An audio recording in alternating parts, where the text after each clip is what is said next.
Sup, my fellas, don't forget to leave feedback, and enjoy the story. The warm morning sun illuminated the academy courtyard. A loud voice noted that all students, after 3 years of study, had learned theoretical knowledge about the profession system. On a large stone slab glowed a large pentagram in the form of a six-pointed star. A grown man with brown hair and a beard on his face held a microphone in his hands, addressing the crowd of students in front of him. It was the director of Zihai Academy named Liu Yun. He said loudly that today was the day of choosing a profession, the day that would determine their fate. The man smiled and shook his hands. He said that he hoped that all of the students would reach the same level as mentor Su Kaingsing.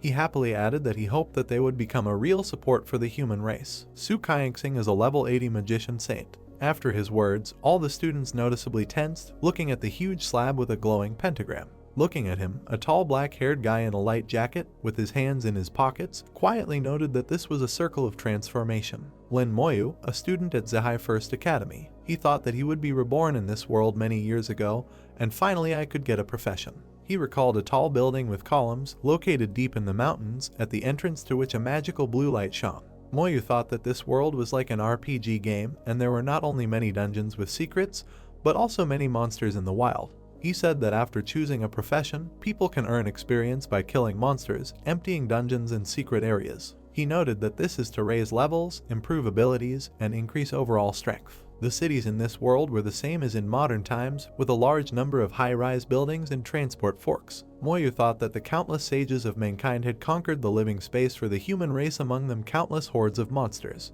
He noted that this is how they achieved a stable society in their day. He visualized in his head a tall, large man leaning on a large sword, a girl standing next to him in a cape and holding a staff in her hands, and behind them a male cook in a large cap. He thought that the most popular professions in this world were the fighting classes. Moyu noted that support classes come next, followed by household professions. He thought that support classes were divided into 5 categories: low, medium, high, rare, and legendary. Moyu frowned and thought that in the entire Zihai city, not a single legendary profession might appear in 10 years. The plate with the pentagram behind the director's back glowed bright yellow. The man screamed loudly, ordering the transmutation circle to activate. A guy with blonde hair approached Moyu and put his hand on his shoulder. Gao Yang is Lin Moyu's classmate. The blonde asked what profession his classmate most wants to get. Yang laughed when the guy ignored him and gave him a displeased look. With a smile on his face, he said that he wanted to be a knight, because with his body, he could very well get this profession and protect girls. He noted that Moyu and Ziazu have very good results and are likely to get good professions. As Moyu ignored the guy again and walked forward, another guy ran up to him and grabbed him by the forearm. The guy became indignant, telling Yang not to talk to Moyu since he wouldn't answer him anyway. He said that maybe Moyu's profession would be from the everyday class, and in general, the fact that his grades are much better doesn't mean anything. Yang combed back his blonde bangs and gave the guy a slightly upset look. He asked him not to talk about Moyu like that, because in reality he just doesn't like empty talk. The director of the academy approached a gray-haired man in a light robe and with a long beard. Master Zhang Qian, level 52 Master of Magic Formations. The rector Lai, turning to Master Zhang, asked for his forgiveness for disturbing him. The gray-haired man replied that everything was fine. Moyu froze and his blue-green eyes went wide. He thought in surprise that the man with the long beard was a master of magical formations. He thought that this was a very rare profession for the support class. The director, microphone in hand, looked up at the paper. He said loudly that the students whose names he would now name would have to enter the magic circle. He said that Zhu Da should come out first. A young man with dark hair entered the circle, and it sparkled with a bright orange light, and a sign appeared next to the guy, which indicated that he was in the life support class and his profession was a farmer. The guy's face contorted in horror, and he grabbed his head with his hand. He loudly shouted in a frustrated voice that he couldn't believe he was in the life support class and even became a farmer. Loud voices began to be heard from the crowd and students began to support the guy. They began to say that farming is not the worst option, and in the future they can become a master farmer or even higher. Students said that being a farmer is a really good option. The other guy grabbed his chest and smiled sheepishly as a sign appeared next to him that said his class was life support and his profession was chef. The guy said in a joyful voice that his father was also a chef, and he never thought that he too could become a chef, but it turned out that he could become his father's real heir. Master Zhang, observing what was happening, noted that everything was not very rosy. Director Lai agreed with his words, noting that there wasn't even a single rare class yet. Folding his hands into his long sleeves, the master said that their educational institution had not produced intermediate-level students for a long time, and it would be great if they produced many high-level warriors. Director Lai chuckled and replied that there were very few rare vacancies in their city as a whole, so it would be nice to let at least someone graduate. After saying that, the next Ziazu, a tall girl with long hair, stepped forward, tucking her hair behind her ear and looking sideways at Moyu. Ziazu is a student at Zahai Academy. Looking at Moyu, she said that she was going to show which of the two is the real genius. She cast her dissatisfied glance at the guy's face, which expressed absolutely no emotion. The girl thought that even though the two of them were considered the best students of this educational institution, he was still always one step ahead. He thought that this time he would definitely not lose to him. Master Zhang's eyes widened in surprise as he looked at the girl. He noted that she was quite good. The director asked, what does the master mean? When Ziazu passed by them, the gray-haired man noted that her mental abilities were twice that of both people, so she could very well become a magician. The director was surprised and indignant that a mage is a high class of warrior level, and if there is something special in her, then she will receive a rare profession. As soon as the girl stepped on the stone slab, it immediately lit up with a red light. Zhu began to blow a powerful stream of wind from different directions, and fiery flashes sparkled high above her head. The director shouted that this was an anomalous phenomenon, and now it would be a rare profession. Around the girls, tongues of flame, streams of water, wind currents, and pieces of stones began to read in a powerful stream. The sign that appeared indicated that the girl now belongs to the warrior class, and her profession is an elemental mage, which has a rare level. When the wind calmed down, exclamations of admiration were heard from the crowd. The students shouted that Ziazu was cool and was able to obtain a profession of a rare level. They said that by saying that at the highest level, an elemental mage is even capable of destroying the entire Zahai with forbidden spells. The students shouted that she was a genius, and it was completely deserved. Zhu bowed to Master Zhang when she heard his words. The gray-haired man said that the girl was very pretty. She replied that she was very grateful to him for his praise. Several classmates approached the girl and, with wide smiles on their faces, began praising Zhu's abilities. One of the girls commented that she was incredible because she was able to obtain a rare combat class profession, which is a very unique phenomenon. Another girl clenched her hand into a fist and said that she was sure that this time Zhu would definitely be able to outrun that annoying Lai Moyu. After these words, the girl froze and her face frowned. She thought that all that remained was to find out what kind of profession Lin Moyu would have. She turned her head and followed the guy with her gaze as he walked past her after the director called his name. The girl's gaze darkened, and she silently watched what was happening. Turning to Master Zhang, the director asked what he thought of this guy. The gray-haired man replied that he did not see anything special in him, except for his amazing calmness. The director laughed and said that their academy only has 2 outstanding students, of which Ziazu is only ranked 2nd and Lin Moyu is in 1st. The master briefly noted that there is no relationship between professions and grades. The director glanced at the guy who approached the magic circle. He thought that if Moyu suddenly got a rare profession. Suddenly, bright streams of red and blue energy began to hover around the guy, raising a strong wind. All the students outside began to panic greatly when the sky suddenly darkened dramatically and the storm clouds began to swirl together, forming a funnel of bright blue light. They cried out loudly that the sky was suddenly overcast with clouds, noting that there should have been no rain since there had not been a cloud all day. Someone was indignant that an icy wind had arisen. The director looked at the suddenly appeared thunderstorm with shocked eyes. In a frightened voice, he asked what is happening now. The master, with a calm expression on his face, briefly replied that this was a vision. Director Li was shaking as he listened to the loud thunder and watched the bright lightning. In an indignant voice, he asked again, "Is this really a vision during transformation?" He thought that considering what was happening, what was the likelihood of another rare profession falling out? Was he thinking about whether it would be a combat class or a support class? Zhu stood with her head raised high with a worried expression on her face and her eyes wide open in surprise. She protested loudly that this couldn't happen because she couldn't lose to Moyu again. He thought that now the situation was much more serious than it was during her transition.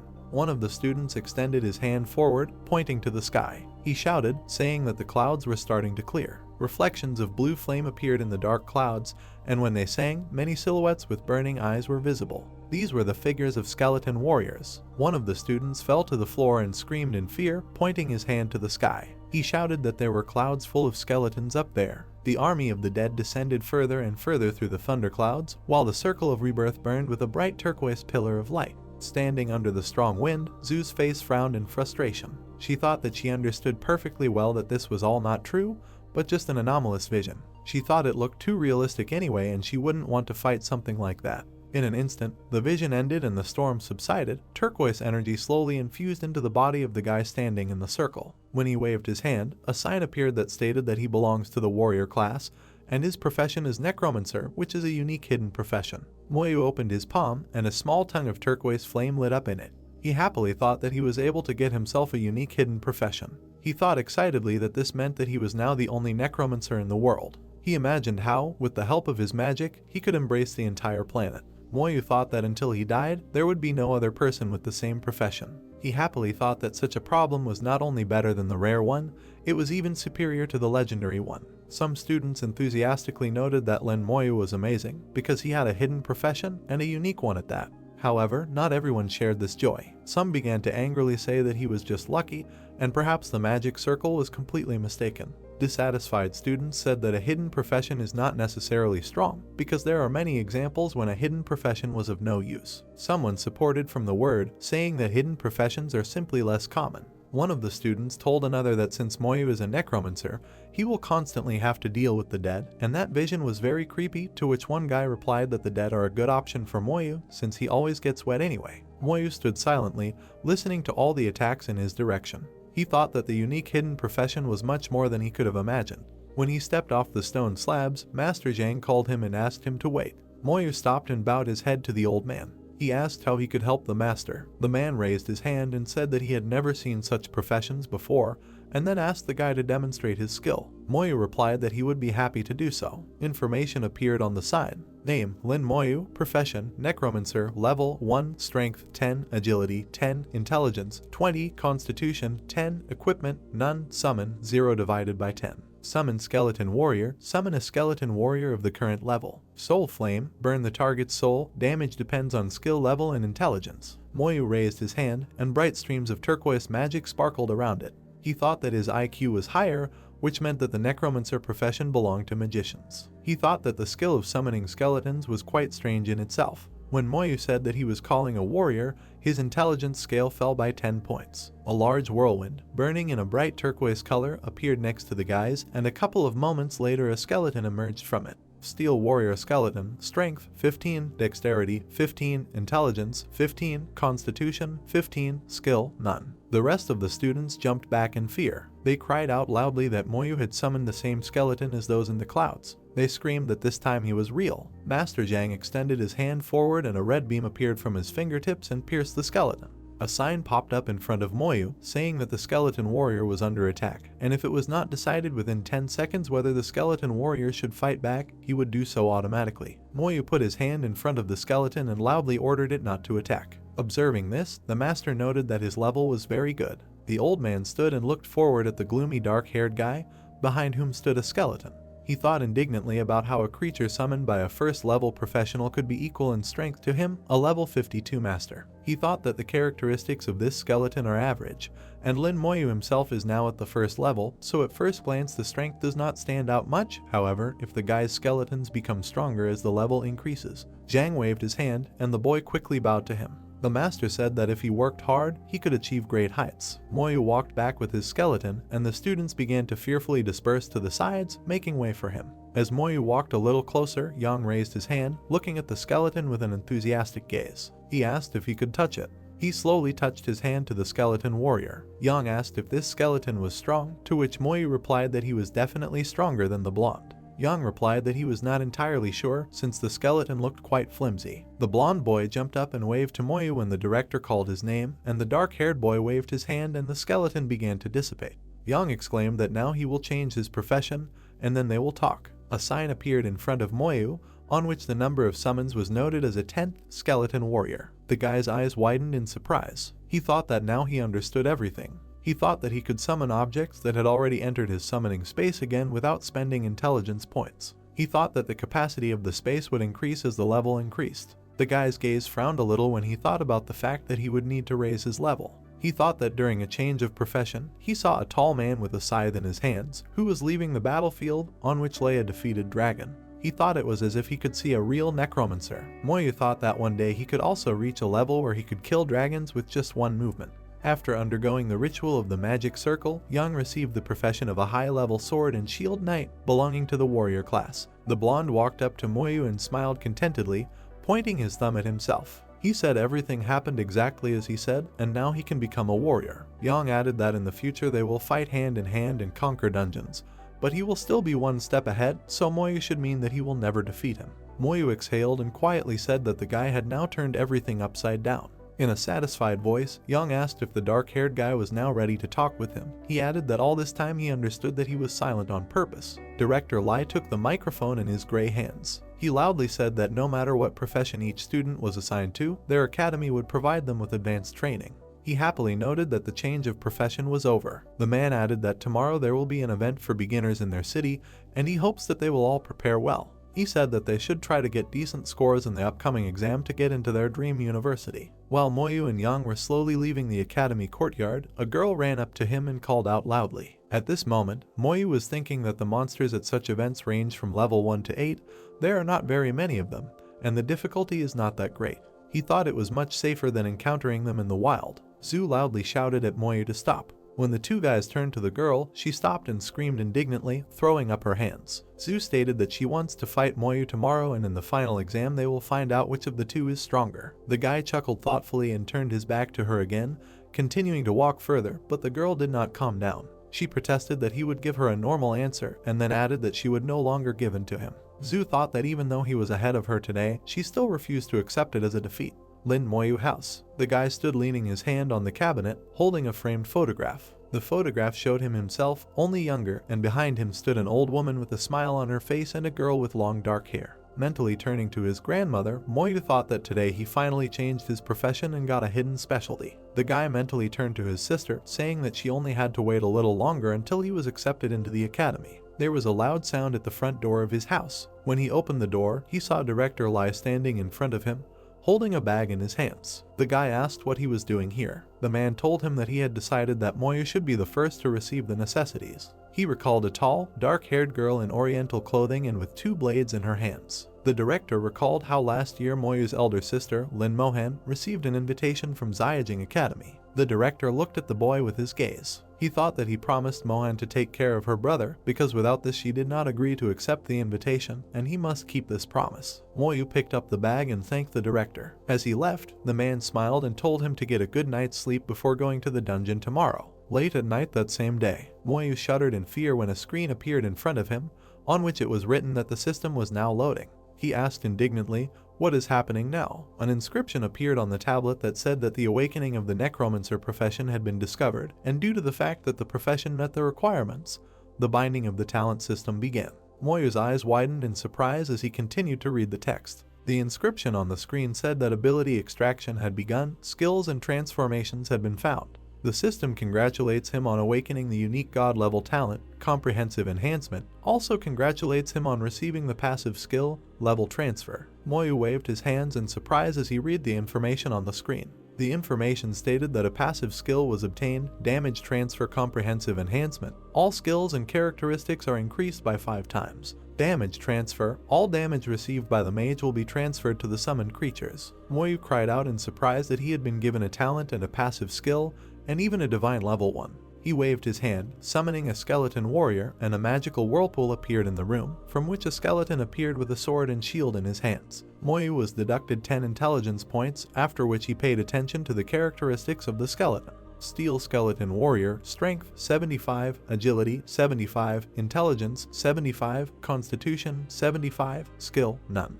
Looking at the skeleton, Moyu mentally noted that his characteristics had increased 5 times. The guy looked at his raised hands, from which bright turquoise energy oozed. He thought that combined with his damage transfer skill, he would be invincible. The next day is the newbie dungeon. Standing at the entrance to the dungeon, Yang approached Moyu and asked if he wanted to team up with him. When the dark-haired guy turned his back to him and ignored the question, the blonde threw up his hands and loudly protested. Yang asked loudly why he was ignoring him again. He cried out that he sincerely invited him to join forces, so let him name at least one reason for refusal. Moyu responded emotionlessly that leveling alone would be much faster. Zhu, who approached them, intervened in their conversation, folding her arms under her chest. She said Moyu was right that there was no point in merging. She said that dungeons below level 10 are ideal for solo play, while those above are ideal for team play. Director Lai approached the 3-person company from the side. He said that with the exception of Zhu and Lin Moyu, it would be difficult for others to get by without help, so don't even think about going it alone. He said that soon it should understand that completing the dungeon and mutual assistance are connected, and since they are classmates, there is no point in being at enmity with each other. A voice from the side asked why Zhu and Lin Moyu would not need help. Principal Lai looked around at his students. He said that Zhu intends to enter the academy, and as an elemental mage she needs to quickly improve her skills. He added that regarding Moyu, nothing was really known about his precision and combat power, but of course they could still try to persuade him to join them as a teammate. The female students shivered in fear. One of them said quietly that these skeletons scared her, and the other girl agreed with her. Moyu slung a long black staff with a hook at the end over his shoulder. Staff, spiritual power +1. The guy told the director that he was also going to enter the academy. He thought that he was also going to take exams to join his sister. Director Lai began waving his arms indignantly. He was indignant. Does the guy have any idea how difficult it is to enter the academy? He loudly says that if he really wants this, then before the exam he needs to rise to at least level 12, and after the exam have at least 15. He screamed that last year his sister entered at level 16. The director's face frowned and he continued to raise his hands. The man asked if he really thought it was that easy to get to level 12 in a week. The man screamed that getting to level 15 was even more difficult. He said that the strongest monster in the beginner dungeon is a level 8 monster, and going up to level 12 would not even be technically possible. He added that in addition to the level, there are many other substances that must be understood before the final exam. Moyu nodded slightly to the man and noted that he was completely confident in himself. The director replied that such an aspiration was commendable, and then thought that it seemed to him that with a hidden profession he could quite possibly succeed. Moyu approached the portal to the dungeon, next to which Zhu was already standing. She said that today they would finally learn that the two of them would level up faster, and then noted that silence was a sign of agreement. The guy threw it in frustration and scratched his head. He thought, where does this girl have such a love for competition? The guy slowly walked into the dungeon entrance, into the newbie dungeon. When Moyu moved into the dungeon, the guy waved his hand, calling for help from the skeletons. He thought that the last time he summoned the skeleton, he lost 10 points of intelligence. He thought that with 40 units he could summon 4 more warriors. Moyu thrust his staff forward, shouting for them to come out, and armed skeleton warriors began to appear from the ground. Moyu shouted that they must find the monsters and kill them. When one of the skeletons killed the first monitor in the form of a large black rabbit, a sign appeared on which it was indicated that 10 experience points were added for killing the long-eared rabbit. Level 1. After some time, the guy received another +20 experience for killing rabbits. Watching what was happening, the guy thought that for each monster killed by the skeleton, he gets 1% experience,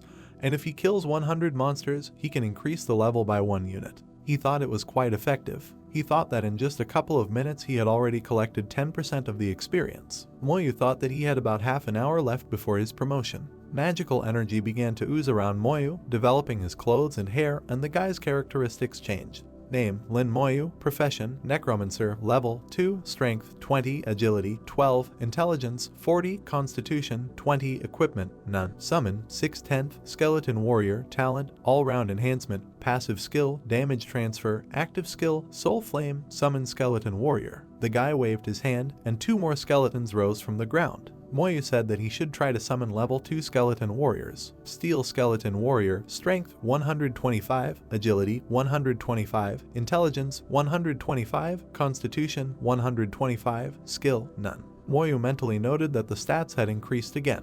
He thought that the number of skeleton warriors had increased to 8 and the pumping efficiency had also increased. He thought that this was just the beginning. The skeletons jumped out of their place and rushed deeper into the dungeon. The gray cat of the 2nd level was successfully killed, experience +20. The brown dog of the 3rd level was successfully killed, experience +30. The blue-eyed king of the 4th level was successfully killed, experience +40. A map of the area appeared in front of Moyu, with blue dots indicating the location of his warriors. The guy looked at the card with surprised eyes, thinking, what kind of function is this? He realized that he could use it to track the location of skeletons. Moyu glanced to the side, hearing the rustle of grass, and saw a gray cat. He thought that the skeletons had missed 1 monster. He thought now was the time to try out his skill. Moyu extended his hand forward, using the flame of his soul, and a stream of turquoise energy flew towards the cat, completely enveloping his body. Moyu thought that with his current skill level, he could kill him with 1 hit. The cat's body fell lifelessly to the ground. The gray cat of the 2nd level was successfully killed, experience +20. Moyu thought that spiritual attacks were no comparison to physical ones. He thought that hidden professions were really nothing because the skills were too strong. He realized that even without the talent bonus, he was stronger than those with a legendary level profession.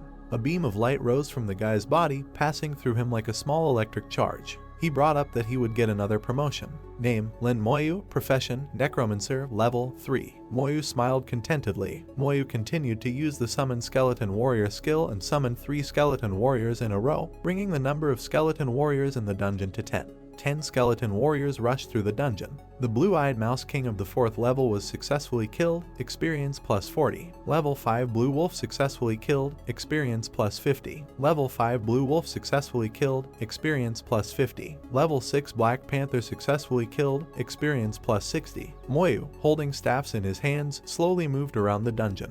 He thought that the quest in the dungeon lasts only 12 hours, 4 of which have already passed, and during this time he managed to level up to level 4. He thought that at this speed, the next update would be at least an hour away. Moyu thought that as soon as he reached level 8, he would go to the outskirts of the city to meet stronger monsters. Name: Lin Moyu, profession: Necromancer, level 4. Director Lai was sitting on a wooden chair with a man wearing glasses and a white shirt, who was the head of the Xia clan and Xiazu's father named Xia Danyang. Director Lai crossed his legs and asked if he had come to see his daughter's progress. Ding Yang replied that the academy has done a lot for his daughter in recent years. The director took the glass of drink in his hands and looked at the man. With a smile on his face, he noted that the academy had nothing to do with it, since Zhu is very hardworking, smart and talented, and she had a lucky profession. He added that Ding Yang probably suspected that his daughter would have a rare profession. Zhu's father replied that he was sorry that he could not attend yesterday's ceremony due to business. A silhouette of an unknown person appeared before his eyes along with his older sister Moyu. He said that's why he's here today. He said that the predecessors of these two were already level 5 when entering the dungeon, and they should not lag behind. The head of the clan noted that he hopes that the persistence of his daughter and sons will benefit her. Director Lai turned his head towards Ding Yang. He noted that his daughter has no equal in terms of pumping speed. He said that if she suddenly did not reach level 15, entering the academy would be problematic. After this, the man thought that he did not know what results to expect from Lin Moyu, but his hidden profession would definitely make itself felt. Principal Lai said that the countdown started immediately after all the students entered the dungeon, and when 12 hours had passed, they would all automatically leave. Ding Yang said it remains to be seen what results they achieve. 2 men sat reclined on wooden chairs near the entrance to the dungeon. Ding Yang said that he heard that one of the students received a hidden profession.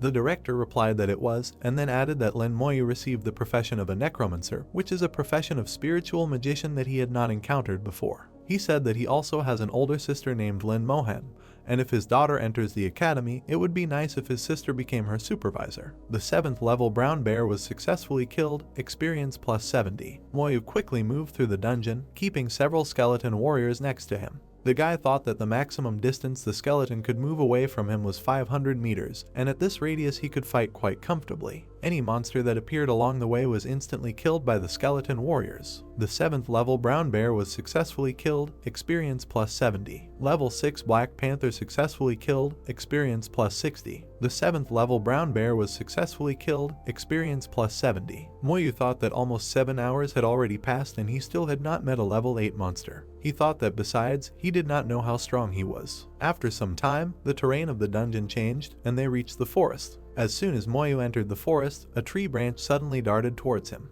Jumping to the side, the guy used his passive damage transfer skill. Moyu raised his head up, examining the large tall tree. Tree whip, level 8, description, out of t-shirt state, attacks any life forms. Moyu happily thought that he had finally found a level 8 monster. The guy froze and his face frowned. He wondered out loud if this monster could be compared to those wild animals. He thought that the characteristics of his skeletons had reached 275, so he needed to see what would happen. One of the skeletons jumped onto a tree, swinging his sword at it.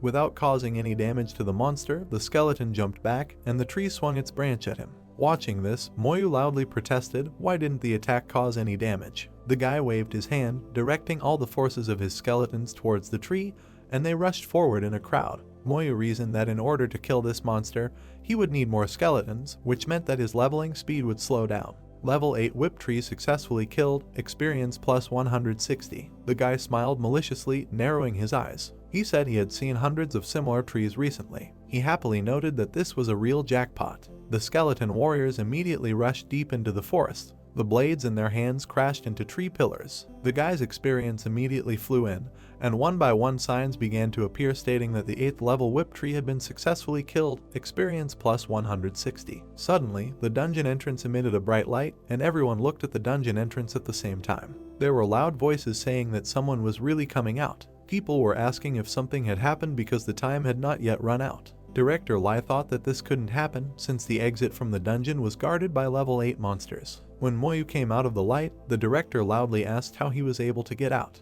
The guy answered in a calm voice that he killed everyone and got out. It was as if there was a short circuit in the man's head when he saw the guy's level. Breaking into a scream, he indignantly asked how he was able to reach level 7. He thought that it was almost impossible to level up to level 7 in 10 hours. Putting his hands in his pockets, the guy calmly replied that there were too few monsters, so he couldn't level up to 8. He said he now wants to apply for a trip to the suburbs. The guy started waving his arms when the director hovered, ignoring his words. Director Lai was thinking that this was the first time he had heard of someone killing all the monsters in the rookie dungeon in 10 hours. He thought about whether he really did this thanks to his profession as a necromancer. The man smiled and began to nod his head. He happily said that he would sign his application. The man added that let the guy rest for now while they wait for the rest of the guys to send them home together. There were several people in the area designated for rest. The man in the suit asked how the boy was able to get out before the others, noting that it was very strange. Another man asked why he went out alone and where was his team. Turning to the director, Ding Yong asked what happened. The man took the glass of drink and smiled, saying that it was Lin Moyu and he killed all the level 8 monsters in the dungeon. After these words, people froze, their eyes and mouths wide open in surprise. He sank back into his chair, and the others were still unable to fully digest the information they had heard. The director noted that now they can observe the real power of the profession. The man in the suit said that if you think about it, the guy is a level above the rest, his strength can be compared to the legendary. The other man replied that he had never seen how strong a legendary level was, but he didn't think this guy was above him, and then added that if a necromancer was so strong after being promoted. The director glanced at Ding Yong with a smile on his face. He said that this boy had a bright future, and if he entered the academy, there would be no problems there. Smirking, Ding Yong said that his daughter has been competing with him since childhood, and it seems that she will be upset again. The director laughed and put his hand on the man's back. He happily noted that Zhu should have gotten used to it by now, since the pair had been ranked first and second in school rankings for years. Dan Young thought a little upset that his daughter didn't tell him anything like that. Moyu sat with his back against the rock, closing his eyes. He thought that the number of skeletons he summoned reached 24 at the end, and the number of total possible summons increased to 70. He thought that it would take a long time to completely fill the slots. The entrance to the dungeon glowed with bright light again, and after a while a slender female silhouette appeared. With a smile on her face, Zhu said that she definitely won this time as she had just set a newbie record by reaching level 5. He said that she was wondering how Moyu was doing in the dungeon. Xia Zhu, Elemental Mage, level 5. The girl froze, and her face was distorted in shock when she saw a guy sleeping on a stone underneath her. She was loudly indignant that he could not leave before her. Taking a closer look, she said that really. The girl's eyes and mouth opened wide in surprise when she saw that Moyu had already reached level 7 in necromancy. She protested loudly, asking how he could reach level 7. It was already dark outside, and the girl was called out by her father, who was waiting for her near the car. Zhu asked in surprise what is he doing here, and at the same time, she still couldn't wrap her head around the fact how the guy was able to reach level 7. Father and daughter got into the car. With a drooping voice, Zhu said that over the past 3 years, he has always been one step ahead of her. In response to this, with a smile on his face, the man asked if his daughter needed his help, since she had been competing with that boy for a very long time. The girl raised her hand, clenched it into a fist and screamed loudly that she did not need help. She was indignant that this was her personal matter and she herself had to deal with this idiot. Not the father laughed and said that he understood everything. The man told Zhu that this guy got out of the dungeon in 10 hours, killing all the level 8 monsters. After these words, the girl froze and her face expressed complete confusion and shock. She stammered and repeated her father's last words that Moyu had killed all the level 8 monsters. Zhu now understood why she hadn't met any of them. She thought that he left 2 hours earlier than her, and he was probably just a little short of level 8. Yang ran up to Moyu and grabbed him tightly with his hands, looking at the boy with a pitiful look. He loudly asked Moyu to tell him how he did it. Shaking the guy, he asked him to take him with him next time. Moyu muttered in confusion that next time. Yang's eyes lit up with joy and delight when Moyu said that he agreed to take him with him and was waiting for him at the school gate tomorrow. The next day, Yang walked around the school gate in confusion, trying to find Moyu. Seeing the director, he asked if he had seen Moyu by chance. The man told him that the boy had gone to the suburbs in the morning. The blonde threw his bag to the ground and clenched his hands into fists and shouted furiously. Yang shouted loudly that he would definitely take revenge on him for the guy deceiving him.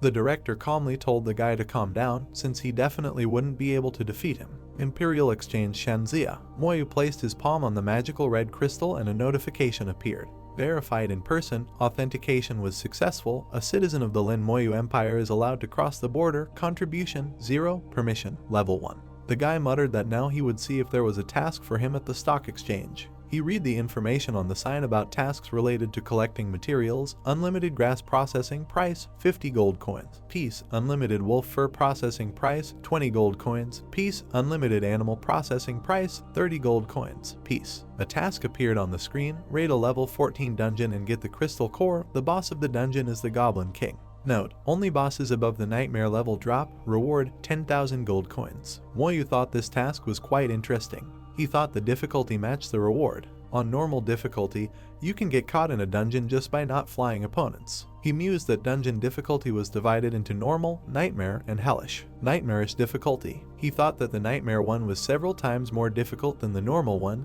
and it was impossible to pass it without a strong team. Hell of a difficulty. Moyu thought that the opponents on Hell are too strong, and this level cannot be passed by a simple professional. He thought that he couldn't do it yet. Moyu walked up to the tall armored knight and handed him permission from the director. Reading the information on the piece of paper, the man duplicated what was written, asking if the guy was a level 7 necromancer Lin Moyu. The man thought that this was the first time he had heard about such a profession as a necromancer. He wondered how the academy even gave level 7 permission to leave. The knight pulled Moyu back to his piece of paper. He said that his pass had come into effect and he could safely leave the city. The man added so that the guy would notice that there were again a lot of monsters, especially at night, and if he needed to save his life, he should just run. Moyu thanked him for the warning and said he would be careful. The guy found himself on the other side of the wall, heading into monster territory. He noted that this wall is not a joke at all, and there is a huge contrast between the city and this place. He noted that even from here he could hear the roar of animals and smell blood in the air. When the guy went deeper, there was a quiet sound of footsteps. Behind the guy was a goblin.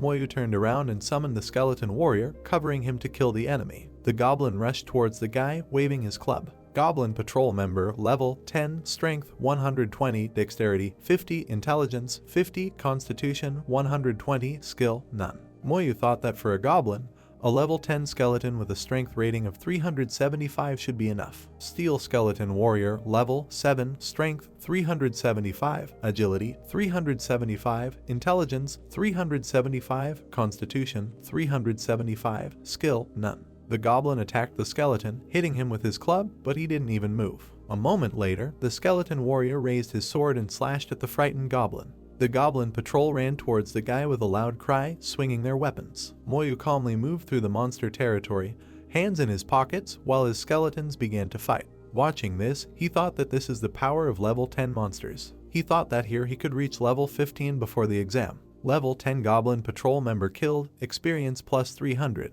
Obtained a goblin bone. Killed a terrible gray wolf level 10, experience plus 280. Obtained wolf fur. The boy's face frowned as he remembered his older sister. He thought that she had reached level 16 before the exam. He was thinking about how she could do this. He remembered how she had taken care of him in the past, asking him with a smile on her face what her brother wanted for dinner tonight. Moyu lowered his head and confidently said that he would definitely be able to enter the academy. Name, Lin Moyu. Profession, Necromancer. Level, 10. Strength, 100. Agility, 100. Intelligence, 300. Constitution, 100. Equipment, none. Summon, 4100th. Skeleton Warrior. Talent, all-round enhancement. Passive skill, damage transfer. Active skill, soul flame. Summon skeleton warrior, all-round enhancement. All characteristics increase 10 times. Summon warrior skeleton, summons a bronze level skeleton warrior. Moyu waved his hand, summoning a new warrior. He reflected that each upgrade increases the characteristics by 10 times. He thought that his IQ was 300, higher than the rest. He thought that his characteristics had changed a lot since he was one of the magicians who valued mental strength, and no wonder his IQ was high. He reasoned that he didn't think he could reach level 10 so quickly. He thought that his talents and skills had also improved, as had the level of the skeletons. A large skeleton wearing armor and holding a double-sided axe in his hand appeared before him. Bronze Skeleton Warrior, level 10, Strength 15-0, Agility 15-0, Intelligence 15-0, Constitution 15-0, Skill, Berserker Strike. Berserker Strike deals 200% damage to the target, cooldown 10 minutes. Moyu thought in surprise that the bronze skeleton even had an active skill. He looked with surprised eyes at the large skeleton warrior next to him. He said that it looked like he could get through here with his help. The guy looked around, scratching the top of his head. He said that he seemed to have already destroyed all the monsters in the area. Suddenly, an arrow flew right into his face at great speed. A series of arrows began to fly past the guy, and he activated the skill of transferring damage, transferring it to his skeletons, and at the same time, his bronze warrior grabbed the axe with both hands, going into a state of combat readiness. Moments later, Moyu saw a man wearing a half-face mask running towards him. A girl in a black mask on her face and a dark sweater with a hood ran past him. Seeing that the skeleton warrior did not react at all, Moyu assumed that she belonged to the assassin class, and the person who hit him was most likely an archer. The guy held the shoulder where one of the arrows hit and looked at the girl who ran past and headed further. After some time, two men in blue capes appeared in front of him, one of whom had a bow in his hands. Moyu thought it was definitely them. Moyu pulled the arrow from his shoulder as the men turned to the side. He thought that they were going in the wrong direction and thus would never catch up with the girl. The two men stopped for a moment to catch their breath. One of them was loudly indignant that this girl had outwitted them and escaped. Another man, turning to Moyu, asked if he had seen a man in black clothes here. Moyu turned and gave them a displeased look. He said the man hit him with his arrow and he thinks he should apologize for that. The archer glanced at the arrows on the ground. He mumbled, saying he was sorry. The man thought that this guy had been hit by an arrow, but he didn't even look up. Moyu waved his hand, saying that it didn't matter anymore, and the archer's face frowned with displeasure. He wondered if the guy really didn't understand that he wasn't in the best mood right now. The warrior with shoulder-length blonde hair cast an irritated glance at Moyu and his companion. The man asked if this was a skeleton warrior. The blonde gripped the staff tightly in his hand and grimaced in annoyance. He said that only devotees of evil are capable of awakening a career associated with summoning the undead. He noted that the guy is clearly not as simple as he seems at first glance. The archer extended his hand forward, holding his partner's forearm. He told him to leave him. The blonde frowned, clenching his jaw tightly. He said that he himself understood this very well. The two men walked away slowly and Moyu shouted at them behind him to wish them luck. The guy's torment flared up with a turquoise flame. He thought that he hoped their persistence would be rewarded. When the sun had already gone down, the guy sat on a rocky ledge and watched how the skeleton warriors dealt with the monsters. Level 10 Goblin Patrol member killed, experience plus 300. Level 11 Goblin Warrior killed, experience plus 350. Obtained a Goblin Bone. Moyu thought that he didn't have much experience anymore. He thought that after level 10, the amount of experience required for promotion had tripled. He thought it wasn't that important, he just needed to kill 500 goblins to level up. He thought that even though the skeletons did not know fatigue, he was not sure that he would be able to reach level 11 before nightfall. Moyu turned his head to the side, looking at the darkened sky. He said he didn't have much time, so he wouldn't go back. The guy got up and jumped off the rocky ledge. Moyu thought that if he wants to enter the academy, he must work harder than others. The guy headed deep into the forest. He sat on a snag, looking at the large fire he had built. He thought that based on the upgrade speed, he could reach level 13 tomorrow, but he wasn't sure if he could reach level 15. Moyu thought that after level 15, his upgrade speed would decrease even more, and even with a little time left, at most, which he can reach is level 16, no more. Looking at the fire, the guy's eyes frowned. He wondered how his sister managed to do this, and she got an excellent profession. The speed of his pumping is much faster. He thought that perhaps he had missed something. The guy's eyes widened as realization entered his head. He recalled how one day his sister returned home exhausted and badly injured. He realized that she was in the dungeons of the city mines. He thought that she must have teamed up with someone to complete the nightmare level dungeon and gain experience. He thought that she had been very badly beaten that day. Moyu placed his hand on his knee, clenching his palm into a fist. He thought that now he was probably right. He said he should go and see for himself tomorrow. The parquet sat like that for some time.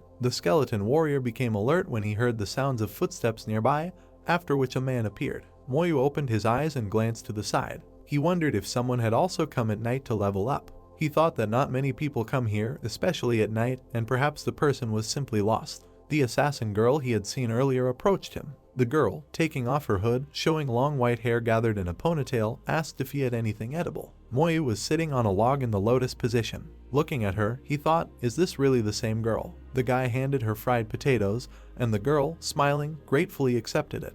The girl lowered the black mask from her face and smiled sweetly. Moyu watched as she furiously attacked the potatoes. He wondered if she was really that hungry. The girl took a large bite and choked, closing her eyes and starting to cough. Looking at her with a puzzled look, Moyu handed her a bottle of water. The girl opened the lid and began to greedily swallow the water. She smiled, wiping drops of water from her lips. The girl thanked the guy and asked his name. Moyu gave her an emotionless look, ignoring the question. The girl raised her hand up, sticking out her index finger, and smiled. She said that if a guy doesn't like to talk, then they can try another way. The guy extended his index finger to her, and after touching, a faded light came on. Reading technique. The girl smiled sweetly, and Moyu's eyes widened in surprise when he saw on the sign that appeared that the reading had been cancelled. He wondered in surprise, why couldn't he find out any information? Seeing his reaction, the girl grinned and asked if he really didn't see anything at all. The girl rubbed her chin and looked thoughtfully at the sign on which the guy's name, his profession, and level were written. She noted what his name Lin Moyu means and his profession as a necromancer. She said she had never heard of such a profession before. She touched her chin with a finger, remembering the steel skeleton warrior. She said that during the day she saw a skeleton next to the guy and then asked if he called him. She loudly noted that the skill of summoning undead was quite rare. She waved her hand, attracting Moyu's attention. The girl asked why he was silent and noted that he did not look like a weak-minded person. Moyu briefly responded by asking why this happened. The girl smiled widely, looking at the guy with her big red-pink eyes, and clapped her hands. Moyu looked at the girl and quietly repeated his question. She smiled and took out from her pocket a round amulet framed in gold. The girl asked if he was interested in why his reading didn't work on her. Showing the guy the amulet, she said that it was a protective amulet, and while you have it with you, a person whose level does not exceed yours will not be able to find out anything about you. The amulet in the girl's hands began to slowly disappear. She asked if Moyu wanted to try again. The guy and girl touched their index fingers again. Moyu read the information about the girl on the sign. Name, Ning Yiyi, profession, Shadow Assassin, level 19. The guy noticeably tensed, thinking that the girl was a level 19 assassin. The guy and the girl frowned on their faces and turned around when the guy discovered the guests in the forest with the help of skeleton warriors. 3 men emerged from the forest, and in addition to the archer and mage that Moyu had seen this afternoon, with them was a knight with a sword and shield. Moyu thought, do they really want to surround them? Yiyi rose from the log, casting her displeased glance at the warriors. She said they had been following her for days and refused to give up. Yiyi waved her hand, turning to the guy and not noticing the arrow flying in her direction. She said that it was time for her to go and hoped that they would meet again. As the arrow approached, the girl jumped to the side, dodging the attack. The arrow hit the log, forming a red field that engulfed the girl and the guy. Suddenly, 2 huge marks appeared above the heads of Moyu and Yiyi, burning with a bright red light. The warrior archer saw this and smiled contentedly. Yiyi visibly tensed and clenched her teeth tightly, looking around. She cried out that things were now very bad for them. The guy with the arrow above his head stood calmly, clenching his hands into fists. He wondered if this was some special skill of this archer. He realized that such an arrow could mark a target, making it visible and blocking the transition to an invisible state. He thought that this skill was specifically for countering assassins and monsters that had the power of invisibility. Moyu turned around when a blonde magician approached him. Moyu thought that it seems that I will send it here prepared. The blonde said that this time he wouldn't be able to escape. The archer was sitting on a tree branch, and 2 other warriors were slowly approaching the guy and the girl. Yiyi began to take out daggers from her boots. The blonde said that he knew that he and the assassin were at the same time. He noted that the dirty killer and the summoner of the undead are simply a wonderful tandem. Yiyi frowned and held the knife in front of her face. She told the warrior that the guy had nothing to do with her, so she suggested everyone to disperse so that everyone could go their own way. The archer smiled predatorily and glanced down at the guys. He said that if she had proposed to him a day ago, he might still have thought about it, but today definitely not. He noted that as everyone knows, the best witness is a dead witness. Yiyi walked closer to Moyu and looked at him. She told the guy to run and she would delay them, after which Moyu asked what would happen to her. Yiyi thought that Moyu was only at level 10, so she couldn't let him get hurt because of her. The girl smiled proudly, saying that she was a shadow assassin and night was her element. Moyu thought that even with good skills, it would be quite difficult to hide from opponents whose level had gone out. He looked at the girl who jumped to the side and took a fighting stance. He thought that besides, she had been hit by an arrow, so she wouldn't be able to just escape. The archer started up and shouted loudly at the girl and the guy. He shouted that it was a long night ahead, so it was time to stop talking. The blonde warrior raised his staff high up and it glowed with a bright light. The man shouted that today they would both die. The staff flashed with a bright light, and a huge ball of light rose into the air, illuminating the surroundings like the sun. The art of light. The blonde frowned and grinned contentedly. He thought that with the help of this technique he could not only illuminate the path, but also increase the speed of spells against darkness. He thought that the most important thing was that it would contain the assassin's ability to invisibility. He thought that this little thief would definitely not be able to escape today. Yi tensed, swinging her blade and looking at the men with an angry expression. The girl spat out that they could only dream of their victory. The archer standing on the tree had already drawn his bow, ready to shoot at any moment. The knight armed himself with a sword and shield and took an attacking pose, and the magician's staff began to shine. Surrounded by these three from different sides, Yi and Moyu had no escape route. Moyu waved his hand and a skeleton warrior rose from the ground. The guy ordered him to go forward and attack. The magician winces, showing his disgust. He said that it was useless, adding that the guy's call looked very disgusting. The magician let out a scream and a huge fireball appeared from his staff and flew towards Moyu and Yi. The blonde shouted that his fireball was a level 20 skill that would turn them into ashes. Yi grabbed the guy's hand and pulled him to the side. She shouted at him to be careful. The girl felt a heaviness in her legs, and lowering her head she saw that her ankle was tied with a luminous thread. She screamed, asking where they got the spiritual thread from. The bowstring vibrated and 3 arrows flew out of the bow. The archer cried out that he had found a great opportunity to try out his 3-arrow technique. 3 stars were reflected in the girl's eyes, rapidly approaching her. She screamed that now she was definitely finished. She suddenly turned to Moyu and pushed the guy aside. Yi's eyes, which expressed great fear, opened wide. On one side a fireball was flying at them, and on the other side 3 charged arrows. 2 large skeletal warriors appeared in front of the girl and behind her. The magician's huge fireball hit the skeleton warrior without causing him any injury. The archer's triple shot hit the other skeleton warrior's sword, making a metallic sound. At that moment, the knight collided with the last skeleton warrior and he struck him with his axe. The warrior gripped his double-edged axe tightly as the knight with the shield was sent flying to the side. The skeleton, holding 2 axes in its hands, emerged from the flames of the fireball. The magician tensed and trembled, clenching his teeth in rage. He screamed loudly that this was simply impossible. He shouted indignantly that the reading technique showed that the guy was now only level 10. His eyes widened and the man's face contorted in fear. He stammered and shouted not to think about approaching him. He thought why he, a level 21 mage, couldn't cope with a level 10 brat. The archer and the knight were also frightened at that moment. The best screamed in shock, asking what the hell is going on here. The knight cried out in puzzlement that their skills against this necromancer were completely useless. He shouted, asking why the summoned skeletons had such high stats. The archer started up and began to look around in fear when 5 turquoise lights flashed around him. The same lights appeared around the knight and the shocked magician. Accompanied by eerie sounds, skeletal warriors began to appear in the surrounding area, emerging from the forest thicket. The squad of skeletons slowly surrounded the squad of 3 people. The skeleton warriors began to quickly walk towards the men. Yi's mouth and eyes opened wide in surprise. She wondered if these skeletons were the same as the one she had seen earlier. She thought, why are they so strong? The girl was thinking about whether the pits are exactly on level 10. She couldn't understand why the skills of level 20 masters couldn't do anything to him. She looked around at the crowd of armed monsters walking towards them. Yi wondered if there were too many of them. The girl shivered and cast a frightened glance at Moyu. The guy opened his eyes and his gaze lit up with a bright turquoise light. His army of skeleton warriors jumped out of their seats and quickly ran forward. Name, Lin Moyu. Profession, Necromancer. Level, 10. Strength, 100. Agility, 100. Intelligence, 300. Constitution, 100. Equipment, none. Summon, 44 100th. Skeleton Warrior. Talent, all-round enhancement. Passive skill, damage transfer. Active skill, soul flame. Summon skeleton warrior, all-round enhancement. All characteristics increase 10 times. Summon warrior skeleton. Summon a bronze level skeleton warrior. Man waved his staff and a magical dome appeared above his head. The skeleton jumped up and hit the shield with his sword, and it became covered with cracks, causing shock to the magician. When the shield broke into pieces, the skeletons rushed towards the man. The blonde began to swing his staff in a circle, creating a ring of fire around himself. Waving his staff, the man furiously shouted at them to try this. Not paying any attention to the fire, the skeletons, swinging their weapons, jumped at the magician. They rushed past, cutting his body at the waist and neck. At this moment, the archer, looking around at the skeleton running after him, tried to leave the battlefield.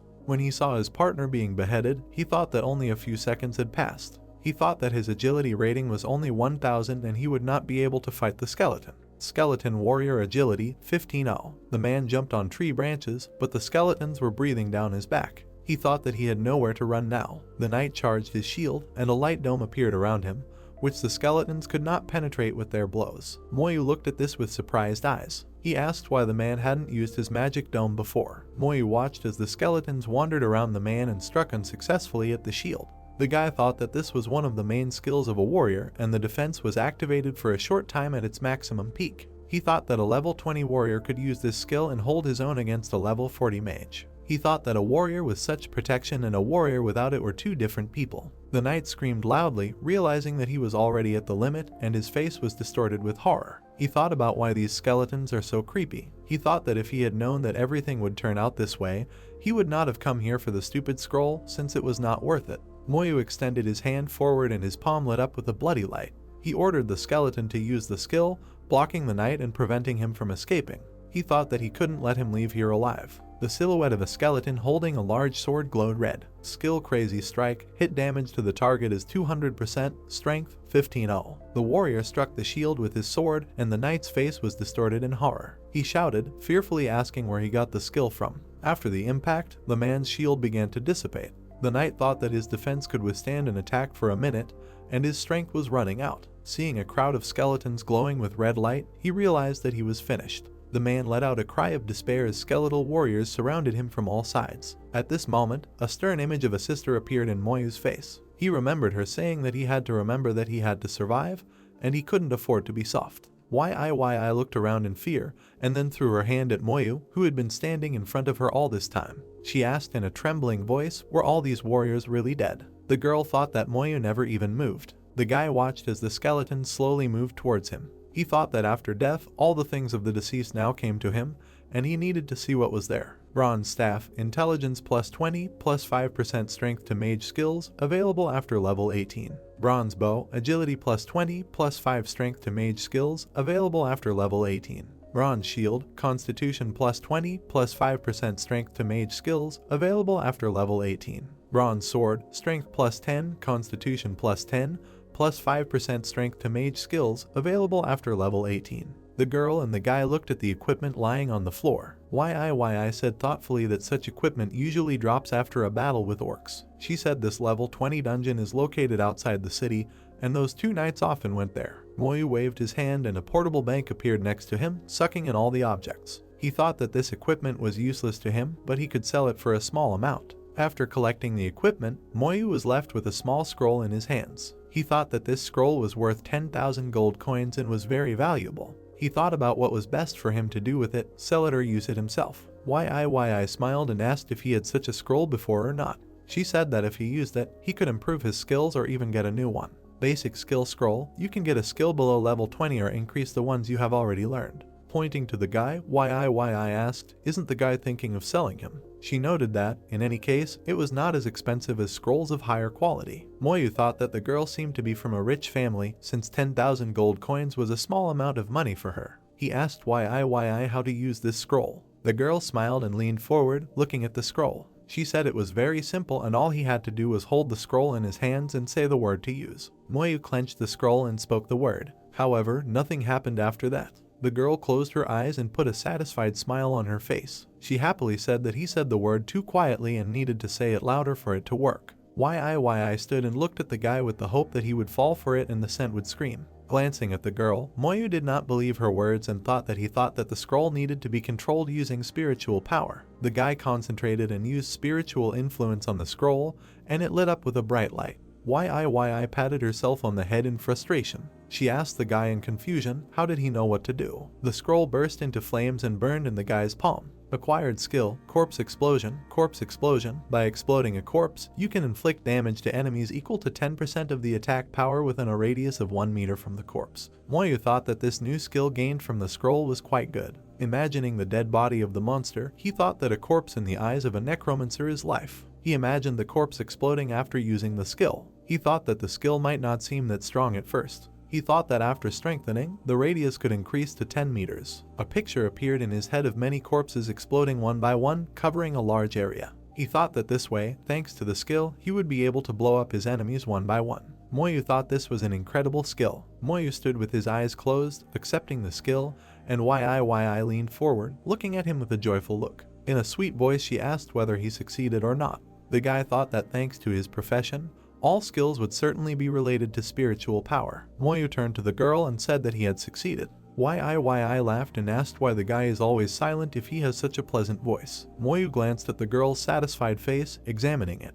He thought that she was somehow different from the girls at his academy. YIYI beamed when Moyu said that she also had a nice voice. She smiled and laughed, saying that she appreciated his compliment and knew that she had a pleasant voice. The girl took out a small chest and put it in the guy's palm. She said that since he saved her, she wanted to give it to him as a token of gratitude. He opened the chest and saw a scroll tied with a red ribbon. Moyu began to read the information on the sign that appeared. Scroll of medium skill awakens a skill from level 40 to 70 and also makes it possible to increase already learned skills. The guy wondered in surprise, was she really giving him a middle level scroll? He thought that on the stock exchange it could be worth 10 times more than what he received before. He thought this thing was damn expensive. Moyu looked at the girl's sweet smiling face. He thought that because of this scroll those people were hunting her and now she is giving it away just like that. YIYI sat by the fire, holding out her hands to it to keep warm. She said that the treasure chest was in the orc camp. She said that, as you know, such chests drop out randomly, and now she came across one of them. YIYI recalled how she opened a large chest in the orc camp. She said that she opened it and received this scroll. She said she didn't think those guys would notice. She recalled trying to escape from 3 men. YIYI revealed that they wanted to rob her, but she doesn't bring up why they put so much effort into chasing her since the scroll isn't very expensive. Moyu stood next to the girl who was looking at the fire and listened to her story. She said she managed to escape before they caught up with her. YIYI said that after 2 days on the run, they finally found her. The guy lowers himself to the ground and sits next to the girl. He said she almost died. YIYI laughingly replied that he didn't have to worry about that, as she would be teleported away if she took fatal damage. She said that in any case she was grateful to the guy, because even if she had not died, it would have hurt anyway. She pulled her knees to her chest and wrapped her arms around her shoulders. Shivering, she said in a sad voice that wounds are always painful, and she doesn't like pain. Moyu thought that there really seemed to be nothing to worry about, since not only was she from a good family, she was also considered immortal. She extended her hand to the guy, saying that she would exchange the scroll for something edible because she was still hungry. She told the guy to skip the dead man because she wanted a baked potato. Moyu opened the portable jar and handed her one potato. The girl grabbed the potato and immediately pulled it into her mouth. She asked Moyu why he came here and how did his educational institution let him go with such a level. YIYI asked where he plans to go to school. The guy glanced at her and replied that he was going to enter Zyajing Academy. Continuing to devour potatoes, she noted that this was a good place. She thought that with his strength it would not be a problem to go to any educational institution. She thought that she still didn't understand how he managed to kill a level 20 professional with such ease, being only at 10. She thought that one such kill could be counted as 3. YIYI thought that if suddenly he failed to enter the academy, then the rest might not even hope. The girl waved her hand and stuck out her index finger. She sternly said that if he entered, he must definitely go to the deity. An image appeared in the guy's head, the image of a large high tower shrouded in bloody light. She said that the reward was doubled the first time he completed it, so he would have to try hard. She actively gestured with her hand, continuing to eat potatoes during breaks. YIYI said that he would be able to get a lot of points, which would be useful to him later. She added that there is also a special faculty there,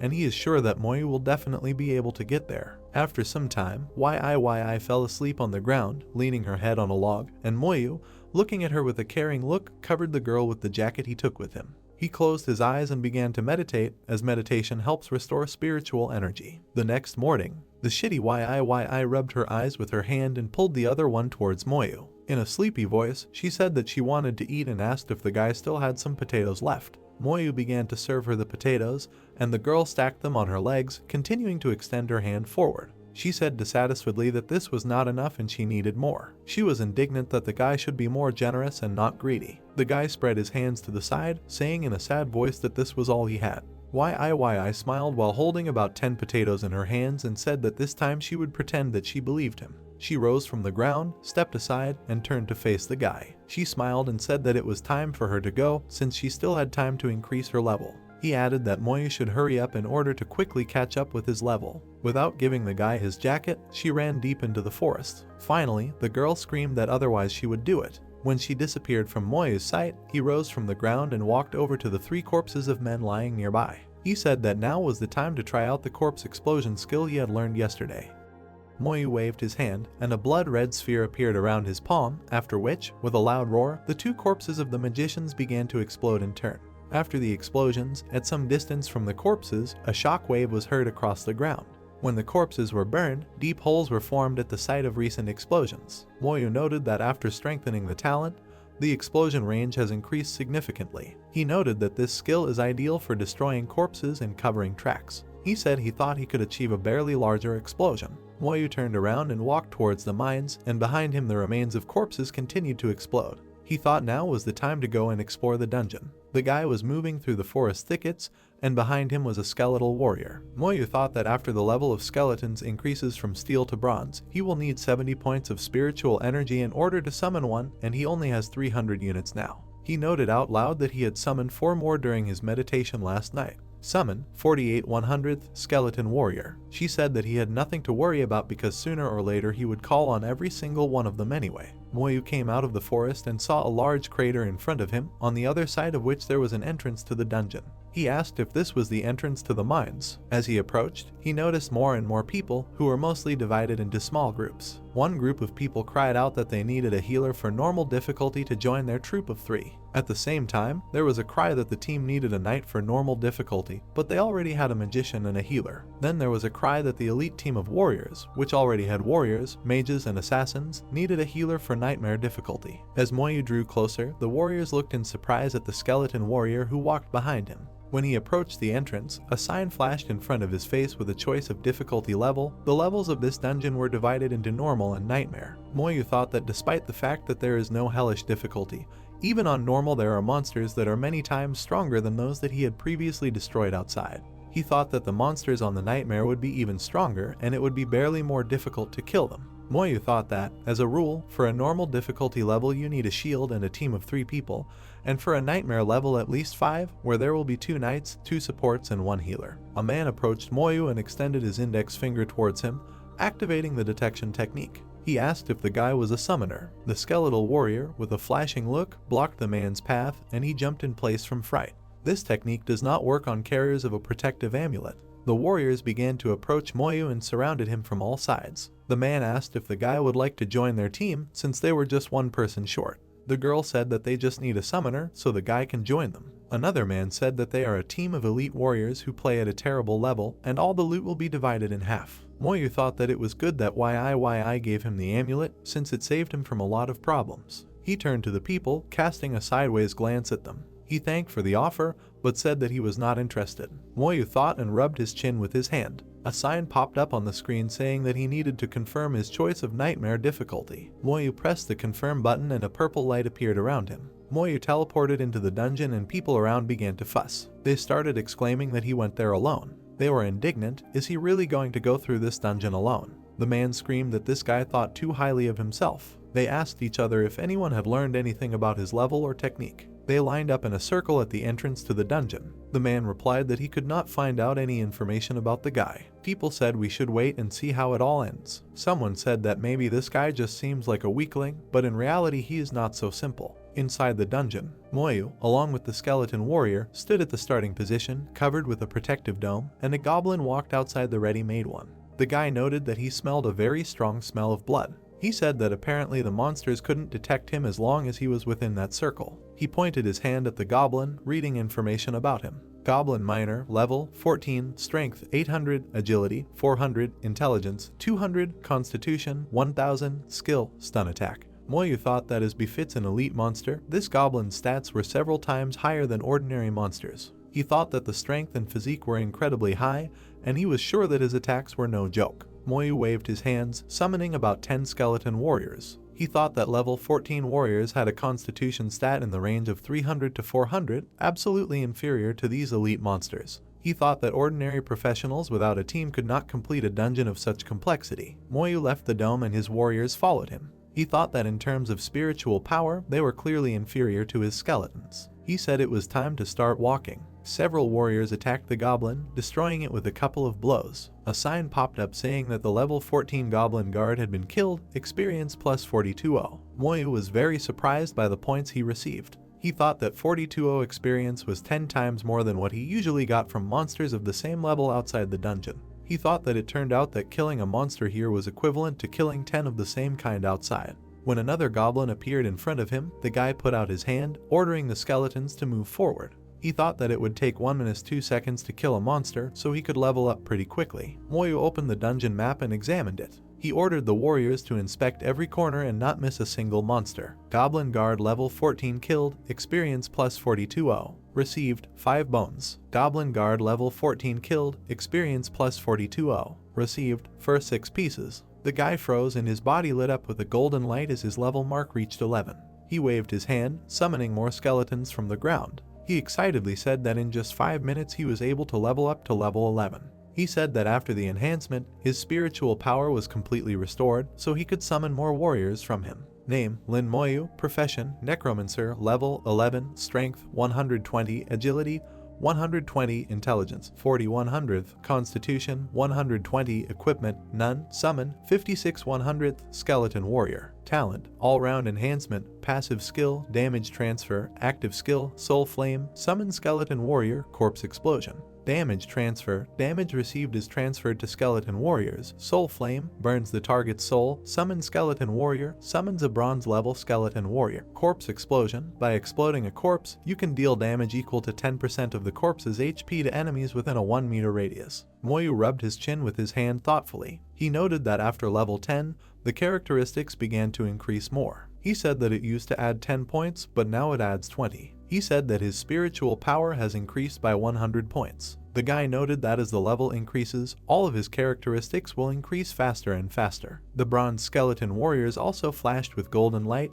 increasing their level. Bronze skeleton warrior: strength 17-0, agility 17-0, intelligence 17-0, constitution 17-0, skill berserker strike. Moyu said that the bronze skeleton's stats increased by 200 points due to its base stats being 10 times that of a normal skeleton warrior. Moyu's soul flame remains at level 1. He wondered why all the skills except this one were increased with the promotion. An image of a smiling YI appeared in his head. He said that if she were here, she would probably give him a hint. Moyu looked at the dungeon map. It stated that the area he was currently in had been cleared, and his level up bar was 32.22%.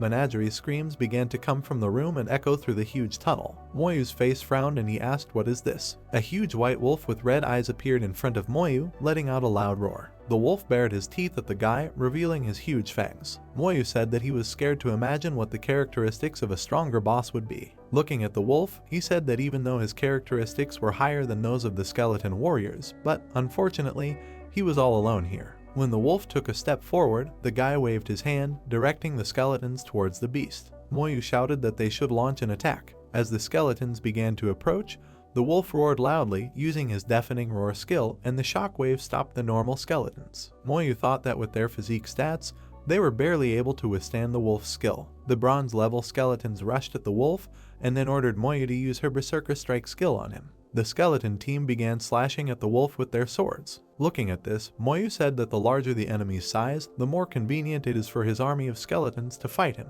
The wolf used his skill again, pushing the skeleton some distance away. The guy noted that the attack power is not bad, but its effectiveness is not enough. The wolf jumped and headed towards the dark tunnel. The guy asked if he was running away. Moyu thought, could the dungeon boss really retreat? When the wolf disappeared, Moyu realized that something was wrong here and turned to the soldiers and loudly ordered them all to retreat. Suddenly, dozens of red eyes lit up in the adjacent dark room. A large pack of white wolves came out of the tunnel, but they were much smaller than the boss. Mine Wolf, level 14, strength 600, agility 600, intelligence 200, constitution 1000, skill bite. Skeleton warriors lined up behind Moyu. His face frowned and he noted that the characteristics of these wolves are not too high, but there are definitely about 100 of them here. The guy thought that ordinary professionals, even in a team of 5 people, could not cope with so many wolves. Moyu rolled his eyes and grinned. He said that he is not as simple as an ordinary magician since he is a necromancer. The steel skeletons swung their blades using the berserker strike skill, and after a few seconds the wolf howled pitifully and collapsed to the ground.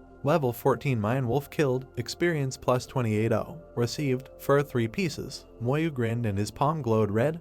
Then the guy used his corpse explosion skill. The wolf's corpse exploded with a loud sound, blowing up several more wolves that were near it. Moyu thought that after upgrading the skill, storm damage would remove 100% of the wolf's health. He thought that now the result is instant death. Level 14 Mine Wolf killed, experience plus 280. Received 2 skins. Level 14 Mine Wolf killed, experience plus 280. Received 3 bones. Level 14 Mine Wolf killed, experience plus 280. Received 4 skins. The corpses of the wolves began to explode one by one, killing their fellow tribesmen and so on in a circle until the entire pack was destroyed. Moyu's level scale skyrocketed from 32.22% to 72%.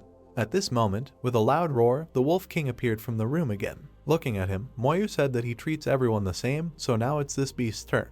The corpses of the dead wolves that were under the boss's feet began to explode, causing irreparable damage to the beast. Moyu stood in front of the dead body of a large wolf, holding a turquoise crystal in his hand. The Wolf King was killed, experience plus 15,000. Received, Fangs of the Wolf King, 5 crystal cores of low-level monsters. The guy said displeasedly that 15,000 experience is comparable to the death of 5 ordinary wolves, and this is somehow unfair. He said that, nevertheless, the items received were quite good. Moyu waved his hand, activating the portable safe and transferred all the items there. He said that if they continued clearing at the same pace, then maybe he could reach the final boss. The guy turned around, looking at his skeletons fighting goblins. Elite Goblin Warrior level 15 killed, experience plus 450. Received 6 bones. Moyu said that in the future, if he decides to clear a hell level dungeon, such experience will be very useful to him. The guy's face frowned when he saw what awaited him next. He thought that he had been in the dungeon for about an hour, and he had already leveled up so much. He thought that if he continued in the same spirit, he would soon reach level 16, 18 or even 19.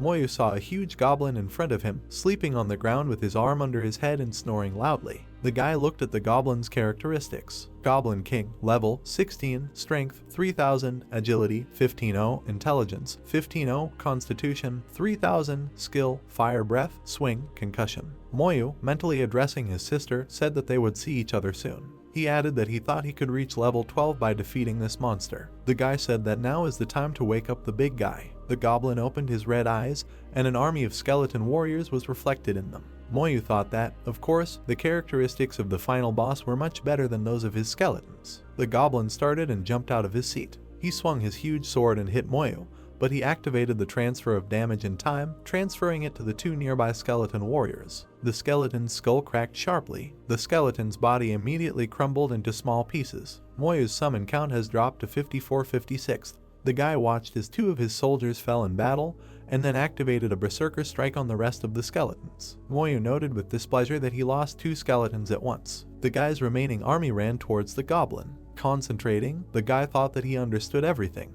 He thought that his characteristics were too weak, and with a physique of 120 points, he could not withstand the Goblin King with his 3000. He thought that the damage the goblin inflicted was head and shoulders above the damage of his skeletons. Moyu lowered his head and smiled weakly, ruffling his hair. He said that he seemed to have found his weak spot. He said he realized he needed to improve his physique. While the Goblin King fought fiercely with the Moyu skeletons, the guy compared their characteristics. The level 16 Goblin King's 2 stats of strength and constitution were each 3000 units, and agility and intelligence 15,000, while all 4 stats of the Moyu bronze skeleton were 17,000 units. Looking at the goblin, the guy thought that his skeletons alone were not opponents to this boss. He smiled and waved his hand, summoning several more skeleton warriors. He thought that he was armed with not just 1 skeleton, but an entire army. The goblin tried to throw off the army of skeletons that was crawling over his body. The guy said that if this goes on, they will be able to wear him to death. The goblin jumped high into the air and glowed green. He landed back on the ground, slamming his feet into the floor, and the shockwave sent the skeletons flying. Moyu thought that he was pushing them back much harder than the Wolf King with his roar. The goblin began to spit fire using the skill, and the stats of the skeleton warriors began to plummet. Seeing this, the guy instantly tensed. He loudly ordered the skeletons to retreat back. He thought that he should stop using his skill. As the goblin continued to spit fire at the skeletons, Moyu raised his hands towards the monster, activating the soul flame, and a turquoise stream of energy appeared from his palm, taking away 40 units of spiritual power. When the soul flame touched the goblin, he interrupted his fiery attack and grabbed his head, screaming heart-rendingly in pain. Moyu activated his berserker strike and the skeletons rushed towards the goblin, who was now in a vulnerable state. The guy thought that he didn't have much spiritual power left, and he needed to take advantage of the current situation. The skeleton warriors, using their skill, surrounded the goblin and began to thrust their swords into him. Moyu thought that everything should work out for him now. After a short period of time, the Goblin King fell to the ground dead. You killed the Goblin King, experience plus 40,000. Obtained, bronze level weapon, Goblin King's dagger. Obtained, bronze level armor, robe of knowledge, crystal core of the Goblin King. Moyu stood next to the beaten corpse with his hands in his pockets. He said that he was finally able to reach level 12. He noted that he spent all his strength on the soul flame, but unfortunately, leveling up restored it. He said that now is the time to see what the goblin dropped. The guy put on a long white robe, bronze level mantle of knowledge, intelligence plus 10, constitution plus 10, mage skill buff 5% starting from level 12. Moyu thought that although the necromancer belongs to the class of magicians, his skills are different from the rest. He figured that he didn't have time to recharge, so the robe wouldn't be of any use. He thought that despite this, it would not hurt to increase his intelligence and physical fitness. The guy picked up the goblin's crystalline core from the ground. He said that he could be exchanged for at least 10,000 gold coins, which was the same as the price of 2 pieces of equipment. He noted that it was not in vain that he went to this dungeon. Moyu waved his hand, putting the core away in his portable safe, and then activated his magic, summoning skeletons. He thought that after leveling up, his strength was restored and he could summon 4 skeleton warriors. Summon skeleton warrior requires 110 spiritual power. Summon 110th skeleton warrior, spiritual power 510. Moyu activated a reverse teleport from the dungeon to the outside. He thought it was time for him to get out and then called the skeleton to him. A moment later, the guy appeared at the entrance to the mines and those around him jumped back in shock. People screamed, saying they didn't think he could get out of there alive. Someone noticed his clothes and asked if this was the robe of knowledge. The crowd continued to exclaim that the dungeon was simply impossible to complete alone. They noted that he was so young, but he could handle it alone. Moyu walked proudly through the crowds and all eyes were focused only on him. He thought that the cooldown time of the dungeon was 12 hours, and killing wild animals was not comparable in experience to killing in dungeons. He thought that he would just calmly wait until it opened for the first time, and for now he would meditate and put his thoughts in order. Moyu entered the forest and sat down at the foot of one of the trees, closing his eyes. He thought the experience helped him see his strengths and weaknesses more clearly. He thought about how skillfully he was able to deal with the Wolf King. He thought that exploding corpses was an unparalleled skill for a group attack. He recalled how the Soul Flame stopped the Goblin King. He thought that the Soul Flame could not only interrupt the enemy's skill, but its power was also great enough to even scare the boss. 12 hours later, Moyu opened his eyes, finishing his meditation. He thought that his spiritual power had almost recovered and he could summon 4 more skeletons. He walked out of the forest, noticing a small fire around which the warriors sat. He thought they looked quite experienced and well prepared. Moyu remembered with what funny face why I ate potatoes. He thought about where she might be now. Approaching the entrance to the dungeon, he thought that he was wondering how she was doing now. The guy stopped when he saw the crowd that had formed at the entrance, and his eyes widened in surprise. 2 groups of people stood opposite each other and argued fiercely. Ordinary warriors were loudly indignant that the guild of people opposite was already extremely arrogant. They asked why it wouldn't let them go into the dungeon. People started screaming, saying that it did not belong to them. The warriors were indignant that they should step aside and let them through. The red-haired man in armor clutched the staff in his hand. He calmly replied that their master was currently completing a mission in the dungeon, so they could not enter there until he finished. The man shouted angrily that this was nonsense and the guild had become completely insolent. The armored man swung his staff and launched a stream of fire at the man. He said they should all shut up. The person who was hit by the magic wave was thrown to the side. The rest of the warriors watched with frightened eyes as this man literally fell dead. They screamed, asking if the guild had killed a man.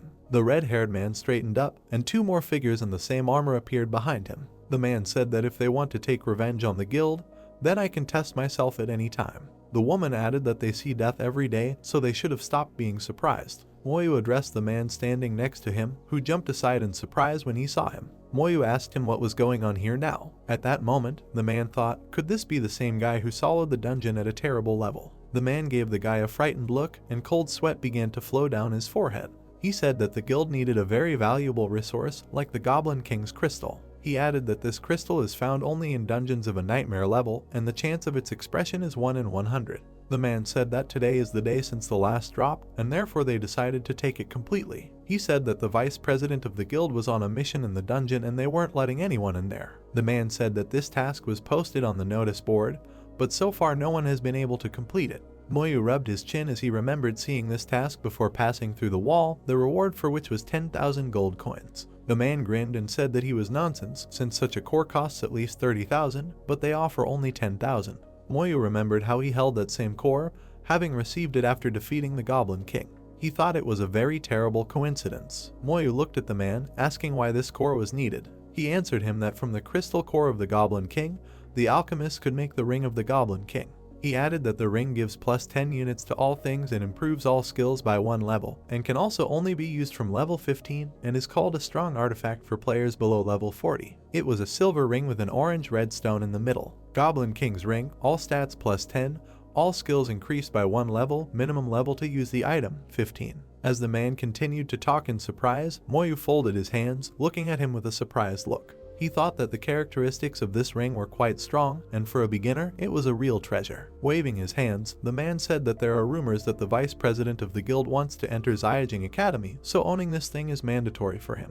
He added that the guild has a decent number of alchemists, and they already have all the necessary materials, and the only thing missing is the Goblin King's crystal core. After listening to the story, the Moyu man went forward. He thought that despite who they were, he couldn't stop anyone from pumping him up. The man extended his hand after the departing guy. He indignantly said that he must return, otherwise those people would consider his actions an insult to the guild. He screamed that the guy could die. The guild warriors turned their attention to the guy approaching them. The red-haired man in armor asked who this idiot was who decided to play hero. He told Moyu not to let the guy just loom in front of their guild. Stepping on the corpse of a recently murdered man, he asked if the guy also wanted to end up like him. Moyu's eyes sparkled and turquoise flames lit up around his skeleton warrior companion. He told the guild warriors to stand down. He said that they were blocking his passage to the dungeon to level up. The red-haired magician kicked the man's corpse aside. He screamed indignantly, asking if the goblin had really knocked all his brains out. The man asked if he even knew who he was talking to now. Moyu lowered his head down, casting a sideways glance at him. In a low voice, he once again asked them to step aside. The man, whose level was clearly out, used a detection technique on Moyu and saw his name and level. The man laughed, saying that the guy was just a level 12 beginner. He added that the guy should go kill monsters and not go into the dungeon. He said that he had never heard of such a profession as a necromancer. The regular warriors started waving their arms, trying to stop Moyu. They told him to come back, since the guild warriors would not disdain killing a newcomer. The red-haired guild member's eyes widened in confusion when he felt a dark, thick aura emanating from the guy. He thought about why he was so frightened by the gaze of this newcomer. He thought, why isn't this guy afraid of them? The man waved his hand, pointing his staff at Moyu. He shouted that the guy definitely wanted to die. He said that he would kill him immediately if he took even one step. Moyu raised his leg and took a step forward. The guild warrior leaned back slightly bowing his head towards his teammates, after which they noticeably tensed. The man said they needed to kill this guy. A red-haired man named Zhao Jai, a level 25 mage, swung his staff, forming a shield above his head. As the skeleton warrior took off, Jai shouted that the newcomer's blow would not even be enough to scratch his shield. The skeleton struck the shield, and it began to become covered with cracks. The man was thinking about why this attack is so strong. He thought that his shield could withstand an attack from at least 5 people. He thought that soon he would not be able to resist. Moyu activated his berserker strike and the skeleton swung his sword again. Jai thought that if he made one more attack, the shield would definitely collapse, and then he would die. Jai deactivated the shield and waved his staff, forming a ring of fire that threw the skeleton aside. The man perked up when he saw that the skeleton remained intact after this. He shouted to his comrades to be careful, and at the same time he thought how he could survive after such an attack. He charged at the skeleton, crossing his staff with his sword. Jai shouted at Moyu to watch him tear his pocket animal to pieces. The skeletal warrior parried the man's blow, and he flew to the side, crying out in pain. He shouted that this could not happen, since he was a mighty knight. Jai fell to the ground and the skeleton warrior jumped up, swinging his sword as he rushed towards the knight.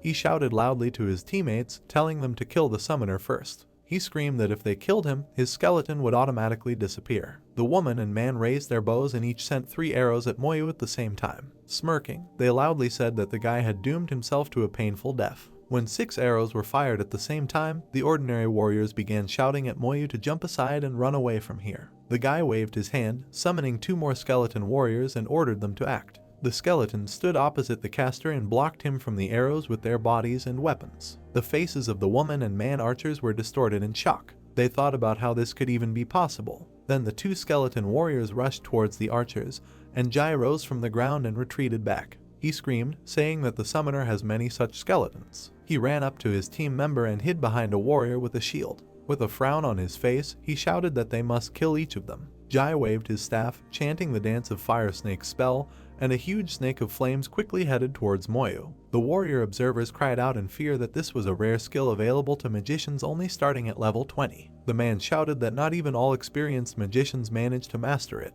Someone from the crowd shouted that the guy was definitely finished, since this was the most powerful attack skill of the magician. Moyu still didn't move, and behind him an army of skeleton warriors began to emerge from the ground. Having launched a fiery snake at the guy, Jai grinned contentedly. He said that this time the guy and his skeletons will definitely die. The dance of the fire snake hit the skeletons, but they, without moving, continued to walk forward as if nothing had happened. An army of skeletons ran out of the fire and quickly headed towards the guild warriors. They screamed in fear, asking why there were so many of them. A trembling cry came from the crowd that Moyu was simply a monster. Jai slowly backed away, looking at the skeletons with eyes full of fear. He thought in fear that they seemed to have overestimated their strength. Hearing the order to group, the warriors of the Socratic Guild clenched their weapons. Jai raised his hand and raised his staff high in the air. He loudly shouted to the guild members that they must all confront the enemy. The skeletons were rapidly approaching, and a crowd of warriors began to flash various colors in turn, activating their skills. The man shouted to the support warriors to strengthen their team.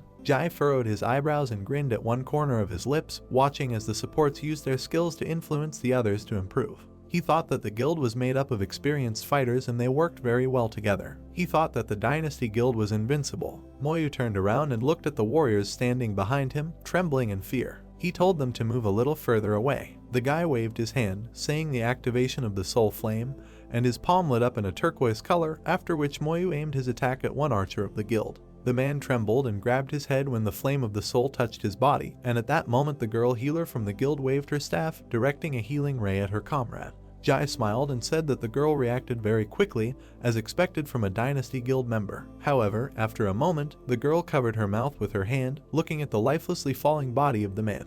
The guild member's face darkened and her gaze distorted in horror. In a trembling voice, she said that the man was dead. As the archer's corpse fell to the ground with a thud, Jai froze and his eyes widened in surprise. He screamed, asking how this was possible. The man, still in shock, stood and watched as the guild members and skeleton warriors rushed at each other. He thought, how could they, members of the elite Dynasty Guild, die because of some petty kid? Moyu stood on the other side, coordinating his skeletons. Seeing a warrior with a shield standing in front of everyone, the guy ordered the skeletons to concentrate on him. With a furious face, the man shouted, activating his defense skill, and a small dome appeared around him. Using the Berserker Strike, the skeletons struck the protective barrier, as a result of which it began to become covered with cracks. He cried out pitifully that he could no longer hold the line. When his strength was already running out, the knight's face was distorted with horror. He started screaming, asking for one of the support warriors to help him strengthen himself. When, after a few blows, his defense collapsed, a small turquoise light appeared next to the man. Looking at him with surprised eyes, he asked what it was. He fell to his knees, screaming in pain as the flames of his soul engulfed his body, and the skeletons raised their swords to finish him off. He screamed, asking for someone to help him, and then suddenly fell silent. Jai stood and looked around, then watched as everything was filled with turquoise flames, and one after another his team fell dead from the swords of the skeleton warriors. His face contorted in despair, and the man extended his hand forward, seeing the skeleton approaching his comrade. He thought that he urgently needed to run away from here. He thought that this guy was definitely not a man, but a monster. The skeleton warrior caught up with one of the knights and, piercing the man from the back with his sword, raised the weapon with the body impaled on it high above his head. Moyu, standing next to him, said that it was too late to run anywhere. The skeleton warrior swung his sword and threw the body into the crowd of his still living comrades, and Moyu snapped his fingers to activate the corpse's explosion. He thought that after increasing the skill level, the explosion radius increased to 10 meters, and the damage table was equal to 100% of the corpse's health. There was a loud explosion and many people affected by it began to literally burn alive. At this moment, Moyu was thinking that knights by nature are quite tenacious. He thought that, however, with damage equal to their health, no one would be able to survive. One of the burning knights, screaming in pain, ran towards Jai, who was trying to escape from the battlefield. All the veins on the man's face bulged, and there was animal fear in his eyes when he turned and saw his teammate. He saw his face, full of fear and despair, and falling to the ground, he began to back away, and the burning man fell right at his feet. Jai thought that things were not supposed to happen like this at all. Moyu activated the corpse explosion again, and thanks to its range, Jai died, and that was the end of the fight. Moyu began to wipe the blood from his cheek and then walked towards the entrance to the dungeon. While he was wiping his face, the corpses remaining behind him began to explode one by one. When the guy disappeared into the dungeon, a crowd of observers gathered at his entrance. People began to say that the guild members were now truly dead. Someone noted that there was absolutely nothing left of them, not even their corpses. They said that the guy who did this has no mercy at all. They realized that the guild would definitely not just leave it like that, so something needed to be done. The warriors gathered together, and some of them were trembling with fear. One of the men, waving his arms, said that the guild would not turn a blind eye to this incident and would kill everyone who was in any way involved in it. He said that they must join forces and do everything to avoid falling into the hands of Dynasty. He added that they should not allow the guild to be found. Half an hour later, a tall blonde man in a black turtleneck and a white robe pulled down to his elbows emerged from the dungeon. In a dissatisfied voice, he said that he never managed to get the Goblin King's core. Together with him, several more people came out of the portal into the dungeon. The girl in the black dress turned to the vice president and screamed in fear, saying that there was no one here. The blonde, Shai, began to look around his robe. He asked where Jai and the rest of the guild members were. He said they couldn't just disappear. The man froze, and the nodules began to play on his cheekbones. He told the others to fire a flare, and if the guild was somewhere nearby, they would definitely respond. At this time he was thinking about what happened here. He thought maybe for some reason Jai had to take the others away from here. The blonde visibly tensed, keeping his hand on the zipper of his robe. He said loudly that something had definitely happened here. He thought that Jai was one of the strongest warriors in the Dynasty Guild, so they couldn't just kill him. He thought that if there had been some kind of battle, it would have left traces, but here everything is clean. The blonde took a few steps to the side and then turned to his 3 escorts. He said that it could be dangerous here, so they should leave quickly. An hour later, using his previous tactics, Moyu exhausted the Goblin King and then used Soul Flame on him. He sat on the goblin's arm, examining the resulting artifact in the form of a book. Goblin King killed, experience plus 40,000. Obtained a bronze level weapon. The magic book of the Goblin King obtained low level monster poison. He thought that this time he really didn't get any crystal core. He thought that when he returned back, he would need to try to find an alchemist to make the ring of the Goblin King. Bronze level Goblin Spellbook, available from level 12, spiritual power plus 10, constitution plus 10, mage skill power increased by 3%. Moyu put the items he had received into his portable storage and rose to his feet. He thought that the book was useful enough that he would be able to use it with Soul Flame and Corpse Explosion. He thought that with skeletons, however, the book was absolutely useless. A portal to exit the dungeon opened, and Moyu, having defeated the Goblin King, leveled up and reached level 13. He thought that with each new level the amount of experience required continued to grow. He thought that he would try to immediately level up to level 15, but for this he would have to go to the dungeon several more times. The guy thought that relative to the time he has, at this pace, the maximum he can reach is level 16. Moyu entered the portal and activated the return teleport. He thought that level 16 was not his dream, but it would be enough to enter Zyajing Academy. Coming out of the portal, Moyu looked around. He asked in surprise, had everyone really left? He noted that it would be better for all of them. The guy added that tomorrow, after the dungeon rolls back, he will return here again. The next day, a tall, black-haired girl in a blue zip-up jacket and a red plaid skirt approached the dungeon, next to which Moyu and the skeleton warrior were already standing. Xiazu is a level 10 elemental mage. The girl happily thought that having reached level 10, she could finally challenge the dungeon. Her eyes widened and the girl jumped in surprise when she saw her classmate. She screamed, "Could it be Lin Moyo?" Zhu loudly noted that it was definitely him, since he was the only necromancer with such skeletons. She cried out in surprise, asking herself if he was really going to go into the dungeon alone. The girl thought that apparently he had already succeeded in this before. Zhu raised her eyebrows to the bridge of her nose and frowned at Moyu. She thought that she also had a rare profession, so it would not be difficult for her to find a team. She confidently said that she was definitely not going to lose to him. 45 minutes later, Moyu reached the end of the dungeon with the skeleton warriors and stood in front of the sleeping Goblin King. He thought that after leveling up and meditating, the size of his army was already 72 skeleton warriors. Summon 72/10 skeleton warrior. Moyu extended his hand forward and his palm lit up with a turquoise light, after which the guy ordered the skeletons to rise from the ground. Goblin King killed, experience plus 4000. Obtained a bronze level weapon, the Goblin King's bow, obtained a crystal core of a low level monster. Bronze level Goblin King's bow, available from level 12, spiritual power plus 10, constitution plus 10, archery skill power increased by 3%. Moyu stood next to the fallen Goblin King with his arms spread out to his sides. In a guilty voice, he told him not to upset him, and maybe next time he would be lucky. The guy added that in general the goblin should not care who kills him, but he tried to make his death less painful. He added in a sad voice that he didn't want to kill him, but he needed to improve his level. After winning, Moyu's level 13 gauge reached 80.00% 12 hours later. The guy grinned evilly when he reached the goblin again. He laughed in a sarcastic voice and said that he was back again. In a drawling voice, he told the goblin not to be afraid, since he would need to return to him about 3 more times. Moyu added that they have already become almost like family. Goblin King killed, experience plus 4,000. Obtained a bronze level weapon. The Goblin King's staff obtained a crystalline core of a low level monster. Goblin King's staff available from level 12, spiritual power plus 10, constitution plus 10, mage skill power increased by 3%. Moyu's level 14 mark has jumped to 60.00%. The guy sat down on a large stone not far from the dungeon and closed his eyes. He thought that the number of his skeletons had increased to 76, and all the stats had risen to 23-0. He thought that it was sad that the skills of the skeleton warriors were monotonous and not strong enough. Moyu opened his eyes and glanced to the side when he heard someone's voice. Zhu approached him and loudly called the guy's name. He looked at the girl, whose clothes and body were bruised and stained with dirt. Moyu thought that she had probably just left the dungeon. Straightening her shoulders, Zhu asked what level Moyu was at now, and the guy replied that she was at 14.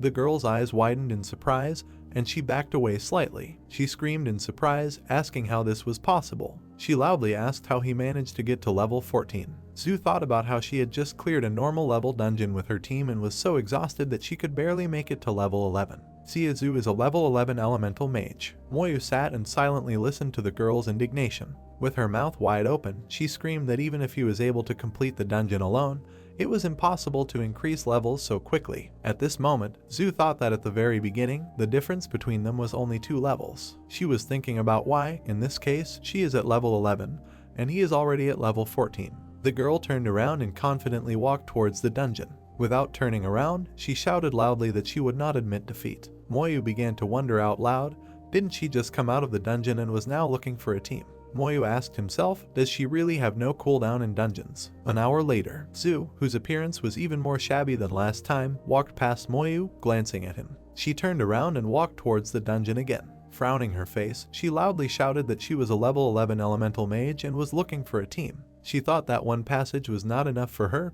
and she needed several more. Moyu looked at the girl who approached several male warriors. He thought that because she was in such a hurry, he didn't even have a chance to talk to her. An hour later, the girl collapsed on the ground on her knee next to where Moyu was sitting and loudly tried to catch her breath. Taking breaks between breaths, she told the guy that she would definitely defeat him. Moyu opened his mouth to start a conversation with her. At this moment, a loud cry was heard, indicating that the team was missing one magician. Zhu jumped up from her seat, answering that she could be one of them. Half an hour later, the shabby girl sank to the ground from head to toe, leaning her elbows on the stone on which Moyu was sitting. She swore and muttered that she was very tired. Zhu stated that she is already at level 12 and will soon catch up with Moyu. He leaned slightly towards the girl and folded her arms under her chest in displeasure. Moyu asked if she wasn't tired of running through dungeons yet. Zhu muttered in response that of course she was tired, and now she was not able to even lift a finger. Moyu asked why then she keeps doing this. Zhu, as if she had broken free, began shouting indignantly at the guy. Clenching her teeth, she shouted that this was also that she could surpass him. In response to this, Moyu sighed and covered his face with his hand. He asked if that was all there was to it. At that moment, Moyu thought that he knew that he should have let her take first place in the exam. Zhu leaned her back on the stone and raised her head up. She said that she also wants to enter the academy, just like Moyu. The guy thought that for admission you need at least level 15, and better yet level 16, however, with her leveling speed it will not be easy to reach 15. He told the girl that she needed to complete the dungeons on a nightmare difficulty level so that it would be more useful. Zhu turned and gave the guy a frightened look. She was indignant, saying that for such a dungeon the team should consist of professionals of at least level 16, and with her level 12 no one would take her. She said that she needed to do the dungeon a few more times on normal difficulty to get to level 14, and then try her best to level up to 15. After listening to her words, Moyu leaned forward. Finally, he asked the girl how can she ignore the dungeon cooldown time. Zhu jumped on the spot, turning her whole body towards the guy. She asked if he didn't know that. Moyu tensed when he saw the smug smirk on her face. The girl happily said that it turns out there is something that even Moyu doesn't know. She grinned and said that she would share it with him if he told her anything useful. Zhu extended her hand to the guy, and on her palm lay an amulet. She noted that the guy doesn't understand jokes at all. She said that they say that thinking is flexible, but the guy is too pedantic. The girl said that the recovery talisman helps her compensate for time. By touching the round amulet, which resembled a pocket watch, Moyu was able to see its characteristics. Talisman of Restoration, number of uses 7/10, essence, can compensate for time, suitable for dungeons below level 20. Parko looked with surprised eyes at the amulet in his hand. He thought, what a useful thing this is. Zu asked if he now understood how she did it. The girl again leaned her back on the stone and hung her head. Moyu asked if such an amulet is expensive. The girl replied that it was very expensive, and then added that her father even looked upset when he gave it to her. At that moment, Moyu thought that it was unlikely that he would ever be able to get such a talisman for himself. Zu grabbed her hair and, contorting her face with indignation, began to loudly indignate. With bitterness in her voice, she said that she only had 2 days left, and he could only use the talisman 7 times. The girl was indignant that given the recovery speed, she needed to go through the dungeon 9 more times to reach level 15. The girl screamed that she would simply die from fatigue. The guy looked at Zu thoughtfully until an idea came into his head. The girl looked up at Moyu in surprise and froze when he said that he could help her reach level 15. Zu thought about how could she forget that Moyu was capable of completing the dungeon alone. She thought that the amount of experience in co-opus would be much greater and she wouldn't have to do much of anything. She thought that in this case, however, she would never be able to catch up with Moyu. The girl turned her head towards him and grinned. She said that he must promise that he will take her with him to the dungeon, and in return she will share her talisman with him. Zu thought that in any case, if she didn't go with him, she might not have time to reach the required level at all. The girl stretched lazily when she heard Moyu's words. He said that they would be going to the dungeon in a couple of hours, so she should rest until then. Zu replied that she was going to get some sleep. She laid her head on the stone and fell asleep after a while, and Moyu began to meditate. Meditation helped restore spiritual strength. 2 hours later, pulling herself up, the Zu girl followed Moyu and the skeleton warrior, who had already approached the entrance to the dungeon. Yawning, she said that these 2 hours flew by too quickly. The girl pressed the button on the amulet, compensating for the reload time. At this point, Moyu set the dungeon's difficulty level to Nightmare. Seeing this, Zu's expression changed to fear, and she extended her hand to the guy, but their bodies were already glowing from teleportation.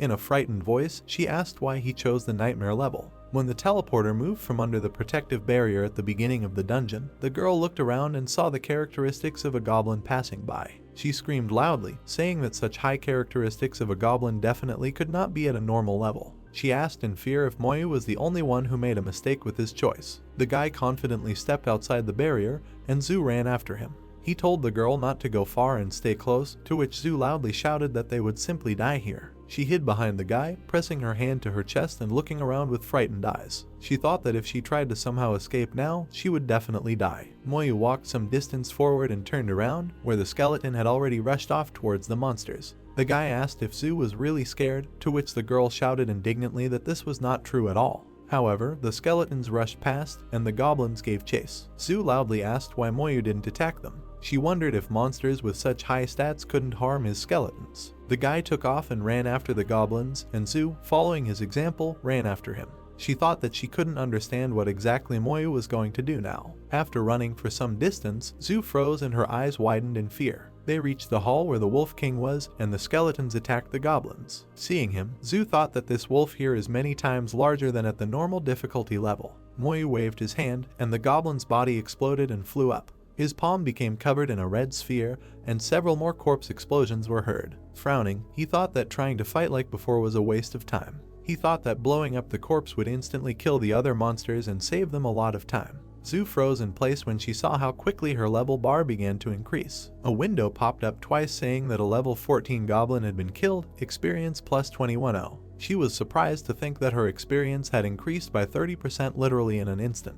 One by one, with loud sounds, the goblins' bodies began to explode one by one, creating a chain of explosions towards the Wolf King. Zu screamed, asking, how does this guy get through the dungeon so quickly? After a moment, the boss visibly fell to the ground, and the girl walked towards his body. She asked indignantly, was it really that easy to kill him? Zu thought that she had previously formed a 3-person squad that took about 20 minutes to finish off the wolf, but this guy finished it off in literally seconds. The skeletons rushed further and waved his hand, beckoning the girl to go forward, after which she, coming out of her daze, looked at the guy with a stunned look. In a calm voice, Moyu said that it was time for them to move on. Zu asked with fear in her voice, had he really been completing the dungeon at a nightmare level all this time? At that moment, she thought that if she had not seen it with her own eyes, she would never have believed that he was able to defeat monsters at a nightmare level so quickly. The girl took off and ran after Moyu. She asked if the guy started leveling up here as soon as he reached level 10, and Yamok answered with a short yes. The girl stopped, looking at the Goblin King who appeared in front of them with an alarmed look.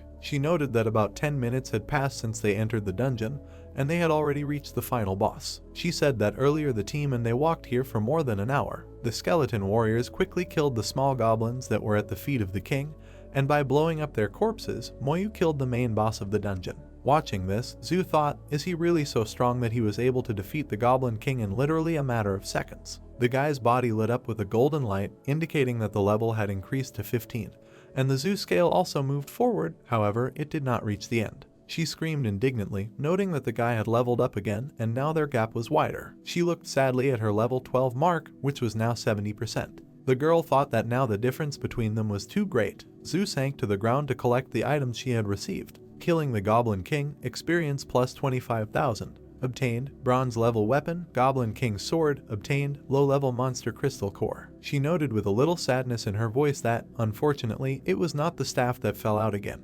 Hearing this, Yamok asked if the girl needed a staff. Zhu looked at the floor, not noticing that something was approaching her. She said in a sad voice that the Goblin King's staff is considered the best weapon for magicians up to level 20. She added that it can also be found in the store, but she does not want to ask her father for money for it. Noticing the approaching object, the girl reacted and grabbed it with her hand, and then saw that it was the staff of the Goblin King. Moyu said that if she needs him, she can take him for herself. She looked at the guy with dumbfounded eyes, and he waved his hand, taking out the Goblin King's spellbook from the portable safe. Zhu briefly thanked the guy and asked if he was going to use this staff himself. Moyu looked over his shoulder and said that he had this book, and in general he didn't like long sticks. Zhu rose from the ground and held the staff tightly in her hand. She thought that the guy was just talking about the book, although he had never used it himself. She wondered if the characteristics she possessed were too insignificant for him. Name, Lin Moyu. Profession, Necromancer. Level, 12. Strength, 200. Agility, 200. Spiritual Strength, 800. Constitution, 200. Moyu stood in front of the dead goblin's body with his hands in his pockets. He thought that, as expected, the best strategy would be to gather all the monsters together and then use the corpse explosion. He thought that even though he shared all the experience with Zhu, with the help of her talisman, he could reach level 16 if they completed the dungeon 5 more times. Equipment, Goblin King's Spellbook, Summon, 84 150th, Skeleton Warriors, Talent, All-Round Enhancement, Passive Skill, Damage Transfer, Active Skill, Soul Flame, Summon Warrior Skeleton, Corpse Explosion. Moyu activated the portable bank, collecting the sword and core, and squatted down in front of the goblin, slamming his palm down on his head. In a calm voice, he apologized to him and said that he would most likely have to kill him 5 more times. Zhu approached the guy and touched his back with her palm, looking at him with surprised eyes. She asked why the guy talks to the boss like that, because he doesn't understand him anyway. Moyu turned around and said that he just wanted to, and it didn't matter at all whether he understood it or not. The girl stood and watched as Moyu headed towards the portal that would take them back. He wondered if anyone other than Moyu would talk to the boss like that. She thought that it was his usual training. Again imagining in her head the picture of how the cool-blooded Moyu touched the goblin's head, she clutched the staff to herself and smiled shyly. She said he was very sweet at that moment. The guy stopped right in front of the portal, looking back at the girl approaching him. He said that they needed to rest a little and continue further, to which he received a short consent. After a short period of time, they approached the dungeon again and Moyu activated the talisman. Second round. After defeating the Goblin King, Zhu held the crystal core in her hands with a smile on her face. The two then returned for rounds 3, 4, and 5, clearing the dungeon at an astonishing rate. Zhu stood with a smile on her face, her index and middle finger outstretched as her level gauge had already reached the 14 mark. She happily said that the effect of the talisman had ended, but they still had a day and a half left before the exam at the academy, and that would be enough to complete the dungeon 2 more times. She said that if she reached level 15, she would be able to enter Xiajing without any problems. She asked if the guy was going to continue leveling up with him. Moyu responded with a short yes, and Zhu smiled and waved her hand. She asked if the guy wanted to try to become a provincial champion. Not understanding what she was talking about, Moyu asked who he was. Looking closely at the guy, Zhu smiled slightly. She said that if a guy could become a provincial champion, he could get a ton of points. She said that this would be very useful when entering the academy. She added that the coolest thing was that he would have the opportunity to join Creation Seminary. Moyu asked her what is Creation Seminary. Zhu began to tell her that her father said that the Creation Seminary was the most powerful educational institution in the empire. She said that Xiajing Academy recruits the elite, and the seminary accepts only the best of the best. She said that she heard that Su Kai-jin was the only one who had entered there from Zahai City. Su happily jumped up and down in front of Moyu with a big smile on her face. She said enthusiastically that she had a feeling that the guy would be next, and if that happened, Director Liu would definitely skyrocket. She thought that she had never seen people like Moyu before, and if he couldn't get in, then who would? The guy folded his arms over his chest and thought, looking to the side. He thought that because of his sister, he was definitely going to enroll in Ziyajing. He thought that regarding the creation seminary, he could try it in the future when he had the opportunity. At that moment, Zhu saw a familiar silhouette chatting with the warriors not far from them. She asked if this was Yang's classmate by chance, seeing how the blonde smiled guiltily when several men asked him to wither away from them and not interfere. Zhu considered the information of his characteristics. Gao Yang Knight level 11. The girl noted displeasedly that for a knight his level 11 is too low, and he needs at least 13 to complete the dungeon together on normal difficulty. The guy and the girl stood behind him, so Yang couldn't see them. Moyu asked if Zhu would mind if they took him with them. The girl smiled and said that she wanted to offer the same thing. A large man in a suit sat at a large desk in his office, and opposite him stood a young man in a white robe. The man, breaking into a scream, asked the guy if he had really gone crazy. He shouted, asking how the idea of sealing the dungeon could ever come up, and did he really think that the Empire and the Professional Association would sit idly by. He shouted in a rude voice that if the guy really wants to die, then let him not drag the entire guild with him. The man in the suit exhaled displeasedly and closed his eyes, touching his forehead with his hand. He told the guy not to go anywhere for a couple of days now and just stay in the guild. He added that since the guy had already reached level 16, he could just calmly wait for the academy exam. The Dynasty Vice President lowered his eyebrows and gave the man an apologetic look. He said in a low voice that there was no news from Zhao Jai and the others, and then asked what they should do. The man in the suit removed his hand from his face and looked at the blonde. In a calm voice, he said that he had already sent one trusted person to investigate, so the guy didn't have to worry. The man thought that he would not allow anyone to bully his guild. Yang turned around when he heard footsteps and saw his classmates in front of him, shouting their names with delight. He touched his chin with his hand and smiled sarcastically, throwing multitasking glances at Zhu, after which she tensed, frowned and folded her arms under her chest. Yang smirked at the fact that Zhu and Mu were going through the dungeon together. The girl, lowering her voice, replied that if he said one more word about this, she would ruin him into pieces. Yang smiled shyly and patted his hair with a hand. He laughed and said that he was just joking and that she should not pay attention to it. Zhu told him to dare to look for a team until they recover, since they want to take him somewhere. She added that they could easily help the guy reach level 12. The blonde's eyes shone with joy and he folded his palms in a prayer gesture. He enthusiastically asked if it was true and that the guy and the girl were sent to him as saviors from heaven. He happily noted that the place he wants to go to requires a minimum of level 12. Zhu clenched her left hand into a fist, and Yang bowed to her, pressing her palm to her chest. The girl said that if he talks nonsense again, she won't take him anywhere. Bowing, Yang replied that he would obey and carry out all their instructions. He theatrically added that Zhu told him to go east,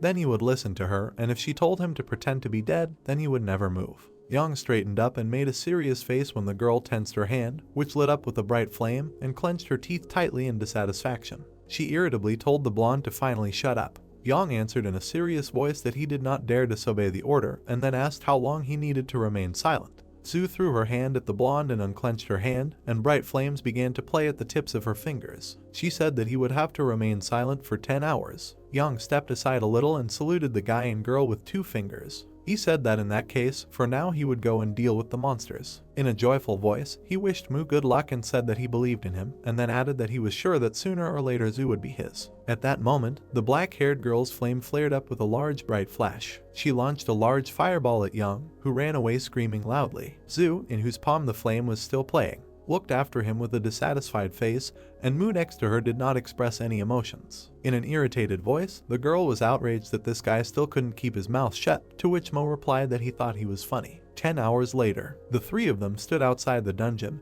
and Yang was loudly indignant as Mo set the nightmarish difficulty level. The blonde said he didn't think it was the level of difficulty they wanted. He cried out in displeasure, asking why they were choosing the nightmare difficulty. In response to this, the girl calmly told him to stop asking unnecessary questions and just calmly follow them. Yang had a look of fear and confusion on her face as the teleport began to take them to the dungeon, and seeing this, the Zhu grinned contentedly. She thought that she was glad that she was not the only one who had such a reaction to this. When they found themselves in the dungeon, trembling with fear, Yang stood behind the girl, and she was displeasedly indignant. She asked irritably why he was standing so close to her. The blonde fearfully replied that he would definitely die if he was touched by a monster at a nightmare level. Hearing this, Zhu cried out in displeasure that he was actually a warrior and should control himself. When they reached the Goblin King, Mo used the usual pattern of using a corpse explosion, and then launched a soul flame at the goblin. Looking at the dead boss, Yang froze as his eyes and mouth opened wide in shock. He said in a stunned voice that this was a boss of nightmare difficulty. Almost breaking into a scream, he added that this boss is sometimes difficult to defeat for a large squad, but here he just died.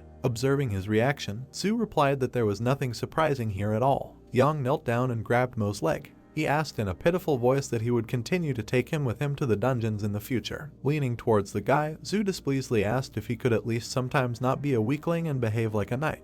Yang froze, his face contorting with displeasure and indignation as Zhu hurt his ego. The girl was indignant that he was a warrior class of no use, since the strongest here was Mo. At this moment, Mo shook his leg a little, looking down at the blonde's satisfied face with a puzzled look. He said they would take him with them and then asked them to let go of his leg. Yang smiled and thanked the guy loudly, saying that he was very happy. Mo thought that if he went into the dungeon again, he could reach level 16. He thought that in this case, Zhu would reach level 15, and Yang would reach level 12. Mu's face frowned as they entered the return teleporter. He thought his next step was to wait for the exam. There was a group of people standing on the wall separating the city and the monster desert area. One of them noted that none of their charges have yet returned. Director Liu stood at the edge of the wall, accompanied by a gray-haired man with a long braid and a mint kimono, and an adult woman in a cape with a purple hood. The woman looked up at Principal Liu and said that tomorrow was the exam day, and she was really looking forward to the results. The old man in the kimono asked the director if those two geniuses from his school were sent to Xinjing Academy. The director looked calmly into the deserted distance. He said that two of his students, Mu and Zhu, want to take the Xinjing exam. He noted that by the standards of previous years, only level 15 inspires great confidence, but level 16 can guarantee complete success upon admission. He added that it is quite possible to reach level 15, but to reach level 16 is much more difficult, and in all the time in Zhai City, except for Su Kaingsing, only Sister Mu was able to reach level 16 last year. He continued to look ahead, frowning. The man thought that perhaps the younger brother Mohan and the daughter of the Xia family could work miracles together. At that moment, the old man in the kimono perked up and said that someone was coming back. A guy with brown hair appeared not far from the wall, who had two swords hanging from his belt. Su Zhen is a level 12 gladiator. The woman in the cape shouted that it was her student. Having considered his characteristics, she noted that level 12 is an excellent result, and he is fully worthy of the title of one of the talents of his school. Next came a black-haired girl with a bob, who had a bow over her shoulders. Wen Ming, level 13 Hawkeye Archer. The old man in the kimono shouted joyfully that this student was from his educational institution. The three mentors stood on the edge of the wall, continuing to look forward. Addressing the woman in the cape, the old man noted that his student was one level higher than his student. The woman replied dissatisfiedly that the level does not mean anything, since the most important thing is the test results. At this moment, Director Liu thought that these two old men were trying to justify themselves to each other. He thought that the levels of their students were approximately the same, however, above level 14 where no one showed up. The principal asked worriedly why his students Mu, Zhu and Yang had not returned yet. He was told that they should return them soon, to which the director replied that he hoped nothing happened to them. Sometime later, Mu, Zhu and Yang appeared at sunset. Exhaling a sigh of relief, Director Liu looked at them with joyful eyes. He screamed loudly that it had finally returned. The man quietly noted that he was very glad that everything was okay with them. He added that he was very interested in finding out what levels they had managed to reach. Zhu and Yang walked towards the wall with satisfied faces, and the director counted their characteristics. Gao Yang is a level 12 sword and shield knight. Xia Zhu is a level 15 elemental mage. The people on the wall were alarmed, and the director straightened up and straightened his shoulders with pride when the old man in the kimono tapped him on the shoulder. The woman in the cape screamed in surprise that this girl was able to rise all the way to level 15. Principal Liu happily noted that her chance of getting into the academy was 80%. The old man in the kimono said that Zhai students performed well this year. Mo walked forward with a frown on his face, and the energy around him literally radiated power. Lin Moyu is a level 16 necromancer. There were stunned screams that this boy had reached level 16. Not a muscle moved on Director Liu's face, while his colleagues were shocked by the current situation. The woman in the cape screamed that the guy was a level higher than Zhu. The old man in the kimono was indignant in response that if you look at their weapons, it becomes clear that they spent a lot of time in the dungeons. Zhu walked with a staff in her hands, which Mu gave her, and Yang was holding a sword and shield, which he received in the dungeon. The old man in the kimono loudly noted that the staff and this sword with the shield are the weapons of the Goblin King. He exclaimed that the drop rate of this weapon is very low and it is very difficult to collect. Director Liu said that they did a good job. As night fell, the principal and Young approached the school bus. The man told the blonde to get on the bus for now, and as soon as everyone got ready, they would leave. With a wide smile on his face, Young agreed with the director. The man thought that finally this year the academy would be able to answer these nasty old men.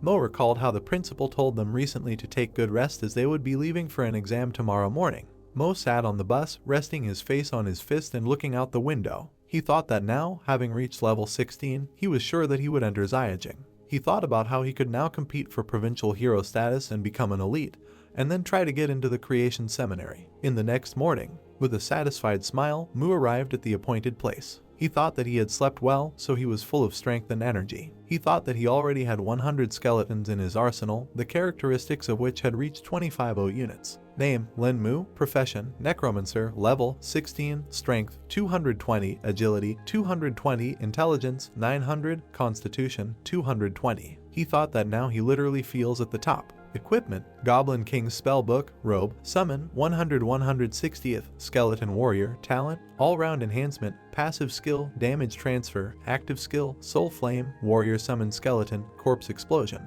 Young raised his hand high, waving to Mo, and called his name when he saw the guy in the crowd. Zhu, who was standing with her classmate, turned around and gave Mu a meaningful look. She left the girls and went to a group of 2 guys. Zhu asked the black-haired guy if he was ready, to which he responded with a firm yes. The girl smiled and raised her hand, clenching it into a fist. She happily said that in that case, they would see each other soon at Zyajing Academy. Mo briefly told her that it would be so. In the hands of the 2 guys, the blue crystals that they had previously received from Director Liu lit up. Opening his arms, the man loudly said that this is a teleportation stone, and if they crush it or use spiritual power, they will be able to move to the observation room.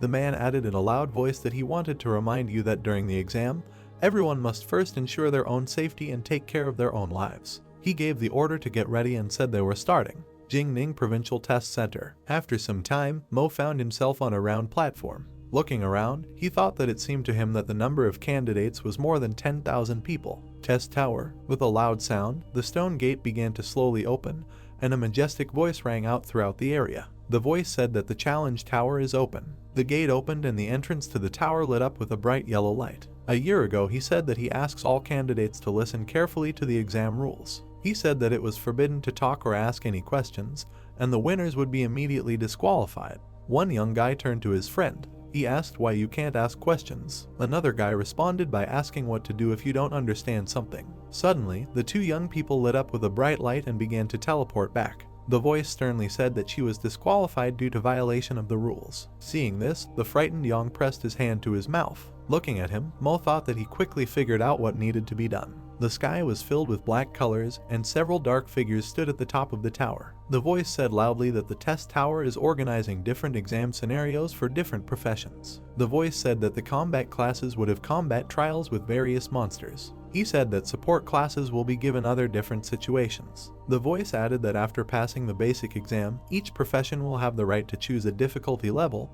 which is divided into normal, nightmare, and hellish levels. Godam said that different scores with different difficulties will bring different amounts of points. As an example, a holographic board appeared on which the number of accumulated points was indicated.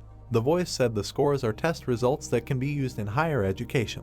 He added that in academies, points are much more valuable than money. The voice then said that all participants could use whatever equipment they currently had with them. The voice noted that, however, the use of magical details is prohibited, and the storage location will be blocked. The voice sternly said that anyone who breaks the rule will be immediately disqualified. He then loudly asked the candidates to line up. The students lined up and began to enter the tower one by one. Mu thought that given that there are so many candidates for the exam in Jingning province, he is afraid that there will be more than 1 million of them throughout the country. The 3 participants, including Mo, entered the tower, and a pillar of light appeared around each of them. He thought that he was right in assuming that the testing tower was the same as during practice, and now they would be sent to different rooms according to their professions. At the top of the tower, several middle-aged examiners, dressed according to their classes, stood watching Mo. One of them asked if this boy was the owner of the new necromancer profession that Zihai Academy had announced. The other man replied that based on the information received, the profession should be summoners. He said he hoped the guy would live up to their expectations. He suggested defining Mu as a rare class and sending him to magic monsters that would be 2 levels higher than him. Mu entered the battle area and a large upright wolf with a staff, surrounded by a dome, appeared in front of him. The guy thought, did he really get magical monsters? The wolf leaned forward a little and growled. A sign with an exam task appeared in front of Mo, which stated that he needed to kill the orc wolf mage, and then the countdown to the start of the test began. The guy thought that the light curtain had isolated the detection technique, and there was no way to know the level and characteristics of the monster. After a couple of seconds, the countdown showed 0. Mo closed his eyes and put his hand forward, which lit up with a turquoise light as he used the soul flame. He thought that none of this mattered. The soul flames engulfed the monster's body, and he instantly fell dead. One of the examiner's eyes widened in surprise when he saw that Mo's time spent on the task was 0.1 seconds. He asked in surprise how he could do it in half a second. He asked if it was really that simple for him. Observation room for the test tower. Ning Xuanfeng is one of the organizers. A tall, mature man entered the room, and the other examiners perked up. Man asked Master Ning why he was here now. The man replied that he heard about the emergence of a new profession and decided to take a look in person. Another examiner stood in front of the observation screen and said thoughtfully that Lin Moyu kills a monster in an instant, and therefore they cannot see all of its capabilities. Master Ning walked over to the screen to look at the guy. He said that they could not measure all the power in this way since his profession was the rarest. The man added that the examiners should repeat the test and set it to the legendary level of difficulty. The man at the screen asked if this would be unfair. The master with brown hair and a thick beard answers with a glance to the side. He said that he would give the boy 100 points for his first lightning kill. He added that if he passed the second test, he would personally add another 1,000 points to him. The examiner replied that he would do everything. Mo moved to the second trial and a wolf walked upright in front of him with torches in his hand. The sign that appeared said that he needed to pass the second test and kill a level 20 magical wolf mage. He extended his hand forward, reactivating his soul flame. Master Ning stood in the examination room, listening to the loud cheers. The examiners were amazed that Mo was able to kill the monster again in the blink of an eye. They were indignant that they had already given him a legendary level. Master Ning said that they did not need to continue this test any further and they could transfer the boy to the second stage. Mo raised his head up, listening to the loud voice of the broadcaster. He announced the first stage of completing the exam. He said that 10,632 people took part in the test and 5,520 passed the test. The broadcaster said that they can now see the results. Zhu walked over to the sign that appeared and saw that Mu took first place, completing the task in 0.1, and his score was 100 points, while she took third place and received 40 points in 5.2 seconds. She thought Mo was incredible and should definitely win. The girl thought that despite this she still would not admit defeat. Seeing the results, Wang Zihao raised his fist in the air, expressing dissatisfaction. He screamed indignantly, how could he not get into the top 3? He indignantly declared that he should have first place. The guy screamed that this test cannot be completed in 0.1 seconds. Mo looked at the same screen with an uncertain gaze, rubbing his chin with his hand. The guy asked himself if he had gone too far. The loud voice of the broadcaster said that the second stage of the examinations for the main martial professions is now beginning, and candidates can choose the level of difficulty. He informed that there may be casualties in the second stage, so the participants must do everything to survive. The voice said that in case of danger, they can shout that they are giving up, but then the test will be completed and the score counter will be suspended. Mo, rubbing his chin, looked thoughtfully at the screen. It stated that the test time was 30 minutes, and then offered to choose a difficulty level from normal, nightmare, and hellish. Mo thought that this round would most likely be to see who could kill the most monsters in 30 minutes. Throwing his huge sword over his shoulder, Zihao chose the hellish difficulty level. Wang Zihao level 16 Berserker. The guy noted that at this level, killing one monster is equivalent to killing 5 monsters at normal. He confidently said that even if that guy took first place in the last round, he will be the winner in this round. At this moment, Zhu, a level 15 elemental mage, calmly chose normal difficulty. She thought that magicians were not very good in close combat, as well as in single-handed battles with powerful monsters. He thought that despite this he could win with more. At this moment, the examiners watched through the screen the choice of a girl with a black bob named Zuomei, who was a level 15 robber and chose hellish difficulty. The examiner reasoned that Berserker is a rare profession, and the guy can achieve success. Another person commented that the mage girl had good skills but a weak body, so she made the right decision by choosing normal difficulty. Looking at the screen, the examiner said that a robber is also a rare profession, and the girl must be very good in hand-to-hand combat. All the examiners crowded around the screen, waiting for Mo. One of the men said that he was very interested in what difficulty the necromancer would choose. Another man loudly asked them to move because he couldn't see anything. Mo grinned, raising his finger to the screen. He thought that this round would test the ability of the fight to last. He thought it would be difficult for any candidate to last 30 minutes. Mo thought he was an exception. Raising his head confidently, he said that he was choosing the hellish level. The teachers stood in front of the large screen, watching what was happening. They loudly noted that they knew he would choose hellish difficulty. The woman in the front cape told Director Liu that he would get rich since 2 of his candidates were in the top 3. The old man in the kimono said that if Lin Moyu wins, Liu will definitely be overjoyed. Moving to the next stage, Mo saw in front of him a tall wolf with axes in his hands. Elite Wolf Warrior level 13, Strength 500, Agility 300, Intelligence 150, Constitution 400. When the guy saw him, he thought that the monster was too weak. The guy waved his hand, summoning skeleton warriors. He said it was time to start. At this moment, Mu thought that if the monster was too strong, it would eliminate a very large number of candidates. 2 skeleton warriors with swords at the ready rushed towards the wolf. Skeleton warrior, level 16, strength 250, agility 250, intelligence 250, constitution 250. With one swing of his sword, the skeleton defeated the wolf. Mo said it was too easy. He noted that after killing one monster, the second one appears after 5 seconds, and 2 skeletons can definitely handle it. There was excitement in the viewing room again, and people were staring at the screen with wide eyes. Someone said loudly that this guy's subordinates are very strong.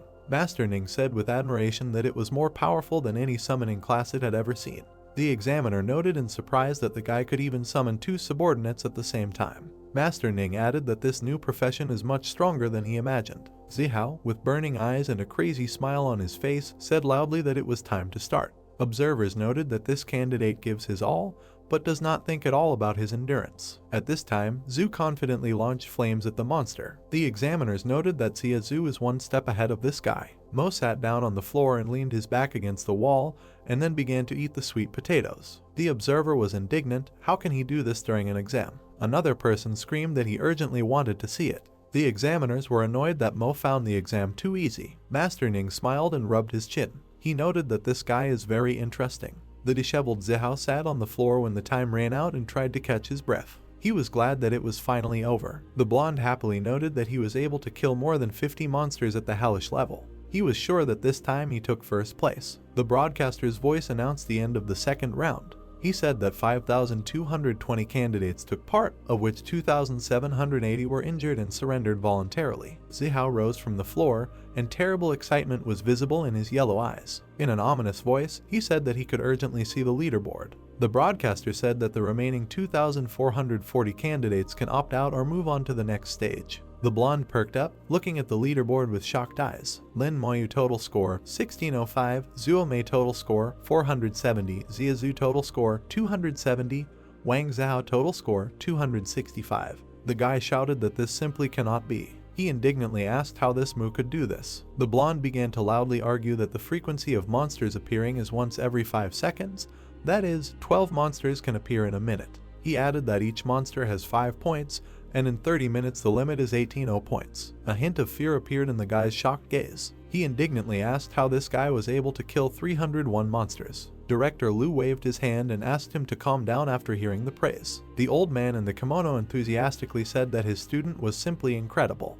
The woman in the purple cape said that the incredibly talented Su Kaianxing only scored 700 points in this round, and Sister Mu scored 650. Mu pressed his finger on the hellish difficulty level on the screen that appeared. The sign said that the third test would again have 30 minutes, but the monsters would be boss level. Mo said that of course he chooses the hell level. He thought that a one-on-one boss fight would be a good opportunity to test his limits. A tall wolf in armor appeared in front of the guy. Wolf Orc Captain level 15, strength 1000, agility 800, intelligence 500, constitution 1000, skill wind strike. After looking at the characteristics, the guy thought with disappointment, is this really the boss? He thought that even the monsters in the nightmare level dungeon were much more powerful than him. Mo waved his hand, summoning a skeleton warrior. He thought he understood that they couldn't drop truly hell level monsters. He noted that he was still a little disappointed. The guy thought that he really hoped that the next 2 stages would be more difficult. Zihao laughed madly as he hit the boss with his sword. He said in a creepy voice that he must die. At this time, Zhu, keeping some distance from the monster, launched a stream of fire at it.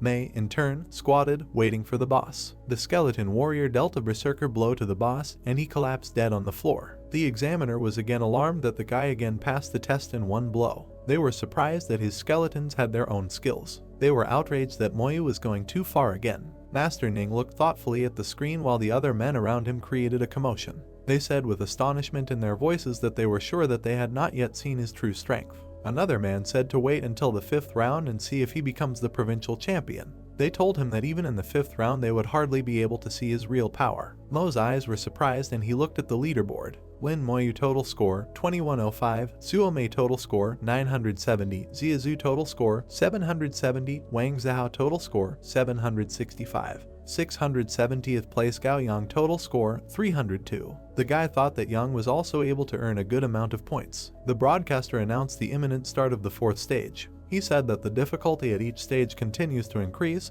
and with it the danger increases. He reminded that candidates still have a choice to continue or give up. Zihao held his battle-worn sword as sweat poured down his face. He confidently said that he still had a chance to take the lead in the 4th stage. The broadcaster said that with the current scores, participants will be able to enter the top 100 best universities in the empire. The voice noted that all participants decided to continue. He then announced the start of the 4th round. The broadcaster began to reveal that each participant would face 10 series of monster attacks. Zhu, Moyu and Mei listened to the explanation with confidence in their eyes. The voice said there would be 10 rounds of 10 monsters. He added that regardless of whether the participants managed to destroy the previous batch, a new ballet appears every minute. Frowning her face, Zhu clutched her staff in her hands, looking at the monsters that were under the light curtain. The broadcaster said that the last batch will be led by a boss-level monster. He added that for each monster, participants will receive 10 points, and to pass the stage, you need to kill them all. The opponents were a team of orc wolves, among whom were both warriors and magicians. The examiners watched Mo through their monitor. They said they wanted to see how he would cope this time.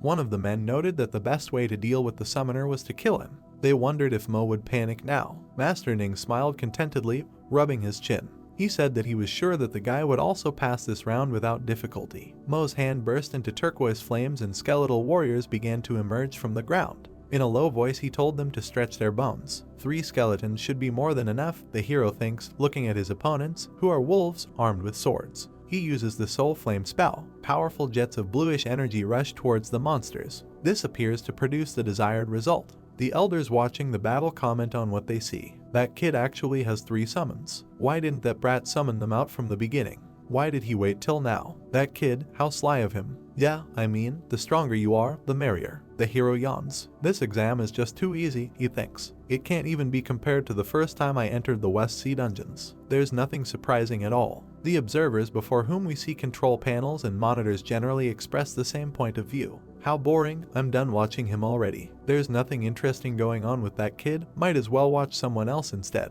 The heroine uses the Path of the Flames spell. Elementalists are more proficient in AoE attacks, now it's my turn to shine, she thinks. The third hero also successfully deals with enemies, cutting them down in close combat. The audience gathered in front of a huge viewing window is lively discussing what is happening.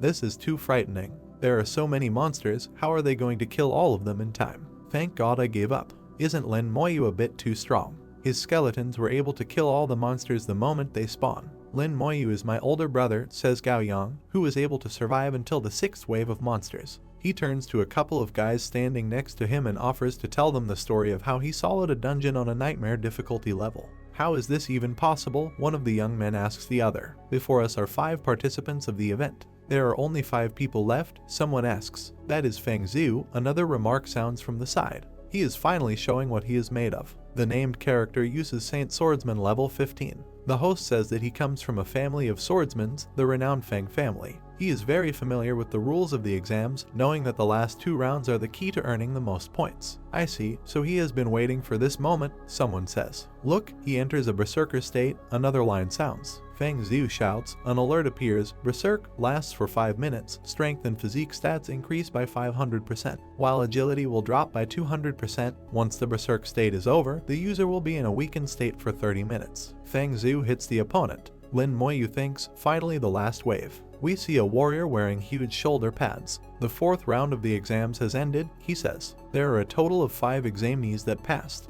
I will now announce their results. And here are the results. 1. Lin Moyu, 3605 points. 2. Zuomei, 2470 points. 3. Ziazu, 2270 points. 4. Wang Zihao, 2265 points. 5. Feng Zhu, 220 points. Spectators discuss the results. Only 5 people managed to pass. Only 5 people left. Will there even be anyone that will pass the 5th and final round? The 4th round was hard already. I really can't imagine how hard the 5th round will be. The blonde says that everything is going exactly as he expected. The 5th round will be decisive. The brunette reports that she managed to enter the top 5, and this, she thinks, should be enough to get into Xiajing Academy. The girl with the short hair is generally sure that she has already entered the academy. We see the glowing eye of the warrior arbiter. I understand all of you here wish to get into Xiajing University, he says, but don't go thinking that you definitely got in by just reaching the top 5. If you don't perform well during the 5th round, you would still be eliminated. If you wish to get into Xiajing Academy,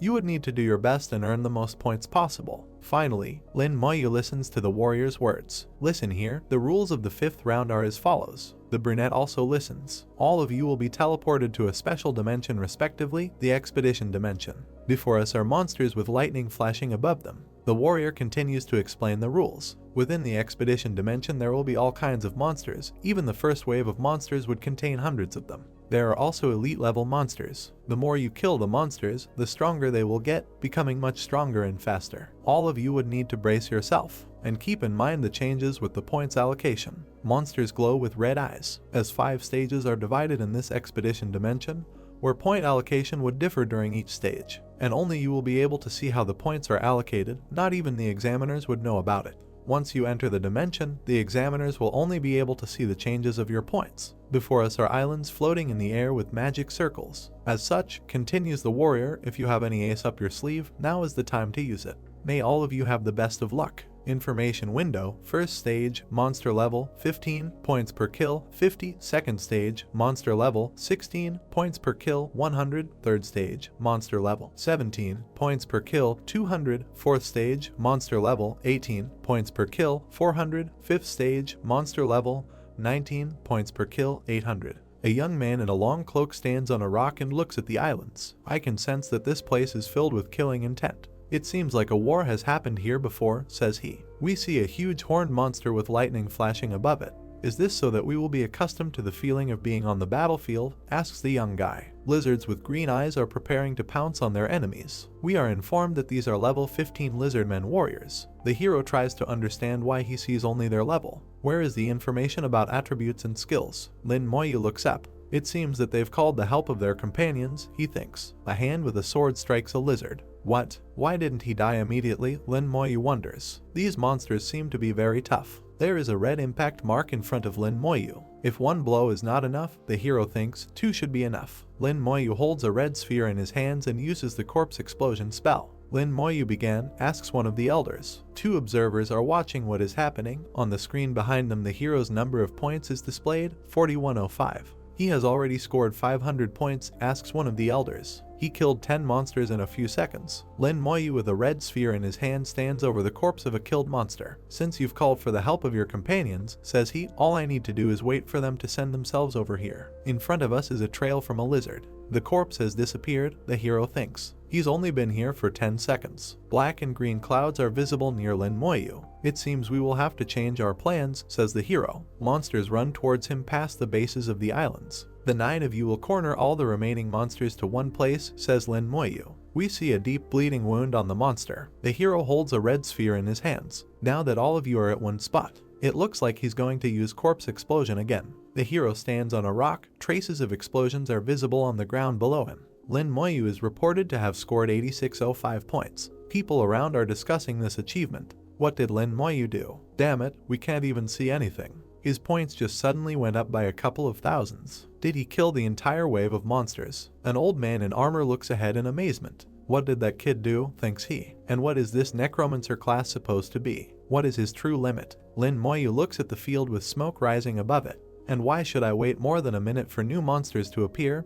He says. Fireballs fly over the hero's head, and he looks at them in surprise. The fireballs turn into monsters that go on the attack. I will use skeletons to repel this attack, Lin Moyu decides. The fireballs don't stop flying, there are a lot of them. There are people standing on the rock raising their weapons. We see 2 windows. Rain of Fire. Lizardman Mage, level 16. The hero looks at the enemy menacingly. Finally, he thinks, it's my turn to return the favor, right? The monsters run to attack. They are confronted by skeletons with swords. By order of the hero, the skeletons chop down the oncoming monsters. The skeleton swings and his weapon kills the monster. Lin Moyu is holding a red sphere in his hands. He uses corpse explosion again. Monsters that ran in waves to attack explode synchronously. The elders look at what is happening and do not believe their eyes. Above their heads is some unrealistic number of points scored by the hero. We hear their remarks. It went up by another 6,000 points already. How is he able to kill 120 monsters instantly? He even possesses an AoE attack after having such powerful summons. That single targeted soul flame of his is already disgusting enough. Observers continue to discuss what they saw.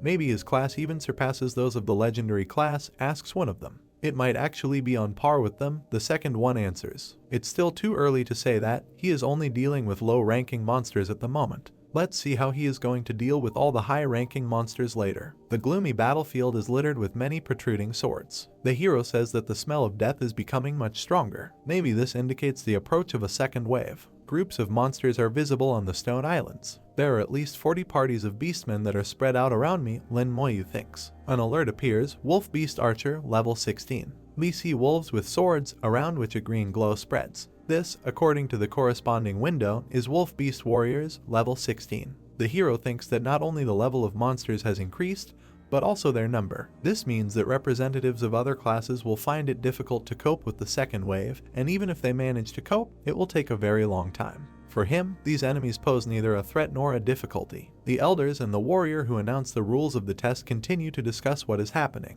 In the entire history of the Shangxia Empire, in these hundreds of years, there has been only a single class that was able to get past the third wave. I think Mo Lin you might have a chance, his skills are ridiculous. I have a suspicion that he has awakened an innate talent. We see people standing on the site of the complex. The discussion continues. It would be a blessing for mankind if there is really someone that has awakened their innate talent. Yeah, if he is able to awaken his innate talents right after changing his class, who knows, he might even awaken a new one on his second awakening. It is already extremely rare for someone to have even a single innate talent, and only 1 in a billion might awaken 2 of them. There's literally no way we would be lucky enough to witness one. Here are the test results. 1. Lin Moyu, total points 34,605. 2. Ziazu, total points 7270. 3. Feng Zhu, total points 620. 3 experienced warriors discuss these results. Look, Lin Moyu is already dealing with the second wave. One monster is worth 100 points and he has killed 100 of them already. This is literally free points for him. If I had the authorities, I would have sent a couple of bosses for him to go against him instead. Before us is a huge modern city. This is Ziajing, capital city of Shenzhia Empire. A tower flies into the sky. It is reported that this is the true form of the Tower of Trial, one of the 3 great divine towers of the Shenzhia Empire. A rat squeaks next to the trash can. The tower flies sideways. The audacity, someone shouts. Waves of yellow energy begin to spread from the tower, taking the shape of a human hand. The head of a terrible toothy monster with glowing eyes appears. You won't be able to stop this, he says. A shining yellow sphere flies towards the skull of a ram with curled horns. A huge yellow hand bursts out of the tower. You are literally asking for it, someone's voice sounds. The ram's skull bares its teeth. Just kill it then, he yells. This is just a clone of me anyway. But those brats inside of the Tower of Trials. The fingers are already closed. They, 3 vague figures, hang in the air next to the windows of a huge building and communicate with each other. I didn't expect that those remnants of the abyss would actually come to attack us. The beam of nefarious light came at such a speed, it seems that they've come prepared. Their target is clearly those kids who are currently in the expedition dimension. One of the figures shoots energy to the side of itself with its right hand. Communication continues. Now that the remnants of the abyss has entered, I'm afraid that the dimension will soon be in chaos, as the power of the abyss would corrupt the rules that reside within the tower. It is advantageous for them since the tower draws its power from the abyss to begin with. Before us is a long-haired blonde with a stern face. It's Bai Yiyuan, the top expert in the Shenzhia Empire. When will everything be restored into order, he asks. About an hour later, the answer follows. The hero stands surrounded by his skeletons and does not understand what is happening. All the monsters suddenly disappeared somewhere. Before us is a woman's foot and a shoe. The eyes of the hero and the girl meet. Stupid Lin, asks the brunette. Ziazu, Lin Moyu thinks to himself. What's going on with the expedition dimension? Why am I able to meet with other examinees? The girl approaches the hero with a trident in her hand. The monster I was killing suddenly disappeared right in front of me. Do you know what's going on? She asks. I have no idea, Lin Moyu answers. Feng Zhu looks at the flashes and lightning in bewilderment. Bai Yuan hangs in the air. He greets the guys and lets them know who he is. They do not believe that God Bai appeared to them. One of the elders looks at him in surprise. Why did the God Bai appear? He says. Did something happen to the expedition dimension? Bai Yuan, hovering in the air, explains what is happening. A demon from the abyss has infiltrated the expedition dimension, and its target is you. We are doing our best to restore the dimension, which might take around an hour. Ziazu looks at him in shock and tries to comprehend what she heard. Abyss, demon, infiltrated the expedition dimension. Bai Yuan, meanwhile, continues to explain. So in this 1 hour I want all of you to do your best in protecting yourselves. We don't know what the demon from the abyss will try against you, but I believe, if we work together, even the demon from the abyss won't be able to do anything against us. The god's face expresses confidence. As subjects of Shenzia we shall not be afraid to die fighting, he declares. Feng Zhu raises his huge sword and repeats after God that they should not be afraid to die in battle. He says this several more times, and after him all the other people chant this slogan. Lin Moyu thinks about it. The weakest monster from the abyss is at least at level 70. Since God Bai said that we might be able to go against it, that means that the forces that infiltrated aren't that strong. The elders discuss the situation in their circle. For such a thing to happen, why is the abyss after the students' entrance exam? Their target must be the geniuses that are undergoing the 5th round of the exams. They are trying to destroy the rods of our Shenzia Empire. If we are unable to deal with it in time, I'm afraid that it will repeat again in the future. A bearded old man in armor takes the floor. Enough, he says loudly. Tell everyone not to panic. You just have to believe in God Bai. This applies to everyone. Yes, you have to believe in God Bai, agrees one of his colleagues. A red ball appears at the top. One of the young people points at it with his finger. Frightened exclamations are heard. It's the blood moon of the abyss. The forces of the abyss are on the move. Everyone, get ready. Something terrible floats down on the people preparing for battle from above. You want to kill our comrades, some daredevil shouts. Only over our corpses. Not bad, as expected of the future of the Shenzia Empire, the evil entity replies. It's a pity, but all of you shall die. 1 hour is more than enough for me to kill all of you. It's truly a pity that I won't be able to taste your dead bodies. Young people listen to these threats warily. A monster appears with 2 huge axes in his hands. The information window states that this is Wolf Beast Warrior, level 19. The trial participants discuss this event. I get it now. There was a level cap for the monsters in the expedition dimension at level 49, says the girl. Yes, how could I forget about it? The guy in the hat answers. Then we have nothing to fear because there are so many of us here. New monsters with axes appear. The mood of the interlocutors changes. But why are there so many of them? They are all enhanced elite monsters. Ziazu frighteningly clings to the hand of the hero, who grimly looks at the approaching monsters. What are we going to do? She asks. It will be difficult, but we can cope, Lin Moyi replies. He stares at the toothy reptile with red eyes. Enhanced elite monsters, he thinks. Aren't those the same as the ones in the nightmare level dungeon? The monsters have mutated as they've been corrupted by the abyss. Can they drop experience then? Armies of humans and monsters are approaching each other. The entity commanding the monsters asks questions. Are you afraid now? Scary, right? The white god said that as long as you work together, you would win. There's one for each of you to take. Fang Xiu looks at the monsters in horror and says that humans cannot win.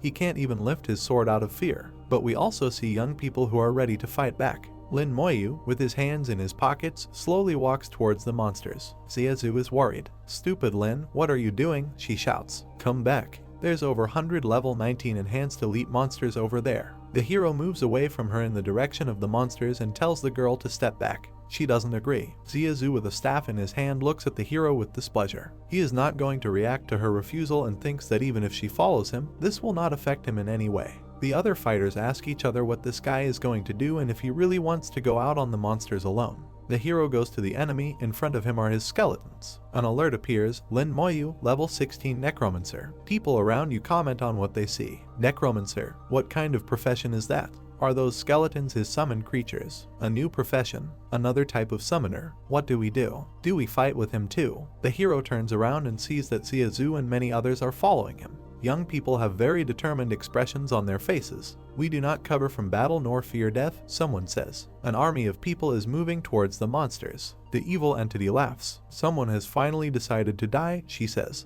How brave. It would be a pity to kill you now, so why don't you consider becoming the Demon King's slave? Lin Moyu stands with his hands in his pockets. Consider it. He hears a message addressed to him personally. The gate will be open just for you. The hero looks up. It's about 50 meters. That's the best distance for corpse explosion to work the most effectively, he thinks. The test participant stops. Why is he no longer moving? Ask the young people who followed the hero. We see a hand emitting bluish energy. Here is enough, a voice sounds. Skeleton skulls emit jets of energy of the same color, and black fountains appear around the hero. It can be seen that there are a lot of skeletons. Alert, skeleton warriors, amount 100. Voices are heard. So much? Where did he get so many of them? What kind of profession is this anyway? A girl with short hair watches the actions of skeletons. How fast they are, she thinks. These summoned creatures are faster than even me, whose main property is mobility. Above the heads of the skeletons there are pink marks from blows. This is Rage Strike. The green lizards continue to advance. They are still alive, the hero thinks. We see the skeletons' bandages unwinding.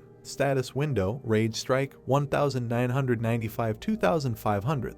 Looks like these monsters have around 3000 strength, Lin Moyu thinks. He calmly watches the battle unfolding before him. To be able to withstand that many attacks, their constitution is probably over 35-0, he thinks. However, with how corpse explosion works, the higher the constitution, the better. The lizard lets out a dying cry. Alert, killed level 19 furry beastman warrior, obtained 8000 experience. They give experience as well, Lin Moyu understands. He holds in his hand a red sphere that emits green streams. Corpse explosion, says the hero. Even though the amount of experience gained is a little small, but that's still better than not getting experience. There's quite a lot of them as well, he thinks. An explosion occurs between the lizards. This is corpse explosion. Test participants watch explosions occur in front of them. They cannot understand what is happening. There are a lot of explosions, it looks like carpet bombing. Smoke rises over the battlefield. Witnesses to what happened are talking in amazement. Are they all dead? Was it that simple? What kind of skill is this? Why is it so powerful? Fang Zhu is the most puzzled.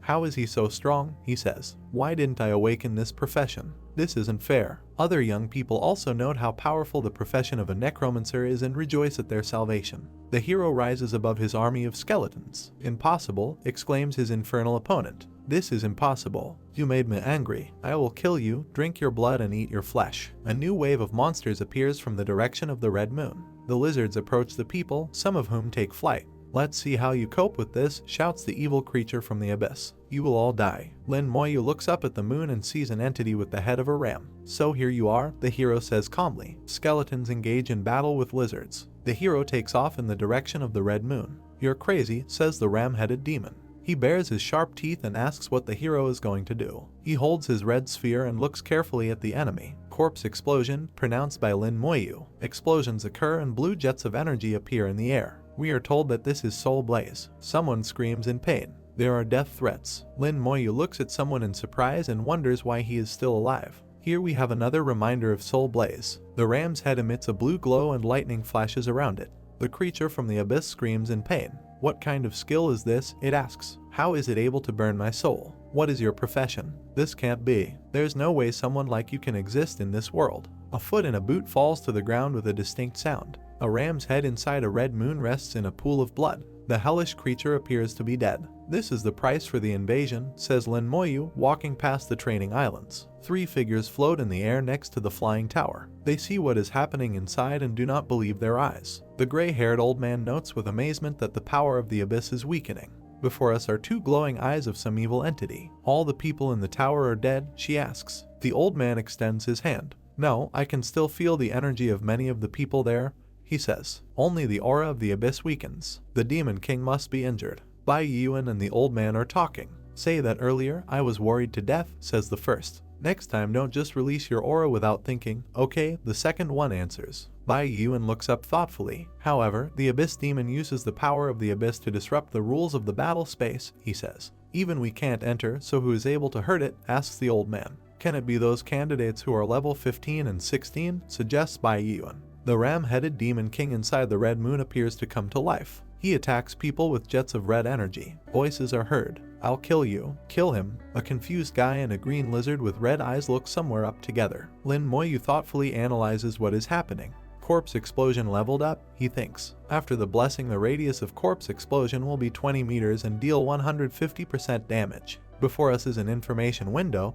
Corpse explosion causes corpses to explode and deals 15% damage to enemies within 2 meters. Is this a type of skill that requires repeated use and familiarity to upgrade? Or does it mean that other than the talent skills when changing professions, all the skills learned using scrolls need to be upgraded like this? Lin Moyu glances at the monsters rushing towards him. Perfect timing, he thinks. Lin Moyu walks forward. A level up notification appears above his head. The test participants look at him with their mouths wide open and talk among themselves. Who is he? He's actually using these weird monsters to level up. He seems to be called Lin Moyu, a new class. Thankfully he's here, otherwise we'd be doomed. The hero looks up, where the monsters fly up, surrounded by a red aura. "It looks like you won't be able to escape," he says. A demon with the head of a ram addresses the hero. His eyes glow with angry red fire. "You are Lin Moyu. This king remembers you. When you come to the abyss, this king." An explosion occurs. We see a corpse explosion notification. The test participants look up in surprise. "The battle space is back to normal," says one of them. "Have we won?" 3 figures still hang near the structure where the tests are taking place. One of them notices that the consciousness of the abyss has been destroyed. The gray-haired old man says that the battle space has been restored. Bai Yuan worriedly asks if the guys are okay. The old man extends his hand forward. This allows him to find out that they are all alive and well, and there are no casualties. No casualties. Bai Yuan can't believe his ears. "It is completely different from what I expected," thinks he. What exactly happened inside the battle space? The old man emits jets of yellow energy towards the structure where the tests are taking place. "Let's just teleport the guys back just in case," Bai Yuan suggests to him. The old man agrees. "Let's retrace what happened inside the battle space," says Bai Yuan. The hero is standing next to Ziazu. "Dumb Lin, are you okay?" the girl asks. The hero replies that he is fine. Above them, in the glare of lightning, a concerned face appears. This is Bai Yuan, who is revered as a god here. "Everyone, the abyssal power has disappeared and the battle space is back to normal," says he. "You will be sent back to your original testing site, and the exam results will be announced later." Ziazu looks at him thoughtfully. "We couldn't even contend against those orc warriors. Thankfully this guy was here," she thinks. After teleportation, test participants appear in front of a tall tower. An announcement sounds that the main battle exam is over and all participants can wait for the final scores to be announced. A bearded man in powerful shoulder pads and luxuriant hair is thinking. "The main combat results consist of points and evaluations," he thinks. "Top-tier academies aren't just about having high points. The evaluations need to be excellent as well, and their evaluations, unlike other examinees, are given directly by the high-ranking officials of the Shenzia Empire." The hero also thinks. He wonders what exactly happened inside the battle space, but he is kind of looking forward to what kind of evaluation he will receive. Inside the yellow energy circle, the figure of the hero is visible, surrounded by a bluish aura. In front of her are several much smaller figures, among which Bai Yuan can be discerned. The Empire's leading expert looks at the hologram and realizes who it is. We see a hero with a red sphere in his hand. "A necromancer," says Bai Yuan. "I've heard of this class before. It's a brand new class that appeared in the Zhaihai city of Jiangning province. I didn't expect him to turn the tide. Impressive." The expert recalls the explosions that were heard during the battle with monsters, and the way the hero calmly walked forward towards his enemies. "Calm, decisive in battle, powerful class," says Bai Yuan. "This kid already has the potential to become a top-tier expert. Not only is his class powerful, but he must also have awakened strong talents as well." Discussion among experts continues. "This year's evaluations are a bit tough. What's so difficult about it? Those who fled are all cowards. They'd just desert on the battlefield in the future. Can't rely on them. After all, they're just teenagers." Lin Moyu's evaluation is definitely excellent. As for the others, let's discuss. The huge area is filled with people. A blue status box appears above it, indicating that participant Lin Moyu took first place, scored 34,605 points, and earned an excellent rating. The bearded man raises his hands and begins to rejoice wildly. "First place, best score," he shouts. "Nice job, kid," he thinks. Someone congratulates old Lu. Some say that the highest score in the province will allow the old man to boast for another 20 years, no less. Ziazu turns to the hero and congratulates him for setting the provincial record for most points scored. Lin Moyu thanks her. The girl is surprised. "You smile, not believing your eyes?" she asks. They are standing opposite each other. "You are very cute when you smile," says Ziazu. "Why do you do this so rarely in life?" Old man Lu smiles. Above his head is Ziazu's score, 76 points, excellent.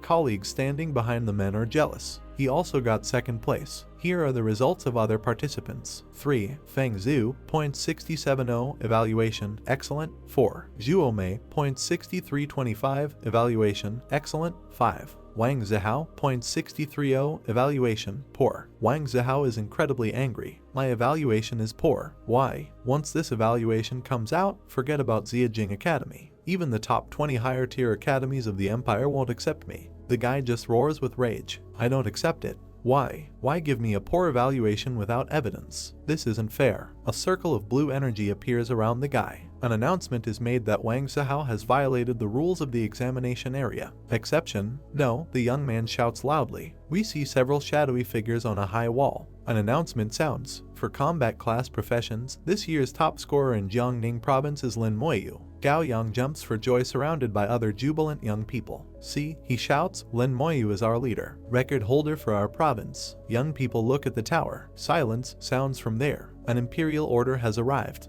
Lin Moyu has become this year's. An imperial order, those gathered think. Isn't a provincial record enough? We see the square from a bird's eye view. A lot of people have gathered here. They are informed that Lin Moyu set a national examination record this year. Those gathered cannot believe that this is actually true. Old man Lu is shocked to the core. I heard right, he thinks. Large drops of sweat are running down his face. Did he set a national record? Angels fly around his head, playing pipes. Lu is simply in seventh heaven. Colleagues standing next to him are already worried about his health. They ask if he's okay and tell him not to worry so much. Someone says that the damn old man heard right and now he can brag for the rest of his life. Young people are sincerely happy to hear the message. They are happy for the hero, national top scorer. Our Jiangning province produced a national top scorer. Lin Moyu is truly amazing. In the future, I'll make my child go to the same high school. The hero is congratulated by his recent competitors in the test. Specifically, a brunette with short hair. The blonde thanks the hero. He states that this time, if it weren't for him,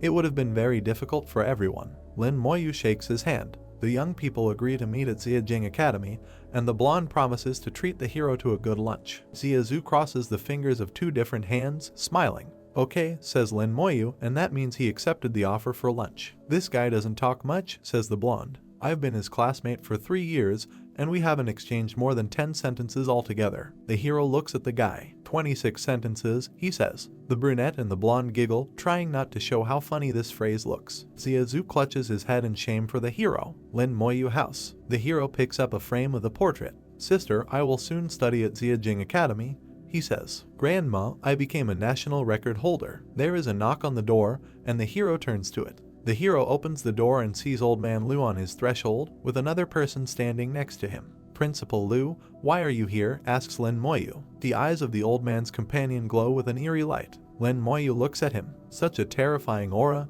he thinks. Even breathing feels difficult. Lin Moyu takes out his sword and summons skeletons. Excellent reaction, says the old man's companion. The hero bows respectfully. Greetings, Lord Baishen, he says. The hero bows to the guest. I came here this time to talk to you about the matter of Ziyajing Academy, says Baishen. Calm, composed, excellent instinctive reactions, you're a good seedling, he thinks. We see a low cabinet on which there are photographs of the hero's loved ones. Lin Moyu pours boiling water into glasses. Please, don't mind, Lu says to the high-ranking guest. His sister went to Ziyajing Academy last year, so he has been living alone. The hero looks at the guests gloomily, and Baishen evaluates him. With such a family background, both siblings were able to enter Ziyajing Academy, truly remarkable. To have a genius like him is even rare. Before us is a skeleton warrior and a status window with his attributes. 4 attributes at 250, asks Baishen in surprise. Average attributes, but in the battle space, how did you achieve that? Lin Moyu looks at the guest in surprise. 4 attributes at 250. It seems others can't see the talent-boosted attributes of the skeleton warrior class, thinks he. 3 interlocutors are sitting at a wooden table. What talent did you awaken? Asks Baishen. Did you really awaken a talent? Lu asks excitedly and hits the table with his fist. My talent is amplification, explains Lin Moyu. It amplifies all skills. Baishen looks at the guy intently. Sure, that could be true, he thinks. I have 2 things to discuss this time, he says. First is the reward from Ziyajing Academy. Second is to take you to the academy greater than there will be a trial the day after tomorrow, and I hope you can participate. Lin Moyu frowns at his interlocutor. What kind of test is this? He asks. It's an internal trial within Ziyajing Academy, explains the guest. The participants are all our own internal students. I can't tell you the specifics until you agree to participate. Lin Moyu rubs his chin thoughtfully. Participation is not compulsory, the decision is up to me, thinks he. What do you mean by internal participants? Is it secretive? Seems like the trial's content is unusual. The interlocutors sit opposite each other. I can't give details, says Baishen, but I can say that this is a fairly rare opportunity. Under any other circumstances, you could not take part in this test. I will participate, says Lin Moyu. 2 scrolls tied with ribbons appear in front of the guest, who laughs joyfully. Since that's the case, he says, let me give you the rewards first. As the national top scorer, your rewards are quite substantial. Skill scrolls, the hero thinks. The guest pushes a blue plastic card. The first reward is 10,000 points in addition to your exam score, says Baishen. Your points are all here. You should have heard that within the academy points are more useful than gold. There are scrolls in front of us. Guest reports that the second reward is 1 primary skill scroll and 1 intermediate skill scroll. Bai Shen raises his right palm with his fingers straight. The third item is based on your performance in the battle space, he says. It's an additional reward for you, a qualification to enter the Divine Summer Tower once. This qualification to enter the tower is very precious, especially for the first time. Be sure to prepare well before going. Bai Shen listens gloomily to his guest. I understand, he answers in monosyllables. When Lord Bai Shen stresses this, it surely holds immense importance, he thinks. The guest looks sideways at the hero. Tidy up a bit, I'll take you to Xiajing Academy, he says. Bai Shen and Lin Moyu stand inside the blue circles. Old Man Lu stands a short distance from them. His figure is illuminated by the bright moon. Good luck, guy, he says. A parallelepiped takes off from a platform located between 2 arched colonnades. Now Bai Shen and Lin Moyu stand in front of him. They arrived at the place Xiajing Academy. The heroes look at a strange vehicle. This gate is not only an entrance, but also a weapon, says Bai Shen. Even top-tier experts would pay a huge price to forcefully enter. Let's go. The hero stands inside the living room with his hands in his pockets. This is the residential area. You'll be staying here today, Bai Shen tells him. I'll be going now, rest well, someone will come to guide you tomorrow. Okay, Lin Moyu answers. There is also a red-haired guy in the room who bows to the Lord. He looks at the hero suspiciously, sweat running down his face. What's the identity of this kid? He thinks. Lord Bai Shen personally received him, yet his tone towards the Lord is so cold. Smiling, the guy approaches the hero. Are you Lin Moyu? He asks. Yes, that's the answer. Where are you going to stay? Asks the red-haired young man. It offers several options. A place in a room for 4 people costs 500 points per month, in a double room 1,000 points, in a single room 2,000. A personal villa will cost 10,000 points. For a villa with a training area, the price has not yet been determined. The guy smiles. He extends 2 fingers towards the hero. Student Lin, he says, I know that you just passed the exam and you have a lot of points, but I still advise you to save where you can. There are too many places where points are needed later. Just stay in a 4-person room for now, or maybe. I want a single room, Lin Moyu tells the guy. Sure, save a bit, go for a single room dormitory, he thinks. The red-haired young man looks at the hero in surprise. Single room. Are you sure? He asks. So extravagant, not saving now, he thinks. But you'll regret it when you realize how hard points are to earn later. Lin Moyu still confirms his choice. 2 young men are standing in the hero's single room. It suits me, says Lin Moyu. Great, the redhead replies and asks to give him an identification card for registration. He has a cash register in his hands. We see the screen of this device. The guy looks in amazement at the number of points the hero has. There are 133,605 of them. Where do you get so many of them? Asks the young man. Lin Moyu frowns at his interlocutor. The reward from becoming the national top scorer, he says. 133,000. The redhead never ceases to be amazed. No wonder you decided to stay in a single room. Since I entered the academy, he thinks I have only earned 10,000 points. I can't even dream about what he has. He leaves, waves his hand and says a few goodbye phrases. Alright, from now on this room is your dormitory. Rest well, if you need anything, come find me. Remember to get a communication device tomorrow, it'll be inconvenient without it. It's night outside. Lin Moyu looks out the window. Is someone practicing skills here? He thinks. Indeed, it's Xiajing Academy.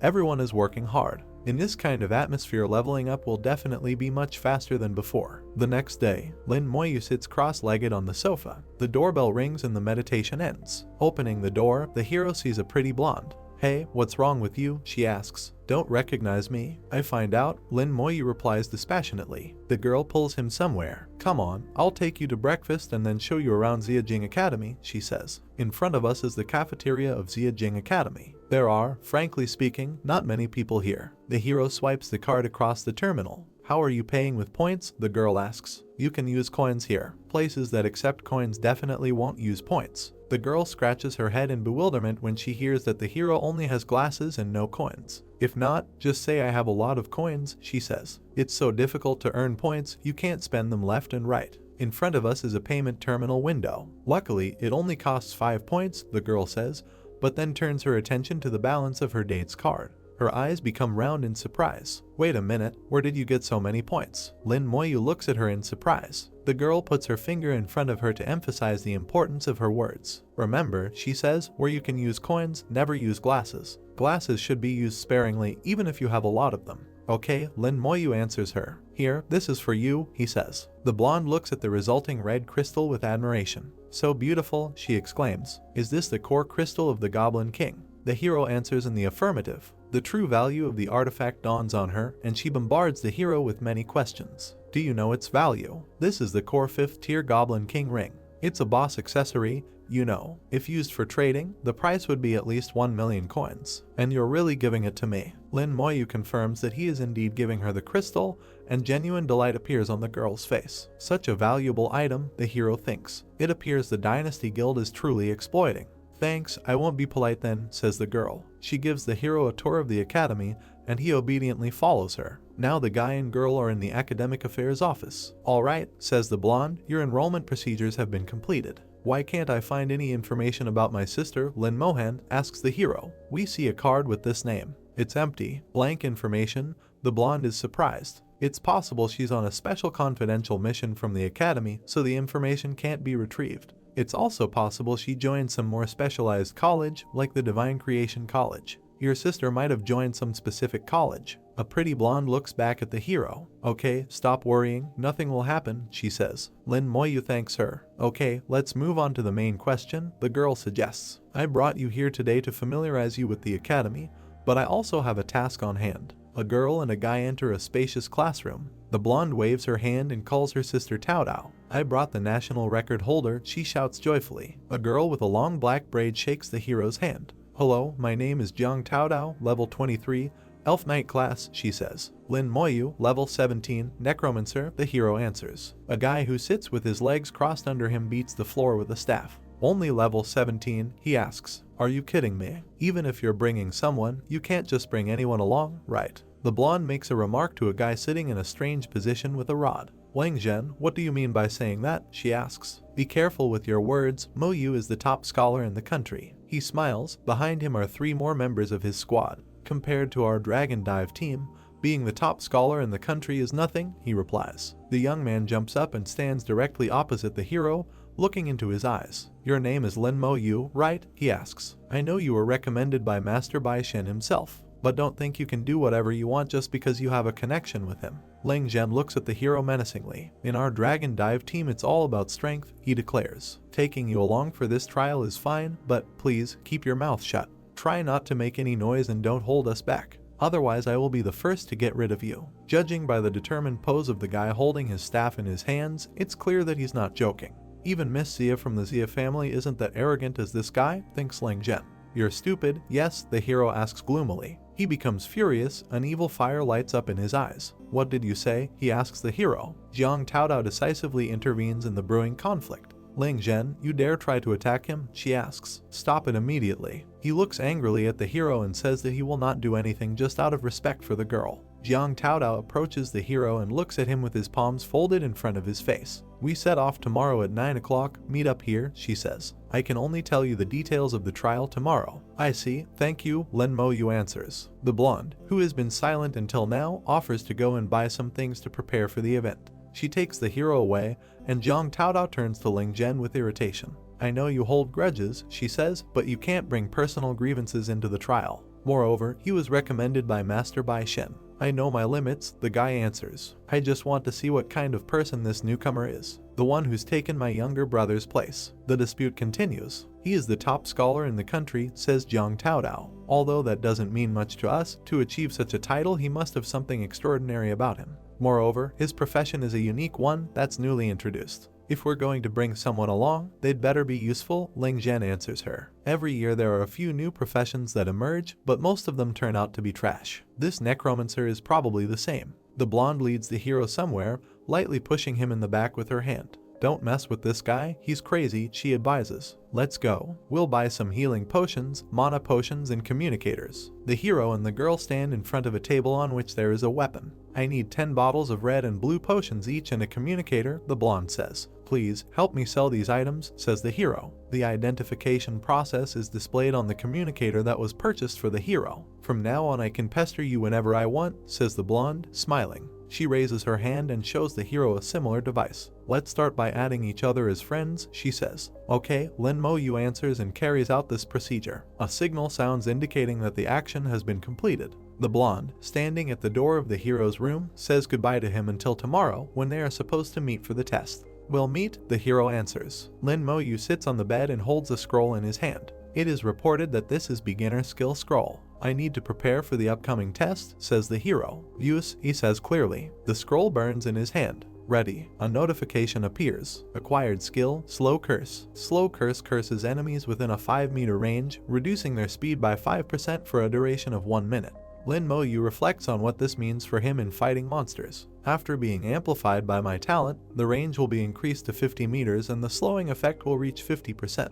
The duration will be extended to 10 minutes. Another godlike skill. The hero continues to think. He rests his head on his hand. My skills can now be categorized into summoning, attacking, and cursing. Each category is crucial and extremely powerful. The hero sits on the bed. He is illuminated by moonlight. I hope to learn other skill systems too in the future, he thinks. The next day, Ningyi waves his hand at the hero. Rise and shine, sleepyhead, she says into the communicator. The sun is shining. I'm downstairs. Come down for breakfast. We'll head out once we're done eating. Okay, the hero answers her. The test participants gathered in one room. Once we teleport there, don't wander around, says Jiang Taodao. Boy, don't keep us there. Obviously, Ling Zhen is bullying again. Ningyi sticks out his tongue. Don't detain us, she says. Jiang Taodao is trying to stop this squabble. Whatever conflicts you have, she says, resolve them after the trial. You all know how important this trial is. Now everyone introduce your own profession. The red-haired girl with glasses introduces herself as Mio Yu, level 20, Spirit Sage. The information box adds that this is a rare profession. Second in line is Priest, Duan Gao, level 20, rare profession. Third, Ling Zhen. Scratching his head, he says that he is level 21 and is a warlock. This is also a rare profession. Fourth, Jiang Taodao, Spirit Knight, level 23, rare profession. The hero appears fifth. Lin Mo-yu, level 17, Necromancer, unique hidden profession. And finally, the blonde Ningyi, level 19, Shadow Assassin, rare profession. Jiang Taodao, who has a very serious expression on her face, is holding a blue crystal in her hand. We must unite for this trial, she says. Otherwise don't blame me for being rude. Don't worry, Sister Taodao, we definitely won't jeopardize the trial, Ningyi assures her. All 6 stand at the edges of the magic circle caused by the crystal. Jiajing Academy, Qianlong Institute, begin the trial teleportation, pronounced by Ningyi. 6 young people approach a gloomy building with a high spire. We also see powerful chains. It's Shen Ziata, Ningyi says warily. So, Shen Ziata is in the sky, the hero thinks to himself. A stream of red energy rushes towards young people. Is it the rower of Shen Ziata that teleported us here? The hero thinks.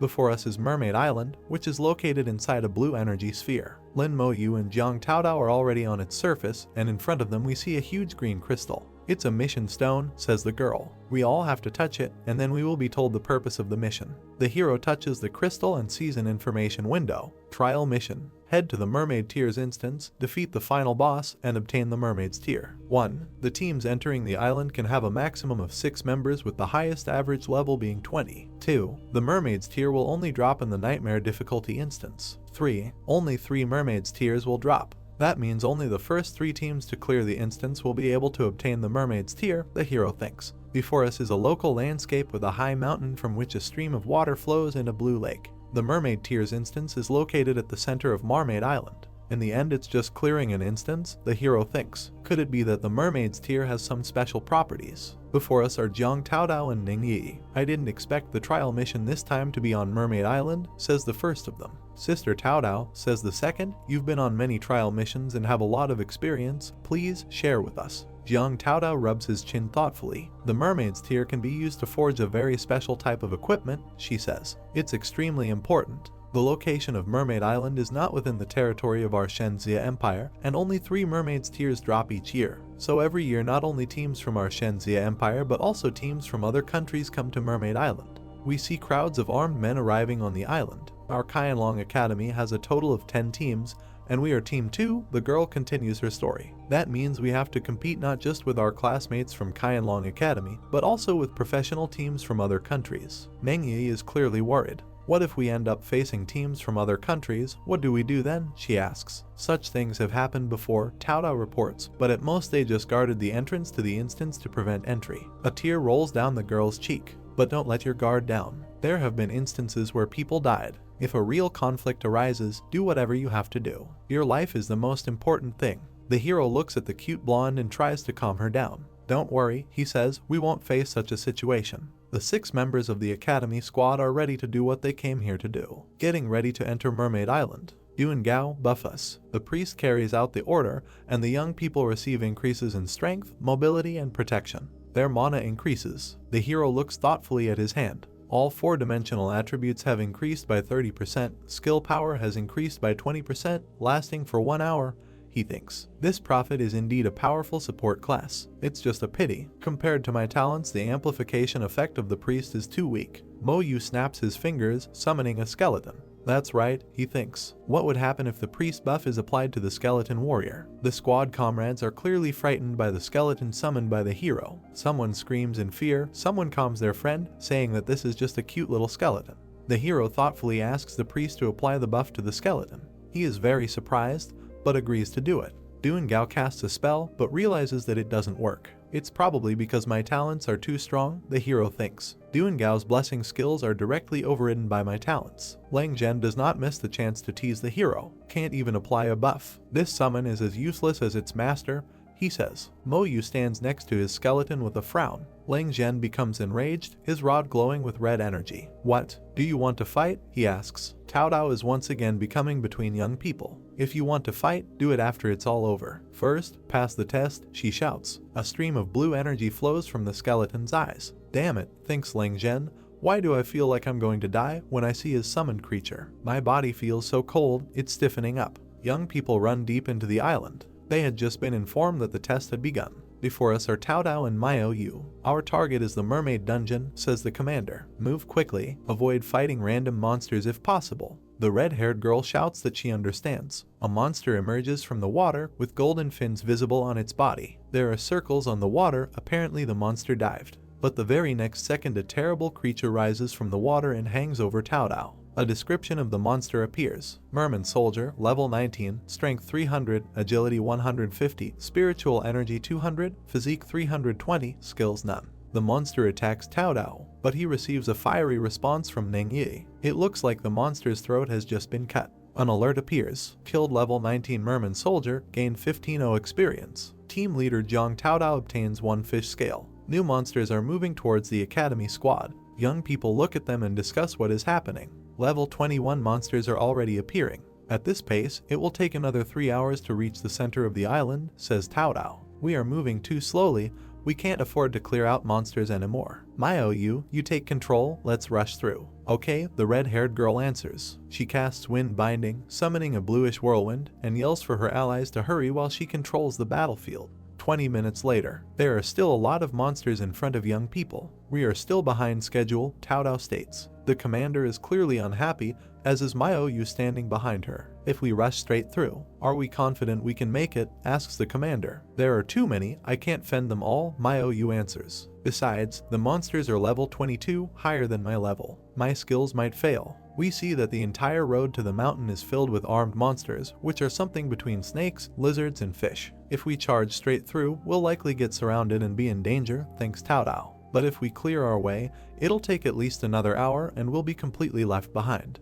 The hero approaches his commander and says that he will do everything himself. Ling Zhen smiles sarcastically. You, he asks, a level 17 noob, what can you do? You haven't lifted a finger all this way, what use are you? Yi tells him to shut up, but Zhen won't do it. You should just keep hiding behind women, he says to the hero. Cao Dao stares at the hero. Len Mo Yu, what are you going to do? She asks. I use the skeleton warrior to lure monsters towards me. It's clear from the commander's face that this plan seems successful to her. But for sure, she thinks, he summoned the creature. Okay, go ahead, she says to the hero. The skeleton takes off and rushes towards enemies. What speed, thinks Cao Dao. The skeleton enters into battle with the monsters. The commander sees that the way is clear and orders the members of his squad to quickly move forward. The heroes stand at the foot of the waterfall. We see a notification that Skeleton Warrior has been remembered to the summoning space. Cao Dao praises the hero for the work done and says that the squad owes its current success to him. But Ling Zhen is still dissatisfied with something. Why couldn't this have been done from the very beginning? He asks Yi. We would have been at the mountain a long time ago and would not have fallen behind schedule.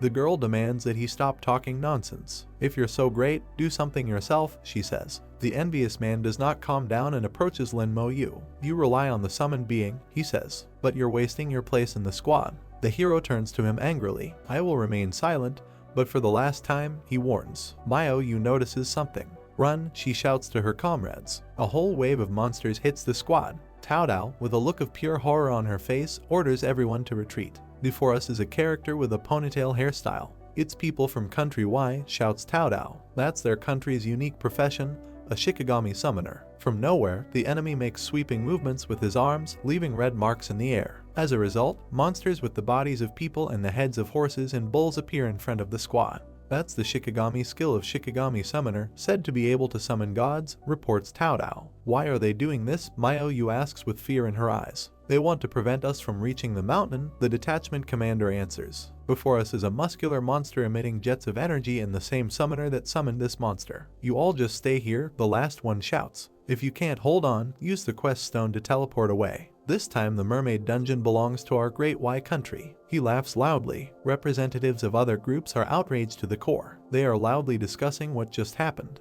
Despicable. Shikigami summoners are legendary professions. It seems like Y country is really invested in this. There are now hundreds of mermaid monsters gathered here. It'll take at least a few hours to clear them all. "Any summoners here? Lure the monsters away." Cao Dao asks the hero, whose hand is glowing with blue energy, if he can distract the monsters. Around them, the screams of the trial participants who find themselves at a dead end continue to be heard. "You think summoners can do anything?" Even with a summoner, these hundreds of monsters would still be too much. Whose summoned creature is this? The skeleton summoned by the hero attracts hordes of monsters with fins. He's pulling the monsters, people around shout. "Great. Unfortunately, there are still 2/3 of the monsters left." Lin Moyu summons another skeleton and it appears next to him. Second, Cao Dao can't believe his eyes. "Were you able to summon the second creature? Go, distract the monsters," the hero orders the skeleton. "No need for a corpse explosion. That would let that idiot share my experience points," he thinks. A skeleton with glowing eyes distracts monsters. Cheers of joy can be heard all around. Here comes another one. "Well done, bro. When the trial is over, drinks are on me." The third skeleton enters the scene. There's even a third one. Whose summoned creature is this? "Thank you so much." Steady, steady, let's go guys. Don't let those Shikigami summoners get too arrogant."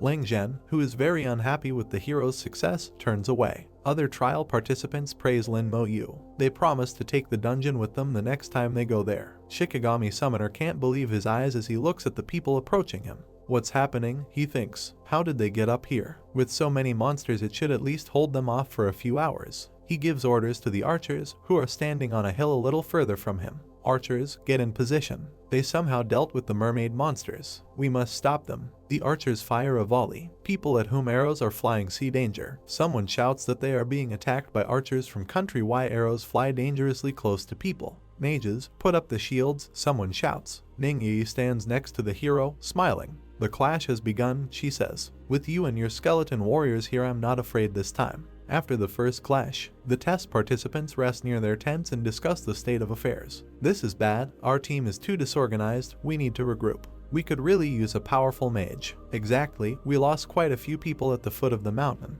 We must regroup to hold Sac Country." Ling Zhen approaches Cao Dao. "Captain," he says, "I want to move to another squad." He points a contemptuous finger at the hero. "Either he goes or I go. Captain, you choose," he declares. "Ling Zhen, you're going a bit too far," Duan Gao tells him. "Exactly. If it weren't for Lin Moyu pulling the monsters, we wouldn't have made it up here," supports priest Myo Yu. Yi is more angry than her comrades. "Ling Zhen, you're really something else," she says. Cao Dao, with her eyes downcast, contemplates the conflict taking place in front of her. "The captain will definitely keep me," Ling Zhen thinks. Meanwhile, other teams are all looking for mages. "Our team can't afford to lose my damage output. This way I can kick him out of the team." Cao Dao has made a decision and is announcing it.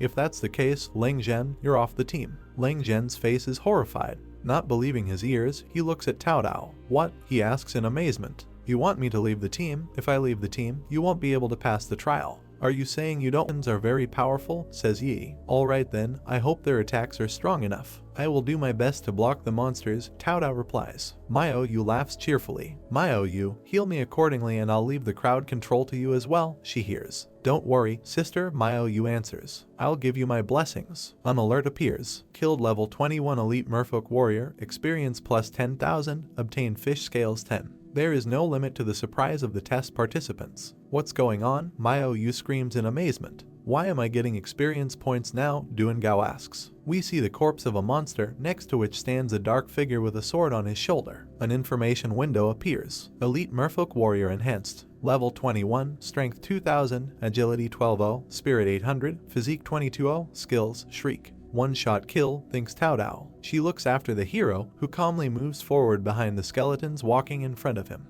Keep looking for targets, he orders his puppets. Just now his skeletons killed enhanced level nightmare monsters in one shot. The captain asks himself mentally, even if we had the perfect party, it would still take at least 1 to 2 minutes, wouldn't it? He turns and waves his hand welcomingly. I told you, she says. Mo Yu's skeletons are amazing.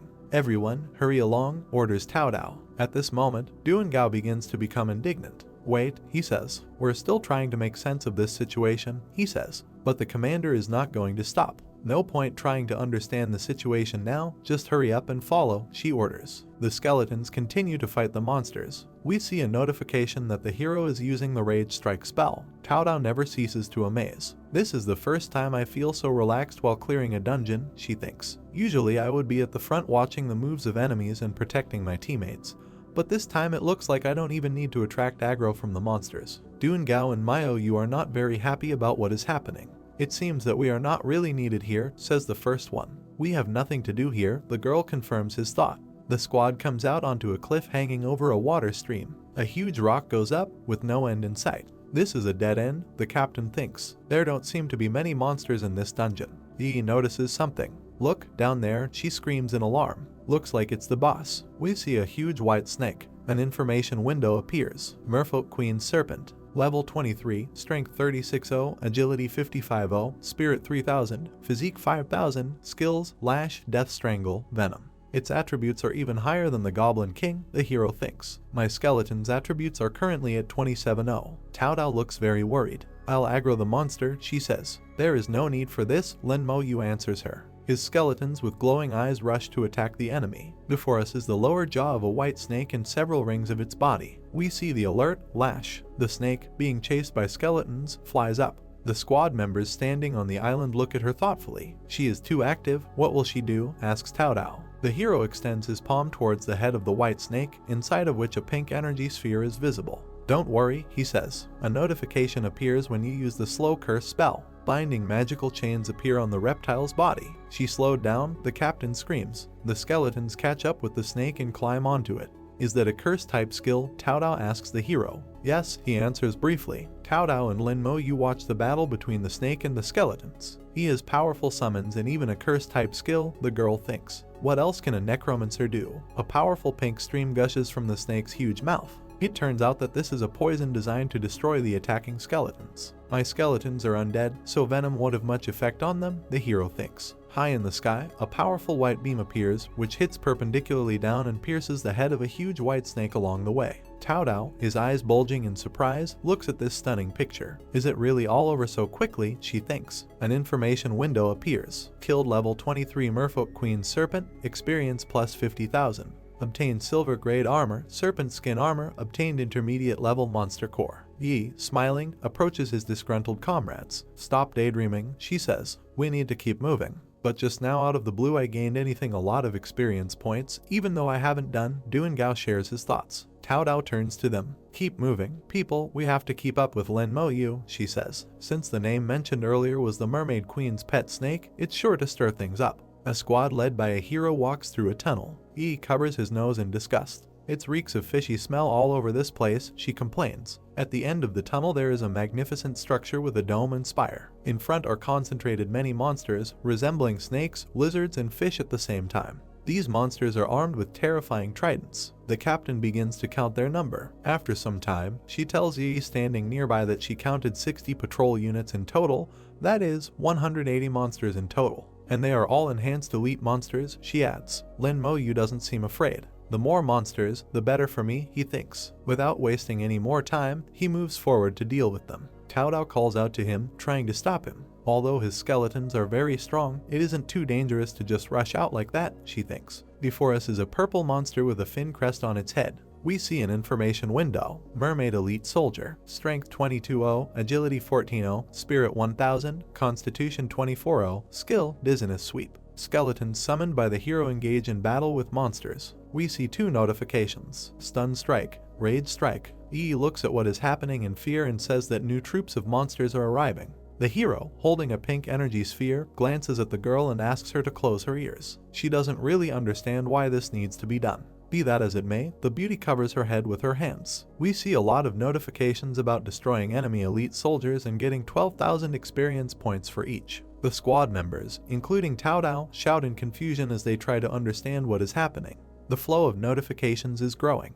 The battlefield is covered with dozens of explosions. The amazed exclamations of the hero's comrades can be heard. I've never seen anything like this. How can a skill be this powerful? How is he able to do that? This is unreal. The notifications are just going crazy with all these experience points flooding in. A strange noise is heard over the snowy area. Guys, the palace doors are opening, someone says. A blonde mermaid appears in front of us. An information window appears. Mermaid Queen. Strength 5,000, Agility 6,000, Spirit 5,000, Constitution 6,000, Skills, Scream of Sorrow, Tsunami Waves, Queen's Lament. Yi looks at this magnificent creature in shock. The mermaid stands in the gateway and emits streams of bluish energy. She is beautiful, Yi admits. The entire squad looks at the magnificent mermaid in fascination. Even skeletons stop. It's enchantment magic, says Lin Mo Yu. The hero looks at his dumbfounded comrades in surprise and uses the awaken spell. The squad members begin to come to their senses. Yi looks around in surprise, wondering what happened to her just now. Her hand is shaking and beads of sweat are rolling down her face. The mermaid queen has innate enchantment magic. We all fell for it, she says. Fortunately, Lin Mo Yu was there to stop us, otherwise we might have been annihilated just now. The mermaid goes down the steps in the direction of the squad. Her body is surrounded by a halo of blue energy. Suddenly her face, which was previously very attractive, becomes truly scary. The eyes turn into 2 huge red balls. Emitting powerful streams of energy, the mermaid raises a trident in front of her. A notification appears indicating that she is using the Scream of Sorrow spell. Tao Dao looks at her with fear. Given the attributes of this mermaid queen, with a normal 6-person team it would take at least an hour to defeat her, she thinks. But at this point I have no clue what Lin Mo Yu might have up his sleeve next. The mermaid screams loudly, which, apparently, has the most detrimental effect on the skeletons. The power attribute of the mermaid queen is too high. The skeletons can't hold on much longer, thinks Tao Dao. The current situation feels somewhat like a pack of wolves attacking a male lion. Before us is an illustration of this commander's thought. It's hard to say who will win or lose, the captain thinks. The mermaid, whose eyes glow with red fire, uses her trident. This seems to help her successfully fight skeletons. This is hardly true at all. We see a skeleton's head flying away. An alert appears stating that 11 skeleton warriors have been destroyed. Tao Dao turns to his squad's priest. Duan Gao, buff our status, get ready to battle. Okay, he says. Once Lin Mo Yu's skeleton warriors can't hold on any longer, we'll take over, the captain thinks. The hero has a red sphere in his hand. Nothing is needed, he says. He is reported to use the curse spell. The mermaid is entangled in red magical chains. The mermaid, in turn, casts the Tsunami Wave spell. A powerful wave of blue energy rolls over the surviving skeletons. The skeletons are blown away by the shock wave. We see a message about the death of 12 of them. Tao Dao is very worried, large drops of sweat running down her face. It seems the skeleton warriors are at their limit. It's our time to step in, she thinks. Lin Mo Yu, call back your skeletons, she says out loud. The hero raises his hand, glowing with blue energy. Arise and dominate, my soldiers, he orders. We see many characteristic black clouds on the battlefield. A message appears, summoning the remaining 87 skeleton warriors. Dozens of skeletons with swords in their hands rush at the enemy. This can't be true, Tao Dao says in shock. The squad members stare open-mouthed at the battle unfolding in front of them. Am I seeing things, says the captain.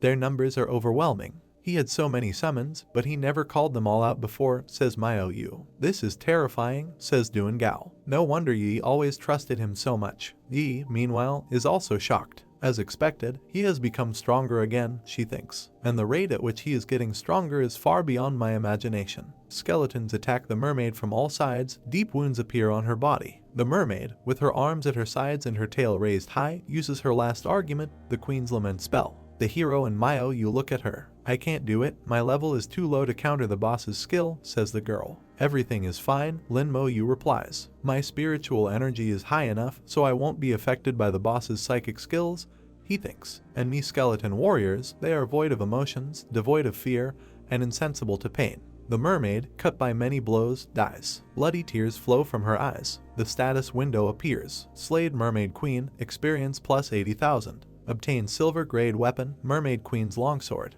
Obtain silver grade weapon, Mermaid Queen's staff. Mermaid Queen's longsword, silver grade, strength plus 50, constitution plus 50, warrior skills power increased 10%, usable at level 20. Mermaid Queen's staff, silver grade, spirit plus 50, constitution plus 50. Mage skills power increased 10%, usable at level 20. Obtained mermaid's tier 1. Yi looks at the dropped trophies in surprise. Grab the tier of the mermaid, she says. That would mark trial mission is completed. With this we are a step closer to Chuangshen Academy. The captain approaches his soldiers. Yes, if complete a few more trial missions and level up, we will definitely be able to enter the academy, she says. We owe a lot to Lin Mo Yu for this. Without him we wouldn't have been able to complete the trial so smoothly. Yes, the worst one was that guy Ling Zhen, says one of the squad members. Never teaming up with him again. The hero approaches Yi. Do you have a cooldown charm? He asks. The girl replies that she has it. Do you want? We see the entrance to the portal and a strange-looking clock ticking. The squad members understand what the hero really wants, right? The cooldown charm, they shout anxiously.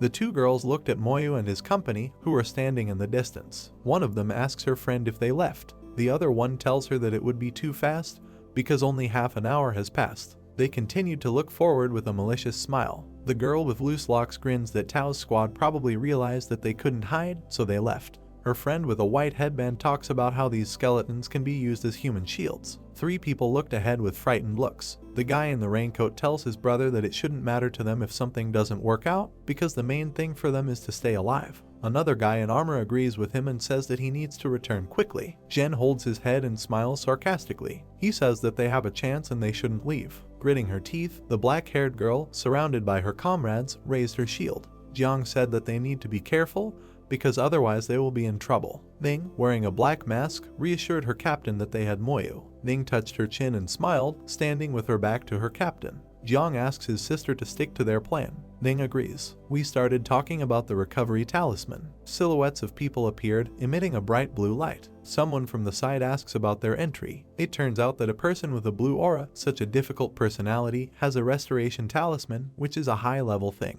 Someone else from the outside noticed that if he understood everything correctly, then these people had gone to a nightmare level, which could mean that they were looking for death. The team captain turned back with a frown on her face. She said that now they can only rely on them. Her blonde partner replied that everyone had already seen Moyu's power and they would not have any problems. The captain stood opposite Myo, raising her blue shield, and remembered the mermaid's face. Jiang was afraid that Moyu alone would not be enough for them at a nightmare level. But Myo asked her not to worry. Ning stood behind the protagonist with a raised finger on her right hand. Ning recalled that last time she told him that she wanted to get an upgrade, but did not expect that it would happen so soon and that he would no longer be able to take away from her what he had already given. Moyu answered her well with a smile on his face. The mermaid's guard climbed out of the water and looked at Ning and Moyu leaving. The black-haired guy told his partner that the remaining time should be enough for two people to go through 2 more rounds. Ning told him that they should take advantage of this to get all the mermaid's tears. A skeleton in a black cloak and a sword, emitting blue light, flew straight towards the mermaid guard.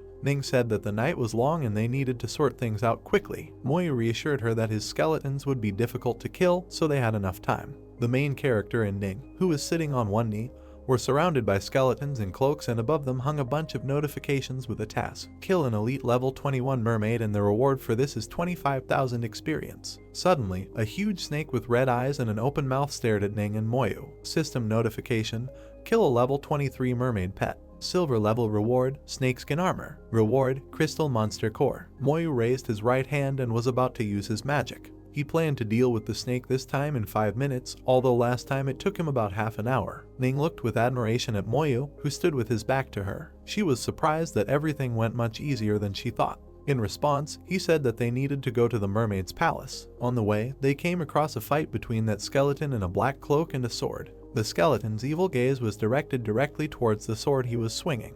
At the palace, a warrior with a sword cuts down its guards. Moyu wants to kill all the palace guards and asks the boss to come out. A card appeared: Queen Mermaid, a monster of the legendary level. Strength 5,000, Agility 6,000, Spiritual Strength 5,000, Endurance 6,000, Skill, Terrifying Scream, Huge Waves, Queen's Whale. The mermaid queen appeared wearing gold jewelry with beautiful blue stones. Ning looked out from behind Moyu. She asked him if the mermaid queen would touch her if she did not look at her. Ning stands behind him and points his finger at the mermaid queen. She asks Moyu to deal with her. Moyu, opening his palm, uses his magic again and binds the mermaid queen in chains with a red aura. This is the slow curse and corpse explosion. The mermaid queen is surrounded by fire and screams. A notification came out. Reward: kill the mermaid queen. Reward: 200,000 experience. Silver level reward: mermaid queen's dagger. It increases agility, plus 50, stamina, plus 50, strength increases 10%, available at level 20. Silver level reward: mermaid queen's magic book.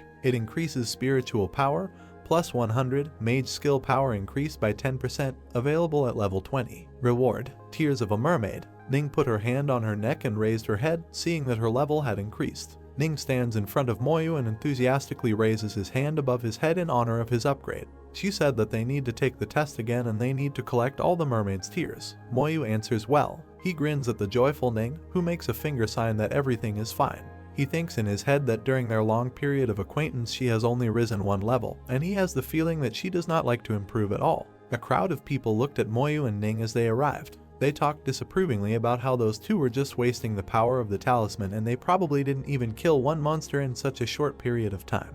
Ning, sticking out her tongue and closing her eyes, pressed the talisman. Tao's squad of 3 guys communicated with each other. Jiang doesn't believe that only 10 minutes have passed and how they could come back so quickly. Duan noticed to his sister that Moyu turned out to be so strong, stronger than they could have imagined. Ning and Moyu looked at their watches and prepared for a new round after the timer counted down. Ning asks Moyu how long the test took them and if they can complete it faster next time. Although she viewed this event as a game, Moyu's blonde partner raises her hand in joy. Her joy was accompanied by the fact that this time they completed it 30 seconds faster than last time. Ning looks at Moyu with a sly smile on his face. She talks about how she can't wait to see the reactions of the Sakura people, but he answered her rather dryly that they needed to go. 2 girls with dark hair saw the main character and Ning in the distance. One of them wondered why they went to the test again. The girl with the white headband didn't like that those 2 wasted resources and probably could have used up all the talismans. The first of them grinned at the fact that Ning and Moyu must have run away at the sight of the monster. Jiang frowned and looked at Ning, who made a hand sign that everything was fine.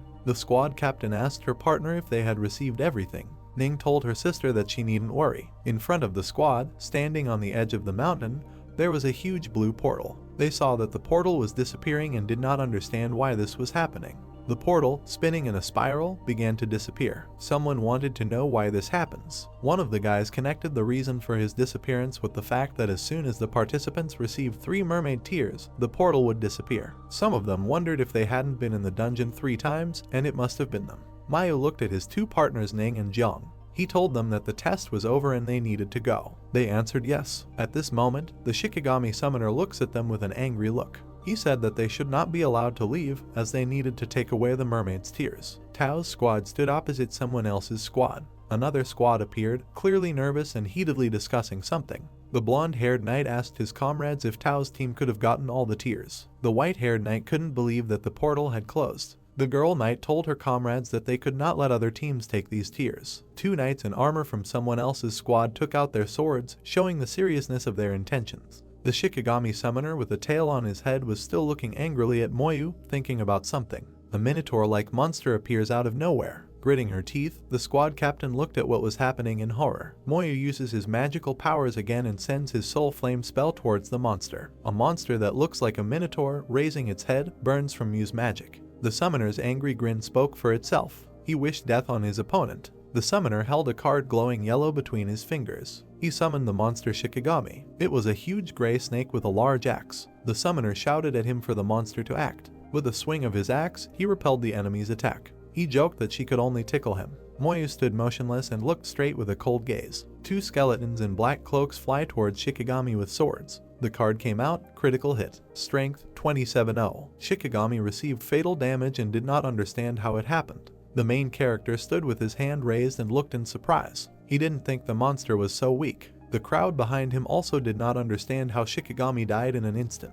The summoner spat out blood from his mouth. He said that he also suffered because Shikigami died. Those same 2 skeletons in black cloaks quickly flew into the attack. The guy with the tail on his head was defeated, spitting out the rest of his blood. Moyu gestured with his hand for his skeletons to move on. The summoner's face and his gaze indicated that he was in pain and hard. Another minotaur-like monster ran in the opposite direction. He shouted quickly, "Come on." Moyu was overshadowed by his own magic. The residents of Sakura admired the image and strength of Moyu. They could hardly believe that his skeletons were so good that they so easily killed the legendary professional summoner Shikigami, and they could only guess about Moyu's level. Gen looked back with an envious gaze. He knew that Moyu was a level 17 necromancer and thought that he was able to awaken his talent. He is surprised that it is quite a powerful profession and wanted to gather more information about Moyu. The main character stood surrounded by 5 skeletons, as if under protection. The skeletons headed towards the remaining fighters of the opposing squad. Frightened by such force, several people from the alien detachment began to flee.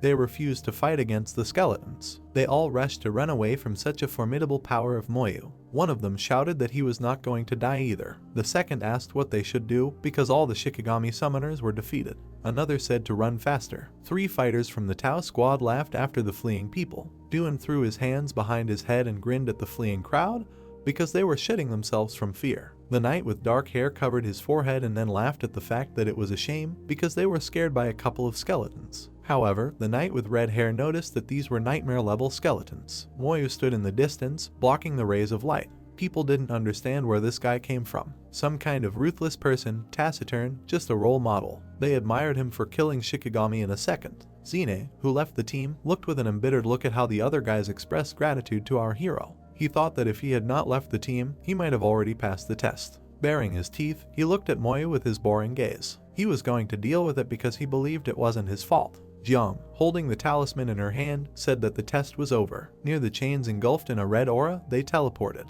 We moved to Qianlong Academy. The main character, with his hands in his pockets, stands surrounded by his classmates. Jiang pressed her hand to her chest and thanked Moyu because this test was very important to her. Ning sat at her desk and leaned her body against it from fatigue. She exhaled as they finally finished. With a malicious grin, Ning raised her head. Jiang makes a remark to her friend that Moyu should not be babysat, although she considers him a good person. The dark-haired girl looked at Ning with a surprised look from the main character. She made fun of her and said that she always answers instead of Moyu. A notification arrived on the protagonist's watch. He lifted his sleeve and looked at his watch. It was a notice from Bai Shen, which said that he needed to go to the training department. Moved to the training department, he stood opposite the table where Shen was sitting. He praised the hero, saying that he did well because he saw the recording of the test. Moyu simply replied that he did what was necessary. Snen looked forward confidently. The thought flashed through his mind that Moyu is not arrogant and does not get upset when he loses, and this is not bad. Then asks him what he plans to do with the mermaid's tears. Moyu peeked out from under his bangs. He answers that no, however, he wonders to himself about the importance of these tears. A small man appeared in the center of the circle, surrounded by a yellow aura. As it turns out, mermaid tears, which are a very rare item, increase the chance of awakening talents when you reach level 40.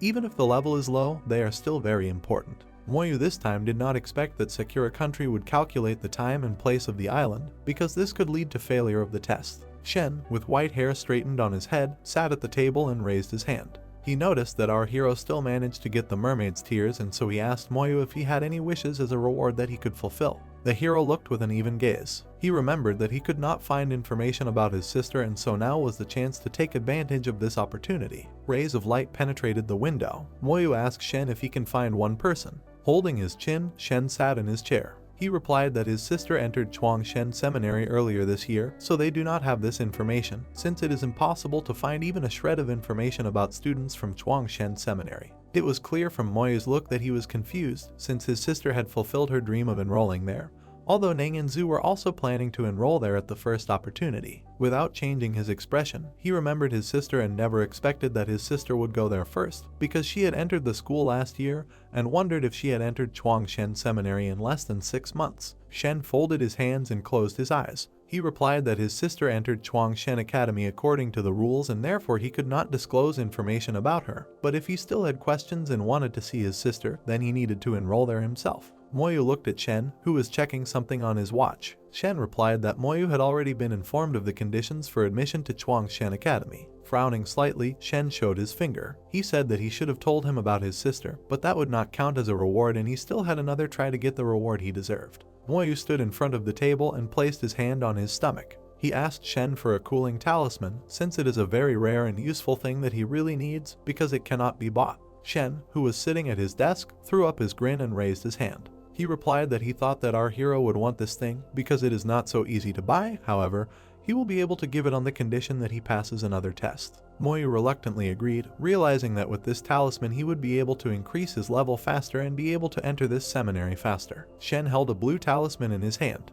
He warned Moyu that he could only begin the task after reaching level 20, and if he was in a hurry, he could go down to the dungeon and practice leveling there. Shen passed the blue teleportation stone into his hand. He said not everyone can get it. Moyu held a stone in his hand and looked at Shen. He was about to teleport when at that moment thoughts flashed through Shen's head that Moyu was really going to pass the test right now. He did not expect the main character to switch from one test to another so quickly. Moyu found himself at the academy and was surprised. He looked around the academy and thought that it was a copy of Xiajing Academy, which had many people and portals. One of the portals said that they were missing a level 25 mage and that a mage with shooting skills would be best suited for them. Another portal, the Blood Battle Orc Legion, lacked 20-25 nurses with healing skills. The third needed level 30 knights along with a set of silver equipment. Moyu lowered his head and looked at his watch. He saw a notice that he needed to reach level 30 to join the Seminary of Creation. There was an inscription on the watch. The requirement for entry into the Seminary of Creation is to reach level 30. It was hard for him to believe that his sister got to Xiajing in 3 or 4 months, having managed to reach level 30. He stood and looked ahead with a cold gaze. There were 2 more requirements hanging over him, one of which said to pass the threshold of level 30 on the hellish level, and the other so that the number of points for participation should reach 1,000.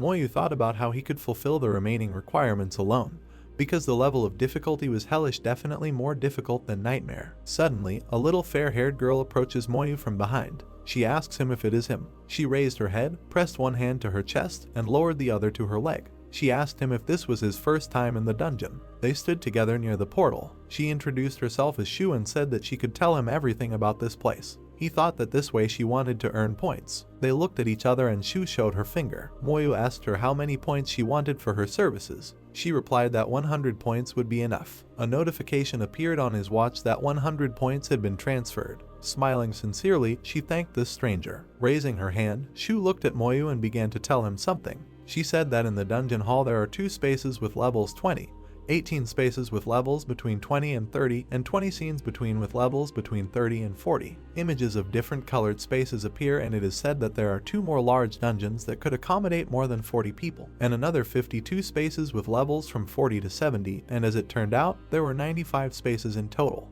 They stood in front of the core of one of the portals. Shu notified Moyu that each space had a corresponding completion record and could earn rewards by setting new records. 5 large multicolored portal cores attracted their attention. Shu explained that it is a quest center and a team building center in the dungeon, where he can earn points and recruit teammates or join a team. Moyu held his chin in thought. Shu asked him about any remaining unclear questions he might have. He asked how he could get points. Shu approached the huge energy-emitting core. She replied that he could earn points by participating in tests and completing assignments organized by the school. Moyu looked at this bright core in amazement. He didn't understand how he could score 1,000 points for admission, because the maximum you can get is 10 points from the test, and on average 2 or 3. Shu, raising her hand, glanced at him. She agreed that it was difficult to get the points, but if he wanted to enter the academy, then this was a prerequisite. Shu and Moyu looked at his watch, which showed a notification. The notification was from Duan, who asked how many points Moyu received. He said that he received 50 points, of which his was 20 points, and Sister Tao received 30 points and she is happy. Moyu was at a loss. He didn't believe that it was possible to get such high scores,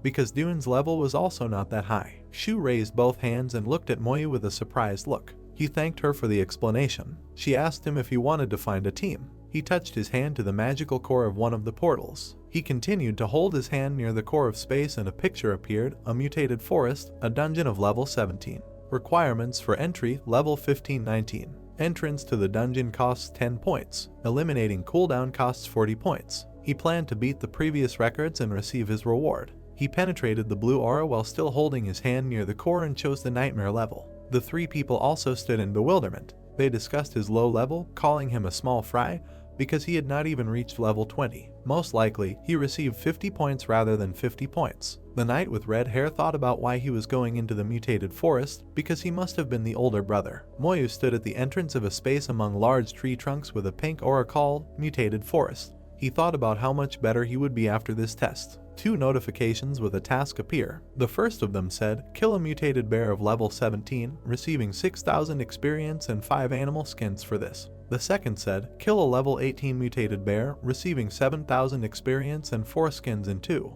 He planned to leave it to the skeletons in order to immediately go in search of the boss and not waste too much time. He approached the dark waters with 2 skeletons. He found the boss. A card has appeared, a level 19 mutated turtle. Strength, 4,000 points. Agility, 500 points. Spiritual power, 500 points. Endurance, 7,000 points. Abilities, bite, clear, and super defense. Moyu was surprised that the turtle had too much stamina, even more than a level 24 mermaid queen. The skeletons rushed to attack the flying mutated turtle. She repelled the skeleton's attack with her super defense. Moyu raised his hand and prepared to cast a spell. He appreciated the turtle's strength and his protection, and he now understood why no one had been able to break the record in 3 years. He used the Soul Flame spell against the turtle because he was in a hurry. He could only deal with her with skills that ignored her defenses. The turtle suffered significant damage. He turned over the turtle, which was emitting blue energy. A squad of skeletons with a red aura went to finish off the turtle with a strong blow spell. The boss is defeated.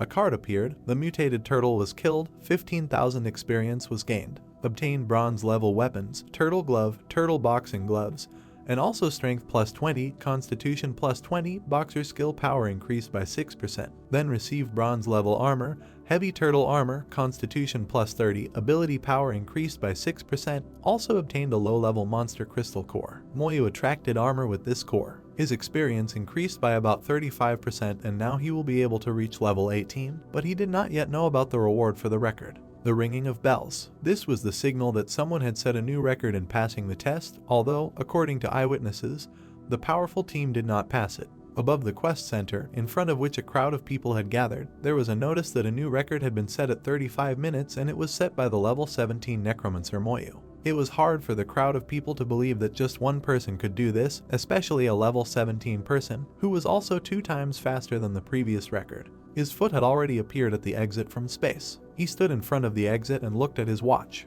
A notification came out that the mutated forest record had been updated and 1,000 points had been received. As it turned out, there were points for setting a new record. However, this was not enough for him and he wanted to set another record. 2 people looked at Moyu leaving for a new space. They were surprised that he was walking alone again and they would be ashamed, with their level 30, to ask him for help to increase their level. Holding his chin, he lowered his head down. He realized that he did not have enough level and he should go through the previous test again in order to increase his level and pass the test in space, the spider's lair, where the level requirement is from 18 to 21. He returned back and was surrounded by a crowd of people. They surrounded him with questions about why his older brother returned and did not pass this test, and only then did they realize that he was not at enough level because the test can only be passed from level 18 and he had 17.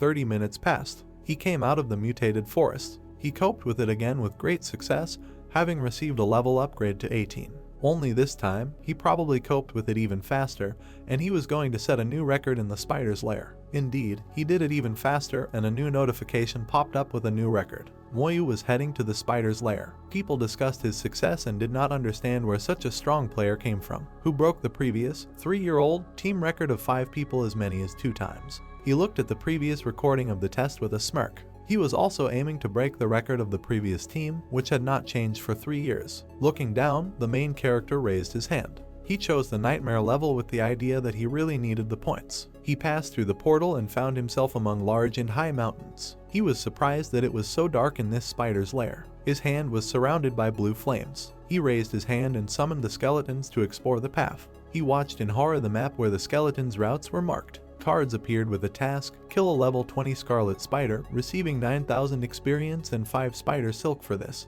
And one more thing, kill a level 19 scarlet spider, getting 8,000 experience and 4 spider silk. He realized that almost all of his skeletons had participated in battles. If this continues, he will not be able to pass the test quickly. He walked up to the little spider. A card appeared, a small spider of level 18. Strength, 200 agility, 200 spiritual strength, 100 stamina, 200. He realized that these little spiders were copies of monsters, and all these forks in the road led to them. A bunch of small spiders flew at him. He tried to use his skill, Soul Flame. He raised his head and looked in surprise at the cards that appeared above him. He killed at least 100 baby spiders. This experience gained is equal to 20 elite monsters of the same level. It was a great place to gain experience. He turned around and saw a bunch of more spiders appear, among which was a huge spider with stamina 29-0. He looked at his hand, shrouded in blue flames. He was about to return to the summoning space. Moyu always used this tactic to kill the boss. All the spiders attacked the huge skeleton. The summoning suddenly failed due to too many spiders. This skeleton exploded into bright flames. Moyu used the corpse explosion to destroy the small spiders. Moyu started to run.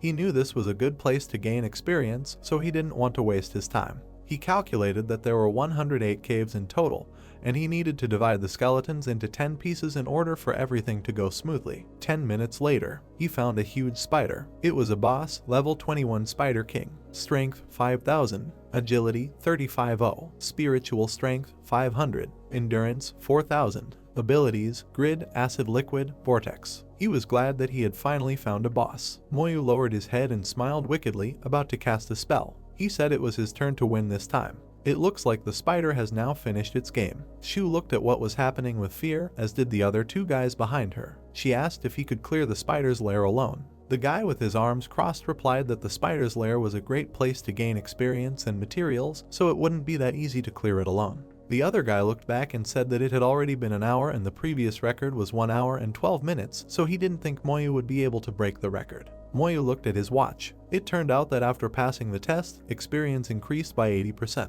However, the little spiders took too long and he failed to beat the record, but he did not give up and was going to go through the dungeon again to get points and points. A card appeared, the Spider King was killed, 190,000 experience was gained and a silver level weapon, Spider Dagger. Shu looked at her watch. She's already thought about it, that he may not return since an hour and a half has passed. Moyu came out of the space and Shu joyfully greeted him. She was happy that he was finally back. She asked him if he passed the test. Shu, holding her hand to her chest, looked at Moyu. She thought that he had failed the test and tried to reassure him that there were too many monsters in the spider's lair and it was almost impossible to pass such a test alone. But he replied with a grin that he passed. Shu looked at him in amazement. She was surprised that he was able to do it alone, because this meant that his speed was comparable to the speed of the team of 5 people who set the record. Moyu turned back, putting his hands in his pocket. Shu realized that he did it too easily and this is not even the limit. Shu stood opposite Moyu and looked at him thoughtfully. The main character asked Shu if she knew which dungeons give the most experience. She replied that among dungeons below level 25, the Spider's Lair holds the record for the amount of experience that can be gained. Although the experience in the Spider Lair is almost 3 times higher than in the Mutated Forest, it took him a little longer to complete this level. Moyu looked down. He knew that the spider had a lot of experience and in the time it took him to go through it, he could go through the Mutated Forest 4 times. He also spent a lot of points to recover from the test. Shu, holding her chin and closing her eyes, stood opposite Moyu. He asked her about places that he could go through quickly and gain a lot of experience. She tried to remember such places. They found themselves near one of the portals. Shu said that there is such a place. She advised him to team up with others and go underground, the Desert of Tyrant. She happily raised her hands and smiled. Shu said that this is a level 25 dungeon, but Moyu can still complete it with level 20, just have to assemble a team of 40 people. She knows a lot of old guys who earn points by helping newbies. Moyu looked ahead. He was a little doubtful that he would be able to complete the Tyrant dungeon alone, because in many missions the minimum level is 20. Shu tried to call out to Moyu, who was standing in front of the portal. She asked him if he would go to the spider's den again.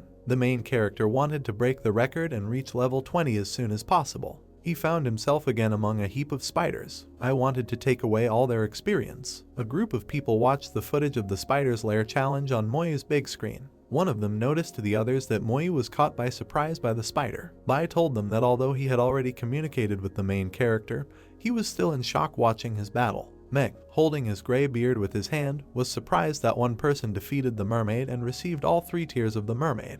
Dean Qianlong of Hongshan Academy felt very relieved to see people's reactions. The other guys from the academy couldn't compete with freshman Moyu, who had just recently passed the entrance exam and hadn't even taken any classes. Meng turned to Bai. He told him that he was familiar with Moyu and his talent.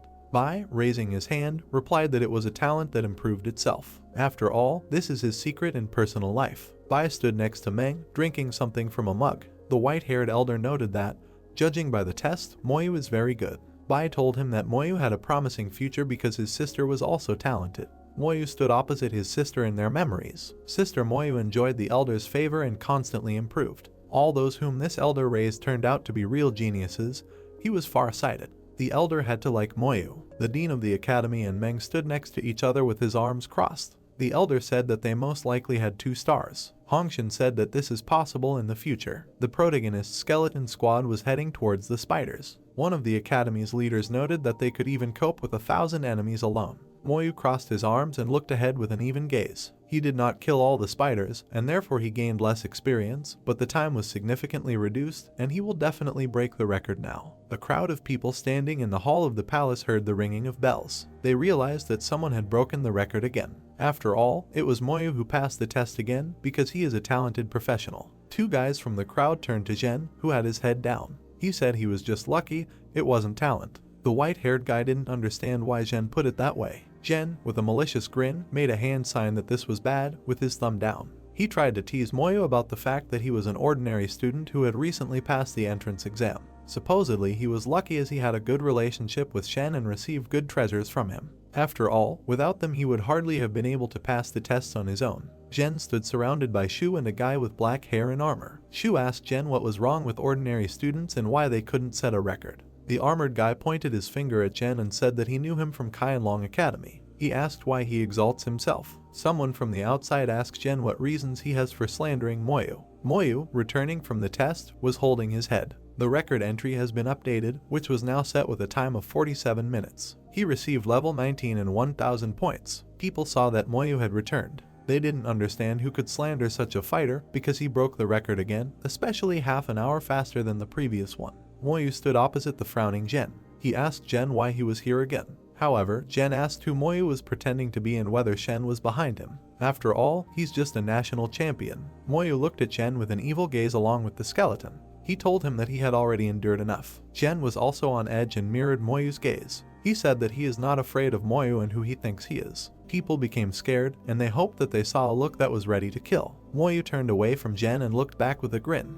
He told him that he wasn't wasting his time because Moyu needed to level up to level 20. The protagonist raised his hand and directed his skeletons towards the spider boss. He was glad that he could finally improve. He stood on a spider and gained a new level of 20. Before starting a new mission, he wanted to take a look at the changes. His personal card appeared. Profession, Unique Necromancer, Level 20, Strength 300, Agility 300, Spiritual Power 13 plus 20, Stamina 300 plus 20, Equipment, Goblin King's Magic Book, Robe of Knowledge, Continuation of the card, Summoning Technique 120 out of 200, Skeleton Warriors now number 120, Talent, Comprehensive Enhancement, Passive skill, Damage Transfer. Active skill, Level 20 Spiritual Flame. Summon a Level 20 Skeleton Warrior. Corpse Explosion Level 2. Slowing Curse Level 1. Summon Skeleton, he can summon a Silver level skeleton. He was glad that his skills had improved and he couldn't wait to try summoning a Silver level skeleton.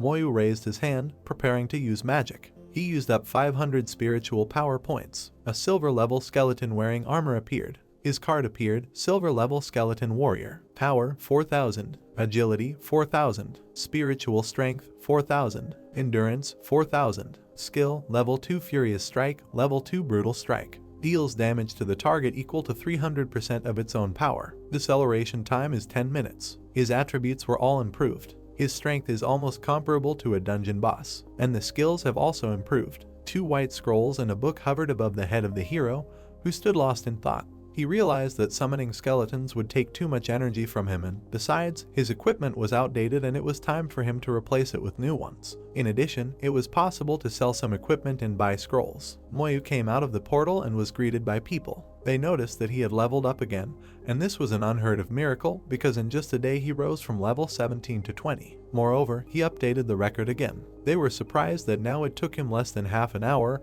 and it seems that this is not the limit. There was a sign with hieroglyphs on the wall. Moyu walked up to the man in the black suit and placed his equipment on his desk. He was surprised that at level 20 this guy had so many things. Moyu asked for help in selling his equipment for gold coins and then purchasing skill scrolls. A guy in a suit sat at the table and inspected the equipment.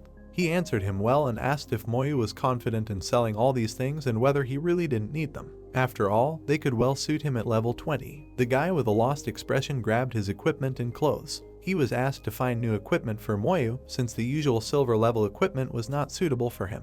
The skill book was nearby. He took it in his hand. It became clear that if this equipment had the effect of enhancing skills, it would still be inferior to his talent.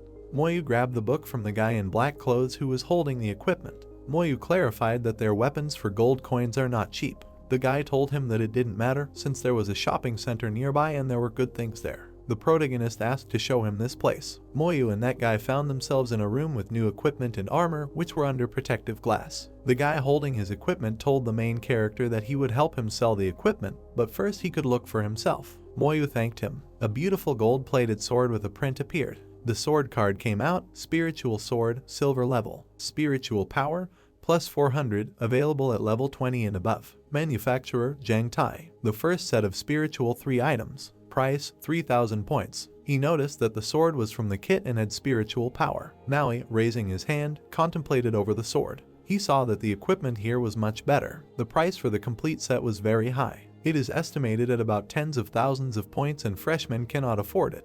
He then looked at a mannequin with a black robe, next to which there were also several rings on the shelves. It was a silver level spiritual robe. Spiritual power, plus 200, available above level 20. Manufacturer, Zhang Tai. One of 3 spiritual sets. Also a silver level spiritual ring with plus 200 spiritual power, available above level 20. Same manufacturer. One of 3 spiritual sets. He looked ahead appraisingly, holding his chin in his hand. He calculated that the entire set could give plus 800 spiritual power. The kit was really good. He lowered his head with the understanding that the set was not only good for him, but would also be very useful. Unexpectedly, Moyu's attention was attracted by a bunch of other customers who were heatedly discussing the big black braid. One of them called the weapon trash because it has no attributes. Another was sure that it was a piece of copper and rotten iron. A third chuckled at the weapon's exorbitant 50k point price and questioned whether anyone would buy it for that price. Moyu came closer to this braid and examined it carefully. He was surprised at the price too and realized that not many people from his college could afford it. It was Danata's scythe, a growth weapon available at level 1 and above. One of the undead equipment. Reaper, when the scythe consumes an abyssal soul, it will gain experience points to grow. Dead Whisperer consumes mental power, can summon the spiritual general of the dead. Spiritual general, military power, as long as the general drums and dances, he will form an army of undead. Another skill is locked and an update can unlock it. The scythe is shown in full glory with a blue aura. Moyu continued to inspect the weapon. He understood that his skeleton warriors needed a leader and, especially, such a weapon. He picked up this scythe and the face of a monster appeared above him. Since this weapon had no attributes, in the eyes of others it seemed like just garbage. But he understood that the weapon could absorb the soul of the abyss and improve the strength. He looked straight ahead with a menacing and confident gaze. This weapon suits him. The protagonist stood opposite a guy in a black suit who was holding a bunch of scrolls in his hands and handed him a card. The guy tried to understand whether Moyu was in a hurry when choosing, since the price was too high, but the main character was unshakable and handed him a card for payment. The guy who punched his card through the terminal was shocked that Moyu had 130,000 points on his balance. He didn't believe that he could afford such an expensive thing, but as it turned out, he could. Moyu, taking the scythe with him, headed towards the exit. The seller felt funny because the weapon had been there longer than he had been working there. He didn't think anyone would ever buy it. Moyu held a scythe in his hands, standing in front of a table with a bunch of scrolls. He said that now he has no chance of finding the Abyss Demon, so he wants to use the scroll to awaken his skills. He has prepared so many scrolls that he will be able to awaken new skills. Grabbing one scroll, he, filled with yellow energy, lowered his head down. The scroll worked this time. He gained the defense skill. Acquired skill, skeletal armor level 1. Summon skeletons, formed armor that provides 100 units of physical protection. At the same time, resistance to elemental attacks increases by 10% and lasts 5 minutes. Raising his hand, he appreciated that this skill was not bad, because he finally had a skill that could compensate for all the shortcomings. With improvement, this can then give him 1,000 points of physical protection and the ability to reduce the damage received by half. With his head down, he was surrounded by a blue aura. A blue silhouette of protection appeared around him in the form of a skeleton, similar to a mutated bird.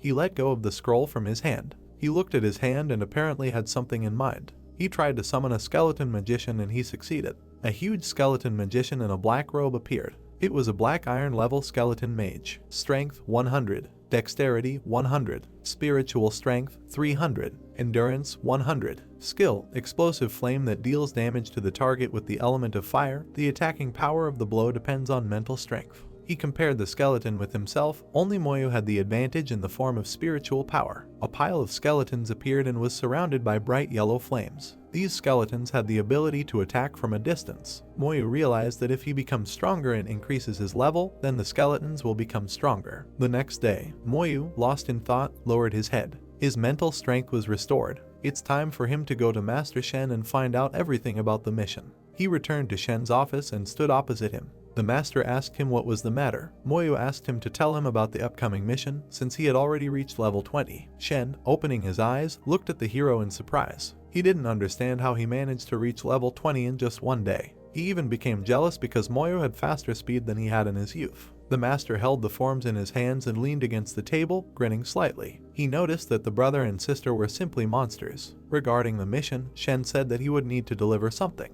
A yellow heart-shaped stone appeared floating in the air. Shen asked the hero if he was in the copy room. If you were, then you knew that there was a scene called Desert Tyrant. His mission was to go there and return Tyrant's heart. Shen glared at Moyu. He said that he could go with a company of 40 people since there was no point in talking about the complexity of the task because it was already clear that it would be difficult. He was given 3 days for the task, and if he succeeds, then Moyu's wish will be fulfilled. Moyu stood at the foot of the building that housed this copying room. A huge blue talisman hovered above him. He learned that the cooling time for some top-tier specimens could even be as long as a month. When he encounters the copies, then the time will come for the talisman to really act. Moyu stands opposite Shen. It was explained to him that high-level talismans are improved at the expense of low-level talismans. Shen told him that if he completed the task, he would tell him about how to improve talismans. The protagonist only now learned that they could be improved. Shen put his hand on Moyu's shoulder. The main character gave the go-ahead and said that he would bring him what he wanted. Shen reminded him that he only gives him 3 days for the task, since in 3 days there will be an opening ceremony at the school. He hoped that Moyu would complete the task and not be late. The elder entered the room to Shen, who crossed his arms at that moment. Meng asked Shen if he was so interested in this student. He answered the old man that the more he observed, the more interested he became. The elder and the master looked ahead, smiling maliciously. Meng reminded the master of a moment from his past when he went on a mission only at level 30 and then ran away in panic. But Shen remained silent. Moyu walked forward with his shoulders squared. Shen did say that Moyu was much stronger than him when he was young. Moyu stood in the copy room, put his palm on the magic ball, and the people around him caused a commotion. Looking at the guy, they exclaimed that this was the same man who broke the record yesterday. People screamed in surprise. Had he really decided to go to Tyrant Desert?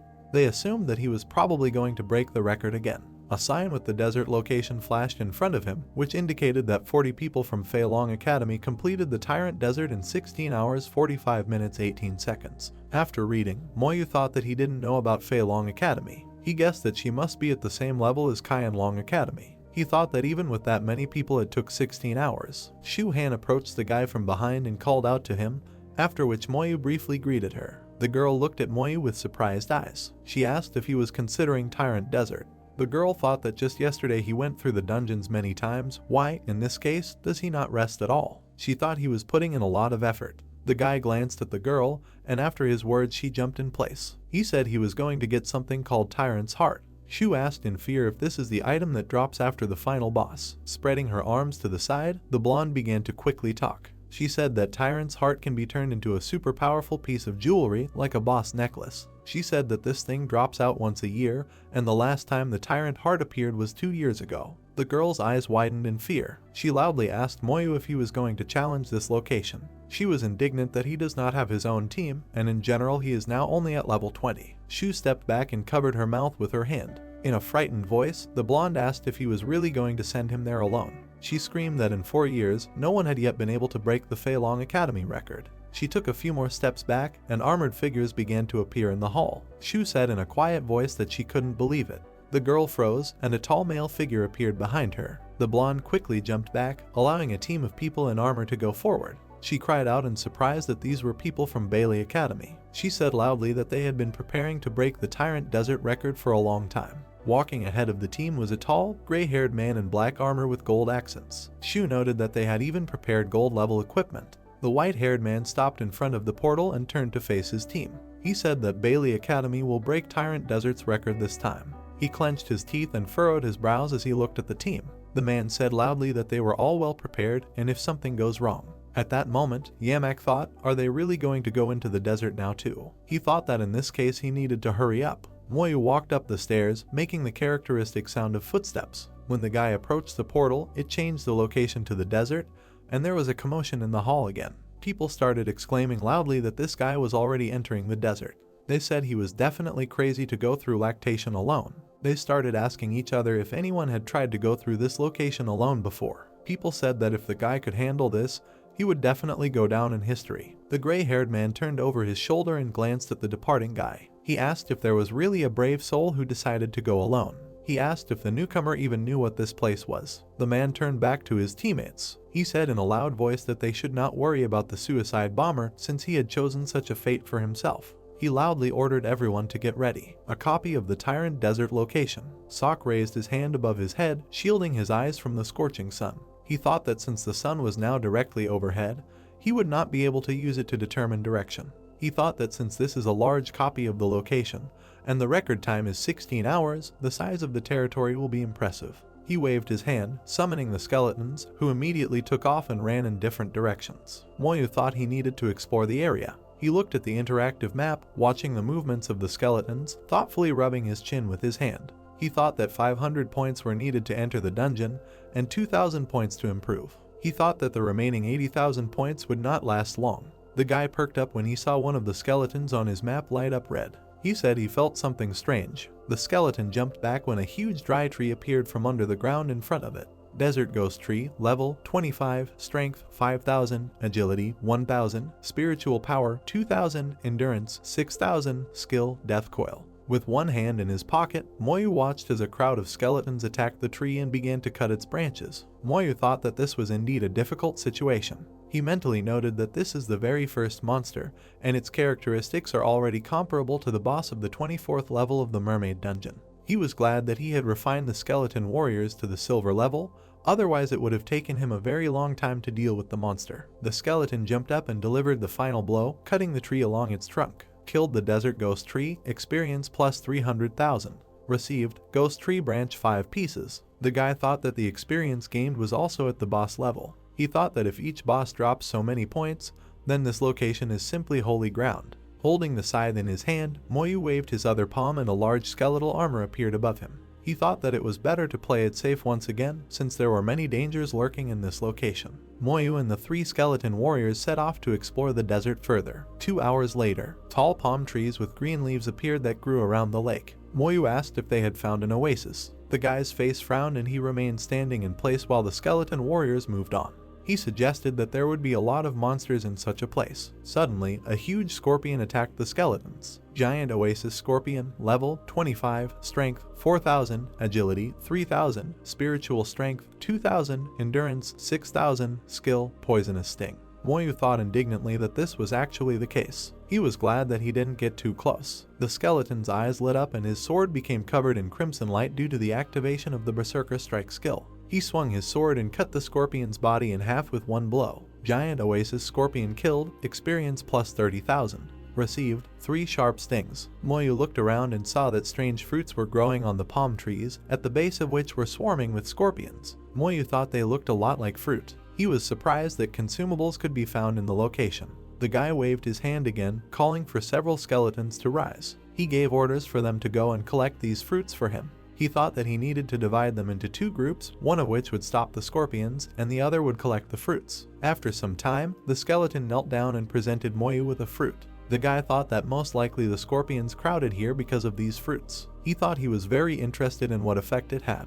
Moyu took the yellow fruit covered with green stripes and read the information about it. Desert Oasis fruit quickly restores spiritual strength. Must be taken within 5 minutes after collection. Storage is strictly prohibited. Moyu thought in surprise, does a tailcoat really restore spiritual strength? When he took a bite, the guy's body glowed, and the spiritual power scale rose to 1,858 2,900th. Swinging their swords, the skeletons began to attack the remaining scorpions. The guy thought that while he was here, he had an excellent chance to restore his spiritual strength. There were still many fruits on the palm trees that emitted a bright green light. Waving his hand again, Moyu grinned and his palm lit up with turquoise flames. He said that he was calling a skeleton magician to him. The guy thought this was the perfect place to level him up. A skeleton in a black robe with sparkling flames around him emerged from the ground. Moyu thought that he was very worried about leveling up his skeleton mage summoning skill. Using his power, the magician began to cast spells. The guy thought that now he could literally restore his strength endlessly. The guy smiled, realizing that now he could call on the magician at any moment. Skeleton Man began to sharply destroy all the scorpions around him.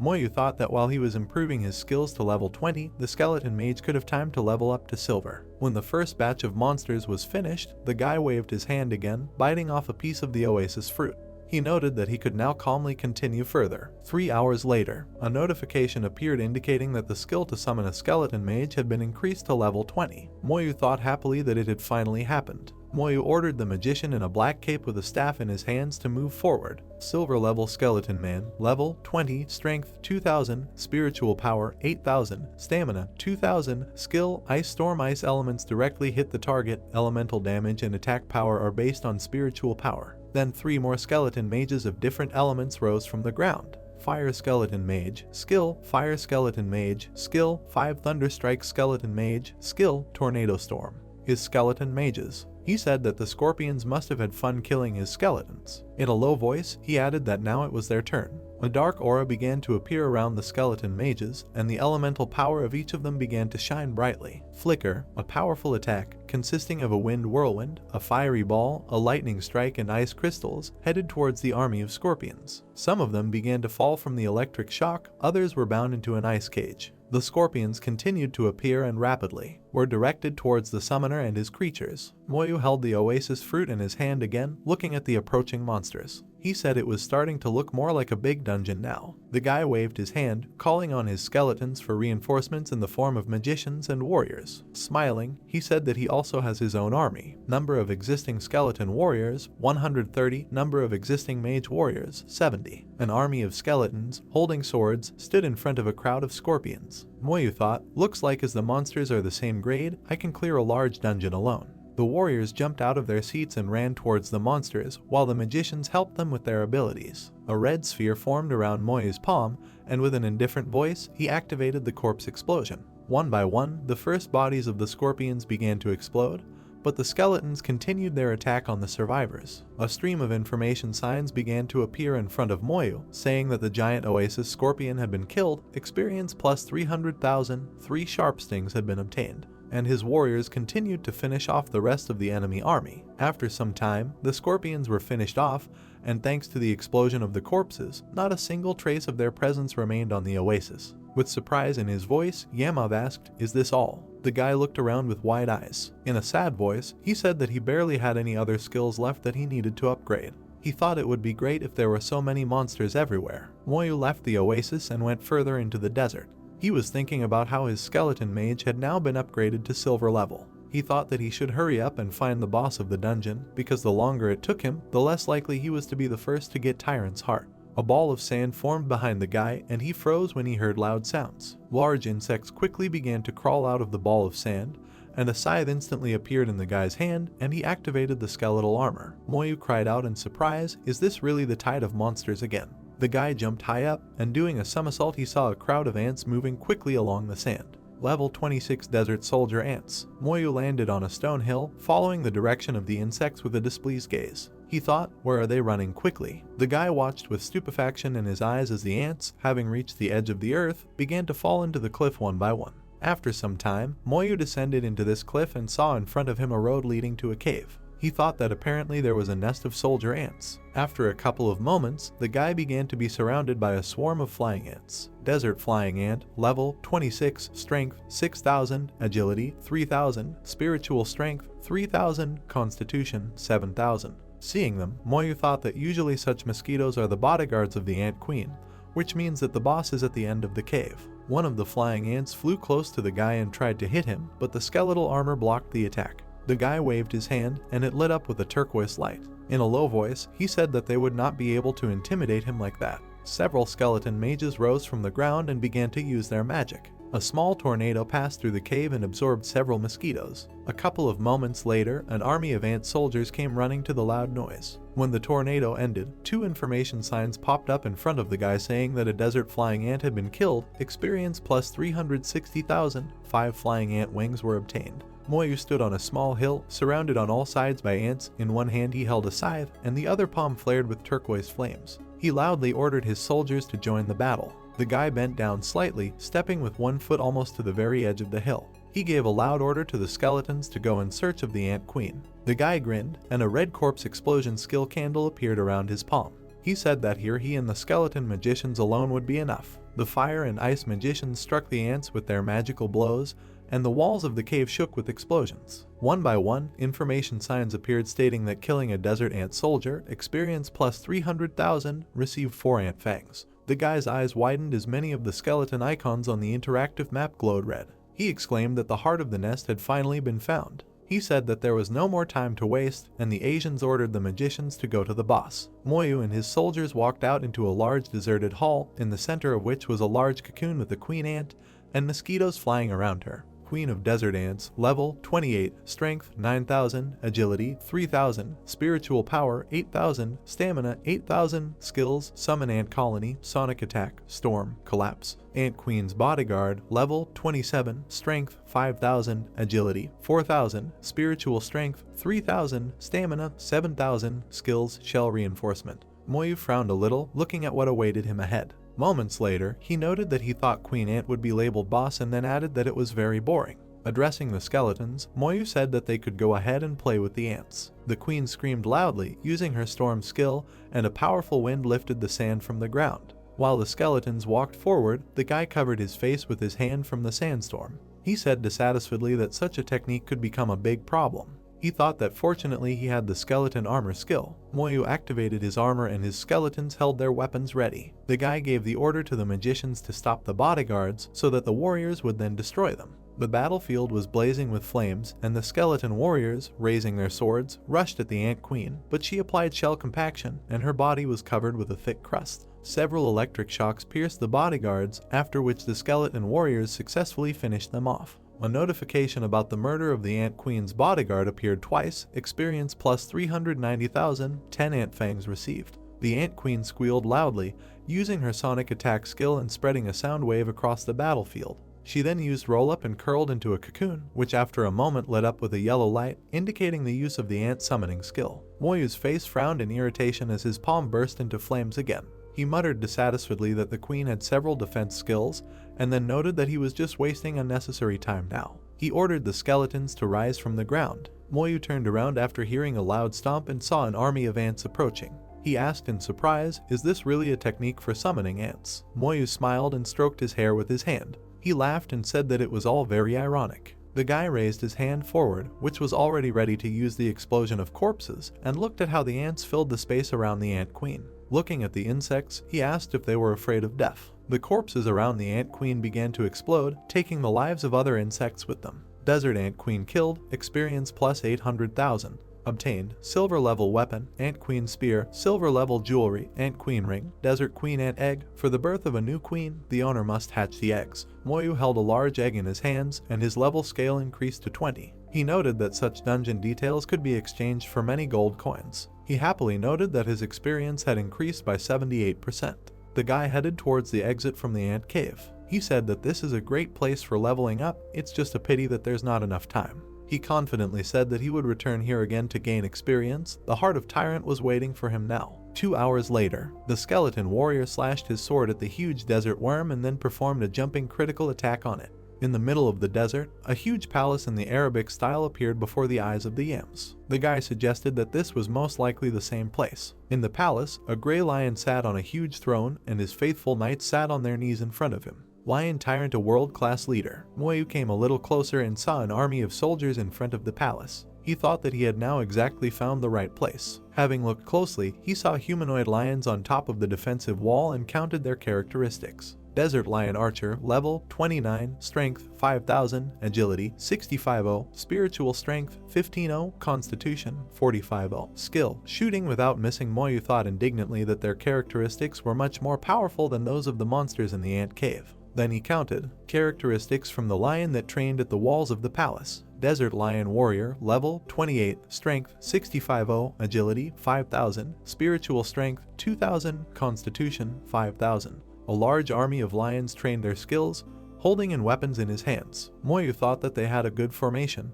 and it would not be possible to use the same tactics as in the oasis. The guy frowned with displeasure and a scythe appeared in his hand. He said that he also knows how to organize his army. As he swung his scythe, a huge helmet slowly began to emerge from the ground. Moyu used the Death Harbinger skill and summoned the general. A couple of moments later, a huge warrior in light armor and a staff in his hand rose from the ground. Summon, General Spirit, Skill, Firepower. Moyu then waved and an army of skeletons began to appear behind his army. He ordered his warriors to go to the surface. The general raised his staff and used his military might, causing his body to glow red. Pulling his scythe forward, Moyu ordered the general to carry out his will and lead the army of skeletons. He confidently said that they should crush everyone. The general improved the skeleton warriors with his strength, and they lit up with a red light in the same way. The Lion Edge Archer roared to warn the others when he saw a bright red light in the distance. Thanks to the skill of shooting without missing, the lions fired a flurry of arrows towards the enemy. A moment later, in response to the arrows, electric, fire, and ice blows flew towards the wall. Magic attacks together with the general blocked accurate arrows, breaking them into pieces. The lion archers ran back into cover with a loud roar to avoid the magical strikes. However, a couple of moments later, a menacing explosion was heard on the wall.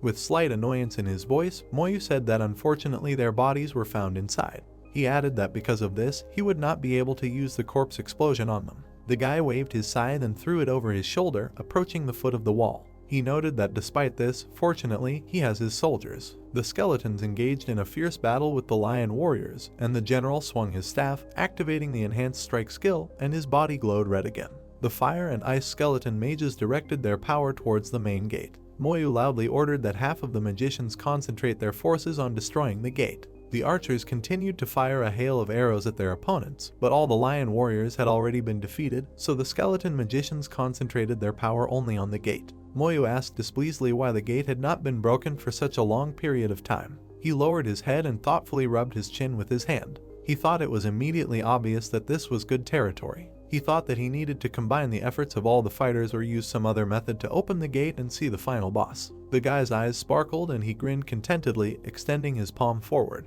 He noted that the whole problem is due to a lack of firepower. Then he loudly ordered that all the lion corpses be piled up at the city gates. As the skeletons piled the lions' bodies into a large pile, Moyu tested his skill at exploding the corpses. A moment later there was a huge explosion and the huge gate was destroyed. With confidence in his eyes, Moyu stood with his braid thrown over his shoulder, and behind him was the spirit of the general. When he entered the room, he saw the figure of a Leo man sitting on a throne, leaning his head on his fist. The boss's eyes lit up with a bright blue light when he saw that uninvited guests had come to him. Lion Tyrant, level 31, strength 13,000, agility 8,000, spiritual strength 4,000, constitution 12,000, skills hellish roar, furious leap, spinning storm. Moyu watched as the boss slowly rose from his throne. He thought, is this a world-class boss? The guy noted that he was not at all like the bosses he had met before. The lion, whose post was about several tens of meters and emitting the powerful aura of a mighty king, was approaching the guy. At that moment, Moyu mentally apologized to him for taking so long to come to him. With a loud roar, the lion took off and, using a furious leap, jumped into the abyss of the army of skeletons. Silver level skeleton warrior, strength 4,000, agility 4,000, spiritual strength 4,000, constitution 4,000. When lion landed on the floor, Moyu received an alert that 2 skeleton warriors had been destroyed. The lion roared again as it was hit by the skeleton mage's fiery attack. Moyu shouted loudly that they must stop him. The lightning mage, using the thunder strike skill, launched a stream of electricity at the boss and applied paralysis to him, after which the lion froze for a while. At that moment, a powerful magical attack consisting of fire, ice, wind, and electricity flew at him. Having withstood the attack, the boss, who had small residual electrical charges running through his body, looked into his hands with 2 huge double-sided axes. Stretching out his arms at the guns in different directions, Lev began to spin quickly, using the whirlwind storm skill, cutting through the skeletons with his weapon. Moyu received a notification about the death of 24 skeleton warriors, and the guy covered his face with his hand, shielding himself from the wind flow due to the boss skill. In a dissatisfied voice, he loudly protested that this boss was very strong. He thought that even silver-level skeletons could not withstand his attack. When the lion stopped, Moyu extended his hand forward and red chains appeared behind him and quickly headed towards the boss. The guy loudly gave the order that the boss must be captured. Despite the fact that the chains bound the lion's body, he opened his mouth wide and used the ability of a furious roar, after which Moyu received notification of the death of 14 more skeleton warriors. The guy swung his scythe, and skeletal armor began to appear around him. He thought that when attacked by the boss, the armor could only last 2 seconds. Even while chained, Lion, while holding his weapon, was able to use a furious jump and jump right above Moyu. He thought that he was not afraid now because he had the skill of transferring damage. The guy thought that now what he was most worried about was that the boss would be able to destroy all his warriors. With confidence in his eyes, the guy stretched his hand up and used the soul flame, after which turquoise fire began to play around his palm. When the flame of the soul touched Leo, he fell immobilized to the ground. Moyu shouted loudly that they had an opportunity. With a furious voice, he ordered all the fighters to rush to the attack. The mages and warriors gathered together and concentrated on their combat power as the lion began to slowly rise. Another 4 skeleton warriors were destroyed, but the rest began to climb onto the boss's body and hit him with a berserker strike while the magicians unleashed their elemental spells on him. With an angry expression on his face, Moyu put both hands forward, using the soul flame repeatedly. He shouted to the furious city that his soul flame could not be stopped. Then the guy was indignant that if he had not previously raised the magician's level to silver, he would definitely not have been able to cope with this boss. 20 minutes later, a flurry of magical blows continued to fall on Leo. First it was again the flame of the soul, then a whirlwind storm, an icy shower, a thunderclap. Moyu understood that the boss was already at his limit. A magical fire strike was fatal for the boss. With his hands in his pockets, Moyu watched as the huge, lifeless body of the lion collapsed to the floor. The guy said that the title Tyrant is perfect for such a boss. Killed Lion Tyrant, experience plus 2 million, received Golden Weapon, Tyrant Battle Axe, Golden Weapon, Tyrant Dagger, Golden Weapon, Tyrant Staff, Tyrant's Heart, a special prop, an essential item for making Tyrant's Necklace.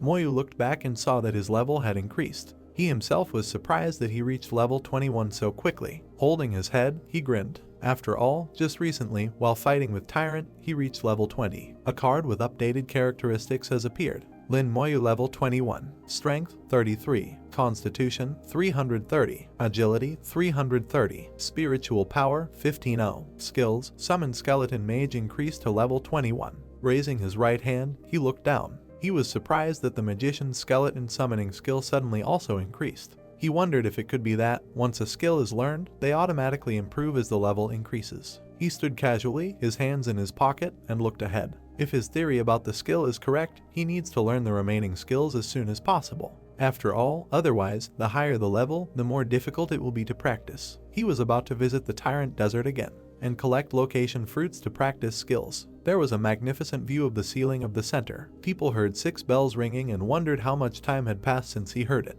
A crowd of people stood near the quest center. This ringing of the bells meant that a new record had been set. They tried to figure out who installed it. A guy in a blue jacket appeared with 2 knights in armor. Lisheng, the head of Bailey College, suggested that this record was set by the guys from his college. One of his comrades remembered how Moyu also entered this portal. Lisheng twisted his face, raised his eyebrows, and opened his mouth. He didn't understand who Moyu was and what team he might be from. He didn't think there was anyone who could dare to compete with a team from their academy. The guy with orange hair whispered something in the ear of the head of Bailey College. He whispered to him that Moyu is. Lisheng, clutching his face, began to laugh hard. He took it as a joke that Moyu could go there alone. He didn't believe that it was possible to go there alone when this location was intended for a team of 40 people. He suggested that Moyu didn't seem to know how hard it was out there. The 2 guys frowned and looked at Lisheng with disdain. One of them, a knight with black hair, said that it would be natural for one person to go there. The blonde guy answered him that even more so, because Moyu is a master who set 2 records in a row.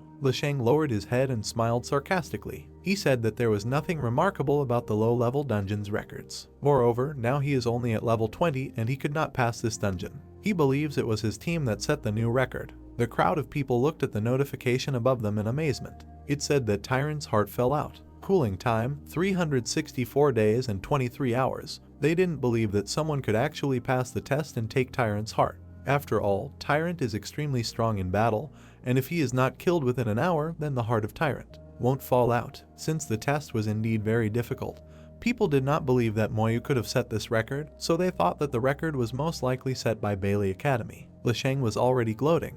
He laughed and noted that his guys not only set a record, but also received the Heart of Tyrant. Now it will become the decoration of the boss in their academy. A new record notification has appeared. It was already set by Moyu with a record time of 14 hours, 11 minutes and 43 seconds. The people and Lisheng looked up in confusion. They didn't believe it was possible. Moyu came out of the portal and was greeted by a crowd of people. This is definitely Moyu. They didn't expect that it would really be him. It turns out that one person can actually break the record, even faster than the team from Bailey Academy. Lisheng, who was standing opposite Moyu, looked at him furiously. The head of the academy asked if his name was Moyu, but Moyu was in a hurry to return and complete the task. Moyu, turning his back on him, left the Lisheng company. He apologized, saying he had work to do. The two people noticed how casually Moyu walked away from Lisheng and his company. People laughed at Lisheng and his company. It was a shame for them. Soon everyone from the academy will know about this incident. It was time to put these upstarts, arrogant, in their place. A bunch of people crowded in the center. They were still in awe of Moyu's feat of reaching level 21 in just one day. It was hard to believe that one person with level 20 could complete a large dungeon. We couldn't help but wonder whether the profession of a necromancer is really that strong. We moved to the Bai office. He communicated through his watch with Moyu. Moyu was in touch with him. He told the master that he had received Tyrant's heart. Having not yet realized this information, Bai told him that it was okay if a talented student had not yet found a team and he could recommend his comrades. Bai, opening his eyes and opening his mouth, was dumbfounded as he only now realized what Moyu said. Bai looked puzzled. He just recently gave him a task, and Moyu has already completed it. He stood up from his chair and rested his hand on the table. He asked Moyu where he was. Moyu replied that it was at the hostel. Moyu received a notification under the deep night sky with a beautiful moon.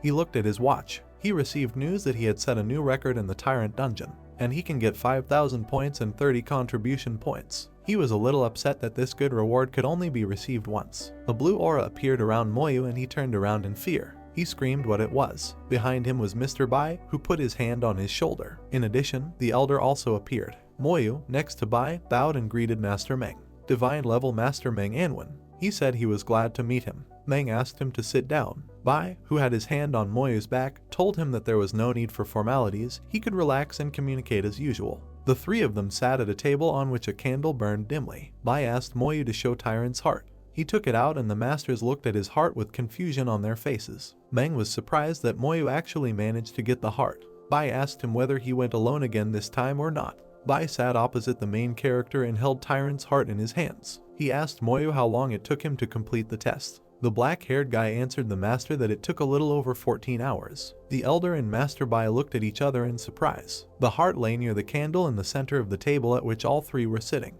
Meng reminded that Bai must keep his word. Bai, waving his talisman hand towards Moyu, said that he did not need to talk about it. Moyu held the talisman in his hands and looked at it persistently. It was a cooling talisman that could help him cultivate even faster. Bai raised his hand and looked at the main character with a smile. The master asked him if he wanted to enter the seminary as soon as possible. Moyu replied that he wants to, but he doesn't have enough points. He set 3 new records, receiving 90 contribution points for this, but he needed 1,000 to enter. Moyu, holding a talisman in his hand, looked at the smiling master. Bai asked the hero if he had any questions. Moyu asked if he could use the talisman on the battlefield. Bai allowed. Moyu stood surrounded by his skeletons. He realized that now he could earn contribution points much faster. Elder Meng sat at the table and watched Bai and Moyu talk to each other. Master Bai told the main character to rest first, and after the opening he would take him to the battlefield. Moyu thanked the master for his care. The elder sitting at the table looked at the back of Bai, who had crossed his arms. Meng asked him if it would be okay to let him go to the battlefield so early. Bai explained to him that the elder also saw that Moyu alone was able to cope with a large copy of the test locations. At just level 20, he can already compete with many professionals, and he felt that he should go to the battlefield as early as possible in order to gain experience. Meng, who remembered the monsters from that battle, mentioned that Bai did not tell him about the enemies who hate the human race. Moyu was lying in his bed, wrapped in a blanket. He has been in the dungeon for more than 10 hours, so he will not meditate today. He wanted to have a good rest and go to the Tyrant Desert tomorrow to improve his other skills. Suddenly, a huge man in golden armor appears from the portal, raising his hand. The team captain has returned. The guy in the brown coat and his 2 other comrades realized that these were the guys from Bailey College who had returned. They looked at the delighted faces of the guys who thought they had set a new record. People had fun watching these guys. The team captain in golden armor with spikes looked at his guys, who rejoiced and celebrated the victory. He thought they had improved the Tyrant Desert time this time, up to 15 hours and 58 minutes, and this is a new record. One of the returning guys shouted that their Bailey Academy was the most powerful. People just laughed at them. The returning boys from Bailey Academy stood near the cross center and looked at the notification that appeared. One of the squad members tells the captain that something is wrong here. They didn't get Tyrant's heart. They wondered who could have gotten it then. The Bailey team captain was shocked. He realized that the record was set by Moyu alone. He looked at the previous record with a lost expression. He didn't understand how a level 21 player could complete the challenges in 14 hours. He clenched his hands into fists with an angry expression on his face. He said it was impossible and unthinkable. The guy from the squad told the captain that they needed to go back. The captain still didn't understand how he was able to surpass the Bailey College team at just level 21. The captain stood surrounded by people in front of one of the portals. People from the outside did not expect that Bailey Academy would fall flat on its face twice in one day. They found it so funny that their stomachs hurt from laughing. They realized that Master Moyu is amazing and Bailey Academy is already losing its grip. The captain ordered to go. The next day, Moyu woke up and grabbed his head. His spiritual strength was restored. Moyu went to the quest center. He understood that if he stumbled upon the fruits of the desert this time, he would upgrade his slowing curse and skeletal armor. The guy in the hoodie walked up to Moyu, grinning. He asked him for his name. Frowning his eyebrows a little, he pointed his finger at something behind his back. He told him that the eldest of the Bailey wanted to see him and he would show him off. But Moyu stood coldly and casually, not even turning to him. Moyu ignored the guy in the hoodie. With an evil grin, the guy said that Moyu is brave. He said that, apparently, he is not aware and does not know who the Elder Bailey is. As Moyu left, he turned around after him. He said that he didn't care, and if the Elder Bailey wanted to see him, then let him come himself. Moyu, resting his hand on his chin, thought before entering the next test. He understood that if he reduced the recovery time and passed the test again, then he would have to use 25 points. A group of people, along with Shu, looked at Moyu standing at the portal. She exclaimed that Moyu was standing there. People realized that he was going to go through the Tyrant Desert again. And, most likely, this time he is going to set a new record again. Shu stood surrounded by the Bailey Academy squad, who stood with lost faces. The guy with the bow and arrows on his back said that his mission was not yet completed, and he wanted to ask Master Moyu to help them pass the Tyrant Desert. The dark-haired guy politely asked for the same and he was willing to share the glasses. Another guy raised his hand and said that Moyu was reforming alone, which meant he could take them with him. He was ready to pay for his help with points. Shu, pressing her hand to her chest, looked lost. The guys from Bailey Academy begged her. They didn't need experience and equipment, materials, nothing. Shu said she would ask Moyu. Lingshan, with his fist on his knee, was discussing something with an angry guy in a blue sweatshirt.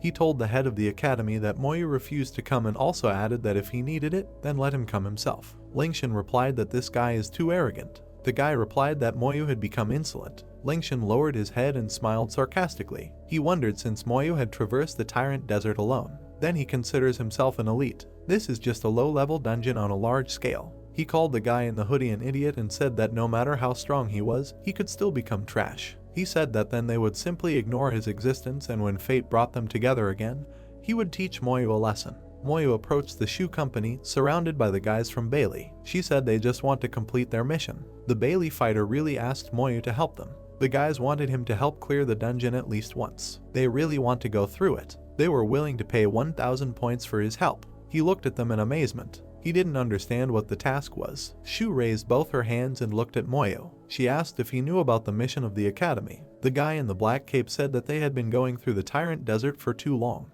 If they don't pass it, they won't be able to join the academy. He said that they didn't need equipment or materials, but just needed help getting through this dungeon. Moyu, who was surrounded by Shu and the Bailey guys, closed his eyes. He clarified that he was new, he had just arrived, so he did not know this mission. We were surprised that he was new and now understood why his level was low. Moyu looked at what was happening in amazement. The guys asked the master to take them with him. They could pay 1,000 points for this each. Moyu realized that after purchasing the weapon he didn't have many points left and he needed to spend another 25 points. He calculated that if everyone paid him 1,000 points, he would have a total of 39,000 points. The guys from Bailey breathed a sigh of relief and smiled all together. Moyu told them that he could take them with him as long as they each paid 1,000 points. He had one more condition. Although the guys didn't care, they were ready to do anything. They listened to him carefully. He furrowed his brows and ordered with his finger. He said if they saw fruit in the desert, they would not take it. The guys from Bailey and Shu were puzzled. They just found out that desert fruits can be found there. It was such a rare thing that they did not even expect to find it there. They agreed to his condition that they would not take the fruit if they saw it there. Moyu looked at them. He said that he could take 39 people with him at the same time, so he told them to get ready. They all rushed to run in a crowd. They argued which of them would be on his team. Shu, angry, put her hands on her waist. She ordered the guys to calm down and get in line. The guys realized that if they angered Moyu, he would not take anyone. There was a long line. Moyu grabbed his watch and thanked Shu. She raised her hand and said it was okay. Shu raised her hand to her chin, smiled and closed her eyes in front of Moyu. He asked her if she had completed her elder sister's task. She said yes and asked him to mind his own business because he didn't have to worry about her. He said that from now on the older sister could come to him if she had a building. Shu informed him that then he would not be able to refuse her. The guys followed Moyu, who was heading ahead of the crowd. They said they would obey him. Even if he orders to go east, they will go there immediately. If he says to squat, then so be it. Moyu stood in the middle of the field and summoned his skeletons. He ordered them to go forward, ordered to find a desert oasis. A bunch of skeletons began to carry out the order. The guys were surprised by this call of the necromancer. It now became clear to them why he was called that, because he summons the undead and there are a lot of them. These skeletons seemed creepy to the guys. They thought that this was that legendary profession. A card has appeared, Super Improved Desert Ghost Tree. Level 25, Strength 5000, Agility 1000, Spiritual Strength 2000, Constitution 6000. The skeleton warriors headed to attack the tree. The guys were surprised that these skeletons managed it in a second.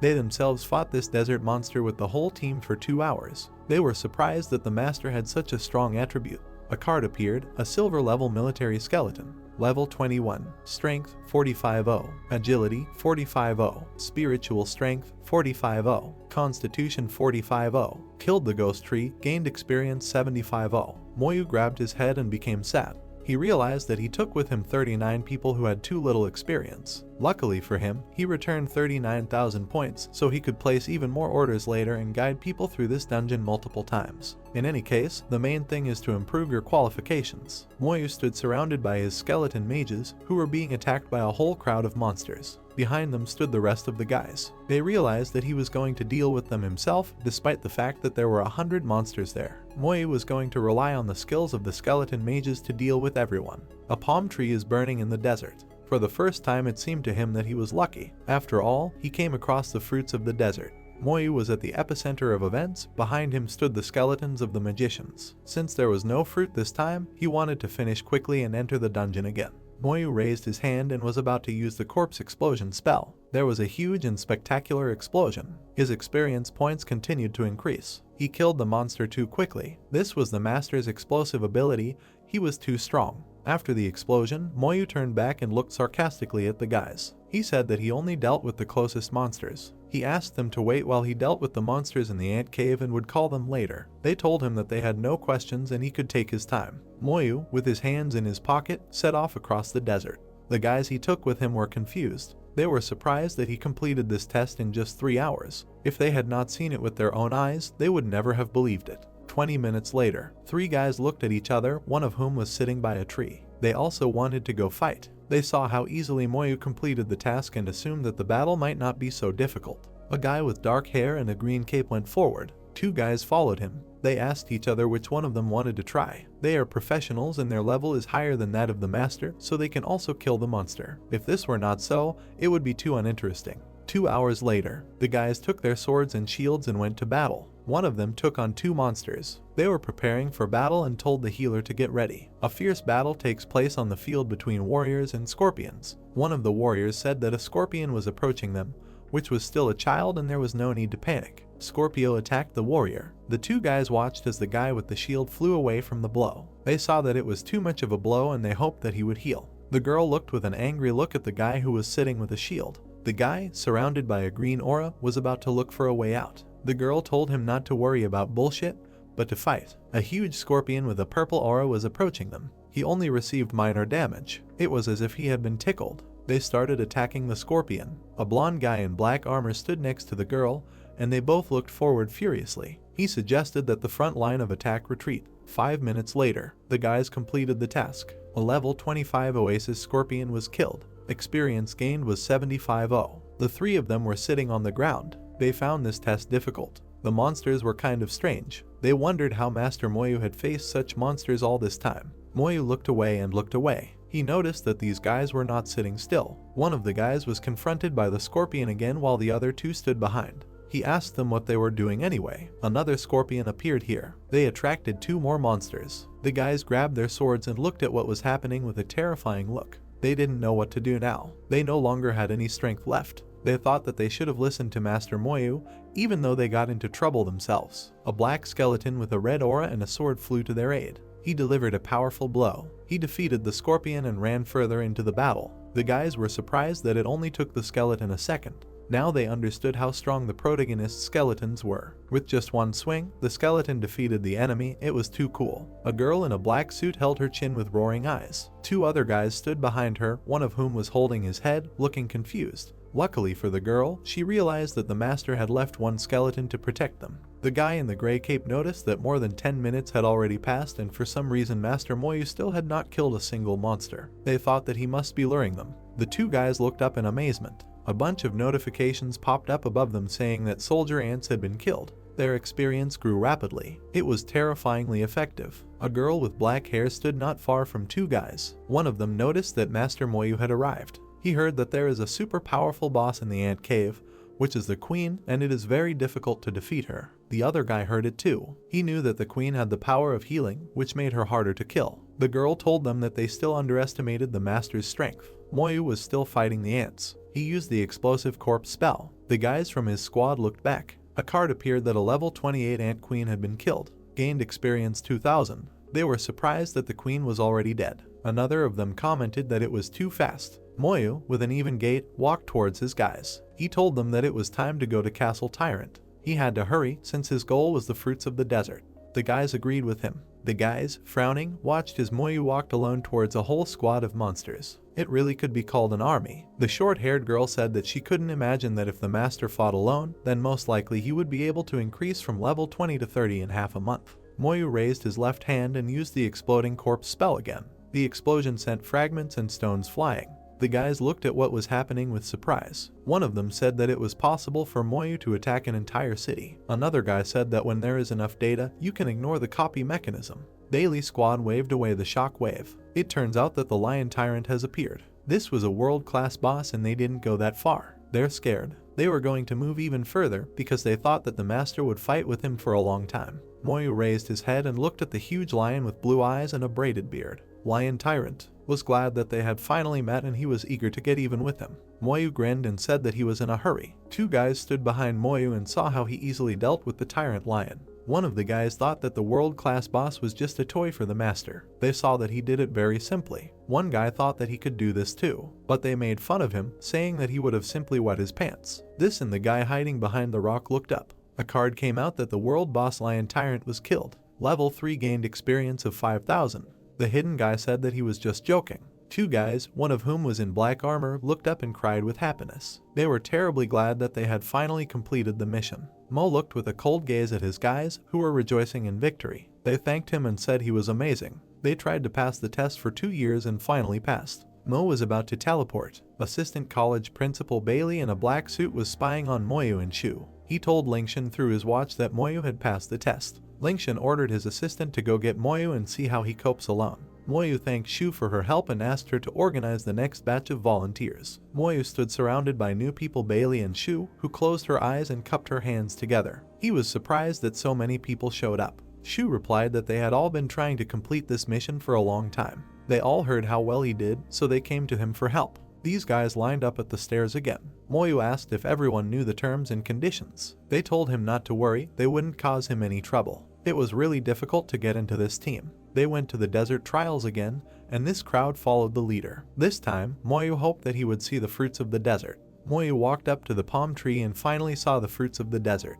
He understood that thanks to them he could improve his remaining skills. He also remembered that there were about a day and a half left before the opening ceremony, and he needed to try his best. The skeletons again defeated all the scorpions, who were burned in the fire. He was happy because it was very good to cultivate in such conditions. The leader of the squad looked straight ahead. He understood that these 1000 points were not wasted. People couldn't believe this was happening to them. The fragments were flying again after the explosion after using the spell. Moyu is too cool. The tyrant lion boss appears again, making people just look like insects. The guys from the squad wondered if he could handle it, because it looked unrealistic to them, and they tried to understand how much time he would spend this time. As it turned out, only 7 hours, and it turns out that this record is not the limit. The assistant manager was also on this mission, and he was a little excited. He watched as the other guys on his team cheered in victory. They were happy that the mission was finally completed, and they thanked the master. However, the executive assistant was afraid to tell his boss. Assistant Lingshan approached his supervisor. He informed him of everything that had happened and what he had seen. The dean of Bailey College just grinned. He learned that Moyu uses the skill of mass destruction of corpse explosions and has a skeleton army with super strong characteristics. In other words, he realized that Moyu's skills are limited. If there are no corpse explosion or summoning skills, then he is a dummy. Lingshan sat down on a chair and rested his hand on the table, opposite which his assistant stood. The dean was glad that he seemed to have found the main character's weakness, since he understood that everyone has weaknesses. He asked his assistant to call Zhen from Qianlong Academy and tell him that there was something for him. Lingshan lowered his head, holding his chin, and smiled sarcastically. He wanted to make Moyu pay for the shame of Bailey Academy and the boss's heart, which he took. Zhen appeared in a black suit, heading towards the head of Bailey College, Xiajing Academy dormitory double room. Zhu, wearing a red blouse, leaned on her elbows and stood near the window. A professor in a white coat and glasses approached her. Zhu told him that there are so many good things here, and it's unfortunate for her that she has to earn a lot of points, but she still can't afford any of these things. The professor told her to be sure to save some points. Zhu said that she is jealous of her classmate Moyu because he has more than 30,000 points. She doesn't know how much the national champion gets paid, but it's definitely not less than Moyu. Zhu opened her eyes and smiled slightly, raising her hands in front of her. She heard the director say that Moyu arrived at the university a few days ago. She wanted to know how he was doing. Moyu was on the battlefield along with 2 skeletons. Zhu knew that with his abilities, he would clearly succeed. Second day, 3 respectable men are sitting at the dining table under the tree branches. One of them, a gray-bearded old man in black glasses, hits the table with his fist. It is reported that this is Ning Taran, Ning Yi's grandfather and dean of Xiajing Academy. That guy you favor so much is acting overboard, he says indignantly. What's wrong? Bai Shen asks him. Lin Moyu has a calm personality, so how can he act overboard? The old man recalls the behavior of the hero who communicated with his granddaughter. That guy is collecting money to carry other students through the Tyrant Desert, he says. Isn't that normal? Asks Shen. There have always been things like this happening. The old man looks very unhappy, but he's carrying 39 people by himself. He is indignant. All the people who got stuck during the Tyrant Desert task in the recent years are now clearing it. Shen laughs cheerfully. He's pretty good, huh? I didn't think he'd carry 39 people, he says. The fee is quite expensive too, so he definitely won't let those people down. This fun irritates the old man even more. Bai, it's not like you don't know the purpose of the academy issuing tasks like this. It was our intention to filter out the outstanding ones with the large dungeon. Getting stuck at this task is their problem. But in the end, Lin Moyu just. Shen takes a sip of tea from a cup. I know, he says, but what can you do? The tasks and rules are all set by the academy, and Lin Moyu has not broken a single rule. His gaze becomes serious. I'm not satisfied with these tasks in the first place, says the old man. How many talents have we seen over the years that, just because they weren't good at socializing, couldn't find a party and got stuck at this task? I feel that Lin Moyu has done a very good thing, Shen answers him.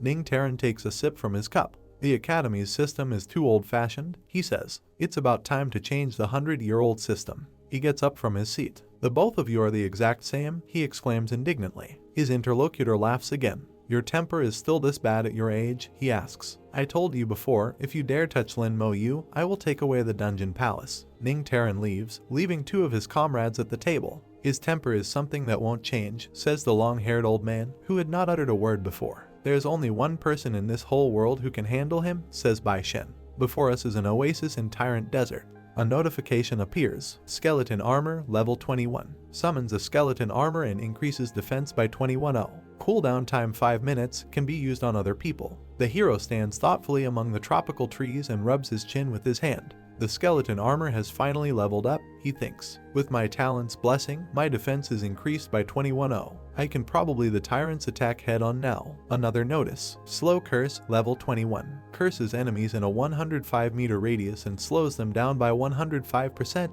lasting for 1 minute. The hero extends his hand forward and uses red energy to kill the giant crab. My slow curse has leveled up too, he thinks. The slow debuff has reached a higher stage. Too bad corpse explosion can only be leveled up with corpses. If not, I would have used this opportunity to level the skill. 1 hour before the opening ceremony, Zhu talks to a short-haired brunette. Because I don't have a lot of points, I chose a dual-room dorm. I didn't expect my roommate would be you, says Zhu. I didn't expect this either, the interlocutor replies. Zhu turns to her. I don't have many points, but I can pay for the food, says Zhu. Her new roommate notices someone. This is Feng Zhu, and he is looking towards the interlocutors. Other girls, without hiding their feelings, admire the guy. They think he is very handsome and worthy of their love. A second later, Feng Zhu is already chatting with his roommates. Xia Zhu notices that the guy is very popular among the girls. He covers his face with his palm. A girl with short hair asks if anyone has seen Lin Mo Yu. Before us is the hero's personal card.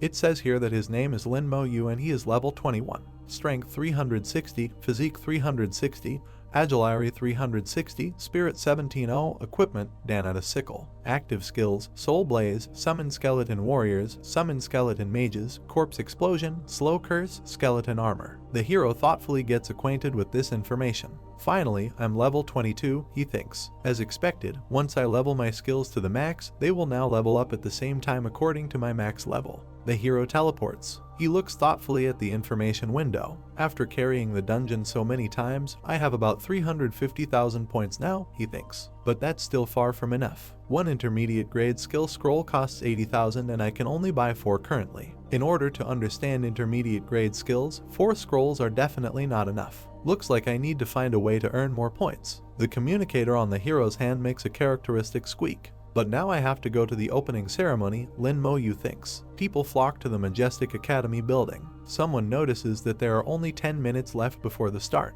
The hero's comrades are waiting for him. Xia Zhu looks at his watch and asks why he hasn't come yet. Feng Zhu, on the contrary, already sees him. Lin Mo Yu with a very gloomy look. His appearance makes a strong impression on his comrades who are waiting for him. They are discussing the hero. He's gotten stronger. Looks like he's become a lot more amazing now. He still has the aura of battle around him. He definitely just came out from a dungeon. The hero, around whom bluish jets are visible, becomes the subject of general discussion. Is that Lin Mo Yu, the top scorer in the country? He looks a bit different now. I'm a little scared to look at him. The hero approaches his friends. Xia Zhu raises his hand to greet him. You are all gathered, says the hero. He looks at the girls standing in front of him. Naturally, says Xia Zhu. We wouldn't be here if we didn't get in. A short-haired brunette asks the hero what his current level is. Hearing that Lin Mo Yu has reached level 22, the young people look at him in amazement. It's barely been a few days, says Xia Zhu. How did you level up so quickly? If it weren't because I was carrying other people, I would have been level 24 now, the hero thinks. Feng Zhu and Xia Zhu look at the hero. I heard that in the dungeon palace you can spend points to reset the cooldown of a dungeon, says the first. You're the top scorer in the country, so you can squander as much as you want with your points. It's a different case for us, so we need to save, adds Xia Zhu. Points are too difficult to earn. The hero recalls a stream of notifications about receiving points. I don't understand what's so difficult about getting them, he thinks. The bell rings loudly. On a huge square, just below the steps, there are tables at which the presidium sits. There is a small stand nearby. The person behind her is making a speech. Welcome to Xiajing Academy, students. I believe everyone was a genius on campus during high school, but that's all in the past. Now you all have one identity, the freshmen of Xiajing Academy. We see silhouettes of students and some insignia. The academy is divided into ordinary students, academic students, and top students, says the speaker. These 3 classes enjoy different resources and benefits. So, students, try to climb up the ranks. The speaker extends his right hand forward. In Xiajing Academy, we also follow a tradition during opening ceremony, and that is challenges between the freshmen and seniors. Before us are representatives of these 2 groups. They are trying to pull each other over with the help of a yellow ribbon. The explanation from the podium continues. Seniors can challenge new students, and the seniors will pay corresponding points. The freshmen can refuse, but if they win, the points paid by seniors will belong to them. Of course, regardless of whether the new students win or lose, they don't need to give anything. The students look at the academy officials who have risen from their desks. This is the perfect chance for you, guys, who don't have a lot of points, to earn some, says the speaker. Capable freshmen shouldn't miss this opportunity. Among those present at the ceremony, the trio stands out, who had been drinking tea at the table a little earlier. The same old cliché way of suppressing new students and letting them know the depth and severity. How pointless, says Bai Shen. These new students are top scorers from all over the world. Each one relies on their talents and are very proud, Ning Taran answers him. All 3 watch the students carefully. I wonder if anyone will challenge Lin Mo Yu, says Bai Shen. I don't think there are any such fools there, the gray-bearded man answers. The students are animatedly discussing what they have just heard. No penalty for losing and a reward for winning. That's such a good deal. But our level and skills are way lower than the seniors, so how can we win? Senior students look at newcomers with challenge. Although they clench their fists, they look quite scared. The speaker, who turned out to be a man in a robe and a hood covering his eyes, continues to convey useful information to newcomers. Don't worry, the challenge will be held on a professional martial arts platform. The formation on the martial arts competition platform will suppress both levels, and the lower level one will prevail. Skills above level 20 cannot be used. The formation will protect you from fatal injuries, and there are also divine level healers in the school to ensure your safety. One archer approaches another and challenges him. He looks sternly at his opponent and says that he accepts the challenge. The students behind them discuss what they saw. I recognize this guy, says one. This is one of the record holders. Calm down, the other calls him. This is just the beginning. The hero, who is standing opposite Ziazu, hears someone challenging him to a duel. Ling Zhen appears out of nowhere. I know you're the top scorer of this whole country, says he. So, do you accept? Or are you scared now? Lin No Yu looks at his opponent with irritation. Persistent bastard, he thinks. Too bad I'm fighting him in the academy. Ling Zhen smiles with his hands behind his back. How many points will you pay? His hero asks. 5,000. This is too little. Ling Zhen opens his mouth in surprise. 5,000 is not enough for him, he thinks. So how much do you want? He asks out loud. The hero extends his index finger towards him. 100,000, he says. The amount named by the hero shocks the students. Their surprised remarks can be heard. 100,000. I only have 5,000. I have 7,000. Ling Zhen smiles. Are you kidding me? He asks. Do you even know what 100,000 is? Do you even have that amount? If not, then what's the point of talking to you? The hero looks at his opponent with contempt. How about we make a bet with the amount of points I have right now? He says. If I win, you will give me the amount of points I have. If I lose, I'll give you all my points. Ling Zhen looks at the hero warily and fearfully. Well, you have enough courage, he teases him. Are you afraid? Ziazu looks at her comrade with her mouth open. This is the first time I hear dummy Lin talk so much, she thinks. Looks like he and senior Ling Zhen have a history together. Cold sweat runs down the senior's face. Why is he so confident in himself, he thinks. If I don't agree to his terms, I'll be disgraced. He clenches his teeth and looks at the hero with hatred. Why should I be afraid of you? He says. I accept your terms. Okay, why am I worried? He thinks. How many points can a beginner have? Moreover, I have a backing too. A trio of local authorities are closely watching what is happening. That fool will die the fastest during battle, says Bai Shen. Lin Mo, you should have at least 300,000 after carrying so many people, right? Says the bearded old man. It seems that the game will be unclean, one of them says. Two opponents stand opposite each other on a spacious area. Two windows represent them. Ling Zhen, Bailey Academy, level 21 Warlock. Lin Mo Yu, country's top scorer, level 22 Necromancer. Students watching the opponents discuss what is happening. It's him, the guy who set a new record in the dungeon palace. Godly Lin. I can't believe he's a new student.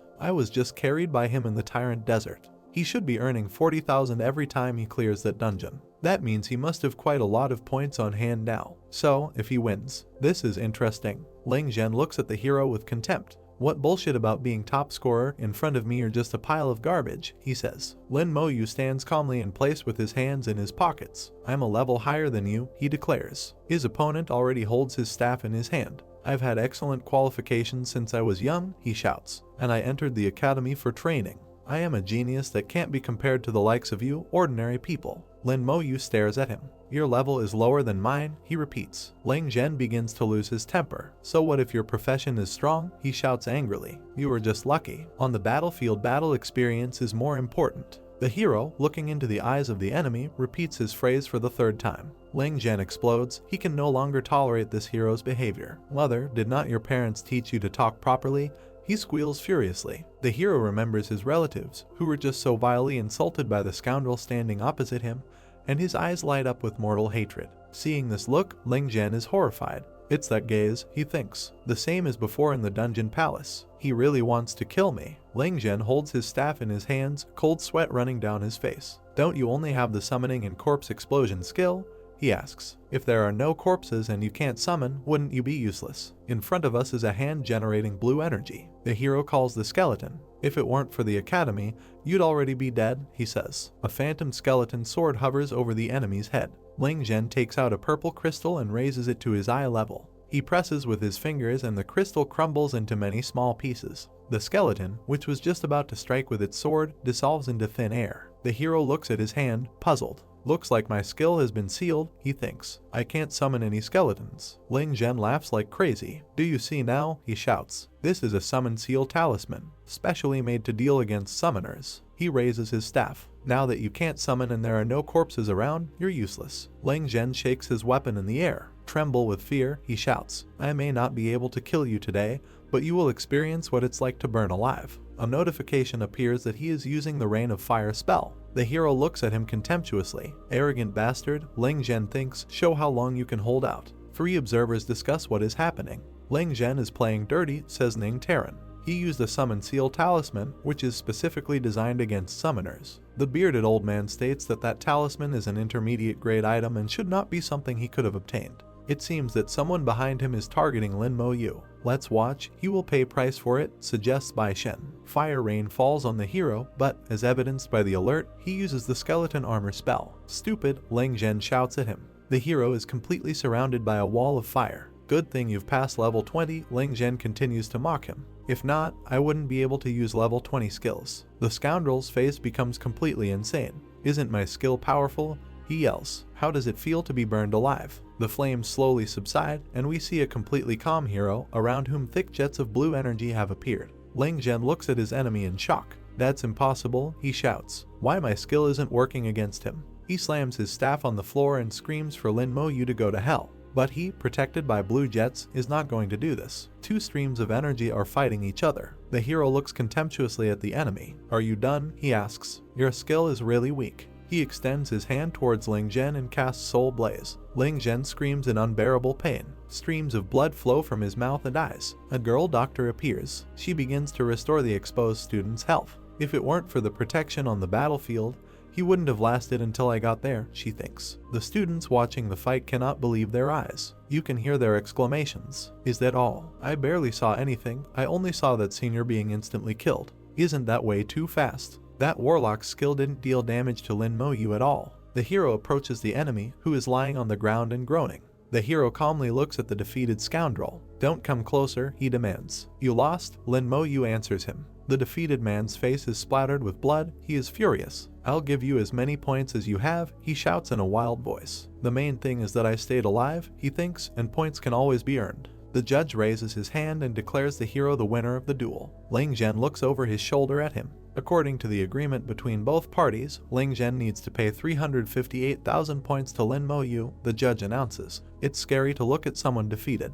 He doesn't believe his ears. What? How many? Lang Zhen slowly comes to his senses. He raises his head and begins to become violently indignant. This can't be happening, he shouts. He just recently appeared at the academy. Where could he get so many points? This is definitely some kind of mistake. The judge looks at the student angrily. Are you saying I'm lying? He asks. Lang Zhen, realizing that they would blurt out something wrong, lowers his head. No, that's not what I wanted to say at all, he says. Student Lang Zhen, the judge tells him, please hand over your glasses now. The scoundrel looks ahead and says that he does not have this amount. The judge looks at him with his left hand extended in front of him. You have 128,000 points, which will be transferred to Lin Mo Yu first, he announces. The remaining points, whether you borrow them or not, must be paid off within 6 months. If you don't pay it off, you will be expelled, I know your background, and the school will personally ask your family for compensation. The hero stands silently next to the defeated enemy. We see that 128,000 points have just been transferred to his account. Xia Zhu approaches him. How did you become so strong? She asks in shock. Would you mind if we clear dungeons together in the future? Of course, says Lin Mo Yu. Bai Shen's face appears on the hero's communicator. Get ready, we're leaving in an hour, he says. He did say that he'll bring me to the Yuan battlefield after the opening ceremony, but I didn't expect it to be so quick, the hero thinks. Lin Mo Yu approaches some concrete structure. 3 of his comrades discuss his departure. Lin Mo Yu said that he's going to the Yuan battlefield, says Xia Zhu. He's really not going to take a break. Yuan battlefield, asks Feng Zhu. I heard it's the real battlefield and the front line of the human race. The human race and the abyss have been fighting there for 1,000 years. It's very dangerous there, but there are also many dungeons, secret realms and opportunities, says the brunette with short hair. The hero places some of his trophies on the table and says that he wants to sell them. Now he stands thoughtfully, with his hands in his pockets. I sold the gold grade equipment for approximately 2 million gold coins, he thinks. At present I have 140 skeleton warriors and 70 skeleton mages, so other equipment is not very useful to me. We see his card.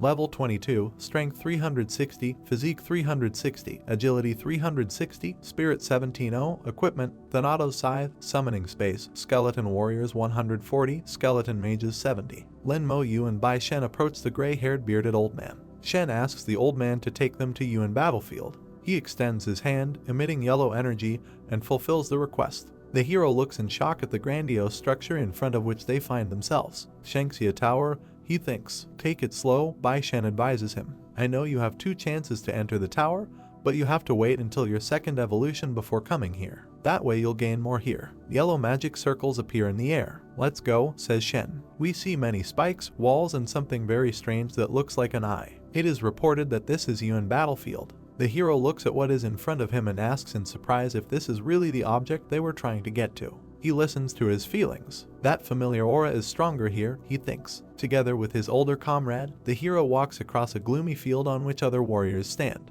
That thing in the sky is called the Demon Watcher. It's specifically used to monitor the abyss and prevent them from sneaking in. Before us is a warrior in a knight's helmet. Now we see a yellow and purple emblem with a sword in the middle. Bai Shen calmly walks past the line of knights. The hero looks thoughtfully at his companion. It seems to be Mr. Bai's influence, he thinks. I know what you're thinking, says Shen. They don't care about your identity as long as you have this. He points to his chest. I'll get one for you in a while, Shen promises. The days are approaching the desk of an employee who sits in front of a computer monitor. The sign says that this is the Sergeant Badge Processing Office. Bai Shen looks sternly at the official and asks him to make a sergeant's badge for his companion. The employee is not happy at all. Which mindless bastard is disturbing me?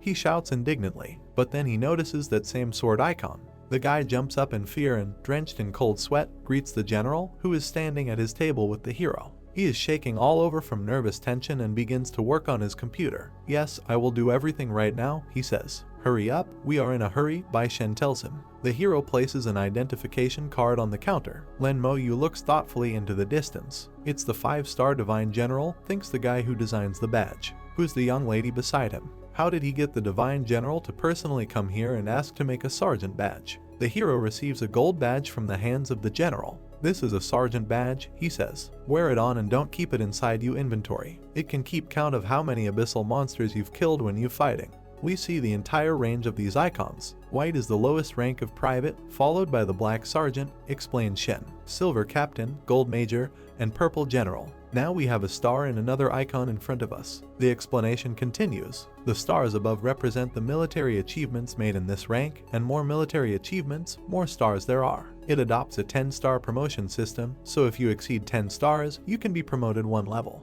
For my rank, there are no more than 10 5-star Divine Generals in the entire Shangxia Empire. Bai Shen glances at the hero and asks him to hurry up, as they have one more place to visit. This is the Hall of Heroes. Before us is a knight in golden armor, who holds in front of him a sword with a large ruby, and around him are countless golden icons. In this place we worship our ancestors, says the general to the hero standing next to him. It's called the Hall of Heroes. Here is one of the icons. It has a very interesting shape and a large ruby at the bottom. They died on the battlefield as heroes, says the general. Even after death I will not return to the heavens and continue to defend the Shangxia Empire with the power of my soul. Bai Shen prays with his palms folded in front of his face. He repeats the previous phrase exactly, and then says the following twice. Shangxia's younger generation, Bai Yuan, pleads with imperial sages to bless my junior. In front of us is a tower emitting a yellow glow. It is reported that this is Tower of Destruction, one of Shangxia's 3 divine towers. The tower flies high above the stunned hero. The Tower of Destruction has given your spiritual imprint, explains the general.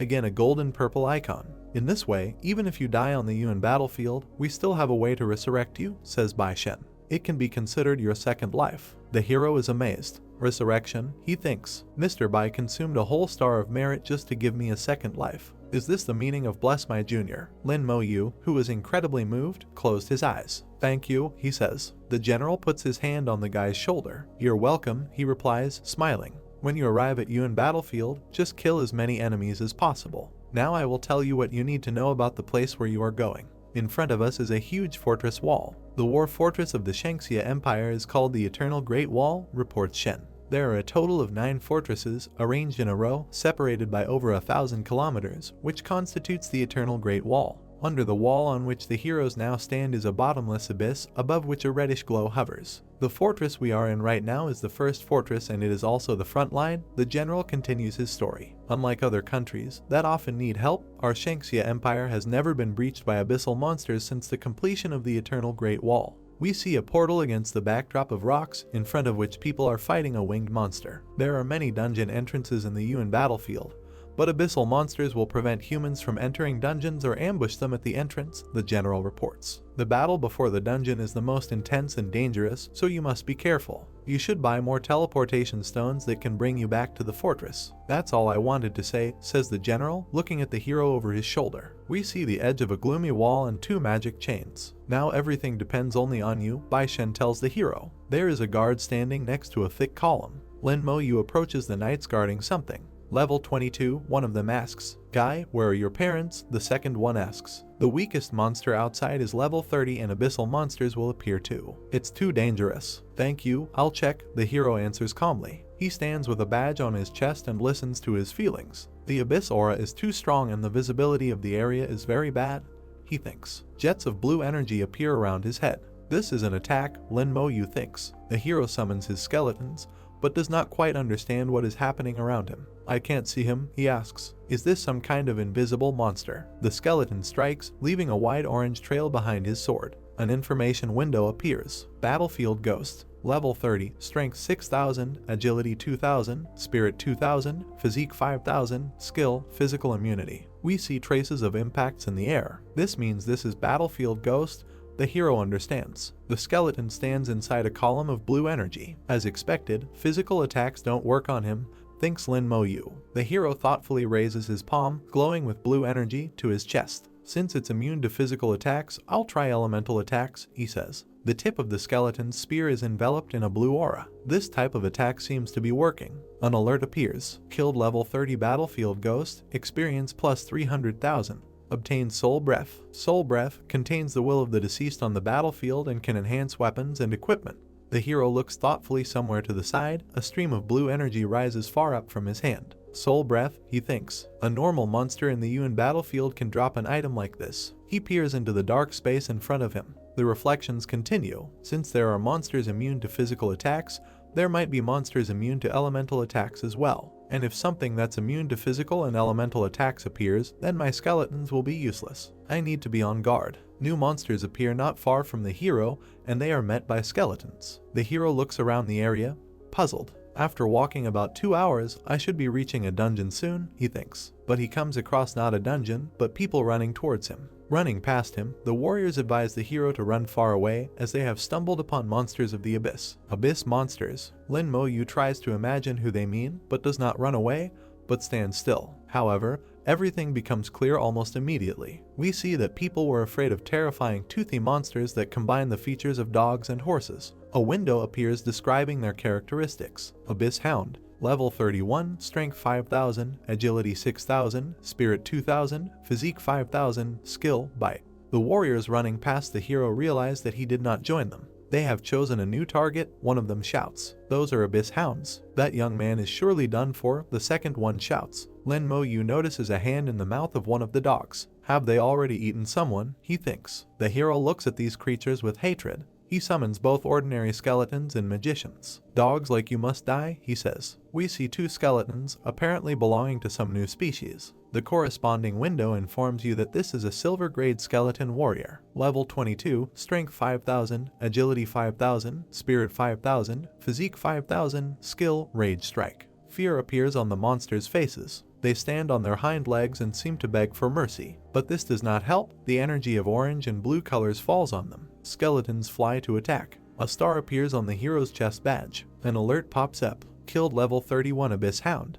Experience 310,000, merit +1. Obtained Abyss Hound Fang. The hero raises Scythe. We have an information window in front of us. Thanato's Scythe, growth type weapon, can use at level 1 or above. Reaper, when Thanato's Scythe absorbs the Abyss Souls, it will gain experience points for growth. I can finally level up this weapon, Lin Mo Yu thinks. Looks like I needed to kill about 30 abyssal monsters to get it to level 2. The hero extends his arms in the direction of the crowd of advancing monsters, and a red energy sphere flares up in it. since that's the case, all of you should become my merit points, he says, after which he casts Corpse Explosion. The hero looks excitedly at the monsters. As I get my merit points, my scythe can also level up, he says. Another star appears on the icon. It would be great if there were more Abyss Hounds, the hero thinks. I didn't know attributes would be added when the scythe levels up. An alert appears. Venato's Scythe. Level 2, Spirit plus 100. The hunters, who were running away as fast as they could a little earlier, are now looking at the explosions heard on the battlefield.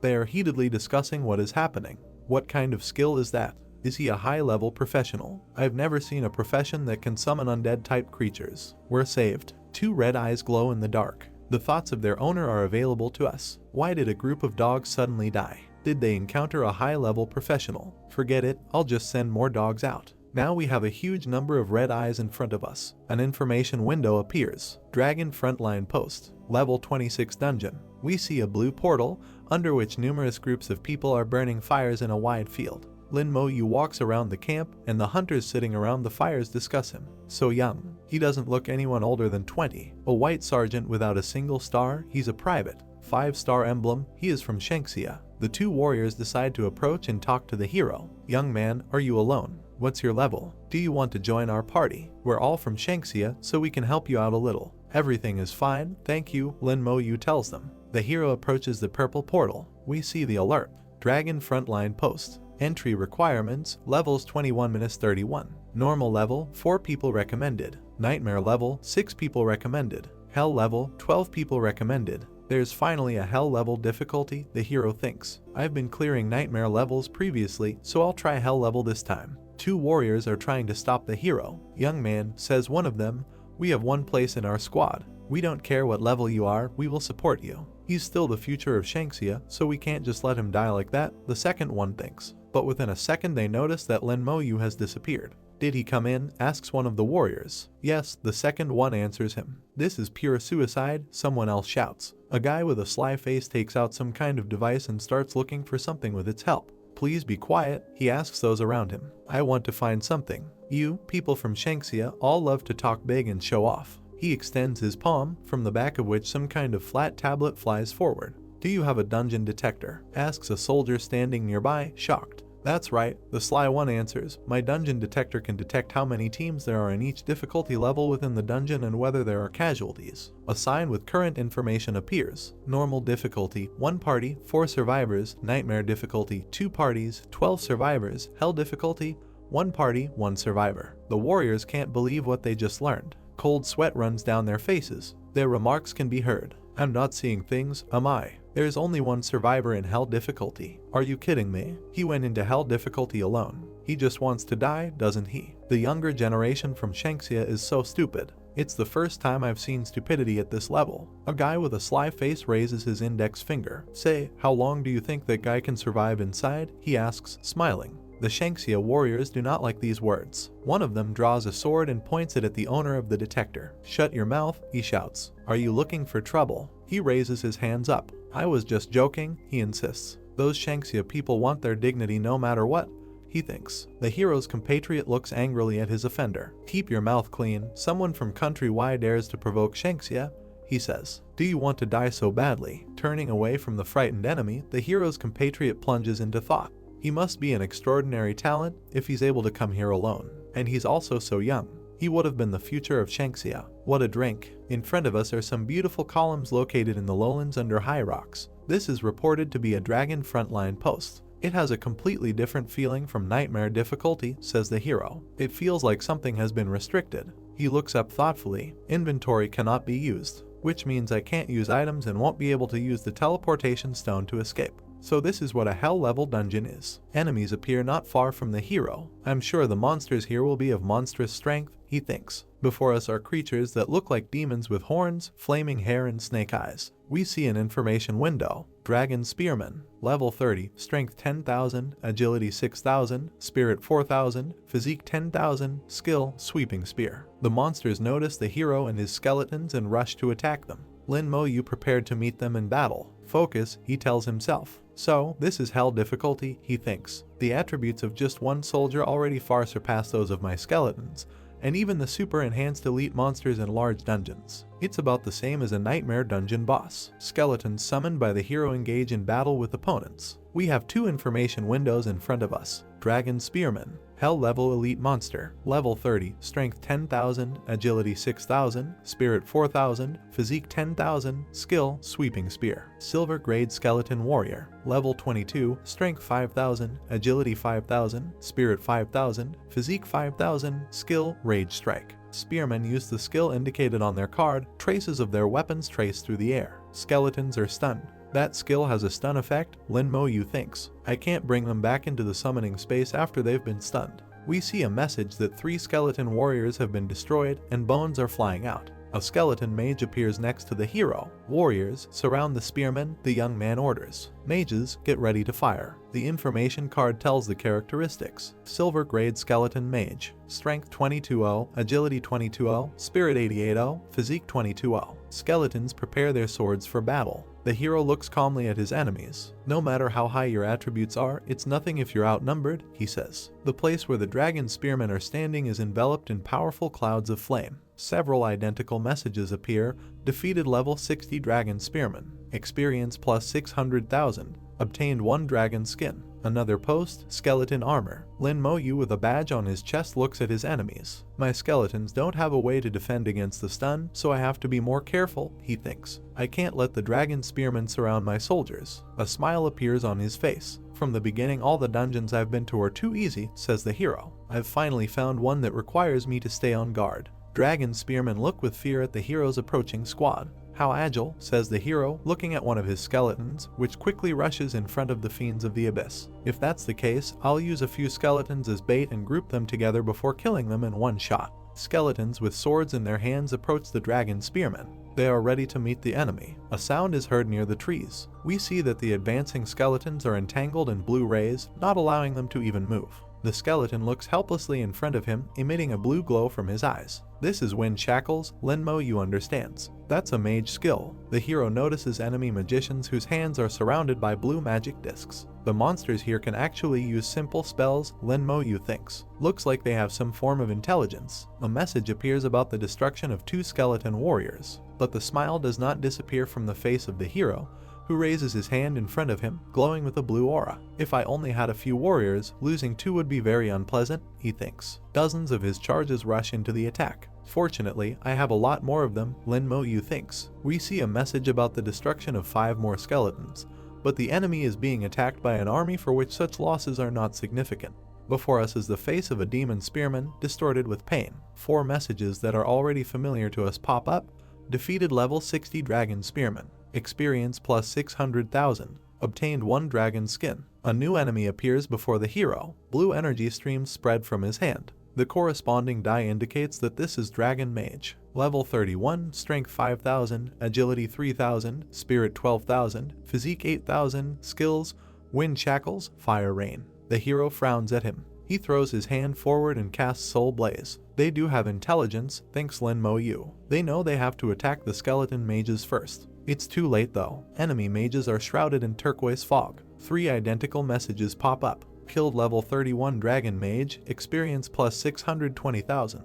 Obtained 1 dragon skin. You also receive a notification about the acquisition of a dragon horn. They dropped a dragon horn, the hero thinks. That's one of the 4 materials that Mr. Bai wanted. Only 1 dropped after killing so many monsters. Looks like the drop rate is extremely low. He steps forward, his hand emitting a blue glow extended forward. Looks like I'll have to clear the dungeon a few more times to gather all the materials. We see the message. Injured skeleton warriors have been summoned back into the summoning place. Lin Mo Yu, with his hands in his pockets, looks at another squad of monsters approaching him. I'll continue killing with my previous method, he thinks, but this time I'll use corpse explosion. If not, I might really run out of skeleton warriors to use. It's the first time being in a situation where I might run out of skeleton warriors. This is truly hell of a difficulty. When enemies get within the required distance, Lin Mo Yu will cast Slow Curse. Approaching enemies are wrapped in red magical chains. The hero addresses a group of his warriors over his shoulder. It's time to attack skeleton mages, he says. Meng is having lunch sitting at the table. Bai Shen approaches him.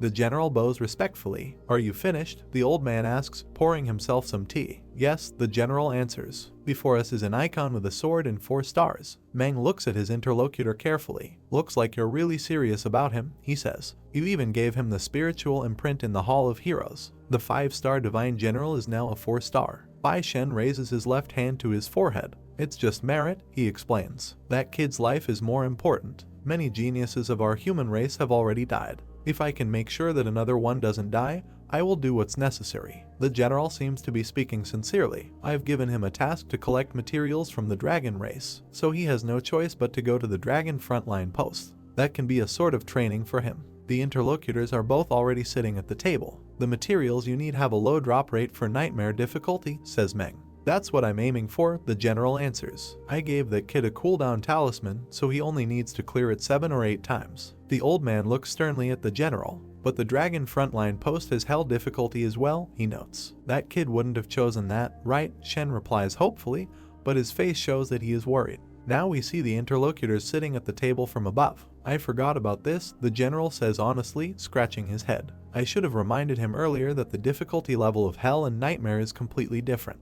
Don't worry, Meng says in response. He could carry 39 people alone in the Tyrant Desert. What else is possible? Anyway, you gave him the spiritual imprint, so he can't die. At most he'll just suffer a bit. Shen looks at the old man with his chin in his hand. Have you ever thought about what if he really clears the hell difficulty dungeon? If he does this, it will be simply amazing, Meng replies. The hero sits tiredly on the ground, crossing his legs under him. We see the message. Killed 31 dragon mage, experience plus 620,000. Obtained 1 dragon horn. Only 2 dragon horns after killing about 20 dragon mages, Lin Moyu thinks. My skeleton warriors are all heavily injured, but I've barely got through a third of this dungeon. Not far from the hero we see several trees and a structure. This is quite tough, the hero continues to think. The monsters are strong and they know how to combine their attacks. This is the level of a dungeon in hell difficulty. Before us is something like an abandoned temple. I wonder what the boss hiding here will be like, the hero thinks. A winged, horned creature with fiery hair appears in front of him.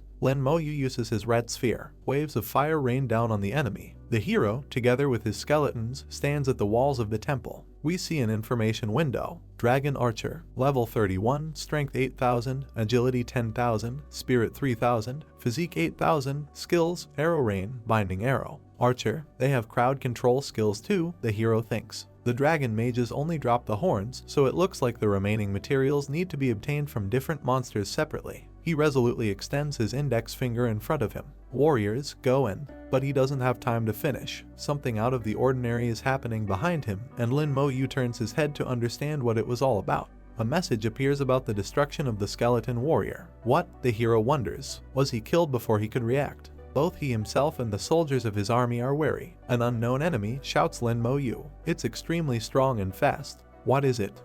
We see a message about the destruction of another skeleton warrior. Another one, the hero thinks. Concern appears on his face. All attacks come from behind, he thinks. No matter what, I have to find a way to stop this. He pulls forward his weapon, a scythe. Is it an invisible monster?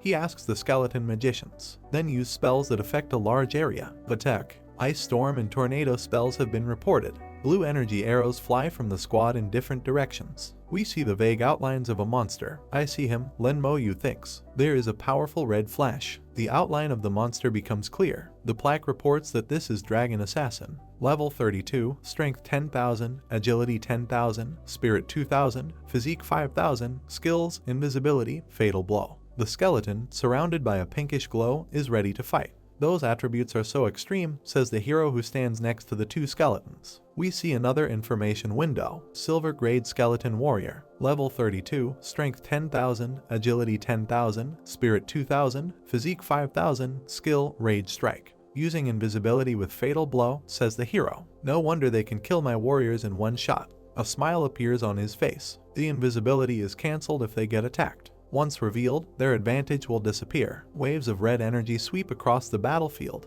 Messages appear about destroying Dragon Assassin level 32 and receiving 640,000 points. Drops 1 dragon heart. So this is the monster that drops the dragon heart, thinks Lin Moyu. I wonder where the blood essence and core will be. Many arrows fly at the monsters defending the temple. The skills arrow rain and binding arrow are reported to be used. The hero is pleased with the result. He said explosion. Messages appear about destroying Dragon Archer level 31 and gaining 620,000 points. Also drops 1 Dragon Blood Essence. Lin Mo Yu, with flames blazing behind him, assesses what happened. So, the archers drop the blood essence, he says. The only one left is the core. Skeletons successfully attack the temple, both below and above. More and more messages are coming in about the destruction of enemies. This time we are talking about Dragon Assassin level 32, each of which brings 640,000 experience points. The hero with his battle scythe stands next to a monument to some demon and thinks about where the boss of this location is. It seems that this very monument should become it.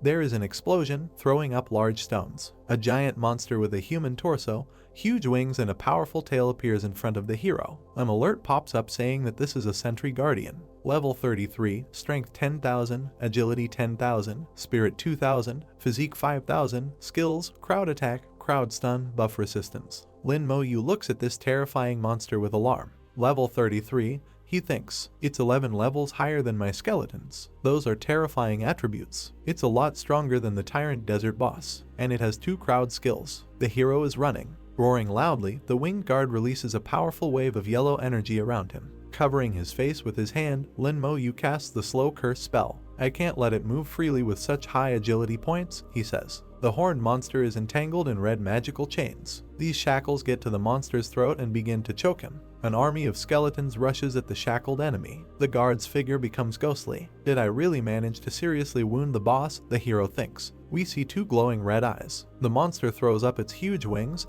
and the chains that bind it begin to break. He reportedly used the buff resistance skill. Not good, thinks Lin Mo Yu. The slow curse is losing effect. The enemy, grinning angrily, goes on the attack. A message appears about using the crowd attack skill. Then one more about the destruction of 4 skeleton warriors. Something white appears in the face of the terribly tense monster. He reportedly used the skill crowd stun. A hail of some solid objects falls on the hero's army of skeletons. Chaos reigns on the battlefield. 12 skeleton warriors are reported to have been killed. Tension and anger appear in the hero's gaze. Even though I can summon my skeletons again after they've been destroyed, there's a limit to my spirit, he thinks. That stun skill is too dangerous, I can't let it kill my skeletons anymore. Come out, my undead general. Lin Mo Yu extends his battle scythe and a huge skeleton appears next to him. Reported use of the military influence skill. At the same second, the stunned skeletons come to their senses and rush to attack the enemy. This puzzles the hero. Before us are skulls, in whose eyes the desire to kill shines. The military influence can remove stun, Lin Mo Yu thinks. No, that's not it. It's shortening the stun time, but the effect is still the same. The hero looks triumphantly at the enemy. My skeletons have nothing to fear if your stun skill doesn't work, he says. A mass of skeletons rushes to attack. An information window appears, physique 8,547 15,000. The boss of the location is consumed by powerful flames and struck by energy discharges. Crowd stun skill is reported to be used. Explosions are heard on the battlefield. Skeletons are exposed to a stream of red energy. The die indicates that the hero used the military influence skill. The hero calmly looks at the enemy. It's useless, he says. When your control skill is gone, it's my turn to attack. Suddenly he notices something. The monster looks at the hero menacingly and flies towards him, flapping his giant wings. Damn it, Lin Mo Yu shouts and casts Soul Blaze. It seems to have worked. A wave of blue energy envelops the monster. The skeleton armor blocked that attack. I didn't get stunned, the hero thinks. He raises his hand and pathetically says that the boss must die. He actually screams in agony. Flames and energy discharges consume the monster. Helplessly raising his huge wings, he falls to the ground. An information window appears. Killed Sentry Post Guardian, experience plus 3,300,000. Obtain gold weapon, Hell's Sentry Post Blade. Obtain gold weapon, Hell's Sentry Post Shield. Obtain gold weapon, Hell's Sentry Post Bracelet. Obtain 2 Dragon Core. Another window. Obtain job transfer certificate. Obtained unique title, Dragon War King. Dragon War King, all attributes plus 500, all skill consumption reduced by 50%. The hero looks up somewhere in amazement. I already guessed that the boss would drop the core, but I didn't think I could get the necessary transfer certificate for the second job transfer so early, he says. And isn't the unique title of Dragon War King just way too overpowered? The hero thinks without letting go of his scythe. I'm finally level 23, he says. So the boss is the one that drops the core. Now I've collected more than a quarter of the needed materials. An alert appears. 8 Dragon's Horn, 4 Dragon's Blood Essence, 4 Dragon's Heart, 2 Dragon's Core. Judging by the plaque that we see behind the hero's back, this is not all that he managed to get. Lin Moyu thinks about it. I should take a look at my attributes after leveling up, he thinks. His personal card appears. Name, Lin Moyu. Class, Necromancer, level 23. Title, Dragon War King. Strength 390, Physique 390, Agility 390, Spirit 19-0. Equipment, Thanatos Scythe level 2. Spirit plus 100. Another window, Summoning Space, 210 230th, Skeleton Warriors 140, Skeleton Mages 70. Talent, Overall Blessings. Passive skill, Damage Transfer. Active skills, Soul Blaze, Summon Skeleton Warriors, Corpse Explosion, Slow Curse, Skeleton Armor, Summon Skeleton Mages. Now the attributes of my skeleton warriors, he says. The corresponding signs and images appear. Silver Grade Skeleton Warrior, level 23, Strength 55-0, Agility 55-0, Spirit 55-0, Physique 55-0, Skills, Rage Strike. Silver Grade Skeleton Mage, level 23, Strength 23-0, Agility 23-0, Spirit 92-0, Physique 23-0. The hero continues to think, picking up his scythe. Even though it's quite difficult to fight in Hell difficulty, there's a lot of experience and the equipment dropped. After my skeletons recover, I'll use the cooldown talisman and clear this dungeon on Hell difficulty again. Entrance of the Dragon Frontline Outpost. We see the hero's leg. In front of him is a field strewn with many human corpses. Lin Moyu looks at this picture with disgust and notes how strong the smell of blood is here. A blue aura appears around the hero. What happened here, he tries to understand. Suddenly, monsters appear behind him, whom he had already defeated before, dogs with horse manes. These are abyss hounds, he says, preparing to meet the toothy creatures approaching him. The skeletons enter the battle and use their Rage Strike skill. Lin Moyu looks at the monsters menacingly, raising the shaft of his weapon to chin level. The monsters, unable to withstand the power of the hero's attacks, die. They scatter in different directions. Young man, quickly come here, he hears Lin Moyu from somewhere. He notices a warrior with a shield. Quickly, he shouts. This place has been taken over by the Abyss Hounds. The hero is surrounded by excited and frightened warriors armed with a variety of weapons. Someone shouts that he is not wounded. Another shouts that he will stop the monsters and asks the hero to use the teleportation stone and transport everyone from here to a safe place. What happened here? Asks the hero, who stands behind the warrior who called him, gloomily. The bastards from the abyss released a huge number of these dogs and surrounded us, he answers, gritting his teeth with rage. Before us are the terrible toothy mouths of these monsters. With their strength they should be able to escape, Lin Moyu thinks. Did they stay because they wanted to help those like me, who come out of the dungeon and won't understand the situation outside? They must have been worried that we would be attacked by the hounds. A little further away, dogs are tearing into pieces a still living person. That's Countrywise Party, says the warrior. Looks like it's impossible for them to escape now. Our side has also suffered many casualties. A girl with short hair raises a crystal in her face. We see an information window. Normal difficulty, 0 parties. Nightmare difficulty, 0 parties. Hell difficulty, 0 parties. Someone shouts that there is no one else left in the dungeon. There is a call to prepare for a breakthrough. The girl asks the hero, who has his hands in his pockets, why he is still here. He looks at her calmly. He raises his braid above his head. I'm still planning to clear the dungeon, he thinks. His skeletons prepared to fight, their eyes glowing brightly. The battle begins, and the monsters scatter in different directions. Skeletons mercilessly mow down the hellhounds. The warriors don't believe their eyes. We hear their surprised exclamations. What is going on? Where did all these skeletons come from? A group of skeletons confidently moves forward, leaving behind the corpses of dozens of monsters. The warriors discuss in amazement the scythe-wielding hero. Are those skeletons his summons? The Abyss Hounds are like nothing in front of his skeletons. Just who exactly is he? Lin Moyu looks at them and orders them to retreat behind him. A red sphere glows in his hand. The warriors standing behind him are completely confused. Why do I instinctively follow his orders? One of them thinks. Lin Moyu looks at his hand, in which red energy flares up. I'm going to use a crowd attack skill and you might get caught in the crossfire, he explains. He throws his hand forward and uses the corpse explosion skill. A powerful explosion occurs not far from the hero. Lin Moyu looks menacingly at the hellish monsters, holding a scythe emitting jets of blue energy in his hand. The warriors behind him continue to discuss what they see. What kind of skill is that? That's way too terrifying. We see a brightly shining hero icon. An alert appears. Military merit has reached 100, promoted to 1-star private, obtained 1,000 points, 5 contribution points. I've been promoted, the hero thinks. I didn't think I could get both points and contribution points. No wonder Vasterby said that I should go to the UN battlefield to earn contribution points. Lin Moyu looks at his braid. My weapon has also leveled up, he notes happily. This is confirmed by the alert. Thanatos Scythe. Level 3, Spirit plus 300. Since there's so many good things, I can't possibly let you guys leave now, says Lin Mo-yu. Though I never planned on letting you leave in the first place. Bright explosions occur on the battlefield again. Warriors never cease to be amazed at what the hero does. He's probably a top student in a distinguished academy, right?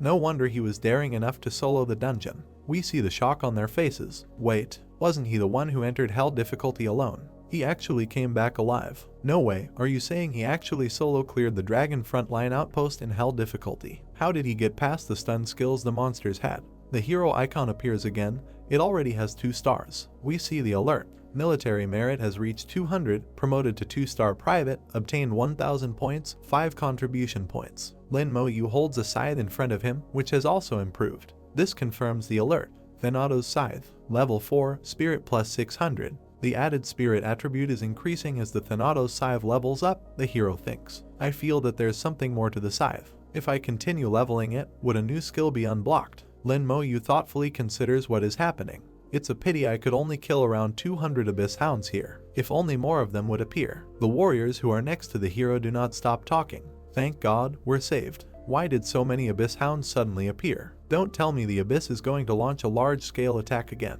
The UN battlefield is really too dangerous. The warrior who called out to the hero a little earlier extends his hand and introduces himself. Young man, he says, let me introduce myself. My name is Shizeng. I'm a level 31 paladin from Xiajing Academy. The hero shakes the outstretched hand and says that he is Lin Mo-yu, level 23 necromancer from Xiajing Academy. The new acquaintance looks at the hero friendly. So you're a fellow junior? He says. Which batch are you from? The hero looks thoughtful. Day and night don't exist in the UN battlefield, so I can't really tell the time, but it should be past midnight right now, he thinks. This year's batch, he says out loud. I just attended the opening ceremony yesterday. The shield falls to the ground with a crash. Everyone who heard his words screamed loudly in surprise. What? So you're a new student? Lin Mo-yu looks at them calmly. If you look at those facts, I am indeed a new student, he says. The guy and girl from the Xing team looked at each other with dumbfounded eyes. They wondered whether all first-year students today are really so unusual. Memories of the 2 newcomers they met earlier flashed through their minds. They believed that they would be around level 15 or 16. Xing walked up to Mo-yu with a big smile on his face and patted him on the back.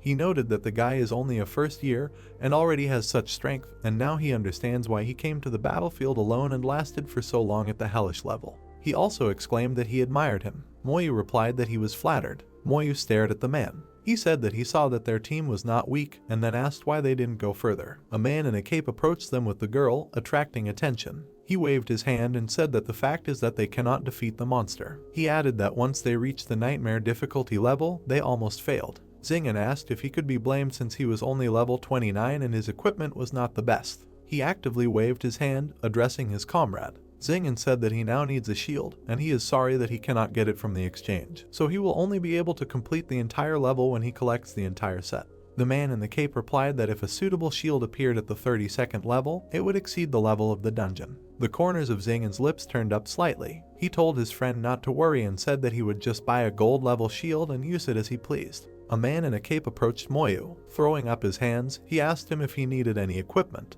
He added that when they received it, they could sell it to him cheaper. Xing imagined a set of golden equipment in his head, consisting of body armor, a sword, a belt, and a shield. He said that the outpost set is very powerful and is top-notch gold equipment.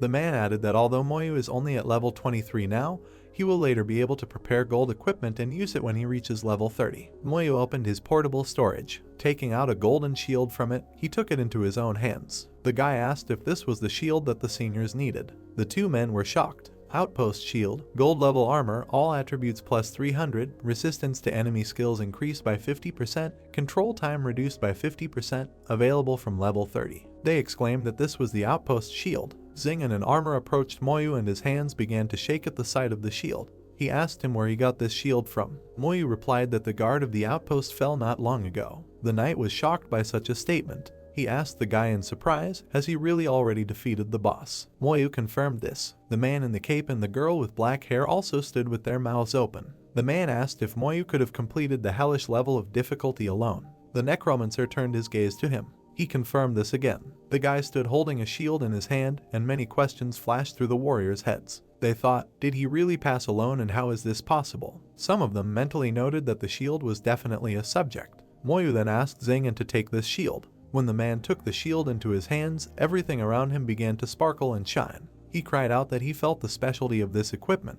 People saw how, far from them, a column of light hit the sky. People realized that someone had assembled a complete set of outposts. They exclaimed that this was the best equipment, even better than the platinum one, and someone was able to assemble it. Zingen raised his hands and ran towards Moyu with a worried face. The man asked if he could sell him this shield. He added that he would pay Moyu 10 million coins. He walked even closer to the guy and he thoughtfully put his hand to his chin. The knight, with frightened eyes, said that he did not have many gold coins. Moyu replied that they were just gold equipment, not worth that kind of money, and therefore only asked for 5 million. Zingen happily grabbed Moyu's hand while his two comrades stood behind and smiled. The knight thanked the guy very loudly. His friends said that Zingen finally got what he wanted for so long thanks to Moyu. They also exclaimed with joy that they could now clear a nightmare-level dungeon. A small group of people stood in the middle of the dark plain. Zingen thanked the guy again and suggested that they first teleport back to the fortress. Moyu thought that in this case he would return and recover. The guy broke the blue teleportation stone in his hand. In the darkness, a red aura lit up with a bright light. Two big eyes opened wide. The voice said that a lot of hellhounds had died. From the red light appeared the dark silhouette of a large monster with glowing blue eyes. The voice told him that he must carry out the order. After returning to the fortress, Zingen stood with Moyu. He continued to thank the guy, saying that thanks to him he was able to assemble the set.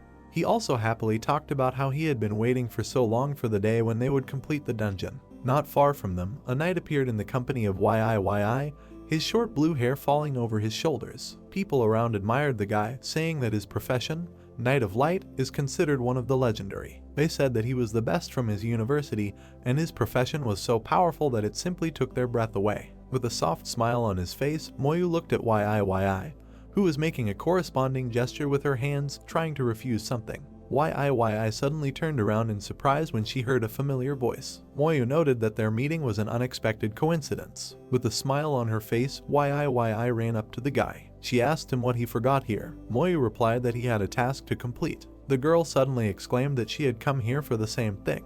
The Holy Knight watched this with displeasure. When Zingen and his comrade left them alone, smiling, YIYI smiled and raised her index finger. She said that she could guess that Moyu's quest needed resources from the Dragon Clan, like a horn or something. After a moment, the girl smiled softly and crossed her palms. She denied her words and said that this was too easy a task for him. YIYI put her hand to her chin and cast a mysterious glance at Moyu. She said that she thinks his mission is to get the dragon crystal that will drop after defeating the boss. YIYI raised her fist in the air in victory when the guy said she was right. Moyu thought that Bai actually wanted more than just a crystal. The girl joyfully exclaimed that she also needed to collect dragon crystals. A holy knight approached them and asked YIYI who this guy was. The guy with blue hair looked at Moyu with displeasure. Zhu Lisheng is a level 30 holy sword knight.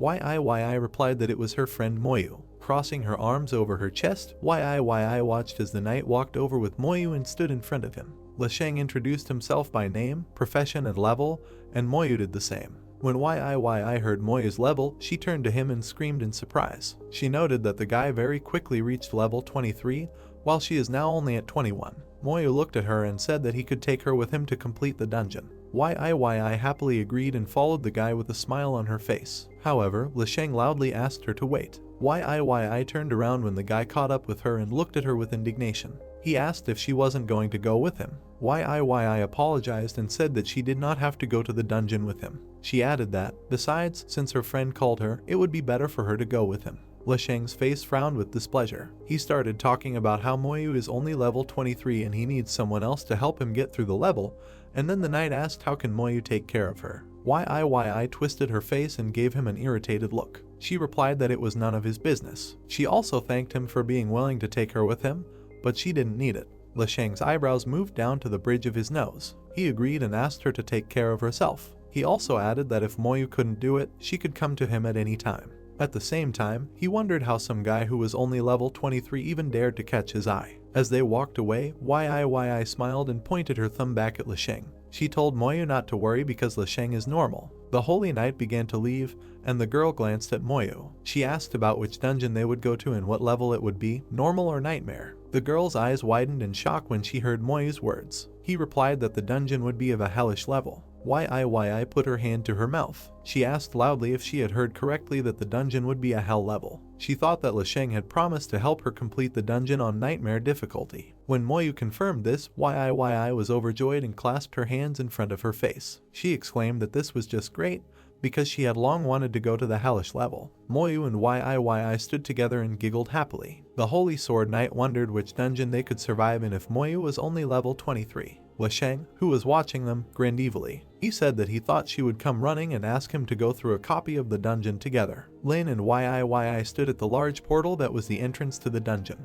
Moyu took out the time recovery talisman and pressed the button. YIYI smiled widely and said that she could finally try to pass the hell level. People who saw the guy and girl enter the portal were shocked. They wondered if they had both gone to hellish difficulty. People were saying that the last time the team from Xiajing Academy passed the hellish level of difficulty. Someone loudly noted that they remembered that there was a very strong girl on that team, nicknamed the Blade Dancer. They decided not to pay attention to this, being sure that Moyu and YIYI would not be able to pass this level. Moyu waved his hand and a skeleton armor appeared behind him and YIYI. With surprise in her voice, the girl asked him if this was really his defensive technique. Lin replied that it would be safer. The guy closed his eyes and his palm flashed with a turquoise flame, and YIYI smiled and looked softly at Moyu. She said she now feels safe. Several rose from the ground and the guy and the girl went ahead. Moyu thought that as long as they did not fall under control skills, passing the copy would not be difficult.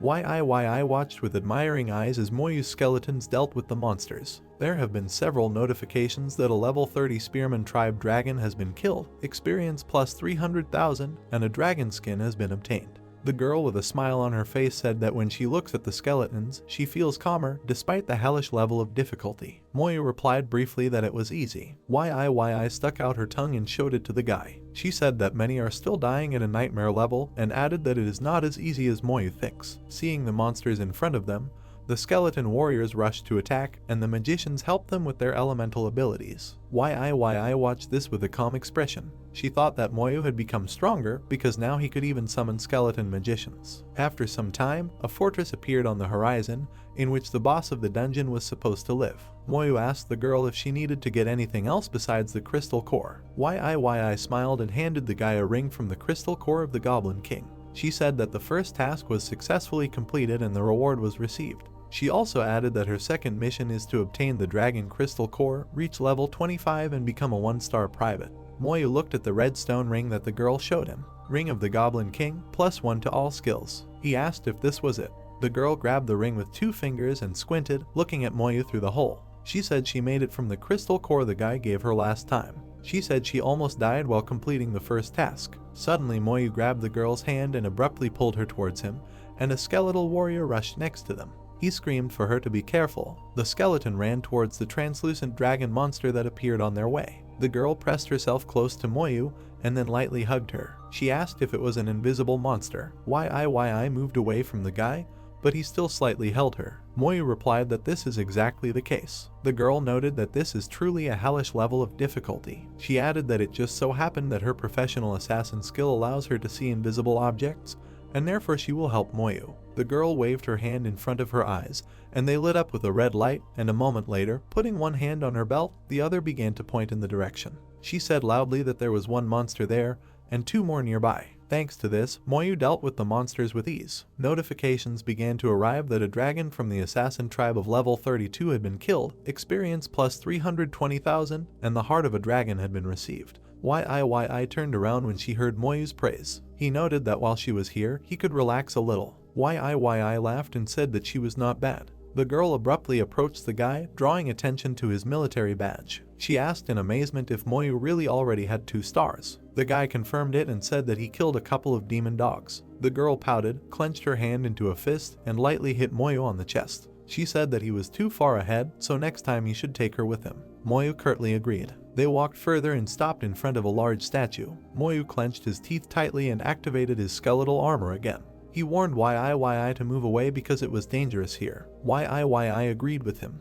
She wondered why she should move away since the summoner was practically not in any danger. Moyu approached the statue, which began to crumble and crumble. He sarcastically asked the boss if he would come out to train with him. YIYI was sitting on a tree and holding a sweet potato in her hand. In a pitiful voice, she said that this was the only thing she had left because the storage space was blocked. Summoning an army of skeletons, Moyu stood in front of the outpost guardian that emerged from the statue, while Yi watched from above, sitting on a tree. She asked if this was the boss. Moyu used a slowing curse on the boss and the monster's body was engulfed in red chains. However, the outpost guardian dispelled it by using an increase in resistance. He then used a group kick and rocks flew towards Moyu and the skeletons. The noise caused Yi to drop the sweet potato that Moyu gave her. Turquoise fire burst out from Moyu's palm and he launched it at the boss using his soul flame skill. The monster used the military might skill and strengthened its body with armor, and a huge staff appeared in its hand. He then slammed the weapon into the ground, causing a wave of destruction.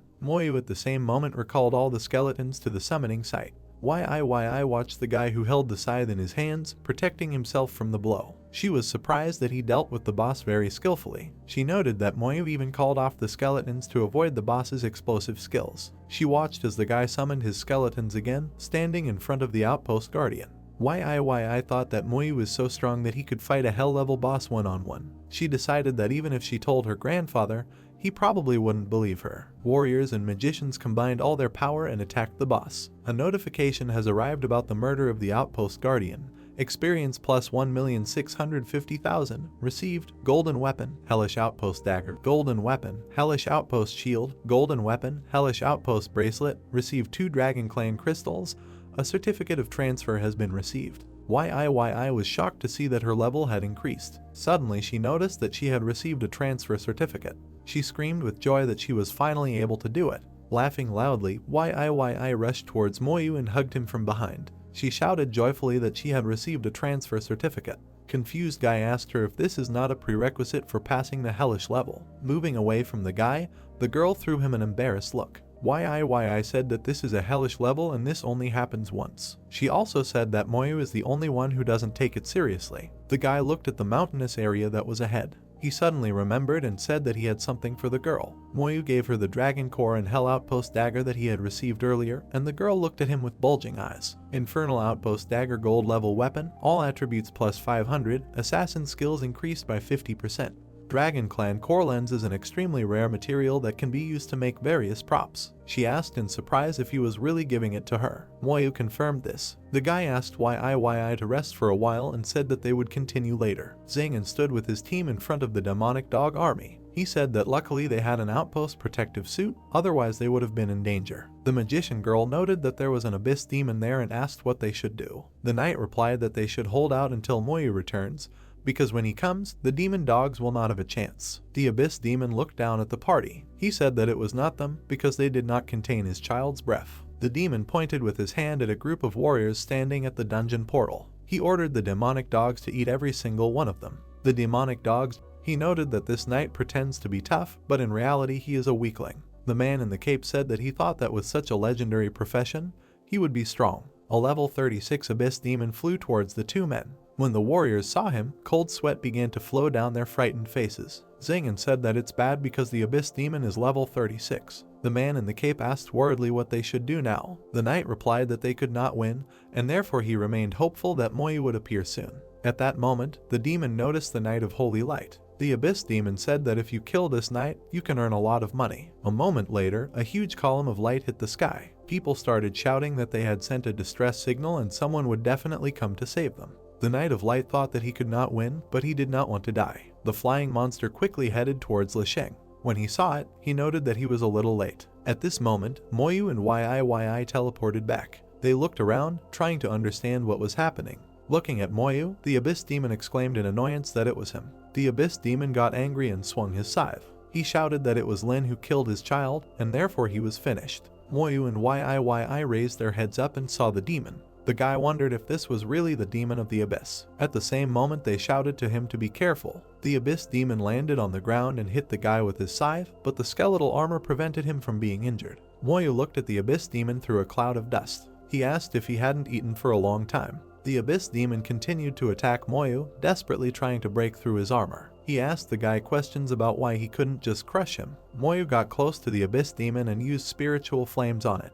The abyss demon grabbed his head and began to shake. The guy waved his hand, activating the magic, and watched as the monster began to run away. The demon shouted that he would definitely kill Moyu. Then Moyu asked if the abyss demon really wants to die. The guy immediately used a slowing curse on the abyss demon, and his entire body was bound in chains. On the battlefield, the demon dogs were also detained with chains. Xing'an shouted that this was Moyu's technique and the abyss demon became slower. The warriors were surprised that Moyu could control such a large area. The demon of the abyss twitched and squirmed in different directions, trying to free himself. Yi grinned happily at this moment, covering her mouth with her hand. Moyu swung his scythe, summoning an army of skeletons. He said it was time to clear the battlefield. The skeletons immediately rushed to attack. Holding their swords tightly, they attacked the abyss demon. Xing'an and his companion began to smile happily. The man, watching this, happily noted that Moyu had finally summoned the skeletons. Moyu waved his hand and began to blow up the dead bodies of the abyssal dogs using his skill. A guy standing in front of an exhausted demon of the abyss lying on the floor. Abyssal demon dog, level 36, strength 8000, agility 8000, spiritual strength 3000, constitution 3000, skill, flying, power attack. He wondered if this pitiful creature was the demon of the abyss. Moyu walked back, holding a scythe, while the skeletons finished off the last monster. Killed demon dog of the abyss level 36, experience plus 360,000, military merit plus 50, receive. Demon blood. A drop of demon blood contains the powers of the abyss. Alchemists and blacksmiths can use this power to create equipment. After reaching 500 military merit points, you will be promoted to the rank of private with 5 stars. You will receive 1000 points and 5 contribution points. The guy walked up to Yi, and their rank icons lit up. The girl took hers in her hands and said that she didn't think that she too would get so many military points. Equipment. Thanato's scythe, level 7, spiritual power, plus 210. Yi and Moyu smiled at each other. The guy asked the girl if the task was now completed. Yi happily replied that everything was only thanks to Moyu. The Knight of Light watched the crowd of people crowd around Moyu. He thought about the guy standing on the clouds and enjoying the fact that everyone was looking at him, but he was supposed to be in this place. Lisheng's pupils, and a creepy grin appeared on the guy's face. He thought displeasedly that he, a level 30 Knight of Light, was saved by some newcomer at 23. He wondered how he could continue to live with such a tarnished reputation. Lisheng looked at how Moyu was now happily chatting with him. The Knight of the Holy Light thought that this guy would bow to him and ask for his forgiveness. Looking at Yi, he thought that sooner or later she will be his and he will show everyone who is the strongest here. Moyu approached the slightly shabby Xing'an, who was holding the shield the guy had previously given him with a smile on his face. Moyu asked the man if he was okay. The paladin told him that everything was fine thanks to his shield. He added that he was now able to assemble a complete set. After a few minutes, loud footsteps were heard from the approaching crowd. Xing'an's eyes widened in surprise when he saw them. He exclaimed loudly that these were the guards of the Great Wall. He assumed that they came here after receiving a distress signal. A group of people in armor was rapidly approaching the fighters. When they got there, they saw a huge number of monster corpses in front of them. One of the guards muttered that there are more than 100 of these corpses here. The guard looked towards Lisheng, who rose to the ground thanks to the help of a man. The guard asked who made the distress signal, and Lisheng replied that it was him. Then the guard asked what was going on here. The blue-haired guy began to say that they were attacked by abyss demons, and then the guard looked with surprised eyes at Moyu, who was standing nearby with Xing'an and Yi. He thought that according to the Knight of Holy Light, it was this guy who destroyed many dogs of the abyss. He glanced at the dead creature nearby. He thought that this was definitely the corpse of the FSO of the abyss, and the man was thinking about how a level 23 guy could do this. He walked up to Moyu, glaring at him with a stern look. Seeing his badge, he was surprised to think that the guys already had 5 stars, and he examined the sergeant's badge, on which there were small stars in a semicircle. The guard thought that the dogs were really destroyed by this guy, since the sergeant's badge cannot lie. Standing opposite Moyu, he already threw his hands to the sides and began to speak. The man loudly praised the guy and said that he was great. He thought that at level 23 this boy already had 5 stars. He reflected that many professionals cannot even become a 3-star private at level 30, but the boy was able to do even better. In response to his words, Moyu said that it was their task to kill the monsters in the dungeon. After hearing this, the guard smiled widely and laughed loudly. He said that everything is fine and he doesn't mind. A couple of moments later, the loud clatter of approaching hooves was heard nearby. In the center of the approaching people, a girl with long black curls sat on a snow-white unicorn. Mo Yun is a sacred summoner. Seeing her, Xing'an's eyes and mouth opened wide in surprise. He exclaimed loudly that this was Princess Mo Yun from the Mo family of Xianjing City. He exclaimed that she is the holder of the legendary profession of Holy Summoner. Sitting on her unicorn, the girl approached a group of people. She said she heard a distress call and then asked what happened. At that moment, the male warriors began to look at her lustfully with loving eyes, and the guardian of the Great Wall turned to the girl and spoke to her. He said the battle was over and everything was fine now. Yun told him that in that case they would move on. The girl threw her scythe and took it to the side. Her violet eyes focused on Moyu as she sensed a dark aura. She started thinking about this guy. Yun's eyebrows furrowed and she scrunched her face. She noted that this guy's aura was simply disgusting. Standing in the company of comrades, Moyu noticed the golden badge on her chest. Xing said that she is a 4-star lieutenant. He added that he felt that she was worth looking for because she was usually always far away on the Yuan battlefield, and he didn't think that she would ever appear here. Yi replied that she knew that she was looking for the Nirvana crystals. Hearing this, Xing turned to the girl with surprise on his face. He exclaimed that he was not at all surprised that a person like her was looking for the Nirvana crystals. He said that this is an extremely rare material that can increase the likelihood of career advancement. The man began to tell me that a professional would have a clearer career direction, as well as a chance for career growth. He noted that, for example, the rare profession of a paladin can be promoted to legendary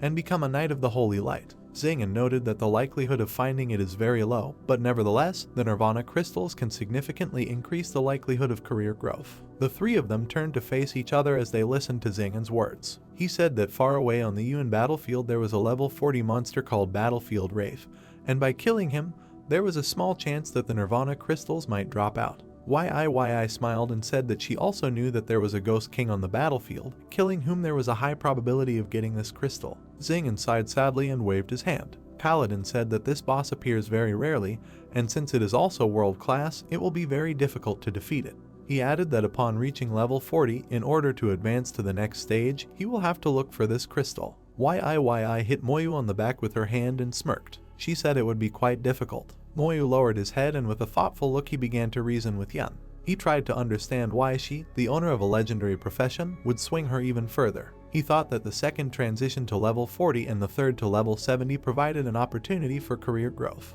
He suggested that there might be a possibility of existence of a higher level than the legendary one. Yi raised her fist and flexed her biceps, and Moyu laughed quietly at this. She said that since her profession as a shadow assassin is also rare, then most likely she will also have to look for this crystal later. The guy replied that in this case, when the time comes, they will go together to search for them. The stones began to rise into the air and swirl, and huge red eyes flashed in the middle of the sky. The creepy voice said displeasedly that his dog had died again, and he was killed in an instant.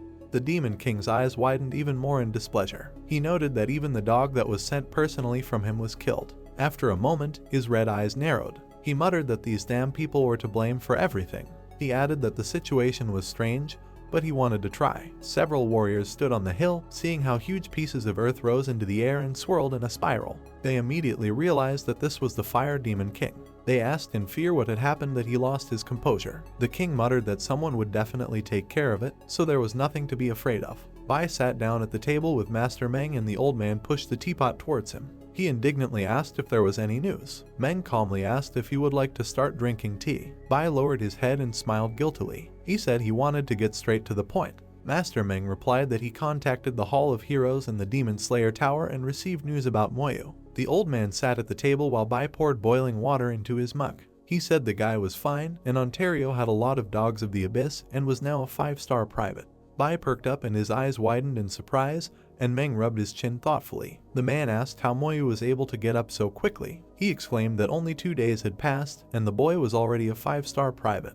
The master replied that the Fire Demon King was guarding the entrance to the abyss and sent many dogs to disturb the peace of the Yuan battlefield. Hearing the master's next words, Bai rose from his seat, holding the kettle by the handle. Meng noted that the boy even killed the top dog of the abyss. Bai was very surprised that Moyu was able to cope even with him. The two men looked at each other and Bai grinned faintly. Meng said the upcoming professional player competition promises to be exciting. Bai added that with this guy it is definitely very interesting ballet. The master perked up in surprise when the image of Yi and Moyu laughing appeared in his head. He muttered that he never thought they would end up together. After that, Bai asked what he saw now. Master Meng rubbed his chin thoughtfully. He said that he saw Old Man Ning's nemesis and then added that he would definitely be furious. Bai laughed and threw his hands in different directions. He said he was sure he was pissed to death. He added that he really wanted to see Old Ning lose his temper with rage. The monster, struck by fire, fell lifeless to the ground. Killed Watchtower Guardian, experience plus 1,650,000. Received gold level weapon, Hell Watchtower sword. Gold level defense, Hell Watchtower leather armor. Gold level decoration, Hell Watchtower ring. 2 Dragon Clan cores. YIYI squatted holding one of the items she received in her hands and looked with a smile at Moyu,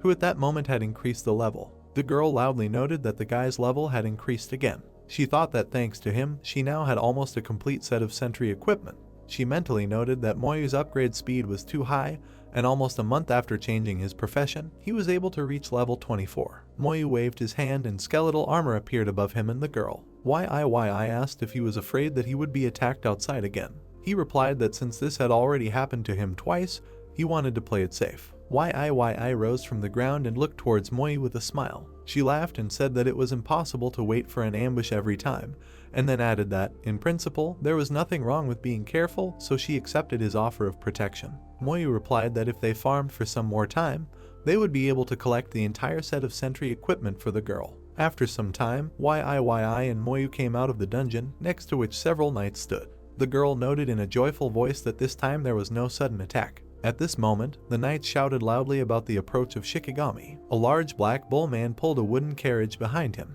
Men in black and blue suits emerged from the carriage, led by a man in a long blue kimono and gray hair tied in a tight ponytail. There were surprised cries that a team of 11 people was really going to go to hellish difficulty. The person noted that the man in the kimono must be a Shijikage summoner from the country, arriving with his team to complete the hellish dungeon. Someone added that it is said that by clearing the hell difficulty, one can also obtain powerful titles. Hearing this, YIYI leaned towards Moyu. She asked if such a title really existed. She thought that if there was such a title, then it should have already been obtained by Moyu, who had enlisted the dungeon alone. The guy replied that there really is this title and it is called the War King of the Dragon Clan, and then added that it increases all attributes by 500 and reduces skill consumption by 50%.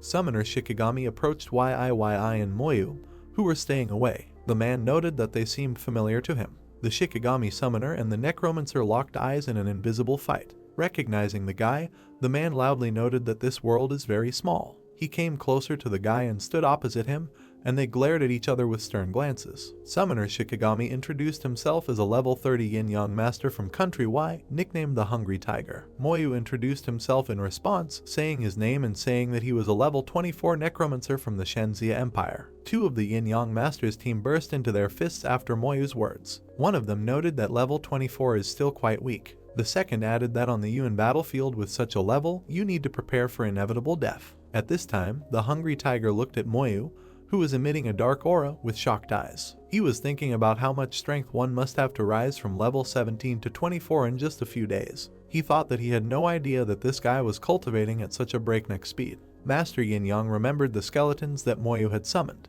He realized that now they too had become much stronger. The man thought that if he didn't deal with him this time, then next time it would be simply impossible to do it.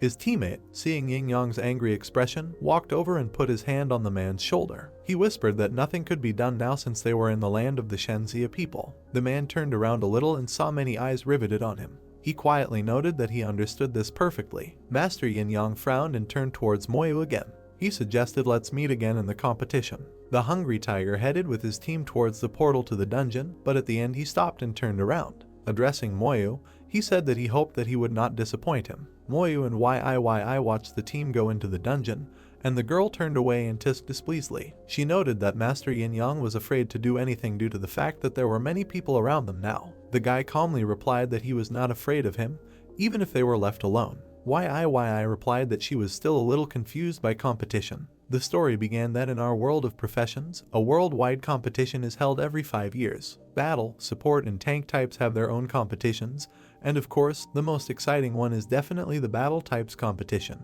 The competition will be held in Shenzia. The scale is unprecedentedly grand, and countless professionals from all over the world will come to Shenzia to participate in the competition. YIYI smiled, looking at Moyu, who was currently lost in thought, rubbing his chin. She said she was sure he wasn't planning on running away. The girl happily added that when the time comes, they should definitely sign up as participants. They stood in a crowd of people, but no one noticed how the girl waved her arms. She said that a team of 5 people is required to participate, and they will be able to find comrades. She added that in addition to this, there is also a single competition, which requires separate registration, and they give a very good reward. At this moment, Moyu thought that it would be boring to find out more about the single task and the reward for the winner. Suddenly, Moyu and Yi's ranking badges lit up and they looked at them with worried gazes. They saw that the badges of everyone present also lit up with a bright light. People began to fearfully wonder what had happened. They began to speculate that this might be due to an attack from monsters from the abyss. The ground under their feet began to glow, and they all raised their heads high, hearing a loud voice. The voice ordered all Shenzia soldiers to return back to the fortress. Then he loudly repeated his demand. The two other soldiers watched in surprise and apprehension as people began to disappear into thin air. The girl asked if they really received a military order, and all their Shenzia people teleported away. The guy answered in fear that he was getting a little scared from such unity of the Shenzia people. The girl noted that, unfortunately, this does not exist in their country. A large group of people teleported to the base of the fortress. Xing and walked up to Yi and Moyu, who had obvious direction on their faces, and called them by name. Moyu asked the man if he knew what just happened. The man asked them to turn their attention to the Demon Watcher, who was hovering in the air above the fortress. He said that the Demon Watcher indicates the direction to the abyss and where the monsters will attack from. He added that they allowed it because a huge number of monsters would soon arrive at the fortress. Moyu gazed at the bright yellow Demon Watcher fluttering in the air, and the man laughed lightly. He said he was also very surprised when he was first called up. Moyu noted that the Demon Watcher is much more powerful than he previously imagined, and then added that he is said to control all large-scale battles. The paladin grinned and said that many strong guys are forced to accept the Demon Watcher's messages. Moyu looked at the Demon Watcher, glowing with a bright yellow light, whose pupil was shaped like a four-pointed star. He thought that he had previously been sure that it was just a tool for monitoring the movement of monsters. He thought that he seemed to have underestimated the Demon Watcher. People activated their teleporters again after hearing a loud voice. He said that all professionals below level 30 must climb the fortress wall. Yi and Moyu, after teleporting to the wall, raised their heads as they listened to the instructions. The voice said that all fighters should form teams. He added that from now on, professionals below level 30 are prohibited from leaving the fortress. Yi turned her head and looked around. She thought that thanks to Moyu, she didn't need to look for a team now. Suddenly, a man appeared on the highest wall, and people immediately caused a commotion, screaming and pointing at him. Naixing is the Lord of the Legion. They screamed that that's an overload profession from the Nai family. Without any embarrassment, they shouted that the exclusive legendary class of the Nai family. With admiration in their voices, they noted that it's the most important presence in allegiance. They shouted joyfully that they would definitely win with him. Standing right under his eye, the man literally lit up with a bright yellow light and raised his sword into the air. He shouted to the people that they should follow his orders and form a legion. An adult black-haired man screamed so loudly that everyone could hear him. He announced that he would command the legion, and all military merits would be collected together and distributed after the battle. He added that no soldier should restrain himself from using all his fighting skills. The man loudly declared that if anyone retreated out of fear of battle, he would be punished very severely. The man swung and stabbed the sword into the floor at his feet. After the blow, a bright light began to emanate from his sword. A moment later, people's bodies began to glow with the same light, after which their base characteristics increased by 50%. One of the guys perked up. I felt a surge of strength. He loudly stated that he felt his combat effectiveness had increased by 4-5 times. Elemental power, elemental resistance increased by 50%, magical power, spell damage increased by 50%, bloodthirsty attack, physical attacks can absorb the life force of the moisture and use it to heal themselves. At this moment, Moyu looked thoughtfully at his palm. He thought that such a strengthening only applied to himself, and the skeleton warriors could not take advantage of it. He thought he needed to improve them even more. An alarmed Yi ran up to the guy and grabbed his forearm. The girl loudly told him to urgently look in that direction. Following her gaze, Moyu saw Yun walking along a huge chain that was stretched from the top of the fortress. Mo Yun is a level 39 holy summoner. At this moment, the black-haired girl's face showed imperturbable calm. A crowd of hellish dogs appeared on the horizon, quickly running towards the fortress, and flying monsters towered above them. The girl magician with the staff in her hands received magical enhancement. She shouted loudly that the monsters were already very close. Morale increased, the guard is driven back and morale is increased. For 10 minutes defense and attack power is increased by 30%. Yun pulled on the reins and her unicorn neighed loudly, forming a purple-pink ball of magical energy. A bright beam hit the crowd of approaching dogs, creating a large explosion. Seeing him, the demon of the abyss opened her mouth and laughed loudly. She noted that this girl's ability was amazing. Taking off, the demon quickly flew up to Yun, but she managed to react and pulled the reins again. In a creepy voice, the demon told her that she would die right now. The unicorn reared up and struck the demon with its hooves. A flurry of arrows flew at the hellhounds, blazing with fire and burned through by electric carpets. Moyu summoned the skeletons, and they began to jump down from the wall of the fortress, heading into the abyss of battle. People were frightened by such a sudden appearance and began to curse. They tried to understand where these skeletons came from. A large army of skeleton warriors ran towards the hellhounds, and the skeleton mages began to use their abilities against them. The warriors were surprised by so many skeletons and asked whose call this was. They enthusiastically noted that the skeleton magicians were able to significantly weaken their enemies. One by one, the skeletons confidently pierced the dogs with their swords. People were very loudly surprised at their strength. They wondered when they got such a strong summoner with such a profession. They said that they felt that with such strength they would definitely win. The abyss demon flew into the air, grabbing one of the soldiers by the neck. She hisses loudly that all humanity must die. The others on the battlefield were alarmed when the demon let go of the guy's neck right above the crowd of hellhounds. The girl doctor, with fear in her voice, shouted loudly that this guy was too far away, and his skills would not be able to cover such a radius. She shouted that they needed to do something urgently, otherwise the dogs would bite him to death. Moyu looked down at the soldiers who were crowded against the wall. He thought that professionals above level 30 acted as the vanguard, with the exception of Naixing, and then guessed that there were most likely no professionals above level 40 here at all. He thought that if everything continued in the same way, they would suffer a lot of casualties. YI cast a frightened glance at Moyu and followed his actions. The guy walked up to Naixing and stood opposite him. He said he wanted to join the battle outside the fortress. At this moment, one could read confidence and determination in his gaze. A moment later, he received an answer that he could act. YI looked at the back of the leaving guy with a worried look. She asked him to be careful. Moyu smiled a little as his scythe appeared in his palms. He noted that he already has enough combat experience and military merits, so he can take advantage of this. Xing'an was fighting one of the hellhounds when Moyu approached him with a scythe on his shoulder. In an indignant voice, the man asked the guy what he was doing here. Many warriors and skeleton mages appeared behind the guy. He confidently said that he would clear this place. Moyu and Xing'an froze when the loud voice of the Demon King came from above. The king said that this is the same man who killed his children. There was a loud flapping of black wings. The Demon King asked how the guy dared to show up in front of him after that, and then came with his subjects to destroy him. Moyu stood with a scythe in his hand, while the demons of the abyss were rapidly approaching him. At this time, the Demon King continued to loudly chant that they should kill him. One of the demons who fought with Yun turned sharply and flew to the side. The girl screamed loudly, asking what happened. She saw that all the hell dogs and demons of the abyss were up in arms towards Moyu, who was standing with only a few skeleton magicians. First, the guy activated his skeletal armor and then extended his hand forward using the slowing skill. Chains glowing with red light appeared out of nowhere and quickly headed towards the target. An army consisting of hell dogs and abyss demons was bound by a curse. Seeing this, the Demon King cursed loudly. Several warriors in the Xing company perked up and jumped back in surprise. The paladin noted with a smile on his face that it was his friend Moyu. The warriors asked what kind of technique this was and how it could cover such a huge range. Moyu smiled as a red sphere and green lightning bolts wrapped around his hand. He noted that Silan's battlefield has many corpses. The corpses are taken advantage of because he can explode them. The bodies of the hellhounds began to explode one by one.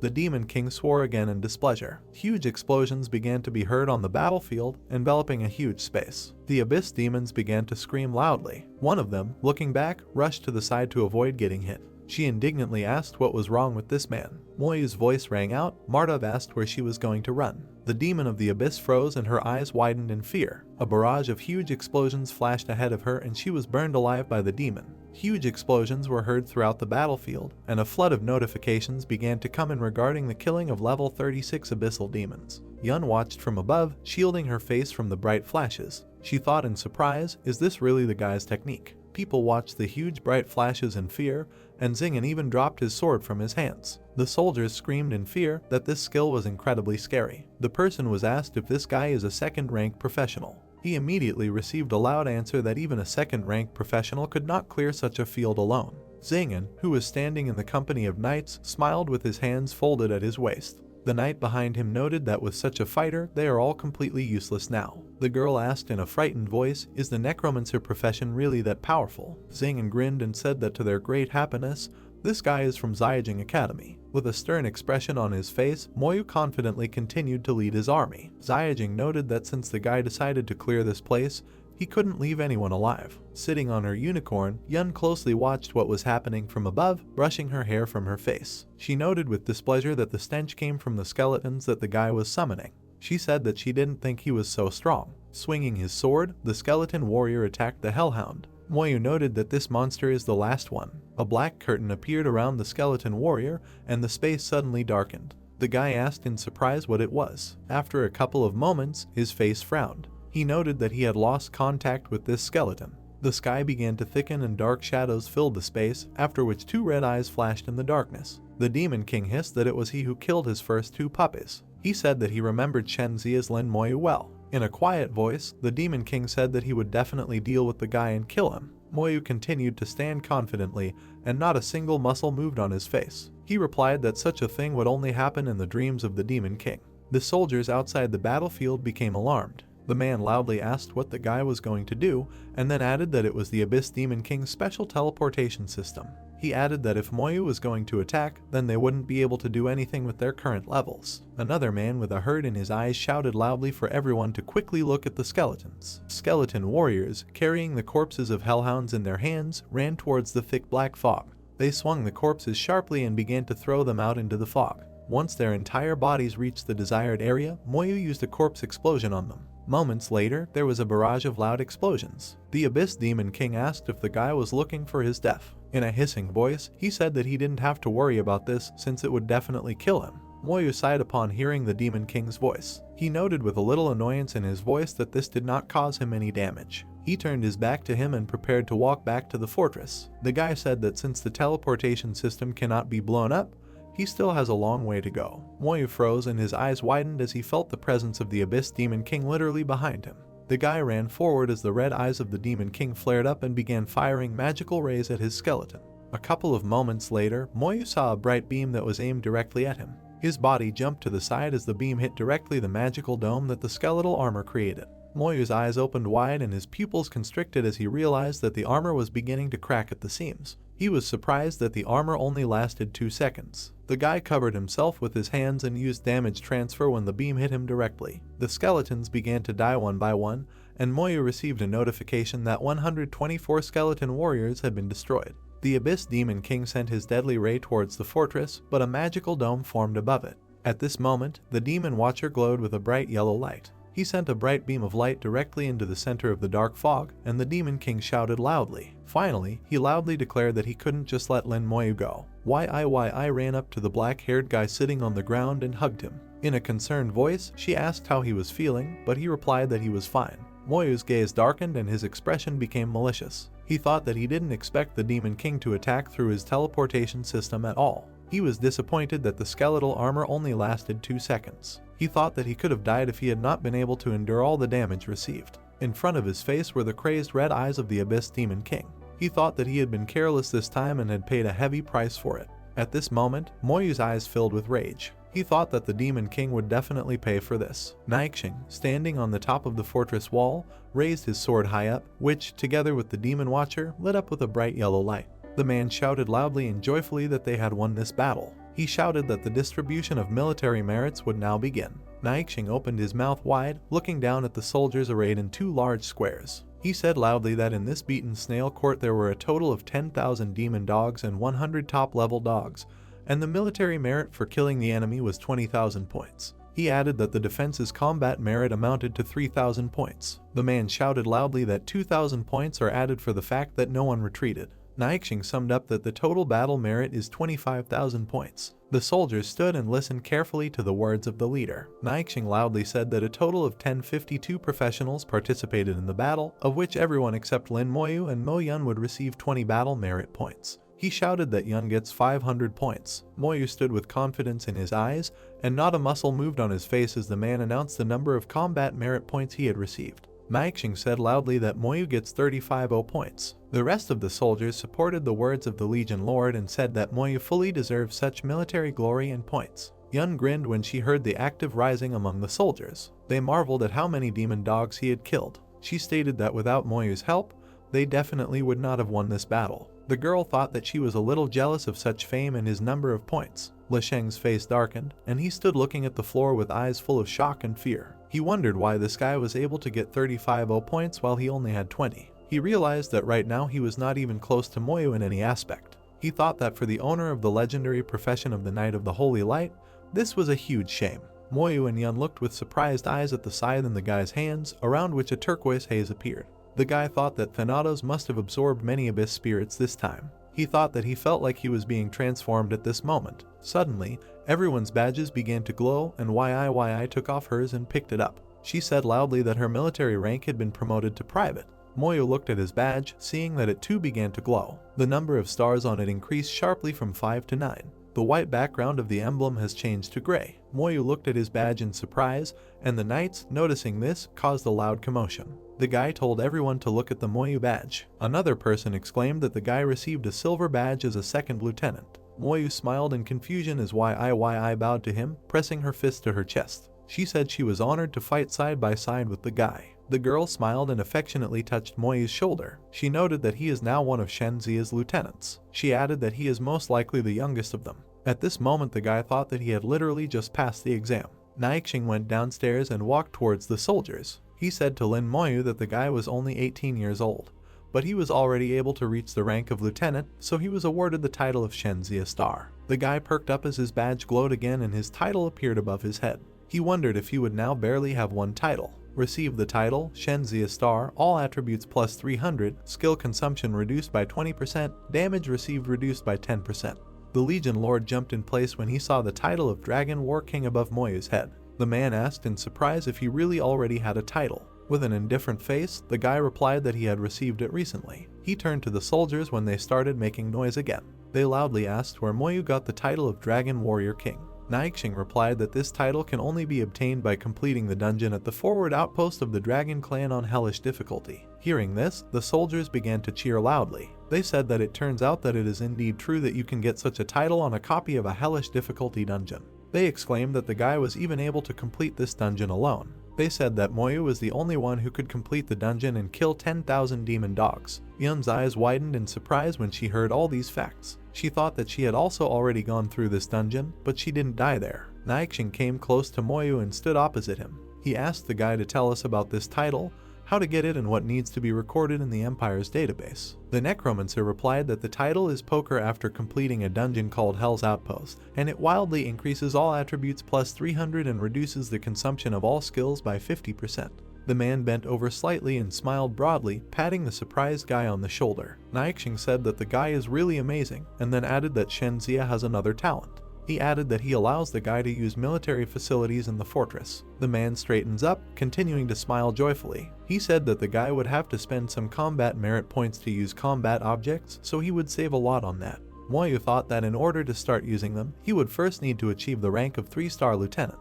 He thanked the man for this opportunity. Naixing stood up on the steps in front of the fortress and swung his sword, which lit up with a bright light. The man spoke loudly about the disbandment of the Legion due to the end of the battle. Moyu picked up his scythe, from which came a turquoise haze. A guy with a thoughtful face turned the weapon in his hands. He thought about how he felt that the transformation of the Thanatos weapon was almost complete. After a couple of moments, the scythe finished improving. Equipment: Thanatos scythe level 25 spiritual power plus 3000. The guy thought that the attributes had actually reached the upper limit.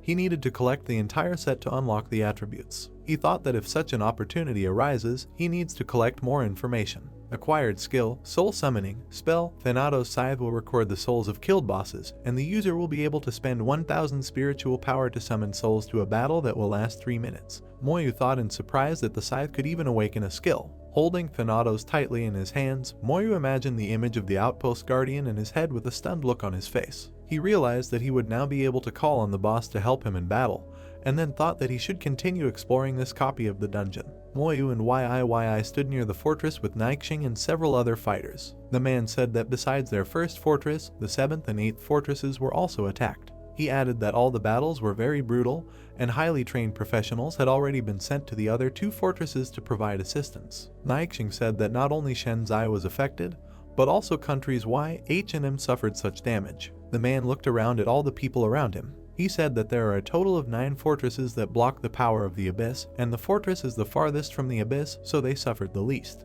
He added that they also managed thanks to the powerful defense and leading forces of the Empire, and therefore the power of the abyss could not attack them at full power. The man added that despite this, they need to be careful since demons can teleport and some of them are good at stealth killings. YIYI pressed her hand to her chest and looked at Moyu with worried eyes. She said that the guy also needed to be careful since the Abyss Demon King remembered him well. In response to this, Moyu said that he would try. A loud sound sounded, notifying YIYI that a notification had arrived on the girl's electronic bracelet. She raised her hand with surprise on her face and brought her wrist closer to her. YIYI loudly asked why the girl was calling her now. In response to this, he loudly asked where she was now. After finishing the conversation, the girl lit up. She screamed that her grandfather would come here soon, so they urgently needed to figure out what to do. Moyu put his hands in his pockets, casting a calm glance at the girl. He noted that most likely her darling just wanted to make sure she was okay. After some time, a man in a black kimono and long gray hair tied in a braid quickly approached them. Moyu's eyes widened in surprise when he saw who was in front of him.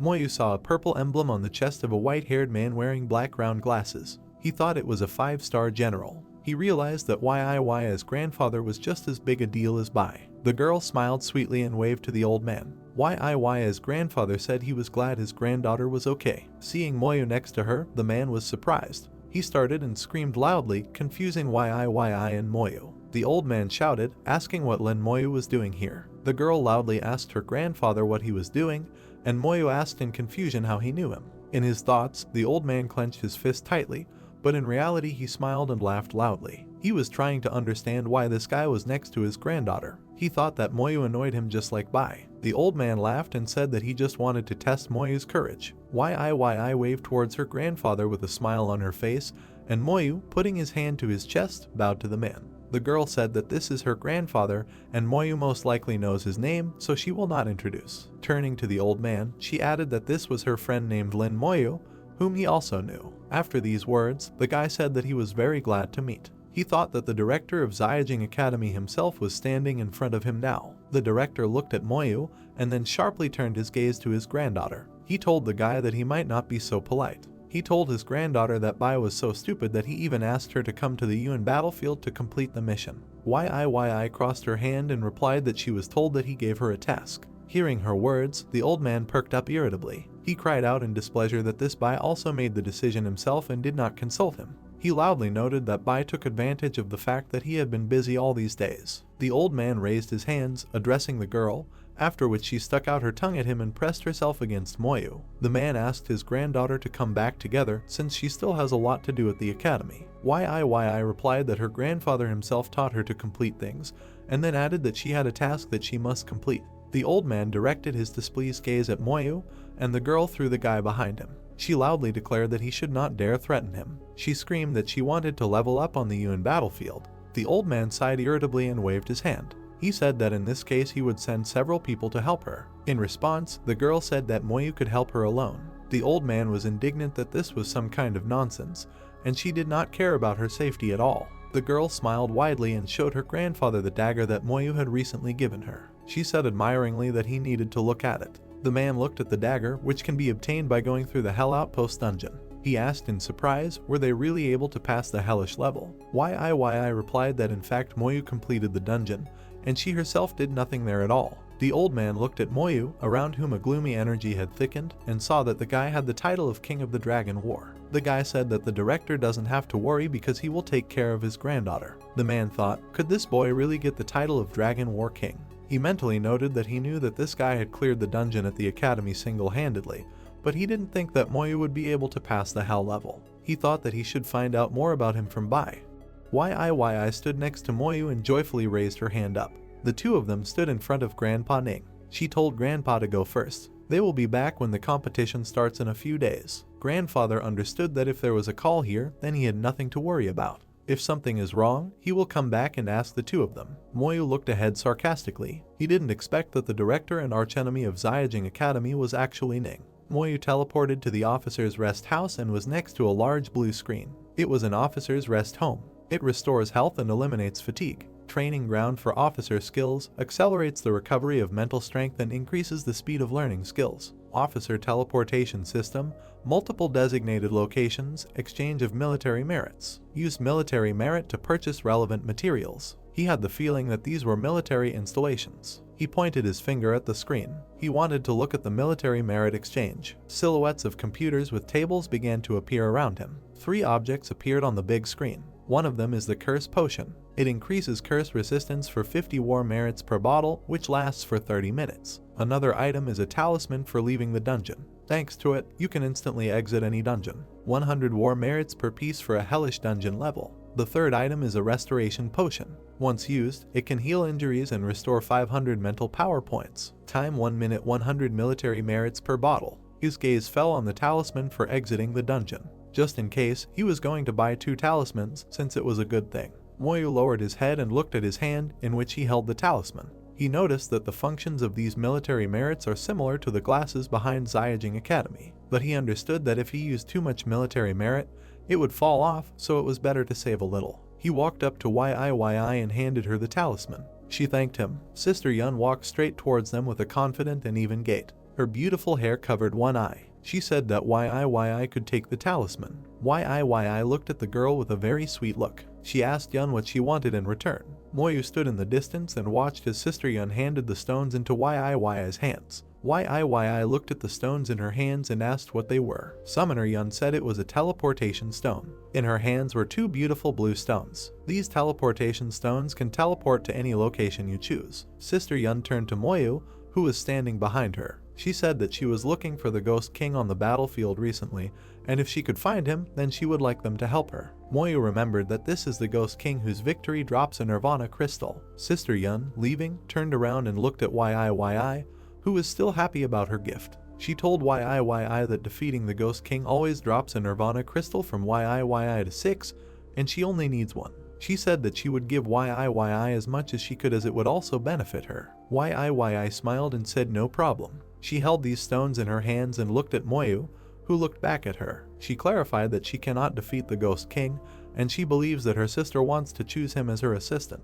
But he was taken aback because he was only level 24 and didn't think he could defeat a world-class level 38 boss. Yiyi frowned a little and raised her finger up. She said that her sister Yun also knows about it.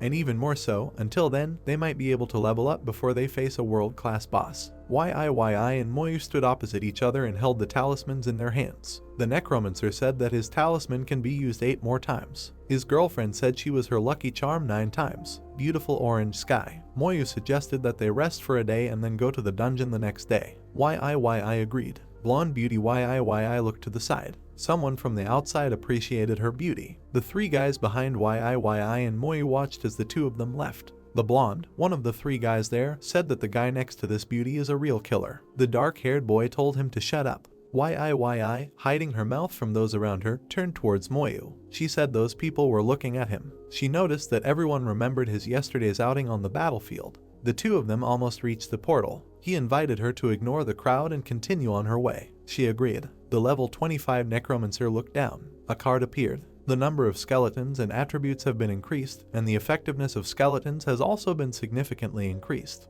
Moyu card. Necromancer is the only profession. Level 25 strength, 450 body, 450 agility, 450 spiritual power, 23. A whole crowd of warriors walked right behind the Moyu warrior. This time he arrived at the boss in less than 4 hours. He took his equipment with him. Scythe of Danatus. Level 25. Title, King of the War of the Dragon Clan. All attributes plus 500. Skill consumption reduced by 50%.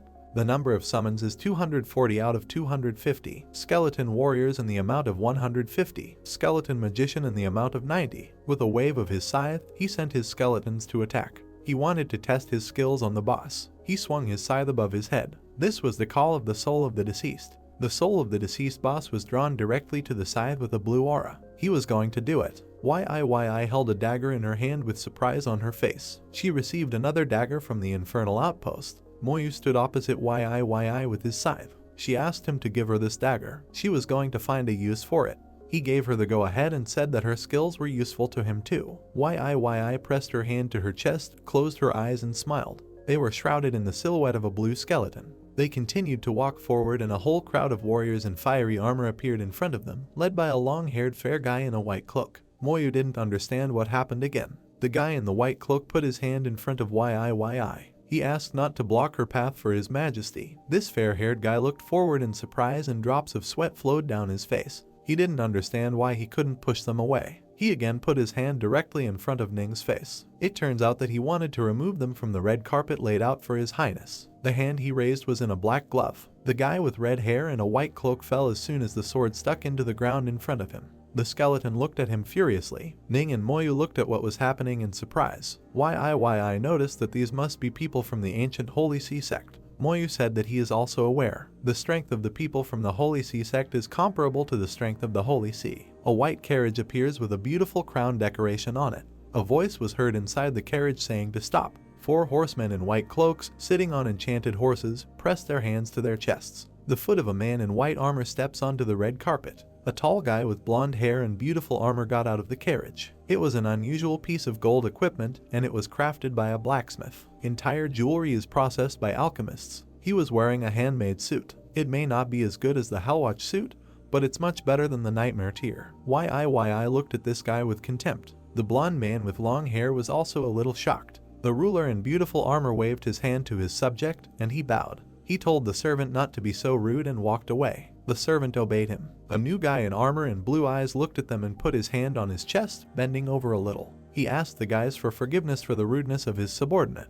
I and Moyu were still looking at him with a slight hint of contempt when he approached them. It was Rutgers from the ancient Holy Sea clan level 31, fighter of divine fire. The 3 guys watched what was happening from afar and also thought about it. They didn't expect to see a divine fire fighter. They knew about him that Rutgers believed in the gods and claimed to have inherited their power. He inherited the power of the volcano. It sounded great. 2 guys, wrapped in black robes, looked at what was happening with displeasure. One of them thought it was nonsense, since he did not consider it a legendary profession. They believed that he was nothing more than a professional with talents in the field of fire. They knew a god who had killed nearly 10,000 abyss demons, who could be called truly powerful. Rutgers leaned slightly towards and extended his hand to her. He told this beauty that he would be honored if she agreed to go with him into the dungeon. Moyu stood between them with an angry face and hid behind his back. He found Rutgers insufficiently competent. Rutgers stood motionless, his brow furrowed slightly, and the wind blew through his beautiful locks. He said that Moyu is only level 25, so he is not that skilled. Moyu looked at him with a cold gaze from under his bangs. He thought his words were ridiculous. Rutgers stood opposite Moyu and with his hand raised. He told Moyu that he was low level and his skills would not be enough. He assumed that the necromancer wanted to go through a dungeon of hellish difficulty. Rutgers, opening his mouth, looked angrily at Moyu. He said that you can clear the dungeon alone and get a legendary title. He turns to the beautiful lady and wishes to invite her with him again after Moyu completes all his business. Touched her hand to her face and bit her lip. Rutgers stood surprised. 5 people in the crowd were laughing at the situation from the sidelines, and Rutgers didn't understand why. The servant approached Rutgers from behind, who turned to look at him. The servant turned to his leader, coming close to him and covering his mouth with his hand, and whispered in his ear that someone had removed the name of the outpost. Moyu stood calmly and looked straight at them. He said he did it. Rutgers was furious. Rutgers turned back and ordered his team to approach him. They all came up to him and stood on the red carpet, in front of which stood horses with fiery manes in an even formation.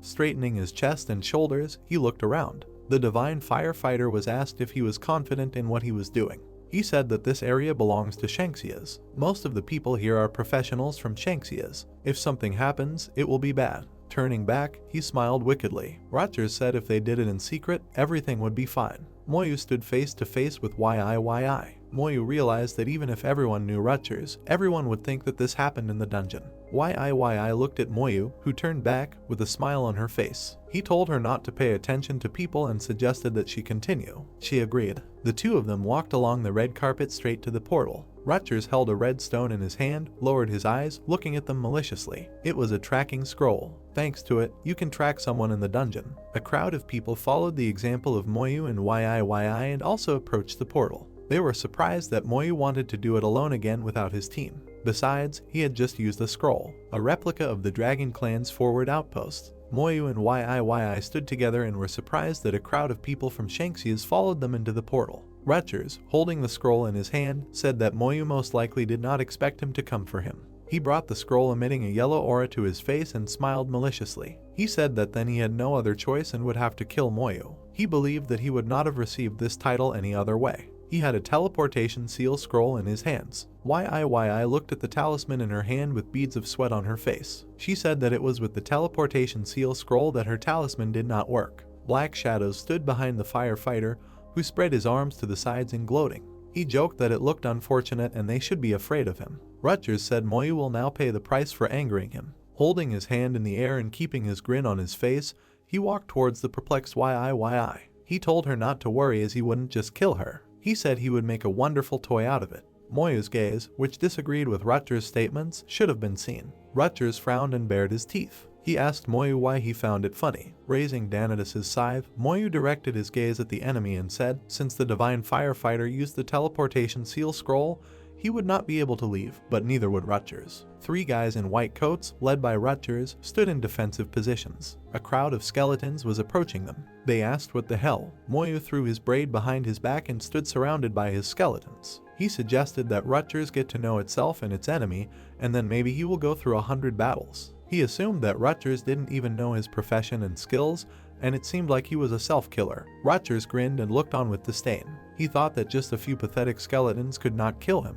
He considered his profession also legendary and considered himself a great fighter. He used a volcanic blow and transformed into another image of himself with red powerful armor and fiery hair. With his shoulders spread wide, he stood at the forefront of his squad, surrounded by a powerful aura. This was his skill, the body of the fire god. In this state, all of his attributes were increased by 3 times, and his attack power was increased by 3 times. Damage was reduced by 300% and he was immune to all control skills. He made fun of Moyu, saying what he could use to counter him besides those dead skeletons. Rutgers, dressed in a black suit with red stripes, raised a sword above his head. His people, also surrounded by a magical aura, said that he was invincible. They supported him. Rutgers knitted his eyebrows and smiled mockingly. He considered himself invincible too. He considered his profession worthy of becoming legendary, because the effect of this skill was very strong. Moyu looked at what was happening with a straight face. He noticed that his comrades did not have such skills. Moyu used a slowing curse and they were all chained with a red aura. His entire squad was chained with these chains. They realized that it was a curse. They shouted for help to take them down as a whole Moyu squad was approaching them.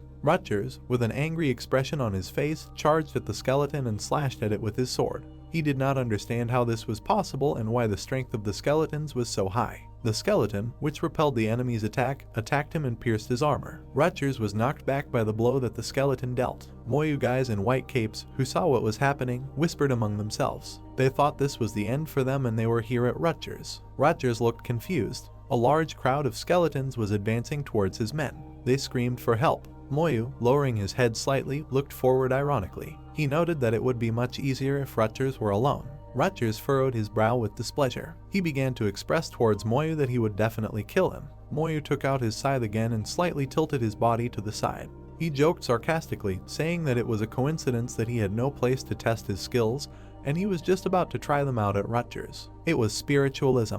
Black energy enveloped them. A large, huge skeleton with horns on its head and wings stood in front of Rutgers. Moyu asked Rutgers if he wanted to complete the level alone and suggested that he challenge the boss one-on-one. Rutgers looked at the monster with panic in his eyes. It was the guardian of the Dragon Clan. He was surprised that Moyu was able to summon the dungeon's hell-level boss. The Dragon Clan guardian walked straight towards Rutgers, who was holding a golden sword in his hand. A huge skeleton guard attacked Rutgers. He flew away from the impact along with fragments of stones and pieces of earth. He fell to the ground and looked very exhausted. The impact of a huge skeleton destroyed the state of the volcano at Rutgers. He realized the full power of a hell-level boss. The Dragon Clan guardian raised a huge blade above his head and looked straight at Rutgers, who was sitting on the ground. Rutgers, crawling back, raised his hand and begged for mercy with a confused face that showed fear. He said that Moyu cannot kill him because he is the son of God in the temple of the Holy See of the Catholic Church. He said that if Moyu kills him, that is, he himself will die. Moyu stared mercilessly with red eyes at Rutgers. He still asked not to kill him.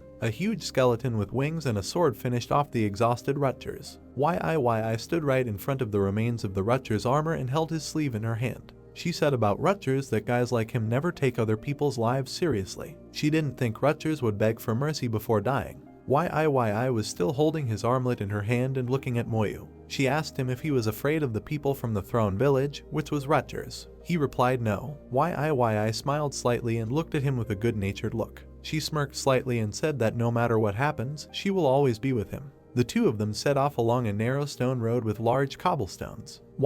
I asked what they would do with the volcano costume. The necromancer suggested that she first update her skills. She agreed. We were transported to the headquarters of the Holy See. People stood in front of a large stone statue from which a bright light was emanating. They learned that Rutgers had died. They tried to find the priest as quickly as possible. Grandfather YIYI went to Shen, who was holding a white cup in his hand. The master did not expect to see her grandfather here. He made fun of the old man, saying that he always has a dissatisfied face when he comes here. The old man leaned against the table at which Moyu and two masters were sitting. He asked Shen why he instructed his granddaughter to go to the battlefield. Grandfather thought that the master had instructed Moyu to seduce her. He replied that Moyu is a good guy and there is no need for him to seduce her. Grandfather sat down opposite the master, and the two of them raised their cups. The grandfather did not know how much the guy was telling the truth about helping his granddaughter pass the hell level dungeon. Shen left this question until they returned. YIYI and Moyu came out of a huge portal. Moyu and YIYI stood next to each other and held their talismans in their hands. YIYI said her mascot needs to be recharged and she plans to return to the school to commission the building. Then ask him what he will do. He said that the competition would start soon, so he planned to come back and sell all the equipment. Moyu was a level 26 necromancer. YIYI was a level 23 assassin. A huge tower with rubble on which hieroglyphs were written. It was a shopping center. Moyu stood at the table with the equipment, behind which was the salesman. He offered him a selling price of 20 million. He agreed. The necromancer turned his back and looked around. He was surprised by the equipment of hellish complexity. He was curious who this important person was. Shen came out on Moyu's watch. He asked the necromancer why he returned so early. Moyu, holding his hand in the air, replied that he had completed his task. Shen was surprised that the fighter completed the task so quickly. Moyu put his hands in his pocket and walked along the path among the trees. He was already a level 26 necromancer. Shen looked away from Moyu. The master asked him how he increased his level so quickly. He replied that he went through dungeons non-stop. Master Shen was standing near the table where the elder was sitting, and Moyu approached them. Shen noticed that this was wrong. Even if he completed all the dungeons of nightmare difficulty, the leveling speed would still not be so fast. He told the master that he went through these dungeons with someone else. The elder grinned, resting his hand on the table. He knew that Moyu would be able to pass this test in one of the nightmare levels. The necromancer scratched the back of his head and lowered his head. He replied that he was not the only one, probably also YIY's precious grandfather. Shen looked into the void with a cold gaze. He said it meant a lot. Moyu held his head and looked at his master. He understood the master's words. A card appeared. King of the Dragon War. All attributes plus 500, skill consumption reduced by 50%. The master looked at his student and smiled sincerely. He was glad that he did a great job. He asked Moyu that perhaps his cooling talisman had been used up. There was a bunch of equipment on the table, including glowing stones, a talisman, and several horns with a pouch. Moyu couldn't find the alchemist, so he apologized for his trouble. The master, frowning slightly, looked forward. He told Moyu that he was straightforward and charging this talisman would not be easy. The master approached the table with equipment lying on it, next to which Moyu stood. Shen told him that he did well this time, so he will help him, and when everything is ready, he will say so. Moyu expressed his gratitude to him. The master then asked him if Moyu had heard of the professional competition. They stood opposite each other. Moyu replied that he had heard. The master noted that the competition is held every 5 years, and this year the competition will be held in their Shangxia Empire in 10 days. They both furrowed their brows and looked into each other's eyes. The master said that he wanted him not only to take part, but also to win. Moyu was ready for this. Master Shen looked at Moyu, who is currently examining the volcano armor. Shen asked Master Meng to take care of his things. Shen, with his arms crossed, looked at Moyu and asked where he got the golden volcano set from the Catholic Church temple. Elder Meng slightly wrinkled his forehead and touched his beard. The elder heard that a fighter appeared in the Roman Catholic Church village last year and gave him a golden volcano suit, and he thought that Moyu killed that guy. Memories from the very battle where he took this armor appeared above Moyu. The elder understood everything correctly. Meng became enraged by this information and a black aura surrounded everything around them. The three of them stood near the table on which all the armor lay. Elder Meng was angry and a shroud of black energy and stone fragments were covered around them. He asked how they dared to kill their students on Shangxia's premises. He heard that the fighters used the resurrection method and that perhaps Rutgers had not died yet. Moyu stood with cold sweat on his face between the two masters. Shen pointed out that Meng can't make a mess here. The elder remained silent. Meng lowered his head slightly, with a purple talisman hovering above it. He noticed that Meng might be returning. Shen asked him to leave this matter to him, because he had not done anything like this for many years, and it seemed that everyone had forgotten his name. Shen took on a furious appearance with a purple aura. Shen's middle name was Shangxia's God Killer. Moyu looked at this transformation with admiration. He heard that the master broke into the country single-handedly and killed 2 of the country's top 3 professionals, almost destroying the country single-handedly. Moyu walked over to the table where Shen and Meng were. He bowed his head in front of them and raised his hand to his chest. He realized that he could not cope alone and would have to involve Yi.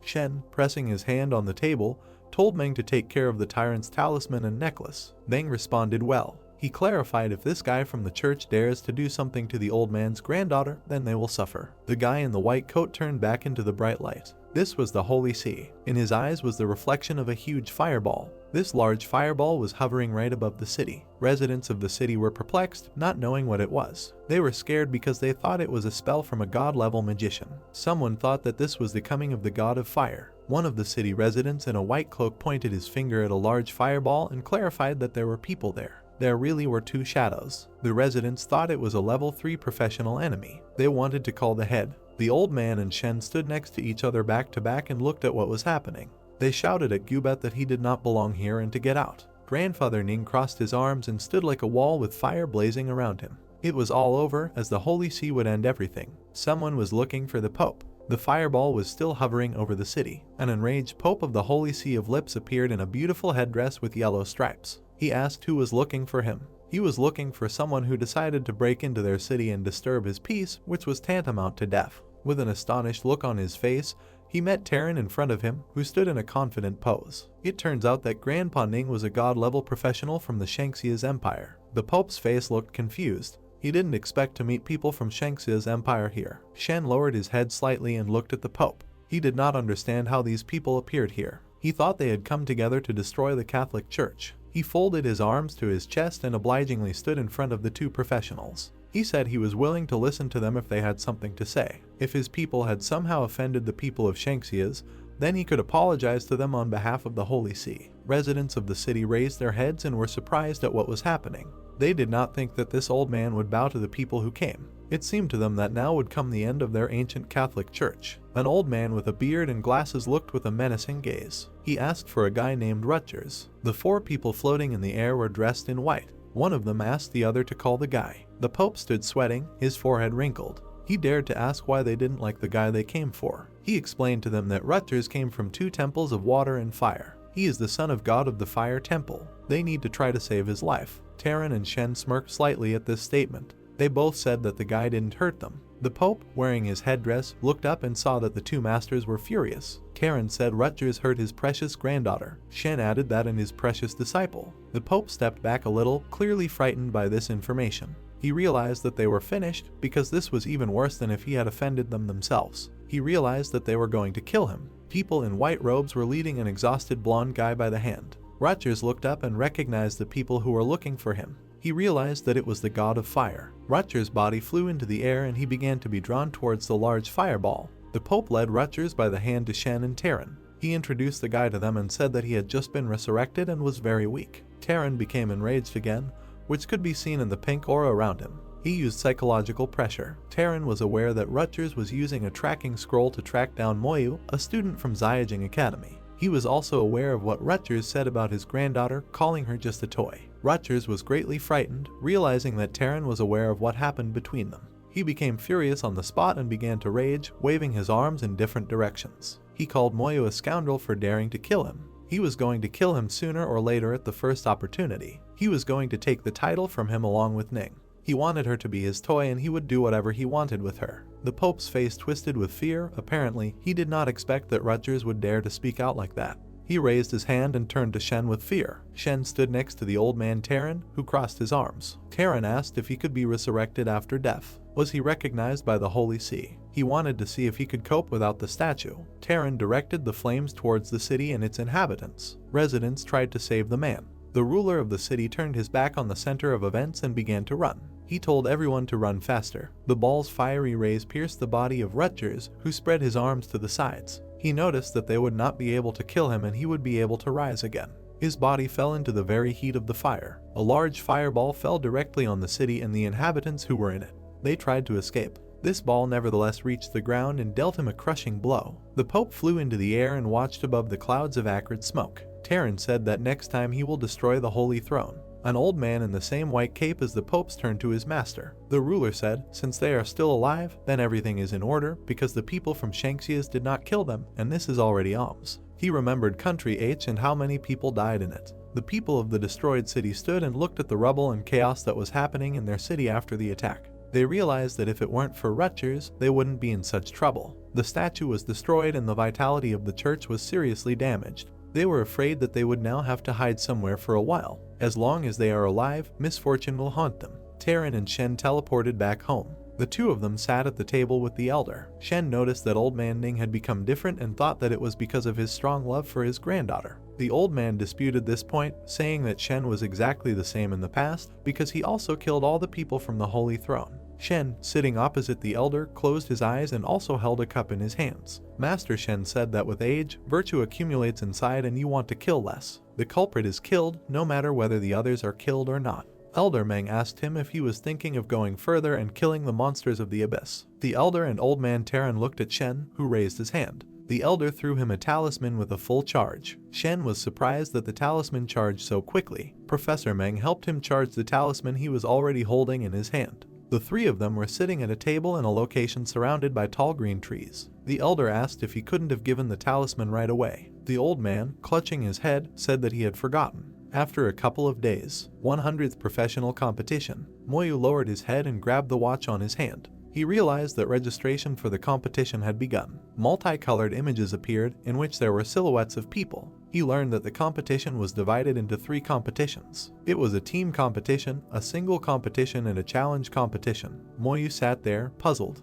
There were divisions every 10 levels, so he was in the level 20-29 category. The rewards were also generous. In team competitions below level 40, the champion can receive a master skill scroll, a magic potion, and 50 million gold coins. On the table was a bag of coins, a scroll, and a blue potion. He learned that the champion of the singles competition would receive this magic potion, Scroll of Basic Skill. After using it, he will master the skill 100%, which has not yet been fully mastered. Magic Potion. After use, all basic attributes increase by 200 units. He grabbed his chin and looked down. The rules and rewards hadn't been announced yet, so he didn't know what would be available. But I realized that if everything was so mysterious, then the reward would definitely be good. Moyu, holding Danidus' scythe behind him, also stood, thinking about something. His personal card appeared. The necromancer profession is unique. Level 26. Title, King of the Warriors of the Dragon Clan. Strength, 480 plus 500. Body, 480 plus 500. Agility, 480 plus 500. Spiritual Strength, 250 plus 3000. Equipment, Danidus' scythe. Level 26. Spiritual Power, plus 3000. Reach the upper limit, unlocked after receiving the suit. Skills, Language of the Dead, Call of the Soul. Quantity to summon, 250 out of 260. Skeleton Warrior, quantity 150. Skeleton Magician, quantity 100. Talent, total increase by 10 times. Passive skill, Damage Transfer. Active skill, Soul Flame, level 26. Summon Skeleton Warrior, level 26. Corpse Explosion, level 3. Curse of Slowness, level 26. Skeletal Armor, level 26. Summon a Skeleton Mage, level 26. His skeleton warriors appeared, one of which was in a black cape. A silver level warrior skeleton appeared. Level 26. Strength, 7000. Body, 7000. Agility, 7000. Spiritual Strength, 7000. Skill, Furious Strike. Skeleton Magician of the silver level. Level 26. Strength, 260. Body, 260. Agility, 10,400. Spiritual Power, 260. 3 guys approached the puzzled Moyu. They recognized him. They asked him that he also came to sign up for the competition. Moyu asked them that they were planning to participate as a threesome. 2 dark-haired girls approached Moyu. One of them raised her hand to her chest. She said that initially they wanted Moyu to be with them. But since she knew that the last time he was already level 22, they do not end up on the same team with him. Another girl asked him what level he was at now. He noted that at 26. The 3 guys simply widened their eyes and were shocked by this information. Zhu covered her mouth with both hands and was surprised. The 2 guys behind her stood with dissatisfied faces. The girls said it was too fast. The guy with the black headband said there was something wrong with the girls. A girl with black hair and a bob and a shirt with green stripes looked at that guy. She said they were birds of a feather. The guy remained silent. YIYI approached the guys and stuck out her hand as she greeted Moyu. Blue-eyed Zhu turned back. She realized who it was. YIYI looked at the girl with a slight smile. She said that Moyu is her friend. She introduced herself to the guys, saying that her name was YIYI. She is a level 25 shadow assassin. Zhu, bending her elbow, was instantly surprised. YIYI modestly put her hand behind her head and closed her eyes. She joked, saying that there is someone else who is as fast a cultivator as Moyu. Of course, she clarified that this was all thanks to the fact that the necromancer took her with him. Zhu lowered her eyes slightly and raised her hand to her chin, clearly relaxing. She laughed. It was not surprising to her that it happened so quickly. Zhu, wearing a white shirt and black skirt, looked at YIYI. Two guys stood behind Zhu, and a girl with short hair waved her hand. They all introduced themselves. Zhu and Moyu were classmates. She was a level 17 elemental mage. The girl behind Zhu who waved her hand was a level 17 rogue. Her name was Mei. The guy standing next to him in a blue blouse with a fur lining was a level 17 swordsman saint. His name was Zhu. Zhu and Mei stood aside and watched the dialogue between the two beauties. Two observers noticed that it seemed to them that they were not the only ones irritated here. Zhu agreed. They turned around and began to leave. Zhu turned around, waving her hand. She said that they would see each other next time when they found teammates. YIYI stood behind Moyu, who was looking at the guys leaving. He said that if they want to come to the desert dungeon, then let them contact him. These were his classmates. YIYI looked at Moyu with a kind expression on her face. She asked how good of a relationship he and Zhu were. He replied that they were classmates. YIYI turned away from Moyu, crossing her arms behind her back. She said that he was too stupid, because if she had such a beautiful classmate next to her, she would stalk her. Moyu stood there in bewilderment, simply remaining silent. Their names were heard from the side. Their combat team, represented by the captain, headed towards them. It was Jiang with a black braid on her head. She was a level 24 elven knight. Duan, wearing a black scarf around his neck, waved it with his hand, smiling slightly. It was Duan, a level 21 prophet. Mao stood behind them. She was a level 21 elder. They also came to register. Jiang walked up to YIYI, who was smiling at her. She said that you cannot miss the competition, which is held every 5 years. YIYI asked if they had found their teammates. The three guys immediately became puzzled. They said not yet. Mao said that other people didn't like their low level and didn't want to form a team. Duan, scratching his head, said that they didn't really want to compete for some kind of ranking. They were just interested in seeing what and how. The three guys and YIYI stood dumbfounded. Moyu said that they could form a team with him. They will save time on finding teammates. Jiang looked at her with warm eyes. She knew that he had gone through the tyrant's dungeon alone. Moyu furrowed his eyebrows. The captain of the squad realized that together with him they were guaranteed to become champions. YIYI touched Jiang's hand, who wanted to tell her something. She said it was possible, but there was one condition. YIYI, grinning, said what kind of conditions. Jiang looked forward and the rays of the sun illuminated her silhouette. She said if they can win then they will get contribution points too. Du and Mei stood together and waved his hands. They said they didn't need anything else and these points would be enough. Jiang exhaled and looked at Moyu. He agreed to the condition. She realized that if they didn't agree, they wouldn't form a team. The whole crowd of them approached the registration table, at which there were 2 queues. YIYI stood next to Moyu, looking back at him. She thanked him. He said, "You're welcome." Lisheng, with his hands in his pocket, walked with a light gait along with his comrade. He told his comrade that he would definitely win the championship award in this competition. His teammate said that given the strength of the boss and the presence of his teammates, he will definitely win this championship. His partner in a white t-shirt was dispersing a whole crowd that was blocking the passage so that they would not interfere with his passage. He ordered them to disperse. The guys realized that these were people from Bailey College. They realized that it was better not to mess with them. YIYI and Moyu stood together next to each other. Lisheng gaped in surprise. He saw YIYI next to Moyu. They looked into each other's eyes. Lisheng was not happy to meet the necromancer. YIYI took Moyu's hands and they walked forward,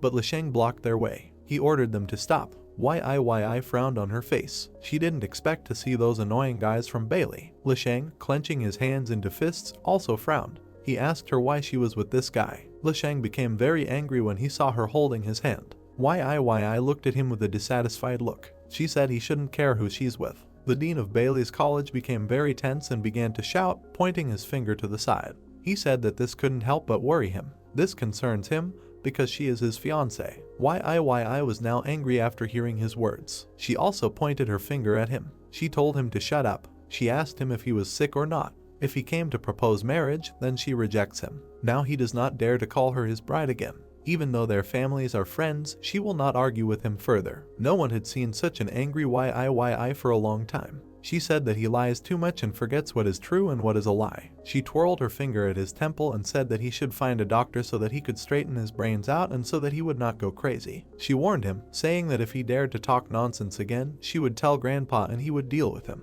Yi looked at him very angrily. It was the first time she had been seen so angry. She was excited. Lisheng stood right in front of Moyu, clenching his hands into a fist. Lisheng bared his teeth and became tense. He told his enemy that they weren't done yet. Moyu wanted to give a damn about such people. He called Yi a Bailey woman and no one can take her away. Yi and Moyu stood together and looked gloomily at Lisheng, who was throwing a tantrum. Lisheng was very angry with Moyu. Lisheng realized that Moyu was going against him again. Only now he wants to steal the girl too. Lisheng continued to glare at his enemy. He said that he had not yet paid him for the last time. Moyu looked at him with a grin and called him a clown. Lisheng was very angry and stood there sweating.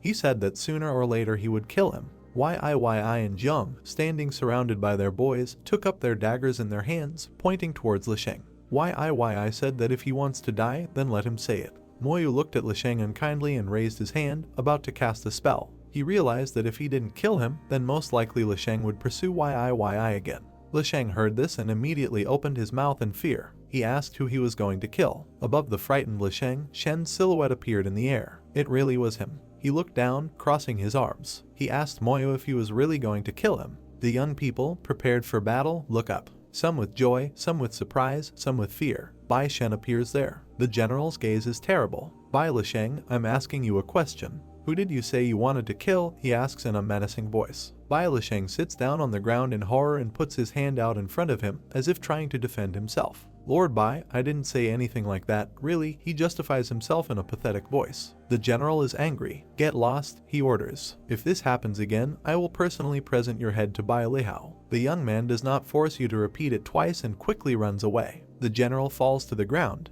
Ning Yi happily greets him. The hero greets politely. Bai Shen, smiling, comes up to him and pats his hand. If I had not appeared, you would have attacked him? The general asks the hero. I would have to act because he wanted to kill me. Lin Moyu replies. Bai Shen looks at the young man carefully. Weren't you afraid that they might take revenge on him? He asks. His grandfather, Bai Lihao, is the headmaster of Bailey Academy and is a peak level 81 professional. Lin Moyu answers while looking into the other person's eyes. I know. If I can't beat him, I will just return to the Yuan battlefield. I'm confident that I'll be able to survive there. The general hits the hero on the back with quite decent force. Good, good, he says joyfully. You are just like me when I was young. When you do things, you cannot be indecisive. Just like the whole son of Vatican that you killed. Once you made up your mind to kill him, you killed him. Old Ning has also flattened the Vatican, so they don't dare to make noise anymore. The general clenches his fist. Remember, a tough fist is the hard truth, he says. Fairness and fear are both achieved through one's own strength. Bai Shen shakes hands with the hero again.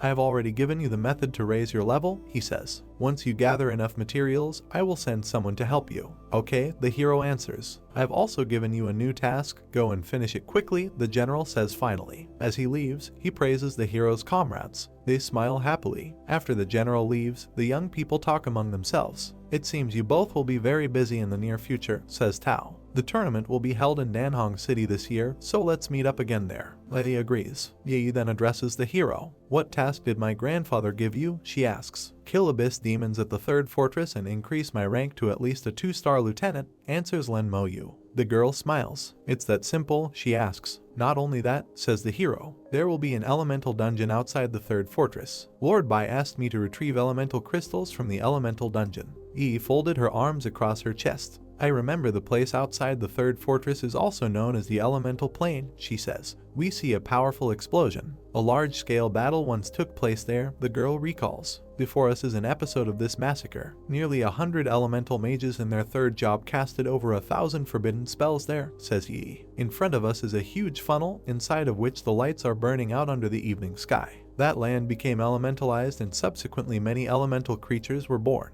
Yi thoughtfully rubs his chin with his finger. I've never seen elemental creatures, she says. I wonder what they look like. You'll see when we get there, the hero promises her. Academy teleportation platform. A guy and a girl are standing inside a white magic circle. 3rd fortress teleportation platform. Heroes appear at their destination. Yi holds his head. The hero supports the girl by the hand and shoulder. "We are there," he says. "I'm not yet used to teleportation over long distances," says the beauty. Here is information regarding this location. Beginner fire element crystal core 100,000 gold coins, piece. Material used for enchantment, used on weapons to increase fire element damage, and used on armor to increase fire element resistance. Beginner wind element crystal core 100,000 gold coins, piece. Beginner water element crystal core 100,000 gold coins, piece. Element crystal cores, the hero asks himself. It should be something that's dropped by an elemental monster. It seems to be a specialty of the third fortress. It's a pity that I don't need it. A guy and a girl are walking towards a wall with arches. Time to see the elemental monsters, Lin Mo Yu thinks. In front of us is an opening, behind which 2 chains are visible.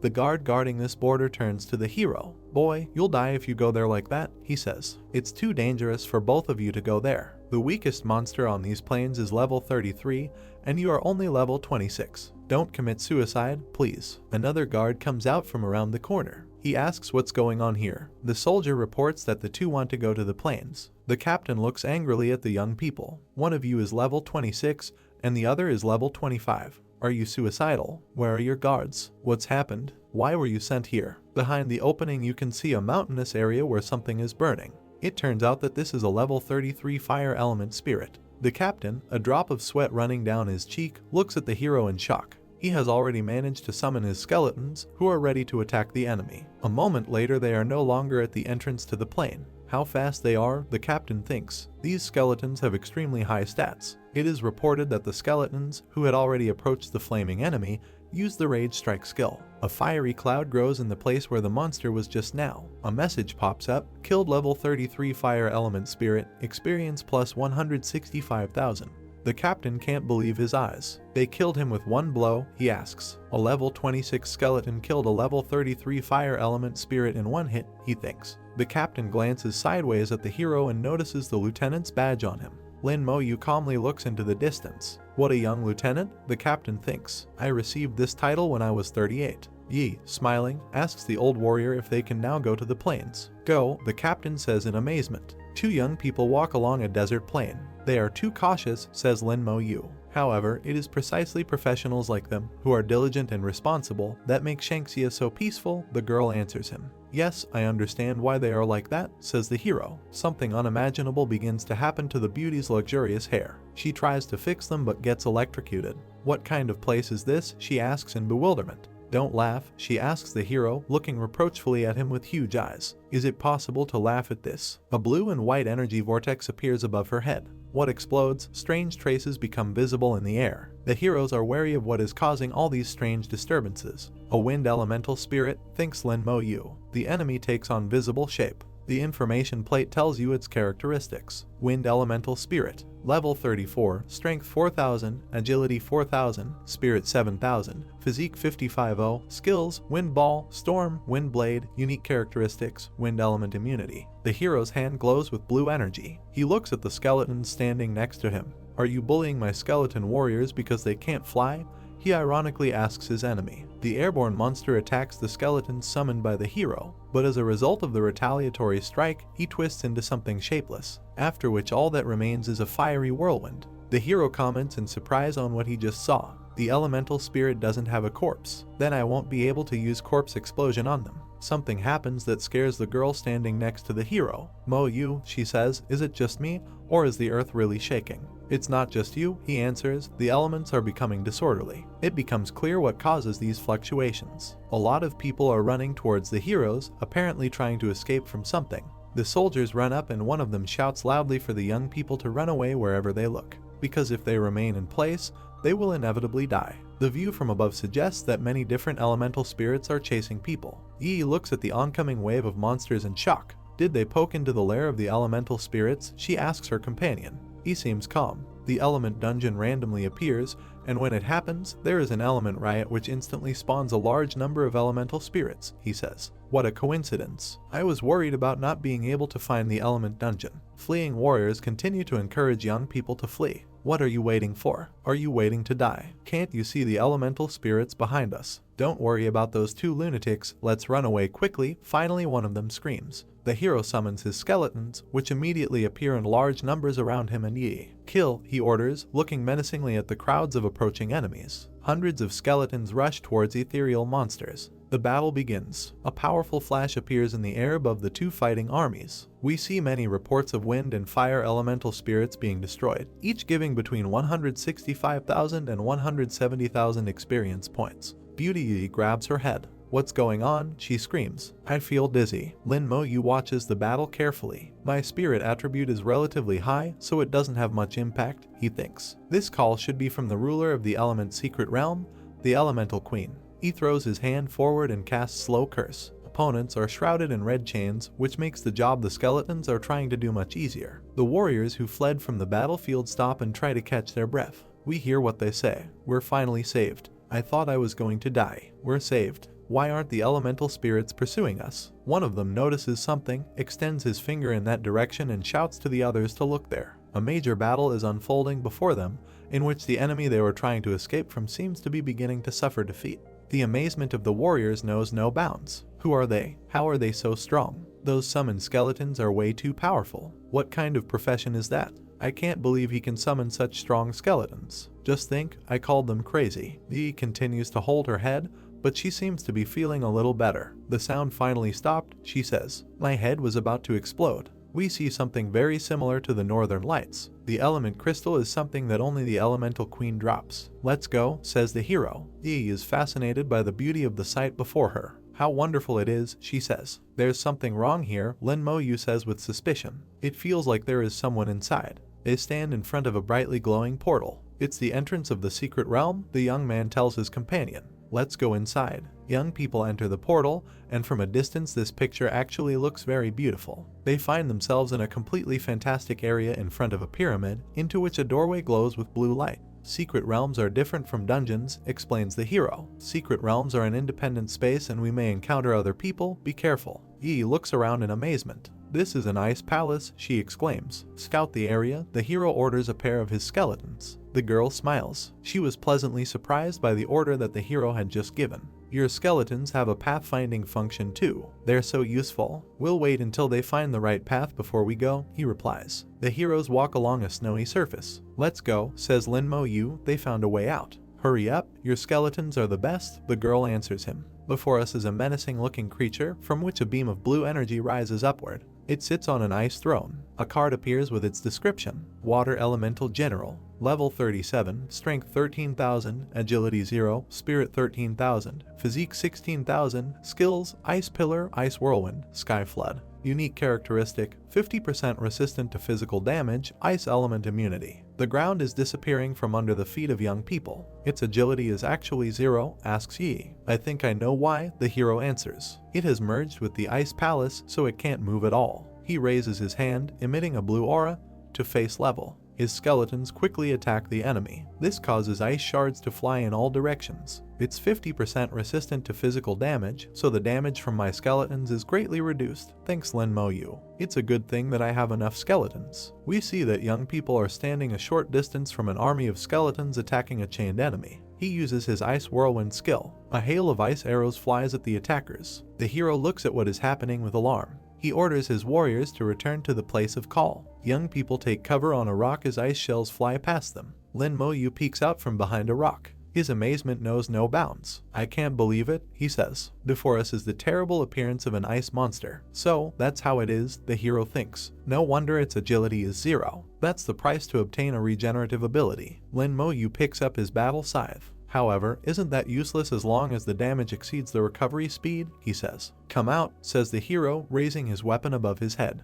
Immediately, a huge and very menacing skeleton appears opposite him. We see this creature from behind and from the side, and we can familiarize ourselves with its characteristics, which appear in a separate window. Outpost Guardian. Level 33, Strength 15,000, Agility 13,000, Spirit 10,000, Physique 15,000.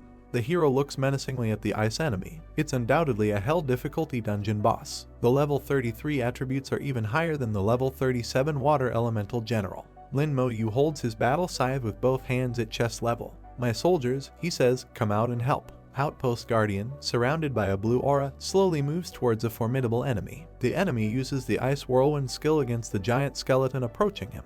Before us is an impressive hook on one of the wings of the creature summoned by the hero. The giant skeleton is hit by many ice projectiles, but he doesn't seem to notice them. The hero, smiling, looks at what is happening. The same skill won't work on my Outpost Guardian, he says. We see that ordinary skeletons also rush at the chained monster. They inflict damage on it, which looks like red marks on the white body of the ice monster. It is not going to give up and uses the Sky Flood skill. The hero looks in surprise at the result of the enemy's change in tactics. We see powerful white flashes that seem to cover the huge skeleton. Lin Mo Yu watches what is happening, squatting down. A large AoE attack, he says to the girl next to him. This is quite a good counter against my skeletons. Before us are the eyes of an ice monster. They look quite menacing. Outpost Guardian, as if nothing had happened, stands still. Moreover, it is completely covered with much smaller skeletons. A moment later, the latter jump off their carrier and rush to attack the enemy. The Outpost Guardian looks at the enemy, a red aura flowing from his eyes. We see a column of red energy. Its impact leads to the fact that the enemy with whom the battle was fought is scattered into many large ice blocks. An alert appears. Killed level 37 Water Elemental General.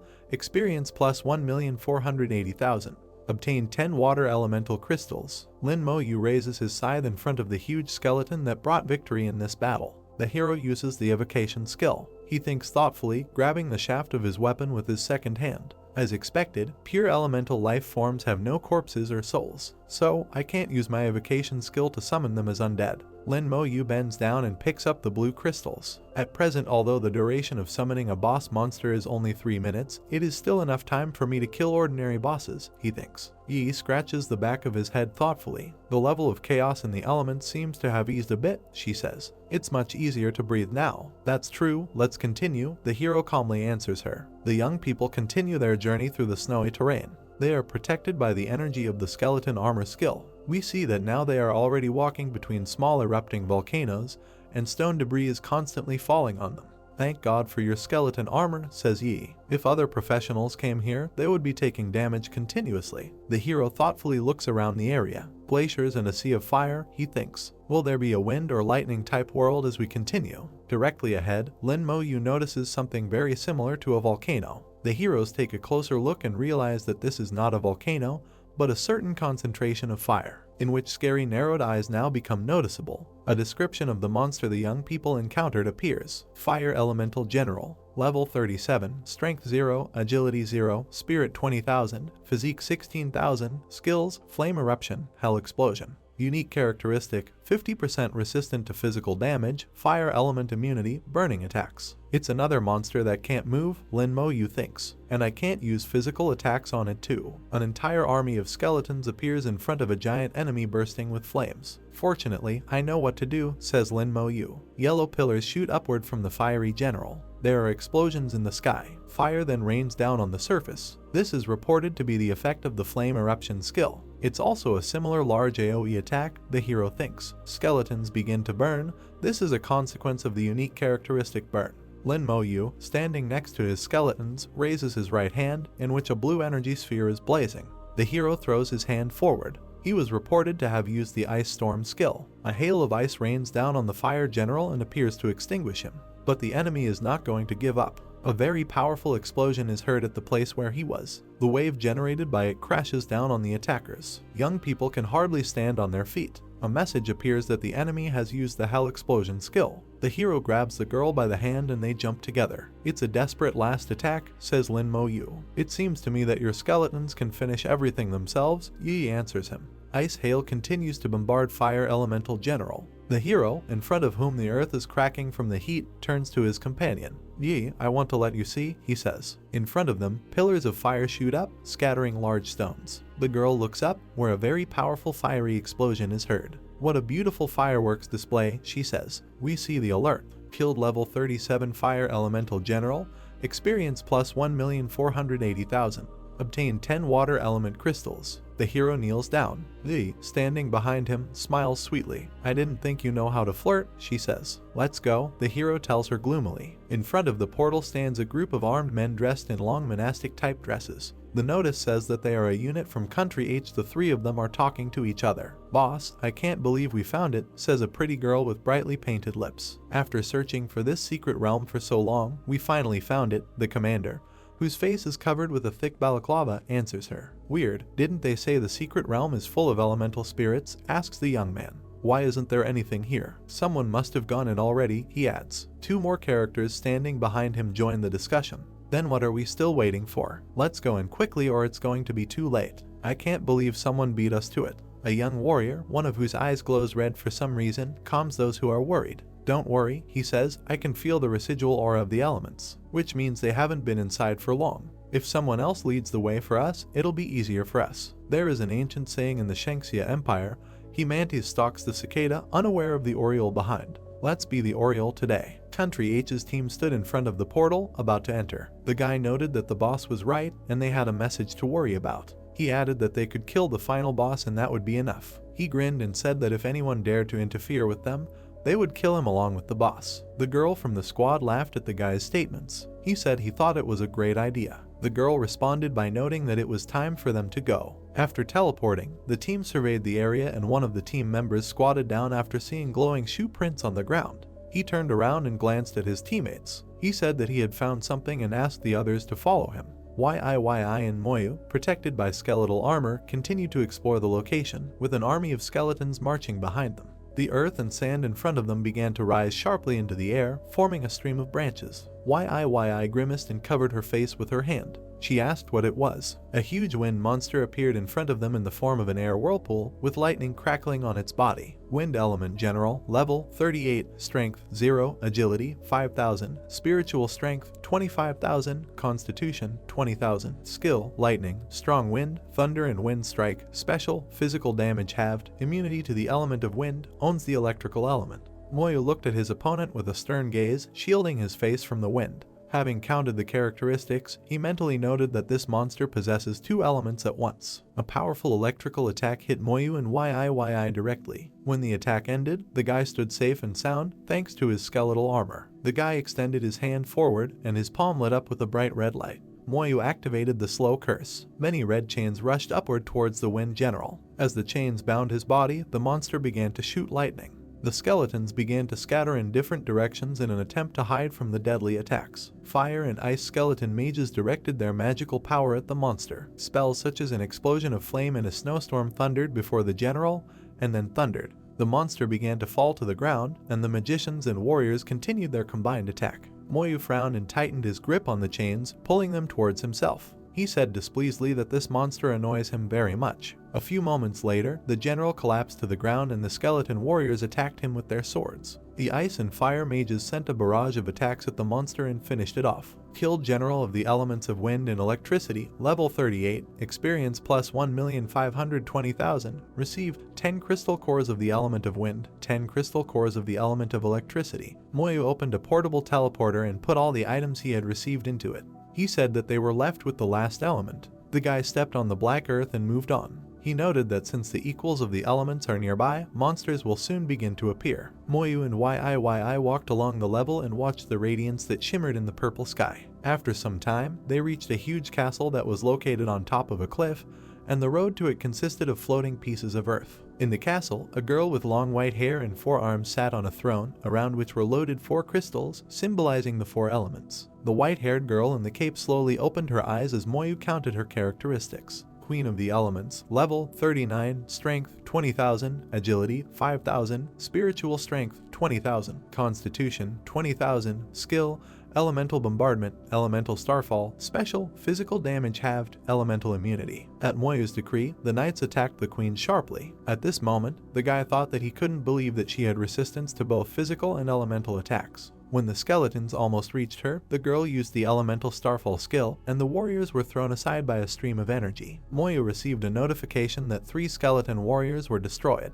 Seeing this, the guy frowned with displeasure. He thought that the skeletons had become weak after all these battles. The queen opened her mouth slightly, and a glowing ball began to appear in it. Then she put her palms together, and 1 glowing ball appeared in each pair of hands. 3 beams shot out from the spheres, and it was the elemental bombardment skill. When the rays hit the skeletons, they immediately began to crumble into pieces. Moyu received a notification about the death of 5 skeleton warriors. The guy frowned and cast a malicious glance at the queen from under his brows. He mentally noted that her technique was very strong. He thought that she really deserved to be the queen of the elements. The floating crystals around the girl began to glow sharply. They began to swirl in a spiral shape directly in front of her closed palms. The girl extended all 4 of her arms forward and, using the elemental starfall skill, directed the energy of the crystals at her enemies. A huge fiery whirlpool began to suck in the skeleton warriors. With a wave of the queen's hand, the fire changed to water. Moyu stood and watched as his warriors swirled in a whirlpool while he received notifications of the death of fighters. He noted that it would indeed be difficult to defeat the queen. He was trying to understand why Bai gave him this task. Moyu was lost in his thoughts, his eyebrows furrowed, and his expression took on a malicious character. He thought that such creatures had neither a soul nor a corpse, so soul flame and corpse explosion would not work on them. He mentally noted that the queen had not even moved since the start of the battle, so the slowing curse was also ineffective. He thought that if he couldn't do anything, he could try to use the call of the undead and summon the general, or release the helpless dragon. Moyu patted the top of his head with his hand and grinned.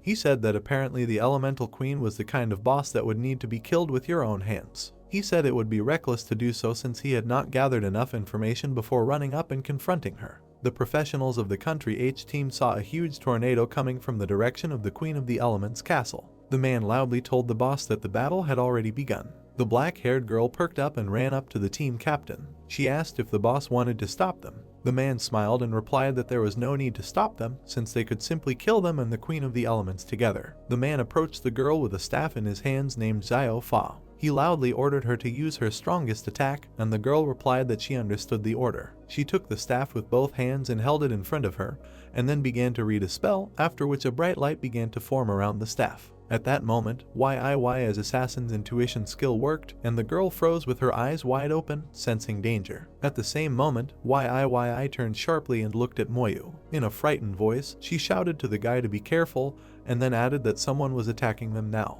A couple of moments later, a barrage of fiery attacks began to approach YIY and Moyu from behind. Xiao Fa at that moment used the skill of destroying the world with fire and launched a stream of fire into the sky from her staff. The captain from the team said that the guy and the girl should die. Moyu grinned and waved his palm. He noted that the guests came to them just in time. A huge fiery attack hit the guy and the girl with a loud sound. Moyu and YIYI, who were protected by skeletal armor, did not suffer any injuries. The guy loudly ordered the skeletons to attack. The skeleton warriors rushed towards the opponents, and the skeleton magicians of fire and ice created 2 elemental whirlwinds. Enraged skeletons, waving their weapons, approached the team of professionals. A man with an imposing look in his eye, holding a shield in his hand, stepped back. In a frightened voice he asked, "What is this?" He asked where did so many undead monsters come from here. He said that he had never heard of the elemental queen having subordinates like this. The rest of the team prepared for defense and kept their weapons ready. The team captain shouted to them not to be afraid of anything. A moment later, the people were bound by red magical chains. The archer asked in fear what was happening now. Xiao Fa replied that they were under a curse. Moyu stood with his hand extended forward, holding the slow chains. He noted that unlike monsters, professionals certainly have the skills to get rid of the curse. He said that in this case, first you need to deal with the healers. The skeleton mages waved their staffs and cast spells. A strong wind rose near the team of professionals, and a stream of fire, ice, and electricity rushed towards one of the team members. When the impact occurred, a large explosion occurred and the man's body was thrown to the side. The man with a giant in his eye turned around with frightened eyes at the bright flash. He cried out loudly that their affairs were bad. The magician, who was hit by the combination of blows, fell face down on the ground. The man with the implant screamed in anger, and a stream of red energy called the group taunt skill appeared around him. The man directed his skill at the army of skeletons. Like ropes, the energy wrapped itself around the bodies of the skeletons and grabbed them. The man took out a bottle of liquid and removed the cap with one finger. He shouted to his comrades to quickly drink the potion to get rid of the curse. He shouted that at such a moment they should not save money. When the squad members drank the contents of their bottles, the slowing chains fell into pieces. The man said that they all needed to drink more to increase their resistance to curses. Man drank the potion,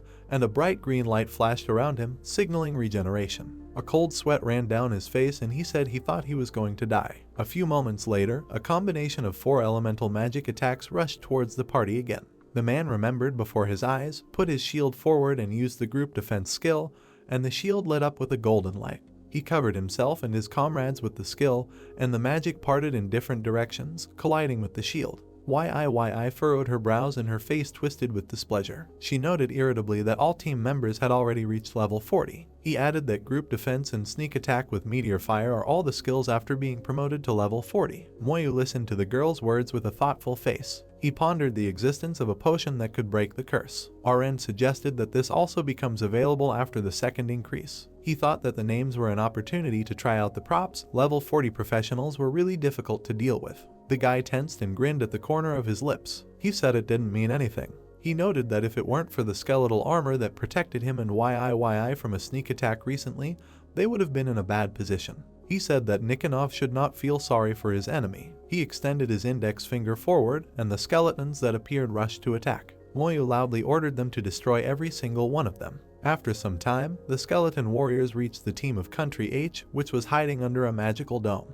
Accompanied by the magician's elemental attacks, they swung their weapons. The team members' eyes widened in horror. The man shouted questioningly, "What's wrong with these skeletons and why don't they die? Girl, what should they all do now?" The man with the shield frowned and cursed mentally. He thought that he didn't expect that guy to be so strong that while dealing with the boss, he could also destroy their team at the same time. Continuing to keep his puppet defense, he turned to the rest of the team. He said they had no choice but to retreat.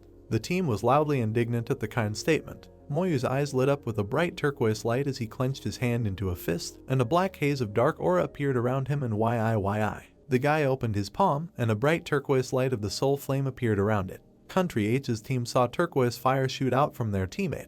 The man with the shield shouted that they should run away from here quickly. A moment later, a combination of fire, ice, wind, and electricity struck him, and he flew away. The man opened his mouth wide, trying to regulate his breathing. Some distance from the battlefield after the attack, he watched his team lose in the battle against skeleton warriors and elemental magic. He opened the bottle of liquid again and splashed its contents into his mouth. Seeing the skeleton warrior approaching him, he was able to activate the shield again. Shielding his body from magical blows, the man tried to escape from the battlefield. He asked, "Are we really going after them?" He then noted that a knight at maximum defense would be a little difficult to kill. He said that moreover, there were more important things they should be doing here. At this moment, the skeleton warriors tried to get close to the Queen of the Elements, who lit a field of fire in front of them. The knights ran towards the queen, carrying on their shoulders the bodies of the dead members of the squad of Country H in short. She covered her mouth again and folded her palms, in which an arch of light appeared, indicating the activation of the elemental bombardment skill. At that moment, the body of a squad member flew towards the girl. Moyu used corpse explosion and it exploded in front of the queen's face. The skeletons swung their remaining bodies and threw them at the queen again.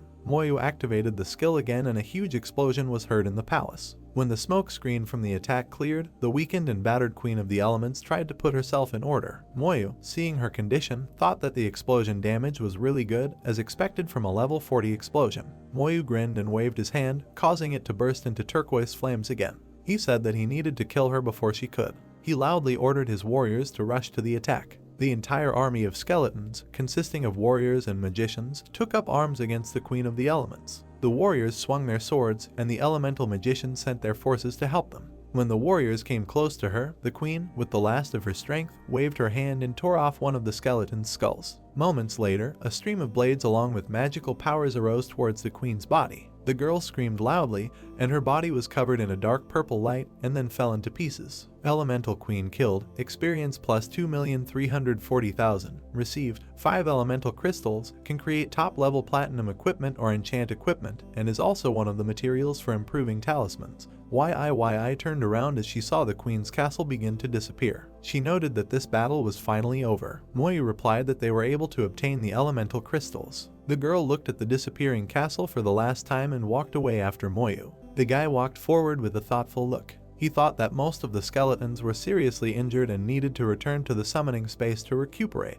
After some time, they again reached level ground. Moyu said that they are already close to the site of the third battlefield. He said that it turns out that Bai's mission still requires military rank promotion, so they need to go to the UN battlefield. UN battlefield. Yi covered her nose with her hand, feeling a strange smell. Ahead they saw a horde of huge rats with glowing red eyes. Void Eater, level 35, strength 6,000, agility 5,000, spiritual strength 3,000, constitution 6,000, skill roar. Yi asked why there are abyss eaters here. A huge rat jumped out of its place and attacked Moyu and Yi. A skeleton warrior appeared in front of the monster and struck him with one blow of his sword. Level 35 Abyss Eater killed, experience plus 17,500, military merit 1, obtained Abyss Eater claws. Moyu noted in a dissatisfied voice that he would receive too few points for his death. He said that he would need to find another demon. Yi drew her blades, but the rat ran past her. She noted that these monsters have great intelligence and hide even deeper than mice. She added that despite this it would not be difficult for them to find them. Suddenly, a signal fire was heard in the distance and a bright flash appeared in the sky. Yi called Moyu and shouted that something happened in that place. They took off and ran towards the flash. Moyu noted that it was not far, so they would get there quickly. After a couple of moments, the guy and the girl stopped and looked around.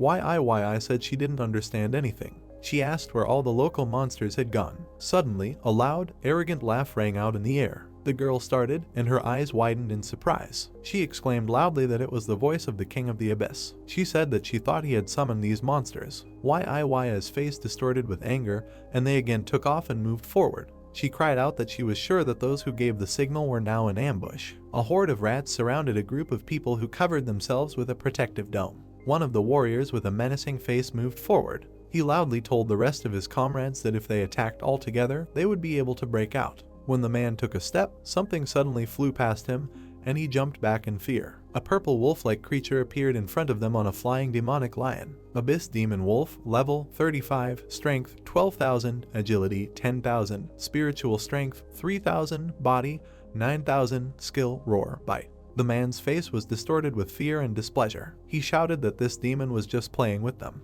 He said that he was shooting their distress signal in order to attract more people to this place. Moyu and Yiyi approached and raised their heads and looked at the Abyss Wolf demon. Moyu noted that the enemy was a flying monster. Yiyi shouted loudly that they needed to find a way to deal with him. The monster turned towards the guy and the girl and laughed loudly. He cheerfully noted that more people had come to him. He peered into the dissatisfied faces of the guy and girl. The monster asked what a guy with level 26 was doing here. He noted that there was a beauty next to him, but also only at level 25. He noted that she had very fair skin, and most likely tender and very tasty meat. The surrounded warriors were alarmed when they heard the demon's words. The man shouted, "Why did a person on level 26 come here?" He was indignant as to why there were even professionals below level 30 on the third battlefield. He said that now they are definitely finished. The wolf smiled widely and directed his flying lion towards the girl. He happily said that he wanted to eat her first. Moyu's face frowned and he put out his hand to cover Yiyi. The demon noted that there was no point in hiding from him since her fate was already sealed.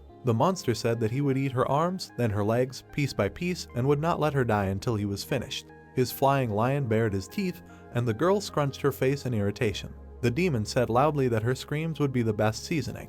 He went lower and raised his paw to strike, while Yiyi backed away. The demon told Moyu to move away. Did he notice with displeasure that the guy was blocking his snack? The monster's huge paw swung at Moyu, but was met by a skeletal scold. A moment later, the demon's body was bound with large red chains. He asked in a confused voice what is happening now. His lion tried to run along the ground, but stopped after a couple of moments. The chains stretched to their limit, and the monster saw an army of skeletal warriors in front of him. The skeletons, swinging their swords, attacked the demon. Seeing his wounded body, the soldiers who were in captivity rejoiced loudly. They were happy with how the situation turned out in their favor. They were surprised by the suggestive power of the curse. The man shouted that this was a great chance to escape. Quickly dealing with the rats on their way, the warriors ran away from the epicenter of events. After some time, they stopped and tried to bring their breathing back to normal. The girl in the triangular cap noted that they were finally able to escape. The warriors froze in place and their eyes widened in shock when they saw what was happening on the battlefield.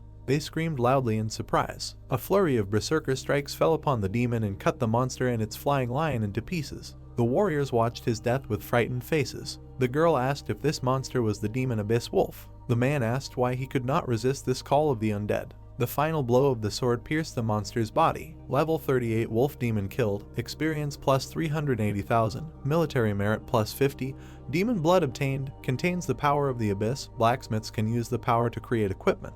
People asked if he was dead now. They approached Moyu, who stood next to the demon's body and held his blood. The guy asked the team to stay away while he cleared the place. The knight asked what it meant to clear and then asked how a guy at level 26 could deal with the demon so quickly. YIYI, who was some distance away, smiled and waved at them. She loudly told them to come to her, otherwise they might accidentally get hurt. A team of warriors approached the girl and stood behind her. One of the guys screamed loudly that those rats couldn't be killed in a few blows. YIYI grinned and told them to just watch quietly. Moyu stood in the middle of the field, and rats quickly ran towards him from different directions. Harke noted that the places where the corpses lie are his native habitat. The guy extended his hand forward and activated the corpse's explosion. As the rats approached, a small, bright explosion was heard in front of Moyu. A couple of moments later, the battlefield was littered with many explosions. The stupefaction never ceased to leave the faces of the warriors. A man with his mouth wide open. Where did this guy come from? Because he didn't just go to the third battlefield. The girl in the cap asked what kind of profession is this with such a strong appeal. Another knight noted that even though the guy is only level 26, he fights with ease. YIYI smiled widely as she saw the number of stars on her badge increase. She happily noted that she had already been able to rise to a 6-star private.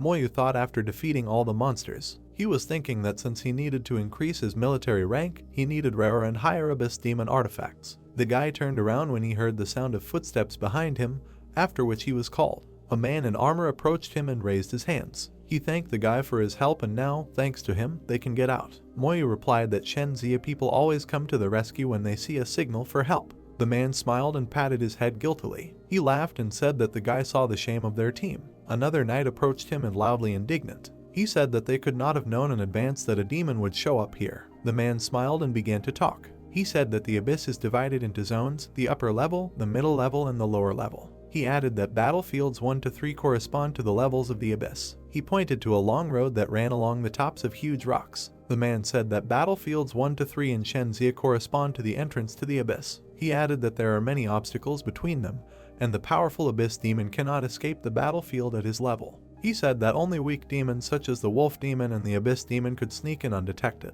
He added that even though they are considered weak, ordinary professionals cannot handle it. The man imagined an image of a demon in his head. The knight said that the demons of the abyss are the same as human professionals, and the turning point is level 40. He said that abyss demons above level 40 are very strong and are called advanced demons. The man continued to say that in the deepest part of the third field, there are several areas that intersect with the entrance to the abyss, and you can see its true depth. He added that there will be more monsters in the abyss, and demons will also appear frequently. He said that they wanted to go deeper, but ran into one of them on the road. The man patted himself on the head and smiled guiltily. He said that now they realized everything and would not go there since they did not need such fun. Moyu rubbed his chin with his hand and thought. He was interested in the warrior's words about a large number of demons. He thought that this must be a good place to earn military merit. He raised his head and asked the man a question, after which he looked at the guy with fear. Moyu asked at what depth is the third field. The man asked if he really wanted to go straight there, and the guy agreed.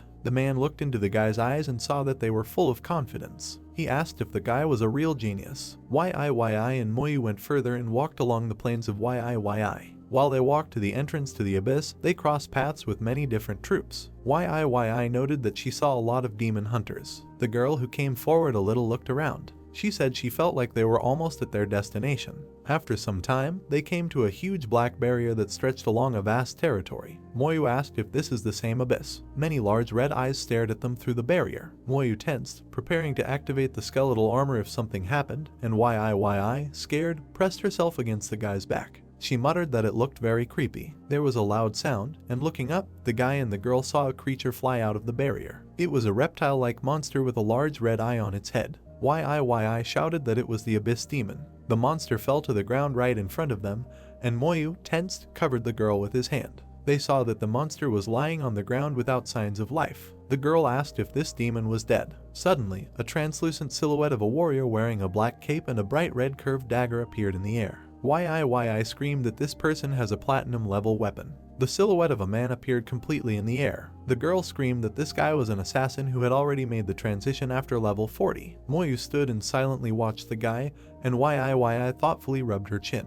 The guy thought that they had definitely found the right place. The girl noted that it was not surprising that such a person instantly killed a level 38 tree. Moyu smiled and looked at the girl. He said they had to go because they couldn't let that man steal all their rewards. YIYI smiled in response and agreed with his words. Moyu waved his hand and directed his soul flames at the monster. YIYI unsheathed her blades and cut the rat's body in the air. At the same time as the body of the dead monster, she landed on the ground. The girl noted that they had been killing cannibal monsters for more than half an hour and had not yet met a single demon. She asked if maybe they were all killed by professionals like that guy. Why, and Moyu jerked and turned around when they heard a loud scream. The girl asked, did anyone need help again? After a while, they saw a huge ball of demons in the air, blood dripping onto the ground. Someone's hand unclenched its palm weakly. The red curved dagger quickly flew to the ground. Moyu and YIYI jumped back as the weapon stuck into the ground and they realized who it belonged to. YIYI covered her mouth with her hand and said in confusion,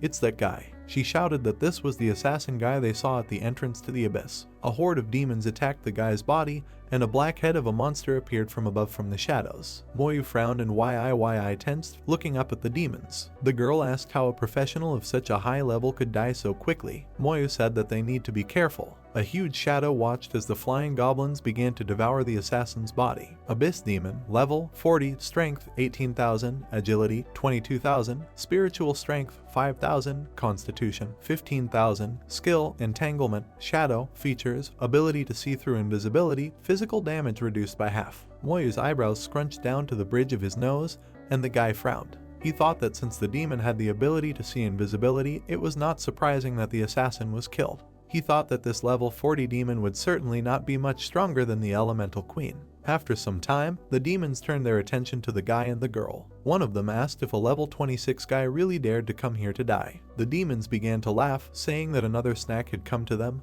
and they were about to have a great lunch. With their mouths wide open, the determined goblins rushed at the guy and the girl. They said that there was no point in hiding from them. They asked each other if they thought the guy could protect himself at least a little from them. One of them screamed that he wanted to eat the head, the other that he wanted to eat the leg. The demons jumped aside, colliding with Moyu's skeletal armor. The guy's gaze darkened, and his palm flashed with a bright turquoise flame. In a creepy voice, he said that he did not agree with the demon's decision to fight in a crowd of two. Not far from the guy, skeletal warriors began to rise from the ground. The black shadow monster spoke. The monster cursed, saying that they were damn small fry. Moyu put his hand forward, activating the slow curse, and the red chains rushed towards the monsters. The guy noted that it would not be so easy for them to escape. The chains bound the shadow monster, and an army of skeletons rushed towards it. At first the monster did not understand what had happened to it, and then it realized that it was bound by a curse. The skeleton strikes with a sword, which leaves a wide red streak in the air. This curse is restraining my shadow, the hero's opponent thinks. I've been forced back by a brat that is only level 26. Skeletal swords pierce the entity, bound in red chains. An alert appears. Silver level skeleton warrior. Level 26, strength 7,000, agility 7,000, spirit 7,000, physique 7,000, skill, violent strike. The hero reflects, watching what is happening. The physical damage gets halved, so the skeleton warrior cannot kill it that quickly. Lin Moyu looks at his hand, which emits a characteristic blue energy. It's indeed a higher demon, it's harder to kill, he says. The skeletons are ready to fight further, they emit two types of energy, orange and blue. The hero looks thoughtfully at the enemy, trying to figure out how to deal with him. Then let's use spells to deal with you, he says. The demon's eyes glow with a bright white light. Die, he growls ominously. Its sharp beak hangs over the skeleton. Use of the entanglement skill is reported. The demon, giggling, asks to give him the body, after which the hellish entity swims up from behind one of the skeletons. A bright flash occurs in the area of the skeleton's chest. The demon, continuing to chuckle darkly, says that this treatment will not affect him. The ethereal body of a demon floats from behind onto an armored skeleton. A moment later there is a bright flash and the hellish creature suddenly stops giggling. Quite the contrary, it appears to be in serious trouble. Powerful multicolored energy waves roll over the demon, and he screams in pain. The infernal entity abruptly moves away from the bones of the just destroyed skeleton. Damn it all, she screams in rage. The demon opens its terrible toothy mouth wide. It worked for me, he shouts. Children, come to my aid. The hero looks at the demon with irony. Are you looking for them? He asks. Before us are skeletons with raised swords, on each of which are strung the children of a demon, hidden from us by dyes designed to prevent the showing of a shocking image. Do the math, Lin Moyu says mockingly. Is everyone here or is someone missing? Yi puts the back of his hand to his head. These little demons were so hard to kill, she says. How tired I am. The demon is scary to look at. He screams in grief, his mouth wide open. How dare you? How dare you kill them? The dead demons float upward, flying towards their parent, who floats high in the air. I return them to you, says the hero. Take it. He extends his hand forward and casts corpse explosion. The demon's toothy children fly apart. The hero looks at a powerful explosion that sounds above his head. Some debris falls to the ground. In front of Lin Mo Yu and Yi lies a purple crystal emitting streams of yellowish energy. A notification appears about the destruction of Abyssal Shadow Demon, level 40, experience plus 800,000, military merit plus 500, demon crystal obtained. The girl looks in amazement at her badge, which lies in her palms. I was promoted to second lieutenant as well, she reports. The girl laughs joyfully, folding her hands in front of her face. If Grandpa knew I got promoted to second lieutenant, he would be so shocked his beard would fall off, she says. You would need 10,000 military merits to earn 1 star, the hero tells her. No wonder you haven't been promoted yet. Li, raising his right hand, looks at his companion. Don't worry, she replies. I heard there is a dungeon nearby, should we go and take a look? Of course, Lin Mo Yu answers her. The young people walk further along the scorched earth. Meng and Bai Shen are drinking tea again. Are you crazy? The old man asks the general. Why did you send him to the elemental secret realm? What do you mean? Asks the general, raising a cup of tea to his lips. I just wanted to see how far he can go. We are reminded of the scenes of the hero's battles in the mentioned location. Large-scale dungeons like the Tyrant Desert couldn't stop him. It allows him to earn a lot of points instead. Bai Shen gives his reasons. He can even clear the hell difficulty on his own. Tens of thousands of hellhounds will be destroyed instantly. The general takes a sip from his cup. Come to think of it, that secret realm won't stop him either, he says. Nang looks at the general with displeasure. Could it even be the same? He asks. What level is that elemental secret realm, and what about these dungeons? The skills of the elemental queen could be compared to a level 40 higher demon. It's not like you don't know how strong she is. This boy has a lot of skeletons, but the queen is not afraid of group fights. The general smiles. It's fine, he replies. Can't he still escape if he can't win? It's fine to lose sometimes. At least we will check his limit. A serious expression appears on the general's face. Besides, there is still the brand of the hero's temple. He won't die, he assures. Not only in that secret realm. I also asked him to go to the 3rd battlefield's abyssal boundary to kill demons and rise in rank. The old man rarely gets up, which confuses his interlocutor. Bang looks at the general with anger. You haven't forgotten anything? He asks menacingly. He looks into his eyes. About what? He asks his question. The old man looks at the general from under his brows, a drop of sweat running down his face. The old man Ning's precious granddaughter is there with him, he says. She doesn't have the brand. These words terrify the general. He looks at one point, trying to collect his thoughts. If she dies, the old man adds, he will come for your soul. The grandfather we were just talking about appears next to the interlocutors. Who died? He asks, very displeased. What are you talking about here? Nothing, the general says, pretending that there was a misunderstanding and the old man misunderstood everything. Ning Taran, hovering over the general, asks where Lin Mo Yu went to carry out the mission entrusted to him. To the elemental battlefield, Bai Shen answers him, feigning a smile. Don't worry, with Lin Mo Yu there your granddaughter will be safe, he assures. The old man looks at the general. She has a protection spell I put on her, so she should be fine, says Ning Taran. But if something happens to her, I will come to settle this with you, he promises. Don't worry, with your spell nothing can happen, Bai Shen assures him. Meng smiles and sips his tea as he watches this conversation. Bai, you have survived for today, he thinks. Young people approach a strange structure on which some strange stripes are visible. Is this the abyssal boundary of the 3rd battlefield?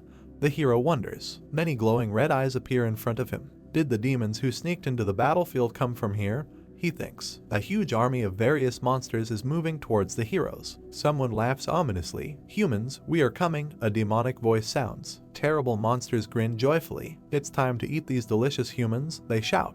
Human, get ready to die. Explosions and energy flashes appear in front of the young people. We see all new varieties of monsters, some of them resemble dragons. Look who came to us. Shameless people. When the first blows hit them, the monsters complain that they are in pain, but threaten to kill the vile representatives of the human race. The toothy monsters are entangled in red magical chains. The skeletons, emitting a blue glow, rush to attack. The chains are squeezing the monsters ever tighter. What is this? Asks the creature who controls the monsters. Where did these undead summons come from? Skeletons are inspired.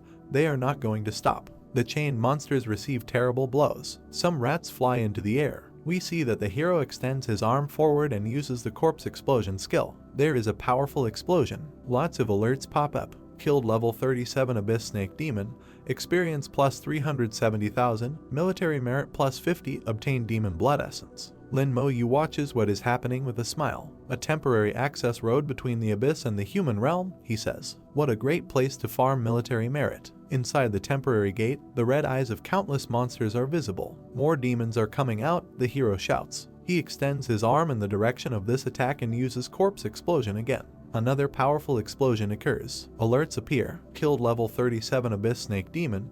Experience plus 370,000. Military merit plus 50. Remnants of energy flows are in the air. The heroes evaluate the results of the completed battle. I was just trying it out, so I didn't expect it to be so effective, says Lin Mo Yu in surprise. I earned about 3,000 military merit from that. We see a yellow flash and monster heads with red eyes. This means that there's a huge amount of demons trying to come out from the entrance, he concludes. A purple light is visible inside the temporary gate, illuminating the monster. Yi looks at his badge with delight. So much military merit, she exclaims joyfully. I'll go kill more devourers, you continue your explosions. Wait a while for the demons to gather first, the hero tells her. We see many fierce red eyes again. The hero looks carefully at this wave of monsters. Now, he says, the light inside the temporary gate turns white. We see several monsters here, which are circling a powerful whirlwind. The light is weakening. Another portion of the already familiar notifications appears. Killed level 37 Abyss Snake Demon. Experience plus 370,000. Military merit plus 50. The girl, her mouth open in surprise, looks at the hero. We see an information window. Lin Mo Yu, 0-star second lieutenant. Military merit 85-0. Farming merits here is too fast, exclaims Yi. A similar window for it looks like this. Ning Yi, 0-star second lieutenant, military merit 79-0. Young people, with skeletons in front of them, stand in front of the purple temporary gate. The access way is closing, the girl asks. What a pity, says the hero. Looks like the corpse explosions overwhelmed it. Judging by the pattern of dark stripes, it seems that the passage is actually closing. He is stabilizing, says the hero. Young people standing next to each other look up. Looks like we can raise our level to 1-star second lieutenants, says Lin Mo Yu. And at this moment he seems to notice something. Trying to protect his companion, he grabs her hand and pulls her towards him, towards the hero standing on the ground. Lin Mo Yu looks at the approaching shells with fear. The scale and power of this is so much larger than that second job transfer mage, he says. Bottles of potions appear in the hero's hands. If that's the case, I won't dodge, he declares. I'll strengthen me skeleton armor. The hero's energy protection noticeably increases in size and, apparently, acquires enormous strength. Now we see the size of the energy skeleton that protects the young man. The magician's wand unleashes a powerful stream of energy on him. The enemy was reported to have used the silence spell. However, the blue skeleton reliably protects the hero from energy flows. Lin Mo Yu smiles. You want to silence me, he asks. My skeleton armor is immune to all control skills and negative effects. We see that he used the spirit recovery skill. Having survived the attack, the hero looks up at the magician soaring in the sky. Soul Blaze, he says for the third time. Let's see which of us can hold out longer, he tells the enemy. Waves of blue energy from the hero cover the magician. His figure in a huge sharp cap loses its outline. We see that the great elemental mage screams from the unbearable torment that the hero inflicts on him. It seems that I have endured longer, says Lin Mo Yu, smiling, over whom the huge blue skeleton continues to tower. The elemental mage began to fall to the ground. The magician's hand trembled for the last time, and a moment later, Mo watched as it fell to pieces. Level 39 elemental mage killed. Experience plus 3,900,000. Receive Staff of Divine Flame, Cosmic Crystal, Talent Stone, Mid-level Scroll. When the remnants of the magician disappeared, the resulting artifacts fell next to Mo. Staff of Divine Flame, legendary weapon, damaged, Cosmic Crystal, can be turned into a teleportation stone, talent stone, legendary item when upgrading a profession for the third time. The probability of awakening talents increases to 100%, mid-level scroll 100% mastery of skills without awakening. Mo looked at the attributes with shocked eyes. He was surprised at how many items he got. He noted that all the artifacts are very rare and high level. A breathless Ning ran up to the guy and called him by name. The girl's mouth and eyes opened wide in surprise. She loudly asked Mo how could this even be possible. The girl looked with stunned eyes at the objects that Mo dropped. She screamed that this was the same Staff of Divine Flame. She asked what he was doing in such a place. Mo looked at the long staff, framed with a curl around its entire perimeter. He asked her what was so special about this staff. Ning took the staff in her hands and smiled widely. She said it was exactly the same staff. She added that she read about him in the information field. The girl said that the Divine Flame staff was once the exclusive weapon of the divine level fire mage, Master Yu Yan. She said that later, during the Great Battle, the master disappeared along with the staff. The staff suddenly heated up and, emitting steam, burned the girl's hand. The girl screamed in pain and pulled back, throwing her weapon. The tip of the staff glowed with a bright yellow light. From the staff appeared the figure of a long-haired man wearing a white cape with a hood. Mo waved his hand and skeletal armor appeared around him. The man who appeared frowned and looked at the guy and the girl. Yu Yan. He told them not to be afraid of him. Ning, who was standing behind Mu, looked at the man with shocked eyes. She asked loudly, could this man be Master Yu Yan himself? The man cast his stern gaze at Ning. He asked how the girl knew him. The guy and girl bowed to the master. Mu said that the youngest of the Lin family greets Master Yu Yan. Ning said that she saw his portrait in the Shenzhen Museum, where his deeds were displayed. The master leaned forward slightly and waved his hand. He said he was pleased that after all these years he was still remembered. The man added that he had little time because the battle had taken a lot of energy, so he wanted them to listen to him.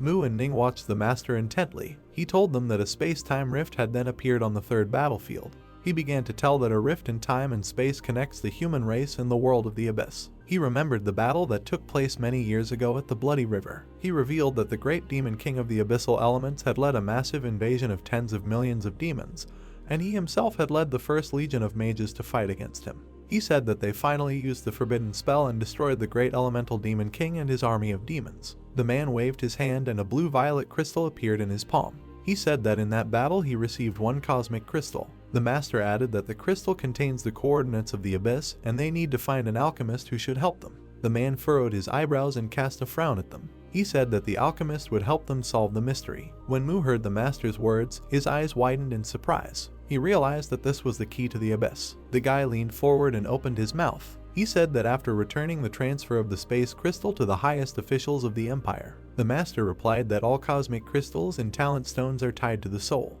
He added that only Mo could use it and for others it would be a waste of time. Yan said that judging by the guy's strength, he could guess that he had awakened his talent. Mo agreed with his words. Necromancer profession awakening detected.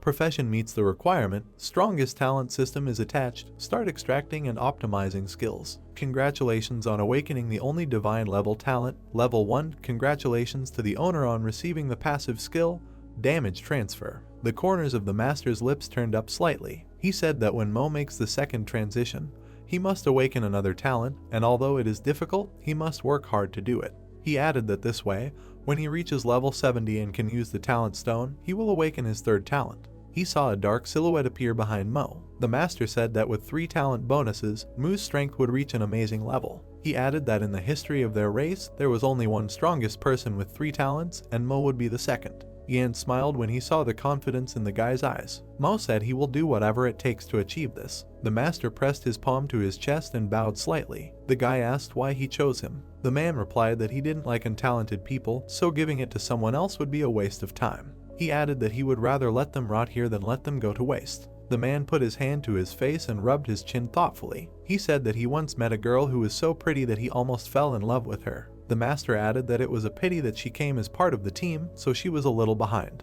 He remembered a tall girl with long black hair, dressed in a purple oriental costume and holding 2 blades in her hands. Yan noted that she looked a lot like Mu. The guy showed him a photo of his sister in his electronic bracelet.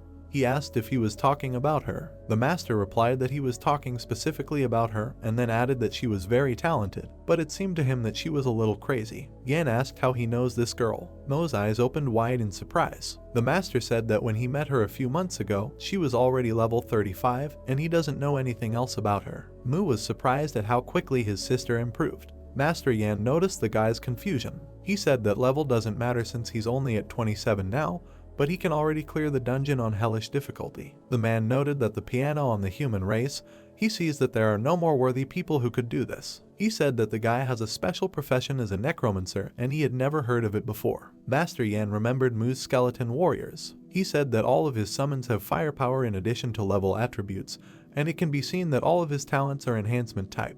He added that however, they still have weaknesses as they are easy to control. He said that in the future, if Mo could awaken the relevant talents or anti-control skills, then a limitless future would open up for him. The guy looked at the master with a confident look, putting his hands in his pockets. Yan said that's why he chose him. Mu replied that he would not disappoint the master. The man began to dissolve into thin air and reconnected with the staff. He said that was enough for him. The master revealed that his arc would be integrated into the staff, making it stronger once repaired. He noted that he had finally found someone who was worthy. Mo straightened up and squared his shoulders. He said that the master need not worry, and then added that he would definitely not allow the Divine Flame staff to be buried. Mo waved his hand and placed the items he had received into a portable storage unit.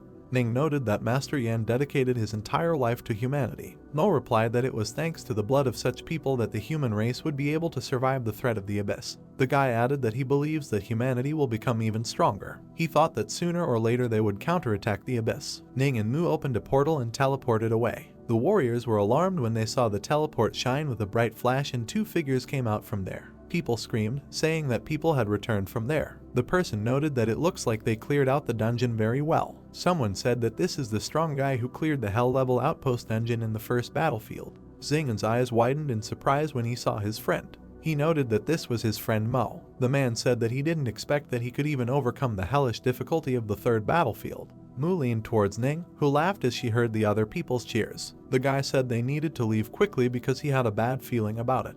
He added that this certainly does not bode well for them. The girl briefly agreed with him. After a short period of time, they heard loud screams and saw fiery flashes in the sky. All the people shouted loudly in alarm. The knights, having dressed themselves in protective barriers, ran around the territory and warned the others. They shouted that a demon was approaching here and they needed to prepare for battle. They repeated this phrase over and over again so that everyone could hear it. The demonic abyssal wolves were rapidly approaching the people and smiling widely with their fanged smiles. They said they were very hungry and that human flesh was simply delicious. One of the demons said that he would finally be able to taste the legendary delicious human flesh. The demons froze and looked down. Skeleton warriors appeared below them and began swinging their swords. The demons screamed, asking each other what happened. The demon asked, "Isn't this the Yuan battlefield?" The demon wolves began to fall to the ground dead. The skeletons continued to swing their swords as they continued to destroy the monsters. Level 37-38 Abyssal Wolf Demons were killed, experience plus 380,000 by 4,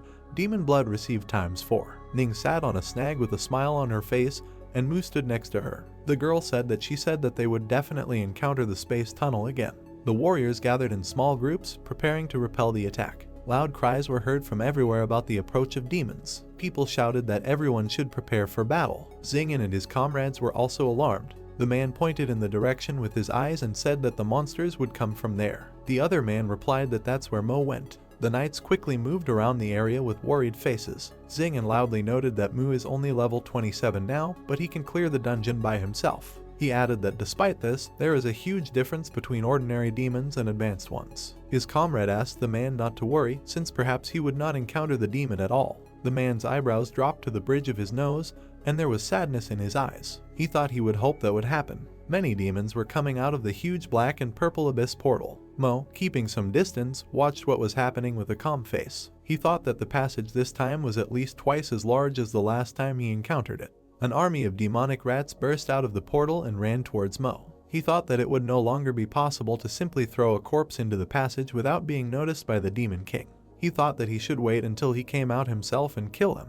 The guy waved his palm, and a bright red sphere appeared around it, indicating the activation of the corpse explosion skill. He said that it would be easier to deal with the first batch of corpses later. All the demons jumped out of their seats and ran towards Mu and Ning. One of them hissed contentedly that he had literally just arrived at the Yuan battlefield and had already stumbled upon a good snack. The other demon grinned and said that he wanted to eat this girl so no one could take her away from him. Suddenly, a huge explosion was heard in front of the monsters. Mo's hair was blown out in different directions by the shock wave that the explosion left behind. He noted that the first wave of military merit is already in his hands. Many loud explosions continued to echo across the field. Mo received notification that his military merit earned was worth 1,800 points. Many glowing red eyes appeared in the passage into the abyss. Huge demonic wolves began to emerge from the portal in a stream. Mo thought he was glad they were back. With one wave of his hand, the demons were undermined by the guy's skill. He began to receive a flurry of notifications that he had killed a level 38 abyss wolf demon, experience plus 380,000, military merit, 50, demon blood obtained. The girl jumped in place when she saw that her badge lit up with a bright light. Military merit received 14-0. Ning screamed loudly that she had been promoted. The background of her emblem changed to gray and a single star appeared on it. The girl noted that ordinary demon hunter teams sometimes spend several years on the third battlefield and are not always able to earn 10,000 battle merit points. She took off her badge and smiled widely as she looked at him. Ning happily said that she could not have imagined that they would level up so quickly and reach the rank of 1-star junior lieutenant. Mo frowned and told her to get ready as a stronger demon had just appeared. Two huge clots of shadow appeared from the passage into the abyss, in which the outline of monsters was visible, and monsters with spider legs walked next to them. Shadow Demon of the Abyss, level 40, strength 18,000, agility 22,000, spiritual strength 5,000, constitution 15,000. Abyssal Sword Demon, level 40, strength 17,000, agility 19,000, spiritual strength 10,000, constitution 14,000. The demons laughed loudly as they left the abyss. The shadow monster happily noted that someone had finally arrived at the Yuan battlefield. The spider agreed with him and added that it should capture a couple of people. Seeing the pile of bodies of their dead relatives, the demons froze in place. One of them asked intensely what happened here and why there were so many corpses. The shadow monster leaned towards the spider and they began to talk about what was happening. Shadow asked, "Are there really people here at such a high level and with such a strong profession?" The spider hissed back, "The human race has no honor." Mo smirked and activated the corpse explosion, causing a red orb to appear around his palm. He said that soon the demons themselves will understand what is happening here. Noticing Mo, the monsters quickly headed towards him. The spider noted that there was only a boy here at level 27. He added that let him become your human slave. The monster opened its spider mouth. He said that if the boy came and knelt down, then so be it. Without waiting for him to talk, Mo used the skill, and when there was a loud explosion, the spider flew up. Ning grimaced with dissatisfaction and disgust. She asked if these monsters were really that stupid. She sat on the branch of a large tree, looking at Mo's concentrated face. She noted that, on the other hand, if she herself were a demon, she also would not have believed that a person at level 27 could single-handedly destroy so many high-level demons. Everything around began to thunder, the energy began to thicken, and the passage began to gradually close in. Ning noted loudly that it was about to collapse. Mo replied that he was going to help him with that. The guy with a calm face looked towards the portal of the abyss. He said he had to borrow these stupid corpses. The skeleton warriors began to collect the bodies of the monsters and throw them into the passage. After some time, Mo activated the corpse explosion, and at the same second a huge explosion occurred. Military merit received 7,000. The emblem on Mu and Ning's chest lit up and a second golden star appeared on it. The girl asked in surprise, were there really so many demons crowding in the passage? Ning and Mu looked at the bright rays of light formed after the promotion, and suddenly his portable safe appeared next to the guy. The girl happily noted that after just one explosion she was promoted to the rank of 2-star junior lieutenant. Ning perked up when she saw a blue stone fall from the portable safe into Mu's hands, pulsating with a bright light. She cried out in surprise that this was the fixed-point teleportation stone that Yun gave them last time. Mo frowned and an image of a black-haired girl appeared in his head. He thought that it was the teleportation stone that Yun had given him when she asked him to join her and Ning in their campaign against the Ghost King on the battlefield. He wondered if she had been able to detect him. Ning clenched her hand into a fist, and Mu, with confidence on his face, broke the crystal in one motion. The girl said that Yun most likely discovered the Ghost King, and then added that they should help her. The bodies of the guy and girl lit up with a bright blue light. The knights who went to confront the passage into the abyss froze in surprise. Xing'an asked, "Is this really a demon invasion?" His partner pointed in the direction with his hand and asked the boss to urgently look. A strong wind blew black ash in its currents. Ahead, the warriors saw a huge mountain of corpses of demonic monsters. The warrior shouted that there were only meter-long bodies here. Among the remains they saw a dead monster with spider legs. The man noted that this was a high-level abyssal sword demon. With fear and surprise in his head, he asked who could kill them all so easily. The warrior answered loudly that they rushed here as soon as they received a call for help, which means that the monsters did not even resist. Xing'an looked at each other and their eyes widened in surprise. The man sighed and placed his palm against his face, while his companion rubbed his chin thoughtfully. The knight noted that what was happening seemed very familiar to him. His friend asked if Mo had done all this. They looked at the mountain of monster corpses in front of them. Xing'an noted that with his abilities, the guy could definitely do something like this. He added, stoically, "Fortunately, they all don't need to worry." The knight said that if Mu dared to come here to hunt, it meant that he was completely confident in himself, so they should not worry about him. Second battlefield. Yun moved around the earth on her glowing unicorn. She looked at the blue stone in her hand with a worried look. The girl asked why Ning and Mu were delayed. A humanoid monster with long horns and sharp fangs appeared. Ghost King of the battlefield, level 29, strength 25,000, agility 20,000, spiritual strength 20,000, constitution 25,000, skills oblivion, bewitchable, exhaustion, trait, physical damage reduced by 50%, sacred damage increased by 50%. Wang Zihao, a level 20 berserker, directed the power of his team at Yun, and a flurry of arrows and fiery magic attacks flew at her. The girl, maneuvering on her unicorn, avoided all direct attacks. Yun's eyebrows slid down to the bridge of her nose, and the girl's face frowned with displeasure. She pulled on the reins and her unicorn neighed loudly, releasing a stream of light magic from its mouth. A ray of light hit the team of knights, but they managed to erect a protective dome over their squad. She flew around the battlefield and saw how nearby the second squad was fighting the Ghost King. She muttered irritably that they were split into two teams. Yun tensed and a bead of sweat ran down her face. She was thinking about how the battlefield Ghost King randomly appears on battlefields 1 to 3, and each appearance lasts 30 minutes. She thought that if she missed this opportunity now, God, such a chance would not come up. She jerked the reins to the side, dodging another fiery attack. Yun screamed that she couldn't cope with all these annoying guys from the guild. She was indignant as to why Mu and Ning still hadn't come. Yun wrapped herself in the unicorn in a dome, and a teleporter began to appear next to her. Seeing what just happened, Zihao grimaced with anger, opened his mouth wide and screamed loudly. Near Yun, Mu and Ning appeared from the teleporter, and the black-haired girl used a levitation spell on them so that they would not fall. Zihao sharply extended his hand forward, ordering his team to attack again, and struck with fire and released many arrows. The arrows hit Yun's shield, and it became covered with cracks. A moment later, the shield crumbled into pieces and the steels flew straight towards Ning and Mu. The guy waved his hand, and all three were surrounded by skeletal armor, protecting them from fire and arrows. The guild team continued to attack,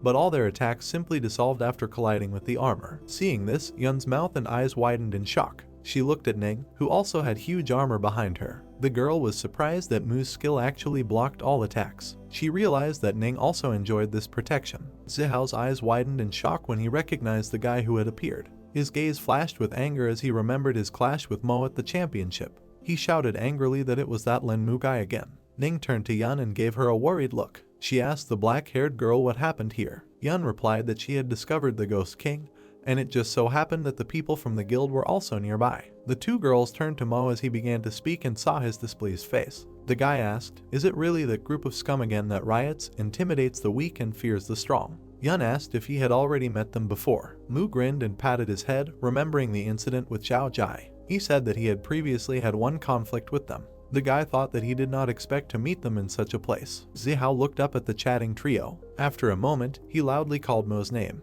The blonde clenched his teeth tightly, the veins on his face bulged, and he looked at the guy with eyes full of anger. All three of them looked at Zihao with annoyed eyes. Mo asked why they were here now. Yun replied that this guy is the young president of the Dynasty Guild. She added that this guild would be sent here to search for the Nirvana Crystal. The black-haired girl cast an alarming side glance at the place where the battle with the Ghost King was currently taking place. The girl noted that they were deliberately delaying her here in order to gain time for their other squad. With a trembling voice, Yun asked what they would do now. Mo turned fully to the girls. He told Yun to hold back her rivals and prevent them from killing the boss. He added that he would deal with the people here and approach her later. The black-haired girl nodded, and Ning made a fist and stuck out her thumb. Yun noted that if she cannot defeat the boss, then they will definitely not succeed. The girl pulled on the reins and her unicorn took off. She cancelled her levitation and cast a landing spell, after which Mu and Ning began to descend. She shouted for the guy and girl to be careful. The man from the guild asked the boss if they needed to stop the girl on the unicorn. Zihao loudly replied that they must deal with Mu first. Holding a long sword in each hand, the blonde man walked towards the landing Mu with an angry look on his face. He shouted indignantly that he didn't think he could meet him here. The guy screamed loudly that the necromancer himself was able to enter the Xiajing Academy, and then asked if Mu knew that Zihao did not have an academy that he could go to.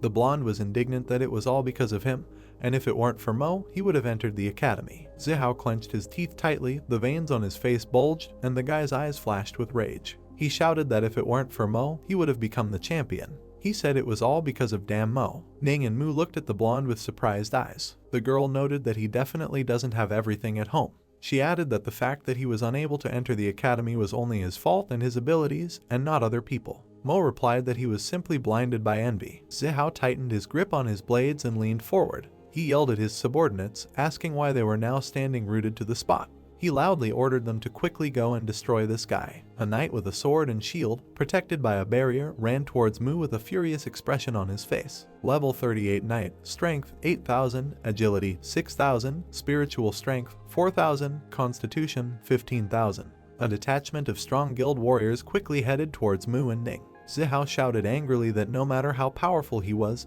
just a beginner. He noted that his team survived more than 100 battles. In an ominous voice, he said that today would be the day of Mo's death. The necromancer waved his hand and an army of skeleton warriors rose from the ground. He ordered them to attack. The knight, struck by the blow, fell to the ground and began coughing up blood. He asked in a trembling voice, where did the undead come from here? The rest of the knights, seeing the skeleton warriors, froze in place and looked at the army with eyes full of fear. They said that this simply could not happen. Zihao's gaze showed fear and horror, and sweat poured down his face. He tried to understand what was happening now. The knights, struck by the skeletons, tried to heal themselves with healing magic. The blonde turned to his team and opened his mouth wide. He loudly called the archers and magicians and ordered them to kill Mu. A flurry of arrows and fireballs headed towards Mo. The necromancer grinned and waved his hand, which burst into turquoise flames. He told his skeletons that they could have a lot of fun. Skeleton mages appeared and unleashed their elemental attacks on the guild warriors: an explosion of flame, a storm, a blizzard, a lightning strike.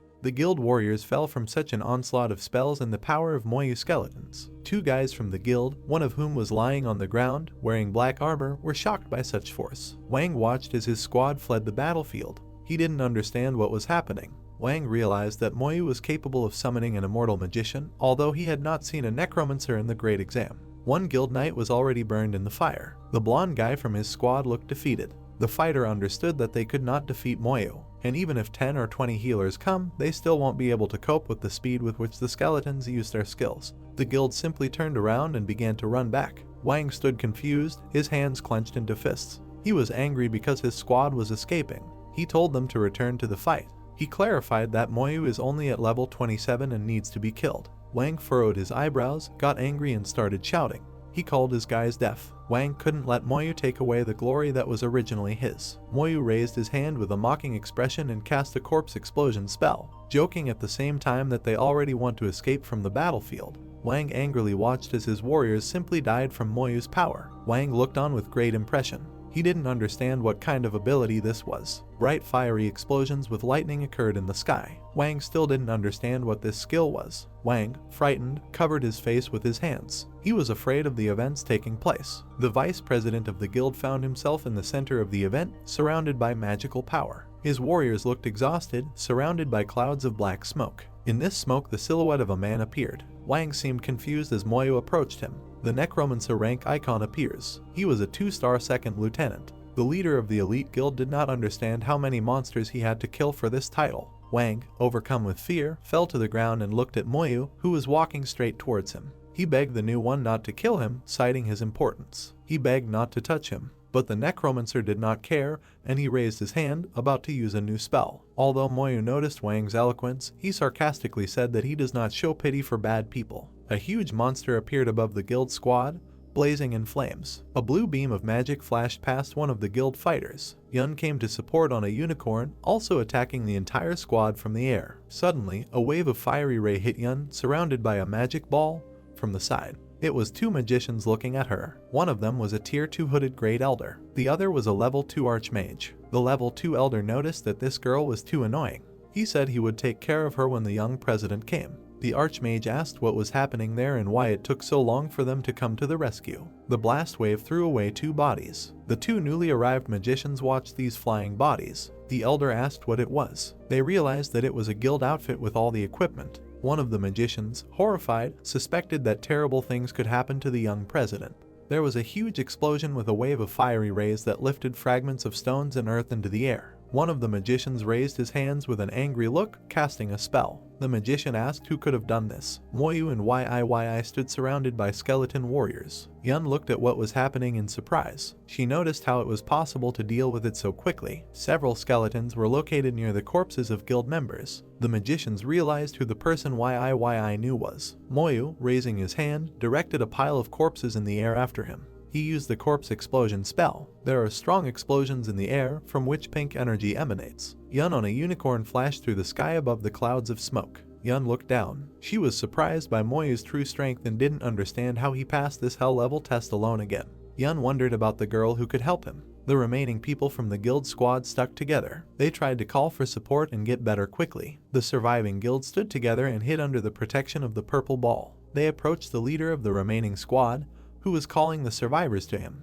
They used group defense. The surviving squad, scared to death, stood under protection. The squad, being inside the ball, looked around. This surviving guild was attacked by a bunch of Moyu skeletons. The necromancer himself raised his head to the sky and looked at Yun, who was flying on a unicorn. He told her that he was almost done and it was time for them to deal with the King of Ghosts on the battlefield. Yun, who was looking at him, agreed with him. The three of them stood in front of a huge monster with a purple aura and large horns. It was the Ghost King of the battlefield, the world boss. Level 39, strength 25,000, agility 20,000, spiritual strength 20,000, body 25,000, skills, oblivion, witchcraft, life drain, abilities, physical damage reduced by 50%, spiritual damage increased by 50%. Moyu took out his Danata scythe. He used the call and spoke forward. He sent his most powerful skeleton against this ghost. Yi and Yun stood together with different expressions, one smiling slightly while the other was shocked. She didn't understand where he got so many trump cards. Moyu turned to Yun and said that he was not strong on the spiritual level, so he would leave it to her. She, slightly confused, understood everything. She flew back into the air on the unicorn using blue aura magic. This blue beam of magic shot down, headed straight for the world-class Ghost King. The monster looked up, clearly angry with this girl. The enraged monster raised his hand and cast a life absorption spell. Yun bared her teeth and moved to the side along with the unicorn. The monster's spell flashed past. Moyu raised his hand and used a spell with red chains. He used a slowing curse, saying that he would have to interrupt the monster's skills. The monster clearly did not expect such an attack, finding himself chained in chains with a red aura. The summoner stood with Danata's scythe, followed by a huge ghost with wings. He told his skeleton to restrict the Ghost King's movements for him. The skeleton warrior was advancing straight towards the monster. Yun watched the fight between the skeleton and the monster. She wondered how many techniques Moyu had that he didn't use. Everyone saw the monster's ferocious gaze. The ghost hit the skeleton and it flew away. Moyu frowned slightly, looking at what was happening with misunderstanding. He realized that the outpost guard was no longer able to cope, so the time had come for a new soul. Moyu turned to the side and looked up, followed by Yun. He ordered her to take control of the situation. She said that she would control it if the monster attacked. Yun on a unicorn hovered in the air above the monster's head. Yun unleashed a barrage of energy on the monster's head. The monster, standing chained, looked up. Yun realized that her attack was not successful. She became angry when she realized that this Ghost King did not have an attribute that increased damage by 50%. The enraged monster opened its mouth and looked up. He used bewitchment. Yun was unable to repel this attack and fell for this spell. Moyu looked at Yun and raised his hand, standing next to the skeleton. He realized that he had forgotten to put the skeletal armor on her, so she was not immune to mind control. The bewitched Yun and her unicorn flew down. The skeleton warrior caught the body of the immobilized Yun. The skeleton and Yi surrounded Yun's body the moment Moyu looked at them. He asked them to take care of Yun, and Moyu himself was going to take care of this big guy. Moyu watched the fight between his outpost guard and a huge monster that was chained. He realized that this monster was too strong. Moyu grinned and looked up. He was going to use this monster as the next soul. The necromancer summoned skeletal armor through his Danata scythe. The monster stood in bewilderment. The Ghost King looked at his enemy with a fierce gaze. The monster used a non-existent spell. Moyu held a scythe in his hand. He was protected by skeletal armor. The monster directed a red beam of magic at the skeletal armor, but this spell did not help him. Moyu raised his hand, ready to cast his spell. He said it was time for his soldiers to get to work. The necromancer lowered his head slightly, smiling ironically. He knew that now his skeletons would taste the desired soul. He used Soul Flame. The confused monster, standing chained, felt a blue flame on itself. His skeleton warriors flew to finish off the monster. He used a strong blow spell. The saddened Yi, who watched Yun's lifeless body, brought a test tube with a green potion to her nose. She poured this bottle into her mouth. Yun woke up and leaned on the ground with her hands. She asked what happened to her. Yi said that she had just been subjected to the Ghost King's enchanting technique by Yun. Yun stood up sharply and was indignant. She was scared when she heard about the enchanting technique. Moyu's silhouette was behind the epicenter of the battle, where his skeletons fought with a huge monster. Yun opened her eyes and looked ahead worriedly. She realized that Moyu was now alone fighting the Ghost King. And this even despite the fact that the two of them fought with him, they could not inflict serious damage on the Ghost King. The Ghost King looked down at the skeletons and raised his hand. He used life absorption, sending red beams of magic at the skeletons. It was clear from Moyu's gaze that he had no intention of giving up. However, all his skeletons are undead warriors. His technique is useless here. The Ghost King continued to defeat these skeletons using all his strength. Moyu tried to find the monster's weak point. He noticed that the monster was immune to physical attacks and simply absorbed his curse. Moyu stood surrounded by his skeletons, surrounded by a magical aura. Moyu said that he is not a magician, but he will still try to perform a spell attack. Yun looked worriedly at the smiling Yi, who looked into her eyes. Yun asked Nina if Moyu always takes her with him to clean out the dungeon. YIYI noted that this is true. YIYI and Yun stood behind the battlefield and watched what was happening.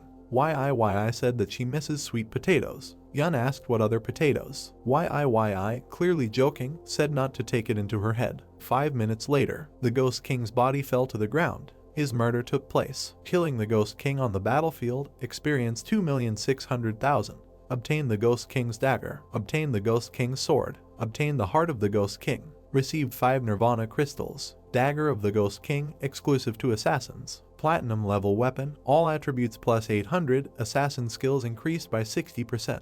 Additional skills, absorption. Absorption, immunity to attacks for 30 seconds, immunity to physical attacks for 5 minutes. Exclusive to the swordsman class, the sword of the Ghost King. Platinum level weapon, all attributes plus 800. Swordsman skills increased by 60%. Additional skills, bloodthirsty strike. Bloodthirsty strike, an attack based on one's own power, absorbing life force to heal oneself, time 5 minutes. Heart of the Ghost King. Basic material for making Ghost King jewelry. The Nirvana crystal increases the likelihood of career sublimation when changing professions for the second time. Moyu stood sideways to the monster, pointing his scythe at it.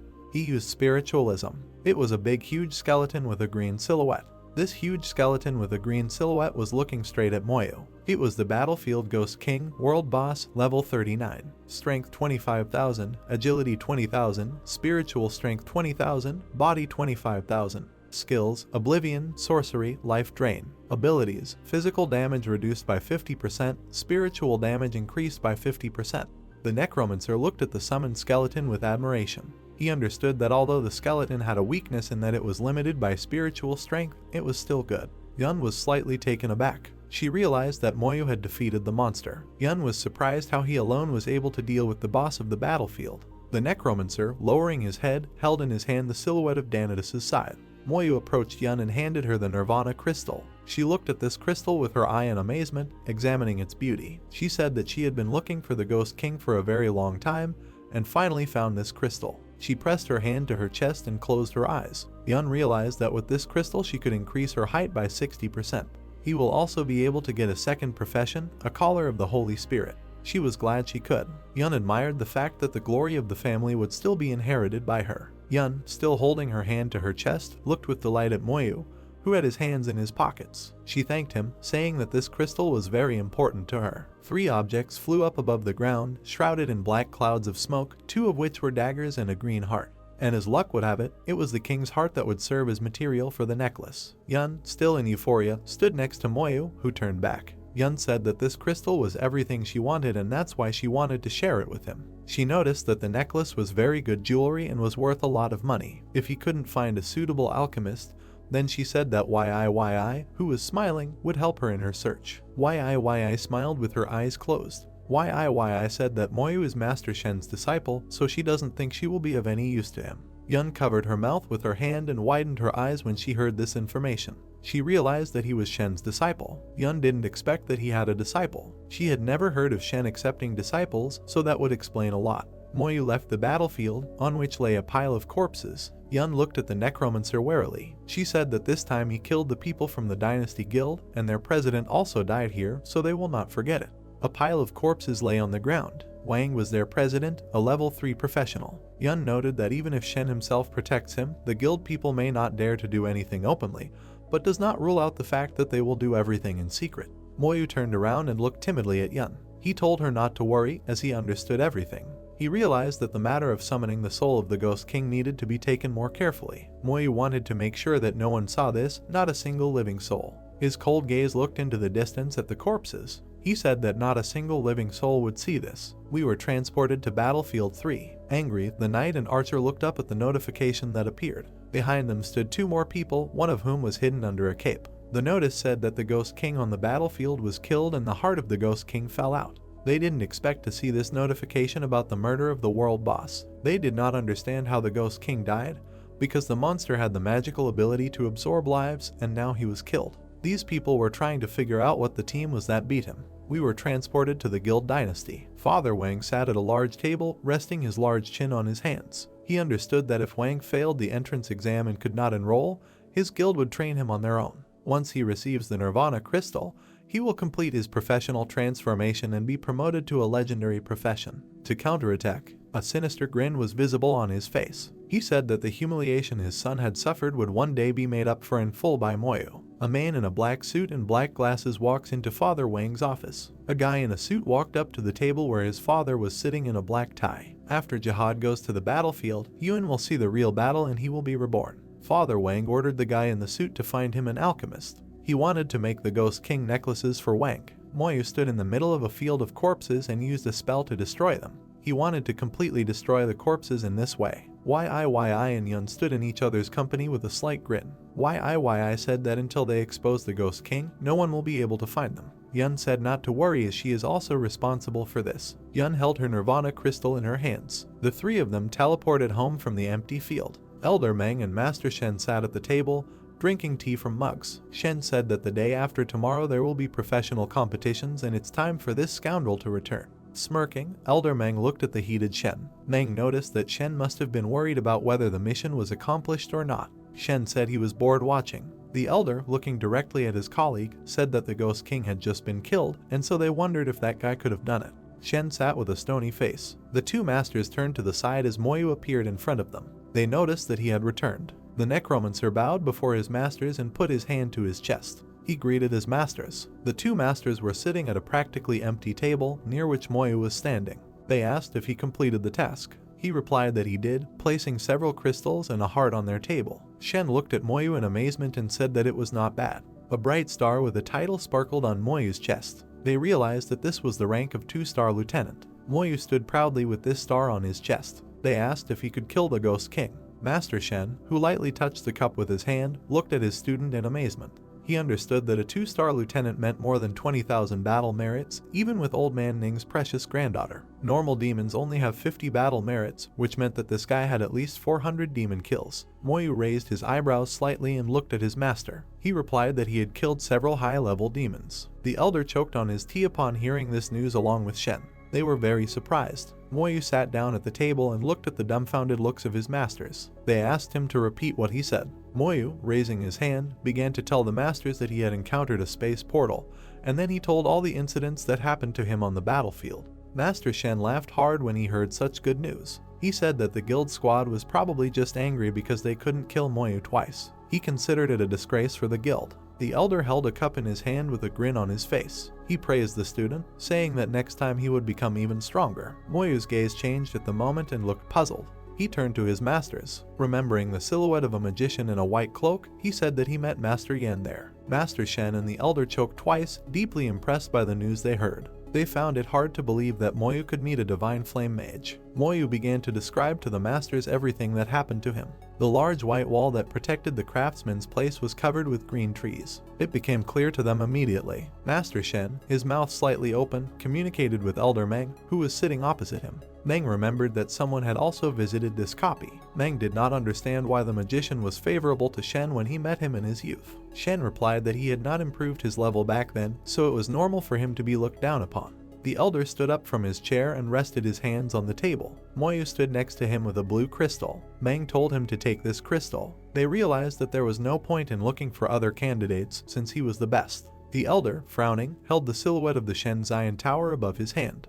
The Shenzia Tower in Master Meng's palm began to be framed by stone, and eventually converted into a multicolored crystal shining with bright light. Meng handed Moyu the teleportation stone he had made. He said everything is ready now. The guy stood opposite the master and looked at the crystal in his palms. Meng said he added information about the coordinates of the human world to it so that it can be used to travel between the human world and the abyss. He added that at the table. He replied that it was so and delivered that a total of 5 crystals fell out and he now has 3. Bai asked to give him 2 crystals and he would help him prepare for receiving a second profession. Having lowered his eyes, the man shivered and clenched his hand into a fist. He said that he dare not say anything more, but he guarantees that when Moyu tries to get the profession for the second time, he will be 80% sure of sublimation, since the chance is 3 times greater. He added that it was a pity that this was the second time, because if it was the first time, he would be 90% sure that Moyu would be able to awaken his talent. The boy bowed again to his mentor. He thanked Mr. Bai loudly for everything.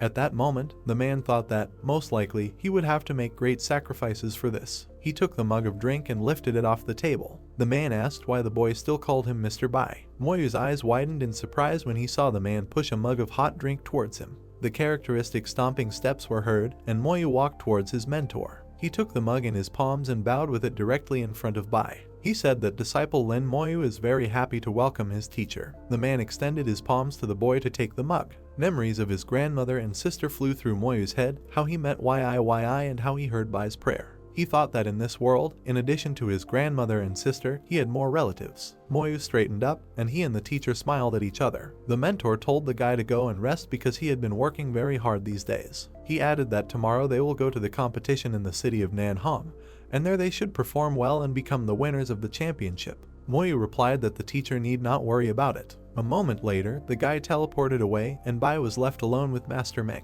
The old man asked if he was happy now. The man replied that he was very happy, however, now all his savings would be spent. Meng asked if this would really happen. The master raised the mug to his lips and took a sip. He said that there was something that Moyu didn't say. The old man said that he fought alongside a girl from the Mo family, and also insulted the Dynasty Guild by killing the young guild president.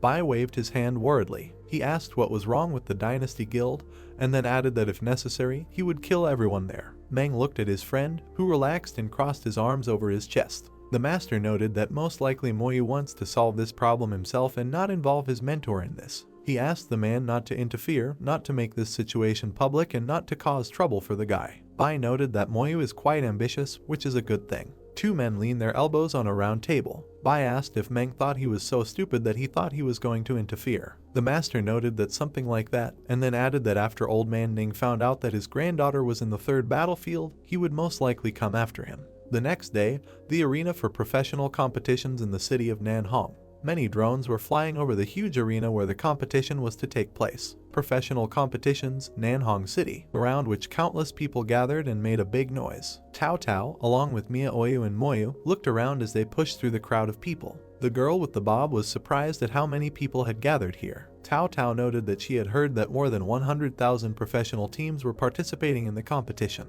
The black-haired girl glanced at Moyu, who was looking forward. She thought that more than 90% of the teams would be eliminated at a very early stage. She made a mental note that they shouldn't have any problems during the first stage. The team approached the red portal, near which the coordinators stood. One of them said that the next group could come through. The team consisting of Moyu, Yi, Tao Tao, Mia Oyu and Gao headed towards the portal. Tao Tao said that first they must pass a team audition. When they all went inside, the portal flashed with a yellow light. The whole team found themselves in a large red and black space hung with chains. Moyu thought that it turns out that the Shenzia Tower is used for evaluation. He mentally suggested that, apparently, in order to pass the level, you need to defeat all the monsters in your path. He thought this was the most effective way to audition. Tao Tao loudly asked Gao Buffus. The prophet opened his book, and multicolored rings flashed around the guys, symbolizing the improvement of basic skills such as strength, agility, defense, and magic. Tao Tao, standing in front of everyone, turned to Moyu. She said that they wanted to try it themselves first and asked Moyu to help in case something went wrong.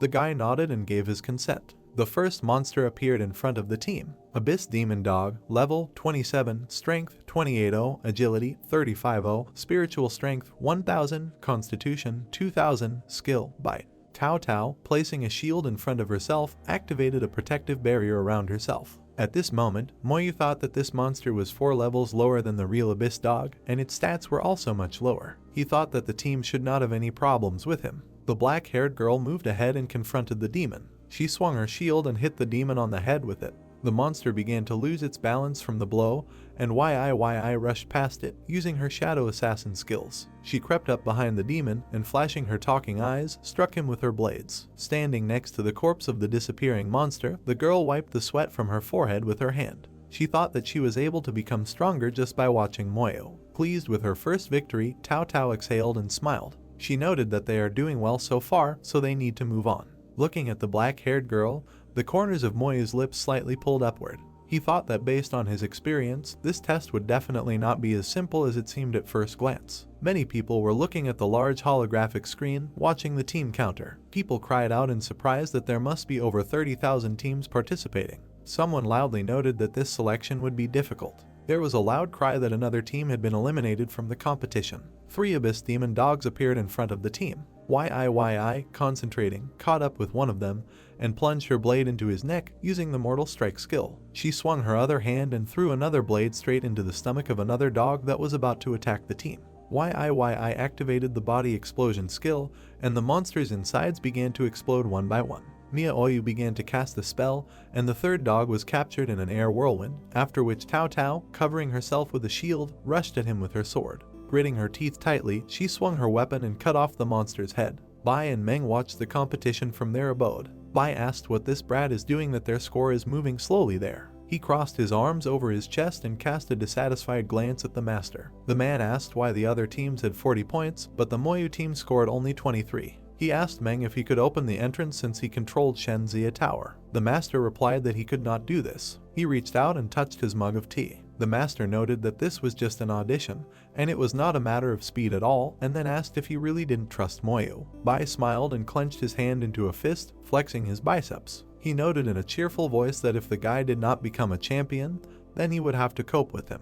The team, tired of continuous battles, tried to normalize their breathing. A winged abyss demon dog appeared in front of them on the battlefield. Abyssal demon dog, level 29, strength 5000, agility 5000, spiritual strength 15,000. Tao Tao thrust her shield forward, her face contorting in confusion. She shouted loudly for everyone to be careful because the boss was now in front of them. Mia Oyu responded loudly by saying that her spiritual power was completely zero. Moyu looked at the demon hovering in place. The organizer loudly announced Lin Moyu's victory in the first round. A group of friends were discussing the previous fight. The guy happily noted that he was sure that the necromancer would go further. Another told him that he thought that the magician would win because he was very strong.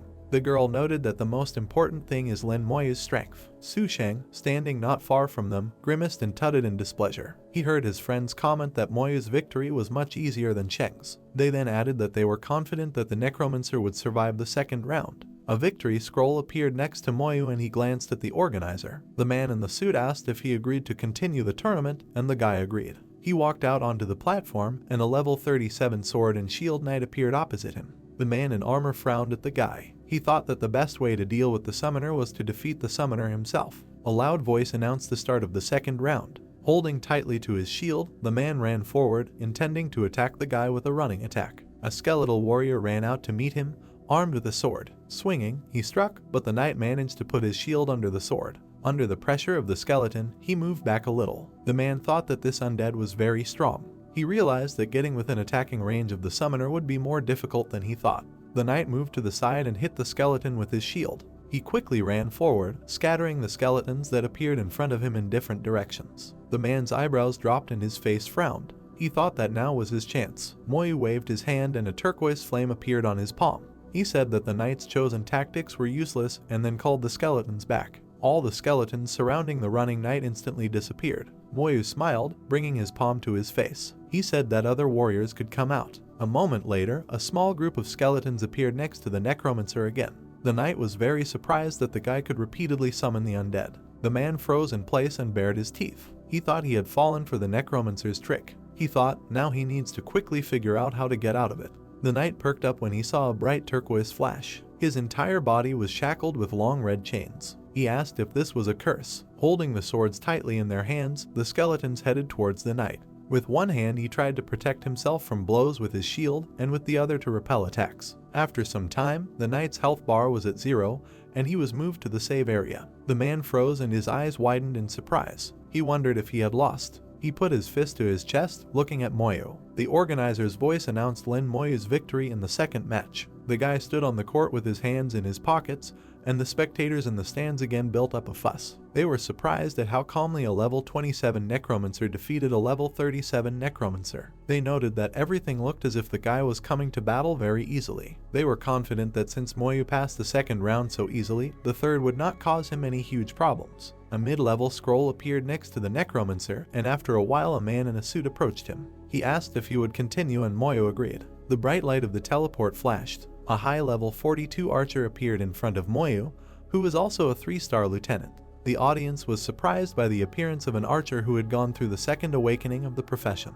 They noted that his military rank is the same as Moyu's. The man raised his head and looked at his opponent. Viewers noted that his equipment is a platinum set, and Moyu may have problems completing the round. They asked what would happen in the fourth round if the opponent was already very strong in the third round. Moyu smirked as he looked at his opponent. He thought that he would soon find out what would happen in the 4th and 5th rounds. The organizer announced the start of the battle. The man thrust his bow forward and 3 homing arrows flew out. 3 arrows flew straight at Moyu, next to whom stood the skeleton magicians. One of them, waving his staff, repelled the attack with his magic. When this happened, the archer frowned and tutted in displeasure. The man jumped back, and instead of him, 2 exact copies of him ran towards Moyu as the archer used his duplicate archer's skill. A huge number of fire arrows hit Moyu directly. Frustrated sighs floated through the stands. People noted that now this was definitely the end, and the necromancer's performances would end there. They weren't too surprised since his opponent was an archer who had gone through 2 job changes. When the smoke cleared, Moyu appeared, shielded from the attack by his skeletal armor. The audience was surprised by this turn of events, and they were wondering whether such armor would be enough for the guy. They noted how powerful the profession of a necromancer turns out to be, because the guy is good in both attack and defense. The archer's eyes widened in surprise when he saw that his opponent was unharmed. He mentally noted that this defensive skill was very powerful. The man pushed off with his foot and jumped up. Moyu watched as the archer and his 2 copies fired at the skeleton warriors. He thought that the archer was too fast and dexterous, and therefore the skeleton simply could not keep up with him. He thought that he needed to somehow limit his mobility. The guy waved his hand, and a red slow curse sphere flashed around his palm. He pointed the red chains at the archers. The chains tightly bound the bodies of the 2 copies. They squeezed them with all their might, and they simply burst and disappeared. The man raised his bow, and an arrow, burning with blue light, flew out of it. The archer used the purification skill, and Moyu's curse was broken in an instant.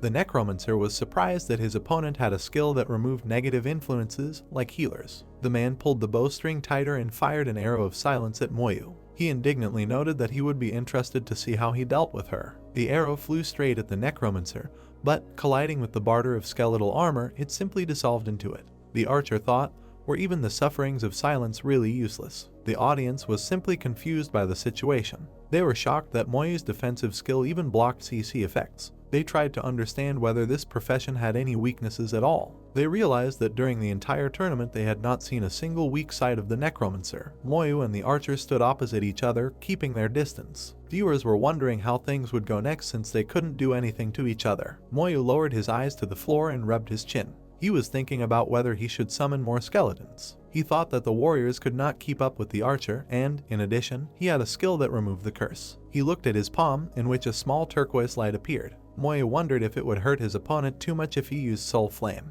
The archer again created 2 copies of himself, and the 3 of them aimed their arrows at Moyu. The necromancer waved his hand, and the flames in his palm became much larger. The archer, throwing his weapon, grabbed his head and screamed loudly in pain when he was touched by the flame of the soul. People in the stands began to rise from their seats to get a better look at what was happening.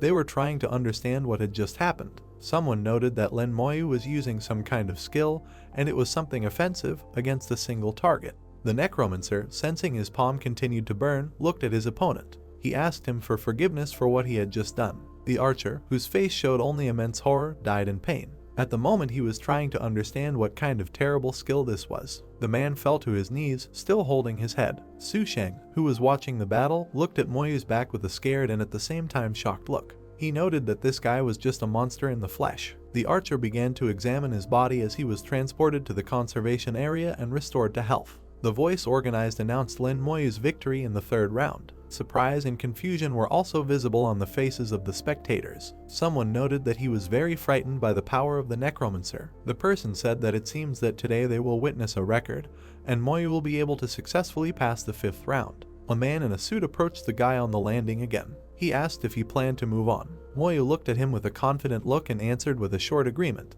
A tall and powerful level 45 Knight of Sword and Shield appeared in front of the guy. The spectators in the stands were surprised by this development of events. The man said that he doesn't understand why a warrior on round 4 is only 3 levels higher. His friend noted that in this case he was very interested in why no one had completed this round yet.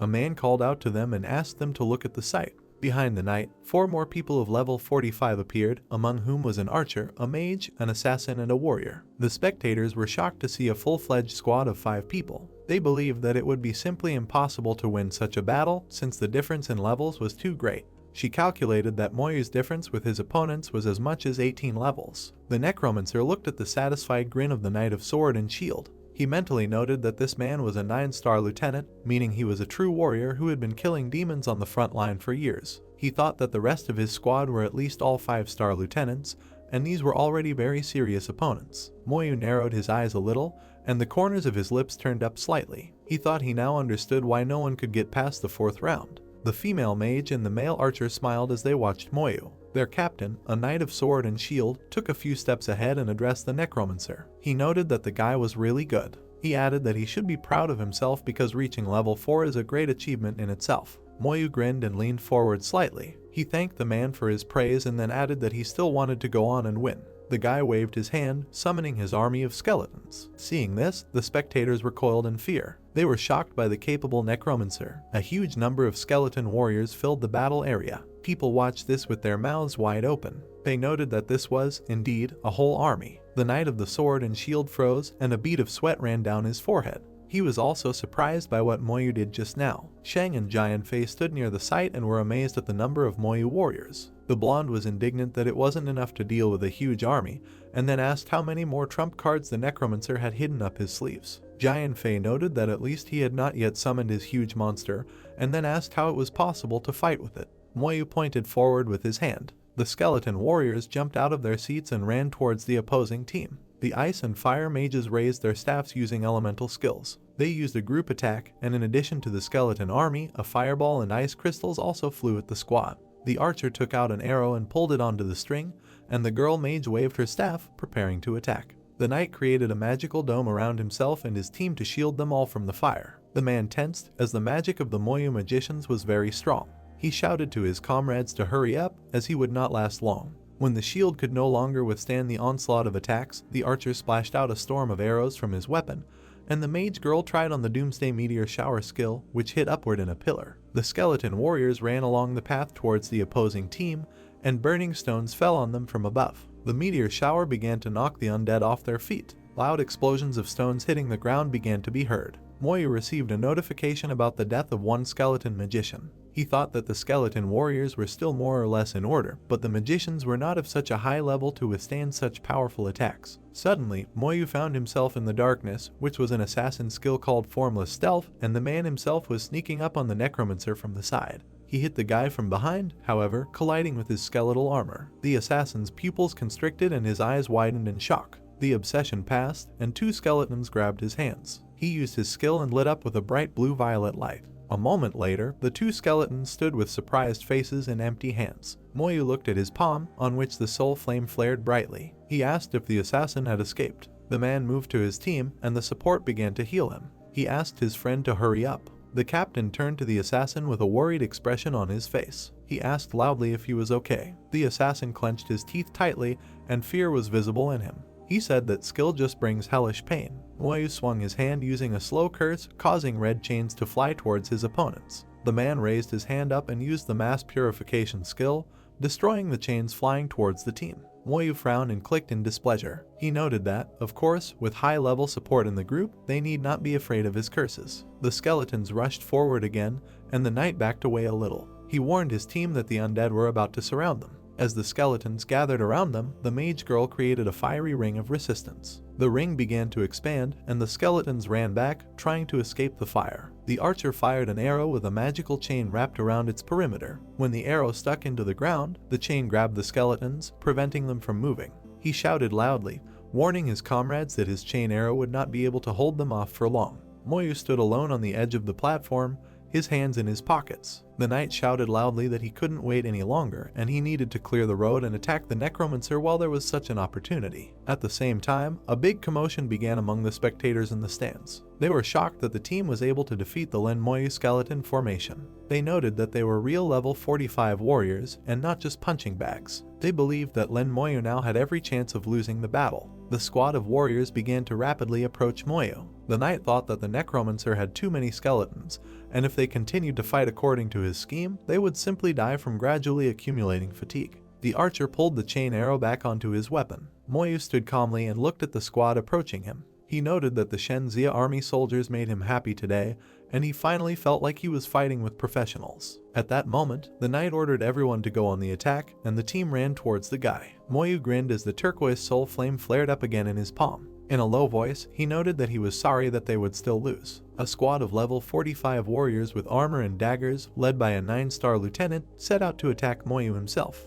Moyu stood motionless and raised his hand, about to use a flame spell with a blue aura. He directed this magical blue energy at a squad of warriors who ran towards him. It was clear that they did not like this spell, and they immediately gave up. Lieutenant 9 Stars immediately bared his teeth in pain and tensed up. He screamed that these blue flames surrounding his face were igniting his soul. An assassin in a black suit and armor found himself outside the battlefield. He teleported because he died from one attack. The assassin watched as his guys continued to lose and realized that without his support they would definitely not last long. Lieutenant 9 Stars, standing behind a huge metal shield with spikes, stood in front of a pile of skeletons that were heading straight towards him with sharpened swords. He looked out of his shield with one eye and considered who he should attack. A huge horde of skeletons, summoned in armor and with swords, attacked a level 45 squad in the 4th round. The entire level 45 enemy team teleported back. They sat with sad faces, all exhausted, having clearly lost this battle. It was clear that Moyu won the 4th round of challenge matches. 2 spectators were shocked by what they saw. They did not expect that this team would be eliminated in the 4th round by one level 27 fighter. They weren't surprised that Moyu could actually win. They were surprised by this blue flame from the Necromancer's skill, which instantly killed an entire team of professional fighters. The Necromancer profession was a terrifyingly powerful class. YIYI, with her arms crossed, stood next to the captain of the Tao Tao squad and looked at her, and behind them stood the captain's partner Duan in a white cloak. YIYI asked Tao Tao if she thought Moyu would win the 5th challenge match. Tao Tao, frowning, looked up. She didn't know how to respond, as Moyu's abilities were beyond her imagination. After all, no one has ever seen what awaits a challenger in the 5th round. Duan and Mia stood behind the guys and also obviously looked puzzled by what they saw and did not understand what would await their leader in the last fight. Duan noted that now a whole story will be created before their eyes. Mia agreed with Duan's words, saying that Moyu's name will forever be written in the history of national competitions. Moyu, as usual, stood with his hands in his pockets, and 2 scrolls with a blue ribbon were directed towards him. 2 medium-rank skill scrolls flew towards him. The organizer of the fights, standing in sweat, watched what was happening and asked Moyu if he wanted to continue going to the 5th round. Mind directed his gaze at the fight organizer and said with a slight grin that he was going to continue the fight. All the spectators were shocked by what they heard. They understood that the Necromancer was going to go into round 5 with the hope of winning. They were happy because it meant that they would finally see who they needed to fight in the 5th round of the challenge. After all, no one had ever come to this before. Spectators noticed that they always thought that the organizers didn't even worry about the 5th round because no one had ever reached there before. Moyu stood motionless, and in front of him a magician with a spear with a red tip and powerful armor flew into the air. Round 5 will start in 3 minutes, please get ready. A floating mage with a dark cape and long hair raised his hand and said that the rewards for this round would be a high-level magic potion and a high-rank skill scroll. The crowd, hearing about these awards, was simply shocked. They understood that these were 2 very expensive items. Such items can only be used by those who have gone through the 2nd evolution of the class, and money cannot even buy them. After all, the Necromancer has not even gone through the 1st evolution, and he already has everything he needs for the 2nd evolution. The summoner, having heard what rewards awaited him in case of victory, was pleasantly surprised, his eyes wide open. He looked at these awards, which looked very beautiful, with gold decorations and purple stones. The higher the level, the lower the chance of awakening a high-ranking skill, and this scroll guaranteed Moyu the presence of at least one of them. The magic potion increased the characteristics by 20,000 points. True, you can drink it only after the 2nd evolution of the class. It's simply priceless. Moyu watched these awards floating in the air and frowned slightly. He now understood why Teacher Shen told him that this test was the most important.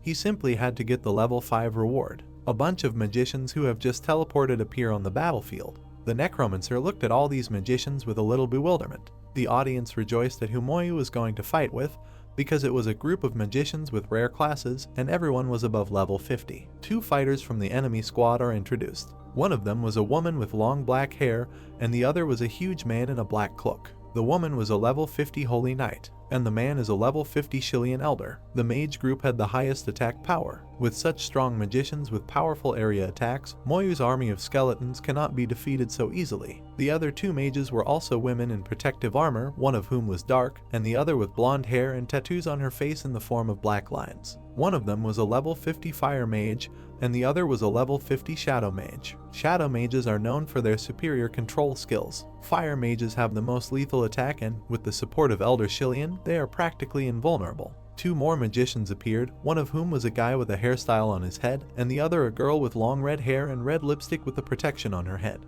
She was a level 50 elven summoner, and the guy was a level 50 elemental mage. The guys noticed that the opposing team had a summoner and would counter the necromancer's calls. Also, do not forget that the elven summoner has a special skill, a rollback of all skills. Stunned, YI, having heard who her leader would have to fight, sharply grabbed Tao Tao with her hand, who was already standing in a sweat and all on nerves. YI asked Tao Tao if it seemed to her that the organizers were a little tricky in the 5th round, and this was already a clear overkill. Moyu looked at his enemies with a predatory gaze and understood what he had to do. He realized that the organizers had composed this group specifically in such a way as to most effectively resist the skills of the necromancer. He understood that hiding his abilities no longer made sense and it was time to lay all his cards on the table. The match begins. A girl with a huge powerful shield and a dagger headed towards Moyo. The professional squad understood that the commanders sent them to battle to defend the 5th round of the challenge. But, of course, they did not expect that they would have to confront a level 27 kid. They thought, are young people really that strong now? A squad of level 50 professionals who were about to use all their skills stood surrounded by each other. Moyu, who was standing sideways, pointed his hand at his enemies and sent blue flames that summoned huge skeletons. He sent an army of skeletons against his enemies. A woman knight with a sword was heading forward to attack the army of skeletons with her furious gaze,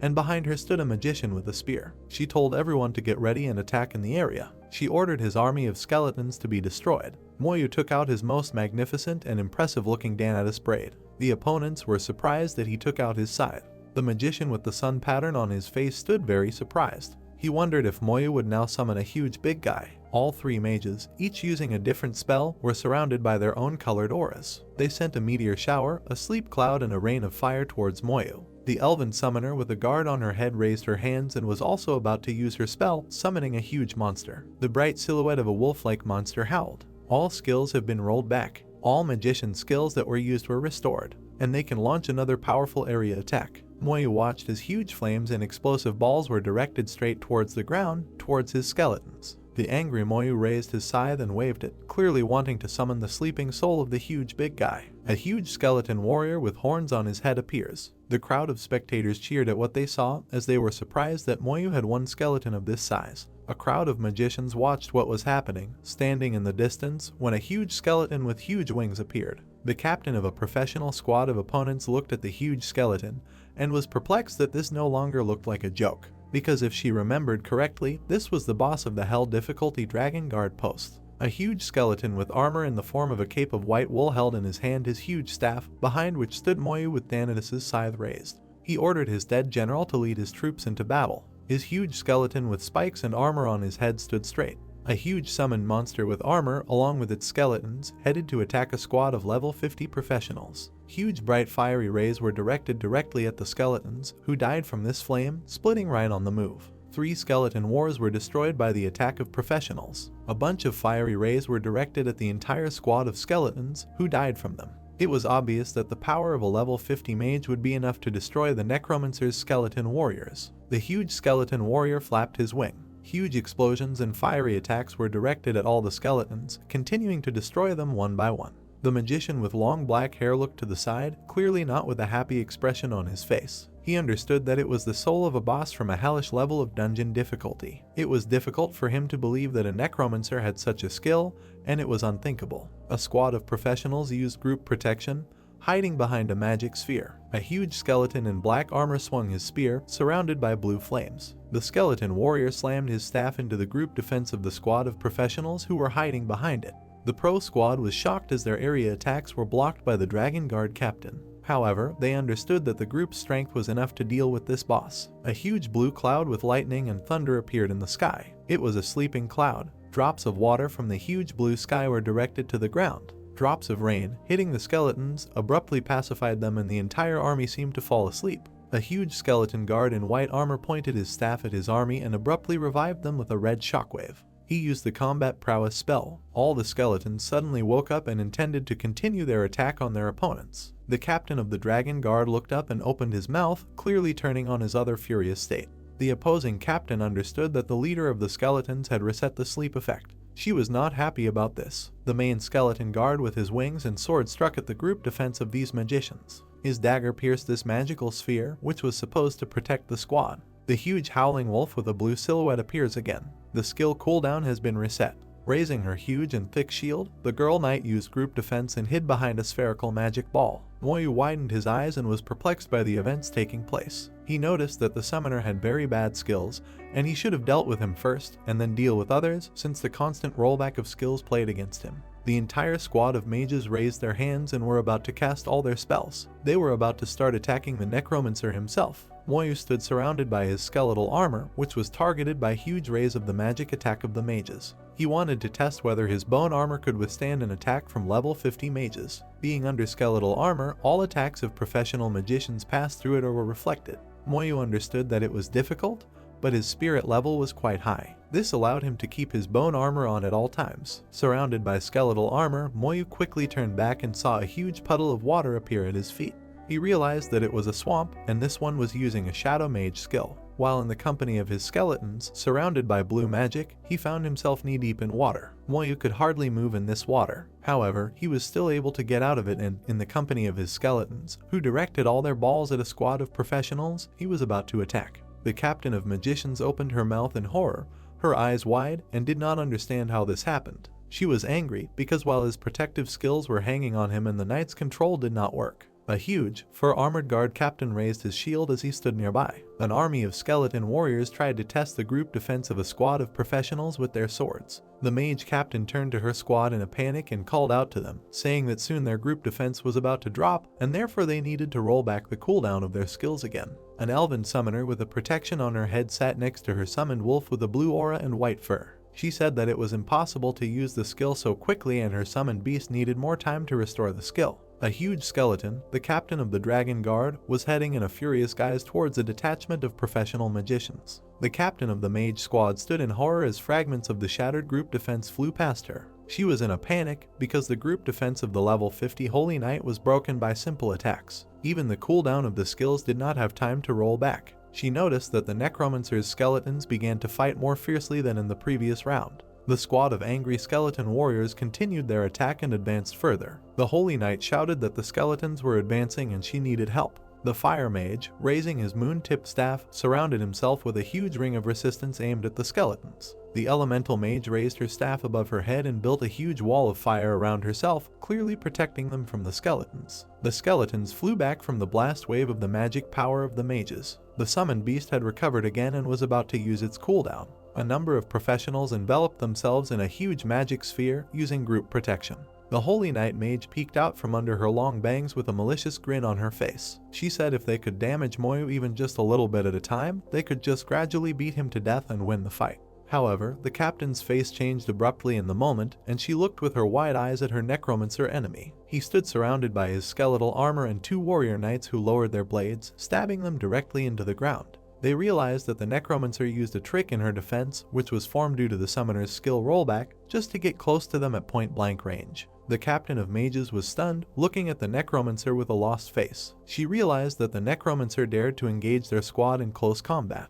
With a confident look on his face, Moyu raised his hand and directed the chains surrounded by a red aura towards the squad of professionals. He used the slow curse. A shackled squad of professionals with chains, shrouded in red energy, stood motionless, and trying to get out of these chains was useless. They realized that his curse would not stop their squad for long, but it would buy him some precious time. The squad of skeletons began to attack the immobilized squad of professional magicians again. The necromancer watched what was happening as his two skeletons swung their daggers and hit the summoned beast, which rolled back their skills. Raising his hand, Moyu pointed it towards the magicians and used the corpse explosion spell. The necromancer, using his spell, looked at what was happening with a cold gaze. He assumed that a summoned level 50 animal should definitely have more health than humans. A huge fiery explosion threw a bunch of fragments and stones away from the epicenter of events. Huge streaks of fire along with fragments flew in all directions. One of the long-haired mages opened his mouth and frowned, watching in horror as they lost. They didn't know what to do with Moyu's skills. All the spectators jumped up abruptly and opened their mouths. Some of the spectators covered their faces, some of the spectators were surprised and stunned by what was happening.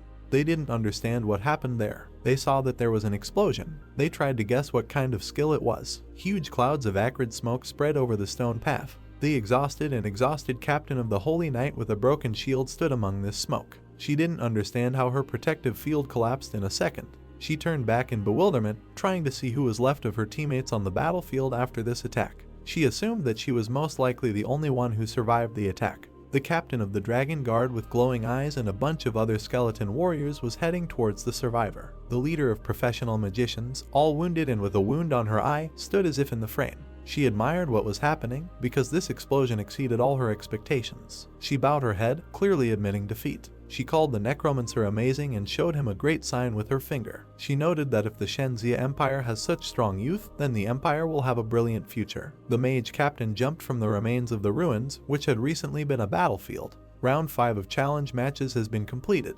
The winner is the necromancer Moyu. Yi raised her hand in joy and hugged Tao Tao, who also admired and was proud of her leader. The joyful crowd rejoiced at the incredible spectacle. This year's round 5 challenge match will definitely go down in history. The magic organizer floating in the air with his spear pointed this scroll and a magic potion at Moyu. The hidden face of the magician peeked out from under the hood and looked at this young man with admiration. He praised Moyu, saying that he performed great and sent him the prizes he deserved. Moyu bowed his head in front of this magician and touched his chest with his hand, clearly expressing a sign of respect. He thanked the elder. He wondered if there was a 6 after round 5. After all, he wanted to try to go further. Unexpectedly, Moyu's watch received a notification from Master Shen. He told him to wrap it up. Moyu was satisfied with this result, recorded it and called it a day. The necromancer, in the company of his companions, turned back. The same magician in beautiful armor and a black cape approached the summoner. Moyu approached the mysterious magician and asked if he called him. This magician in beautiful armor was called Peng. He was one of the 12 advisors of the Shenzia Empire. Moyu knitted his eyebrows and looked up at Peng. Moyu asked what he could do for this gentleman. Peng, looking to the side, asked the young man if he had broken the record at the national competition. Moyu, standing in the company of a stunned Yi, looked at Peng and replied that he said everything correctly. Peng grinned, looked at Moyu with admiration and raised his hand. Peng said that coincidentally, he is a visiting professor at the academy and his specialty is magic. He invited the necromancer to become his student. Tao looked at him with an amazed look. She was surprised that Mr. Peng wanted to make Moyu his student. The necromancer standing opposite Mr. Peng bowed his head in front of him and showed a sign of respect. He said he really appreciated the offer, but he already had a teacher. Slightly shocked, Peng was surprised and asked who his teacher was. Moyu watch received some kind of notification again. In bewilderment, Mr. Peng, having heard these statements, raised his hand and looked at the necromancer, who was fiddling with his watch. Peng asked the summoner what he was waiting for and wanted to hear the answer as soon as possible. Peng wanted to see the acting teacher of the young man who dared to steal such a unique student. But at that moment there was a call from the teacher on Moyu's watch. A hologram of Master Shen appeared, looking frowning and angry. He turned to Peng, saying that the bird had whispered to him that this magician wanted to take his student away. Mr. Peng widened his eyes and frowned, clearly not expecting to see Master Shen on the watch. Peng's face immediately changed, and he smiled with ironic mockery. Shen said that Moyu is his student and he has nothing to do with Peng. Honorable Mr. Peng immediately realized that he was not on the same path with this master. Mr. Peng scratched the back of his head and grinned as Shen addressed him on Moyu's watch. Peng noticed that if he had known that this boy was a disciple of Shen, he would not have thought about approaching him with such a request. Master Shen asked Peng to make sure that the organizers did not reveal Moyu's personal information. Peng replied that everything would be done. Master Shen was still hanging in the blue hologram, still in touch. Shen turned to Peng, telling him to get busy for now, and as soon as the competition was over, that he should gather his group and come to him. Mentor Meng and he wanted to talk to his group. Mr. Shen hoped that Peng knew what they were going to talk about. Peng straightened his posture and looked straight ahead. He understood Master Shen's order, and after the competition was over, he would come to him and Master Meng.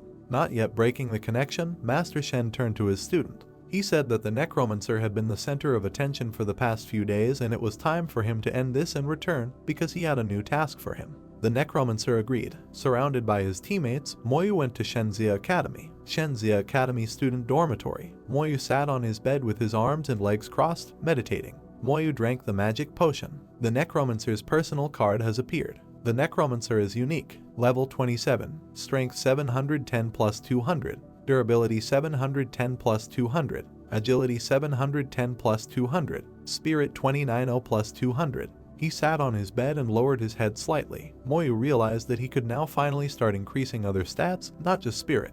Moyu was surrounded by his masters and held a cup of tea in his hand. Master Shen praised Moyu, saying that he performed well. Elder Meng sipped his tea with knitted eyebrows. He noted that no one had ever managed to get past the 5th round. Meng said that Moyu is much stronger than his teacher at his age, because he barely managed to get past the 3rd round. Master Shen didn't like this and wanted to talk about business. Master Shen, with his eyes closed and brow furrowed, covered his mouth with his hand. He told his student that he would need to raise the level to 30 in the dungeon hall, and after that he would take the necromancer to one place. The necromancer asked about the dungeon hall. Master Shen, who was sitting at the table, raised his head and looked towards Moyu. A level 27 summoner asked if it would be better for him to go to the battlefield, because there he would gain experience much faster and also gain contribution points. Shen replied that it would be better for him to stay on the academy grounds for the next few days. The fame of his performances has brought too much attention to him, and outside the walls of the academy he can quickly become a target.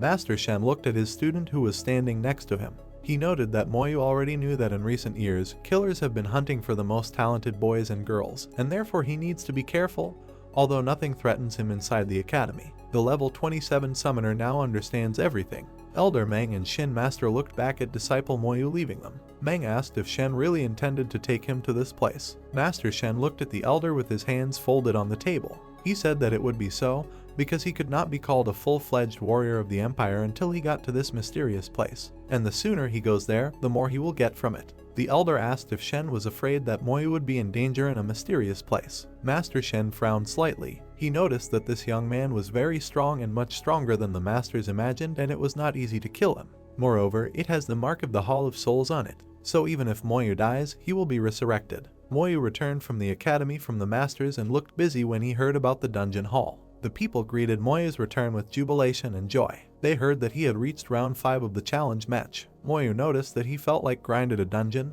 a seasoned legend, and he was pleased. In this crowd were the same guys who once paid him points for his help. Feeling such attention, Moyu stood puzzled. He realized that Mr. Shen was right and he was attracting too much attention. On the way, he met a blonde guide in the person of Shu. She recognized him and, not expecting to meet him in this place, asked if he had returned to his studies. The necromancer hummed. Shu slightly tilted her head and raised her finger upward, standing against the backdrop of beautiful scarlet roses. She asked which dungeon he wanted to go to this time. She reminded Moyu that if he asked her for a recommendation this time, he would also remember the price. The necromancer touched his watch and transferred 100 points to Shu's account. Shu, breaking into a smile, called him generous. They found themselves in the palace of the god of fire. Moyu walked to the entrance to the portal and stood in front of the foot. Tard, Palace of the Fire God, level 32 dungeon. The difficulty is normal, terrible. Entry requirements, level 2737. Entrance fee is 500 points. Dungeon cooldown time, 120 hours. The cost of instant recharge is 25 points. The record for the fastest time to complete a dungeon is 8 hours, 32 minutes and 15 seconds. Moyu looked at this card in bewilderment and was slightly surprised. He realized that it looked like a very ordinary dungeon,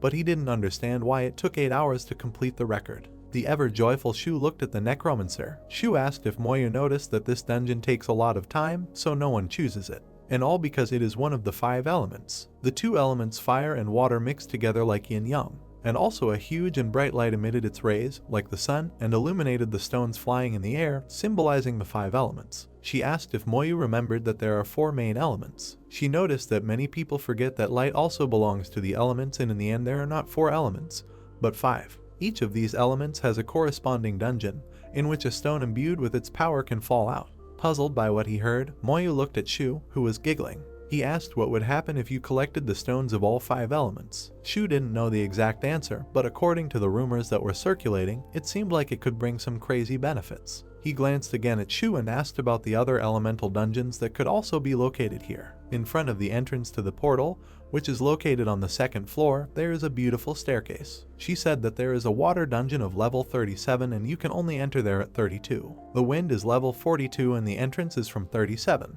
So, as he sees now, they cannot be entered, and the thunder and light dungeon is outside the hall. The 2 of them stood in front of huge rocks with lava flowing past. He thanked her for leading him through the portal, with Shu saying that there was no need for it. He walked very close to the entrance to the portal and touched this card, choosing the nightmare difficulty. His silhouette found itself inside a huge cave with hot, flaming magma and lava. Plumes of evaporating smoke came from holes in the cave. He realized that he would most likely take constant fire damage while he was in the dungeon. He put on his healing skeletal armor and set off among these rocks. Surrounded by skeletal armor, he set off through a narrow gorge surrounded by sharp rocks. Now he was raising why it took so much time to clean up. The lava simply boiled from the high temperature. He understood why no one had completed this dungeon, because without 2 healers in the group there was nothing to do here. In the distance he sees two huge monsters with sharp spikes. These were fire elves. A card appeared, Fire Elf, an improved elite monster. Level 32, Strength 10,000, Dexterity 3,000, Spirit 4,000, Stamina 10,000, Skills Fire Attack. Peculiarities: invulnerable to fire attacks, physical damage reduced by 50%. The necromancer lowered his head and scratched the back of his head. It was very similar to the secret elemental kingdom in which he had already been. When a monster dies, there will be no body left, which means it cannot use corpse explosion. Suddenly, two attacks, fire rays, were launched at Moyu. Everything around him was burning with fire, but in his skeletal armor he summoned his skeleton warriors. Skeleton armored warriors were heading straight towards these two elven knights. They took out their sharp swords and began to attack them. These elven monsters lost in the moment. He killed a level 32 fire elf and received 640,000 experience. He also received a fire crystal core. As Moyu thought, there were no bodies. Moyu stood behind his skeletons and sent them to explore the area. Moyu's face changed in an instant and he widened his eyes in surprise. He realized that he was wrong, because there were monsters here who usually had a body of flesh and blood. On the ground lay a huge monster that looked like a cross between a crocodile and a lizard. But he realized that if it continues like this, it will be easier for him. Lowering their heads, the skeletons plunged their swords into the ground and sat near the necromancer. He ordered to lure more monsters to him. The skeletons began to awaken many blood and flesh monsters in the form of a dinosaur and a flying snake. A huge pile of living monsters headed straight towards Moyu, who was surrounded by his skeletons. He raised his hand and directed these chains that bound these monsters using the curse of slowness. Red chains with aura bound these terrible monsters. The Moyu skeletons pointed their swords, attacking the immobilized monsters with chains. He used a corpse explosion, raising his hand surrounded by fire. There was a powerful explosion with fragments and flying stones. Everything was on fire and flashing with lightning. Smiling, Moyu noticed that everything went smoothly and decided to continue. The narrow stone gorge has been cleared. Everything around was burning in a hot fire. The core of the portal also burst into flames. Shu, surrounded by a crowd of people, was surprised by what was happening. They were shocked because flames were erupting from the palace of the god of fire. The exit of the portal was all ablaze with fire and bright tongues of flame were flying out of it. A card appeared with a difficulty level of normal, nightmare, and hellish. Everyone was surprised because hellish difficulty suddenly appeared. That's how this video ends. If you have sat through to the end, please don't forget to press the subscribe button and leave feedback. See you in the next video.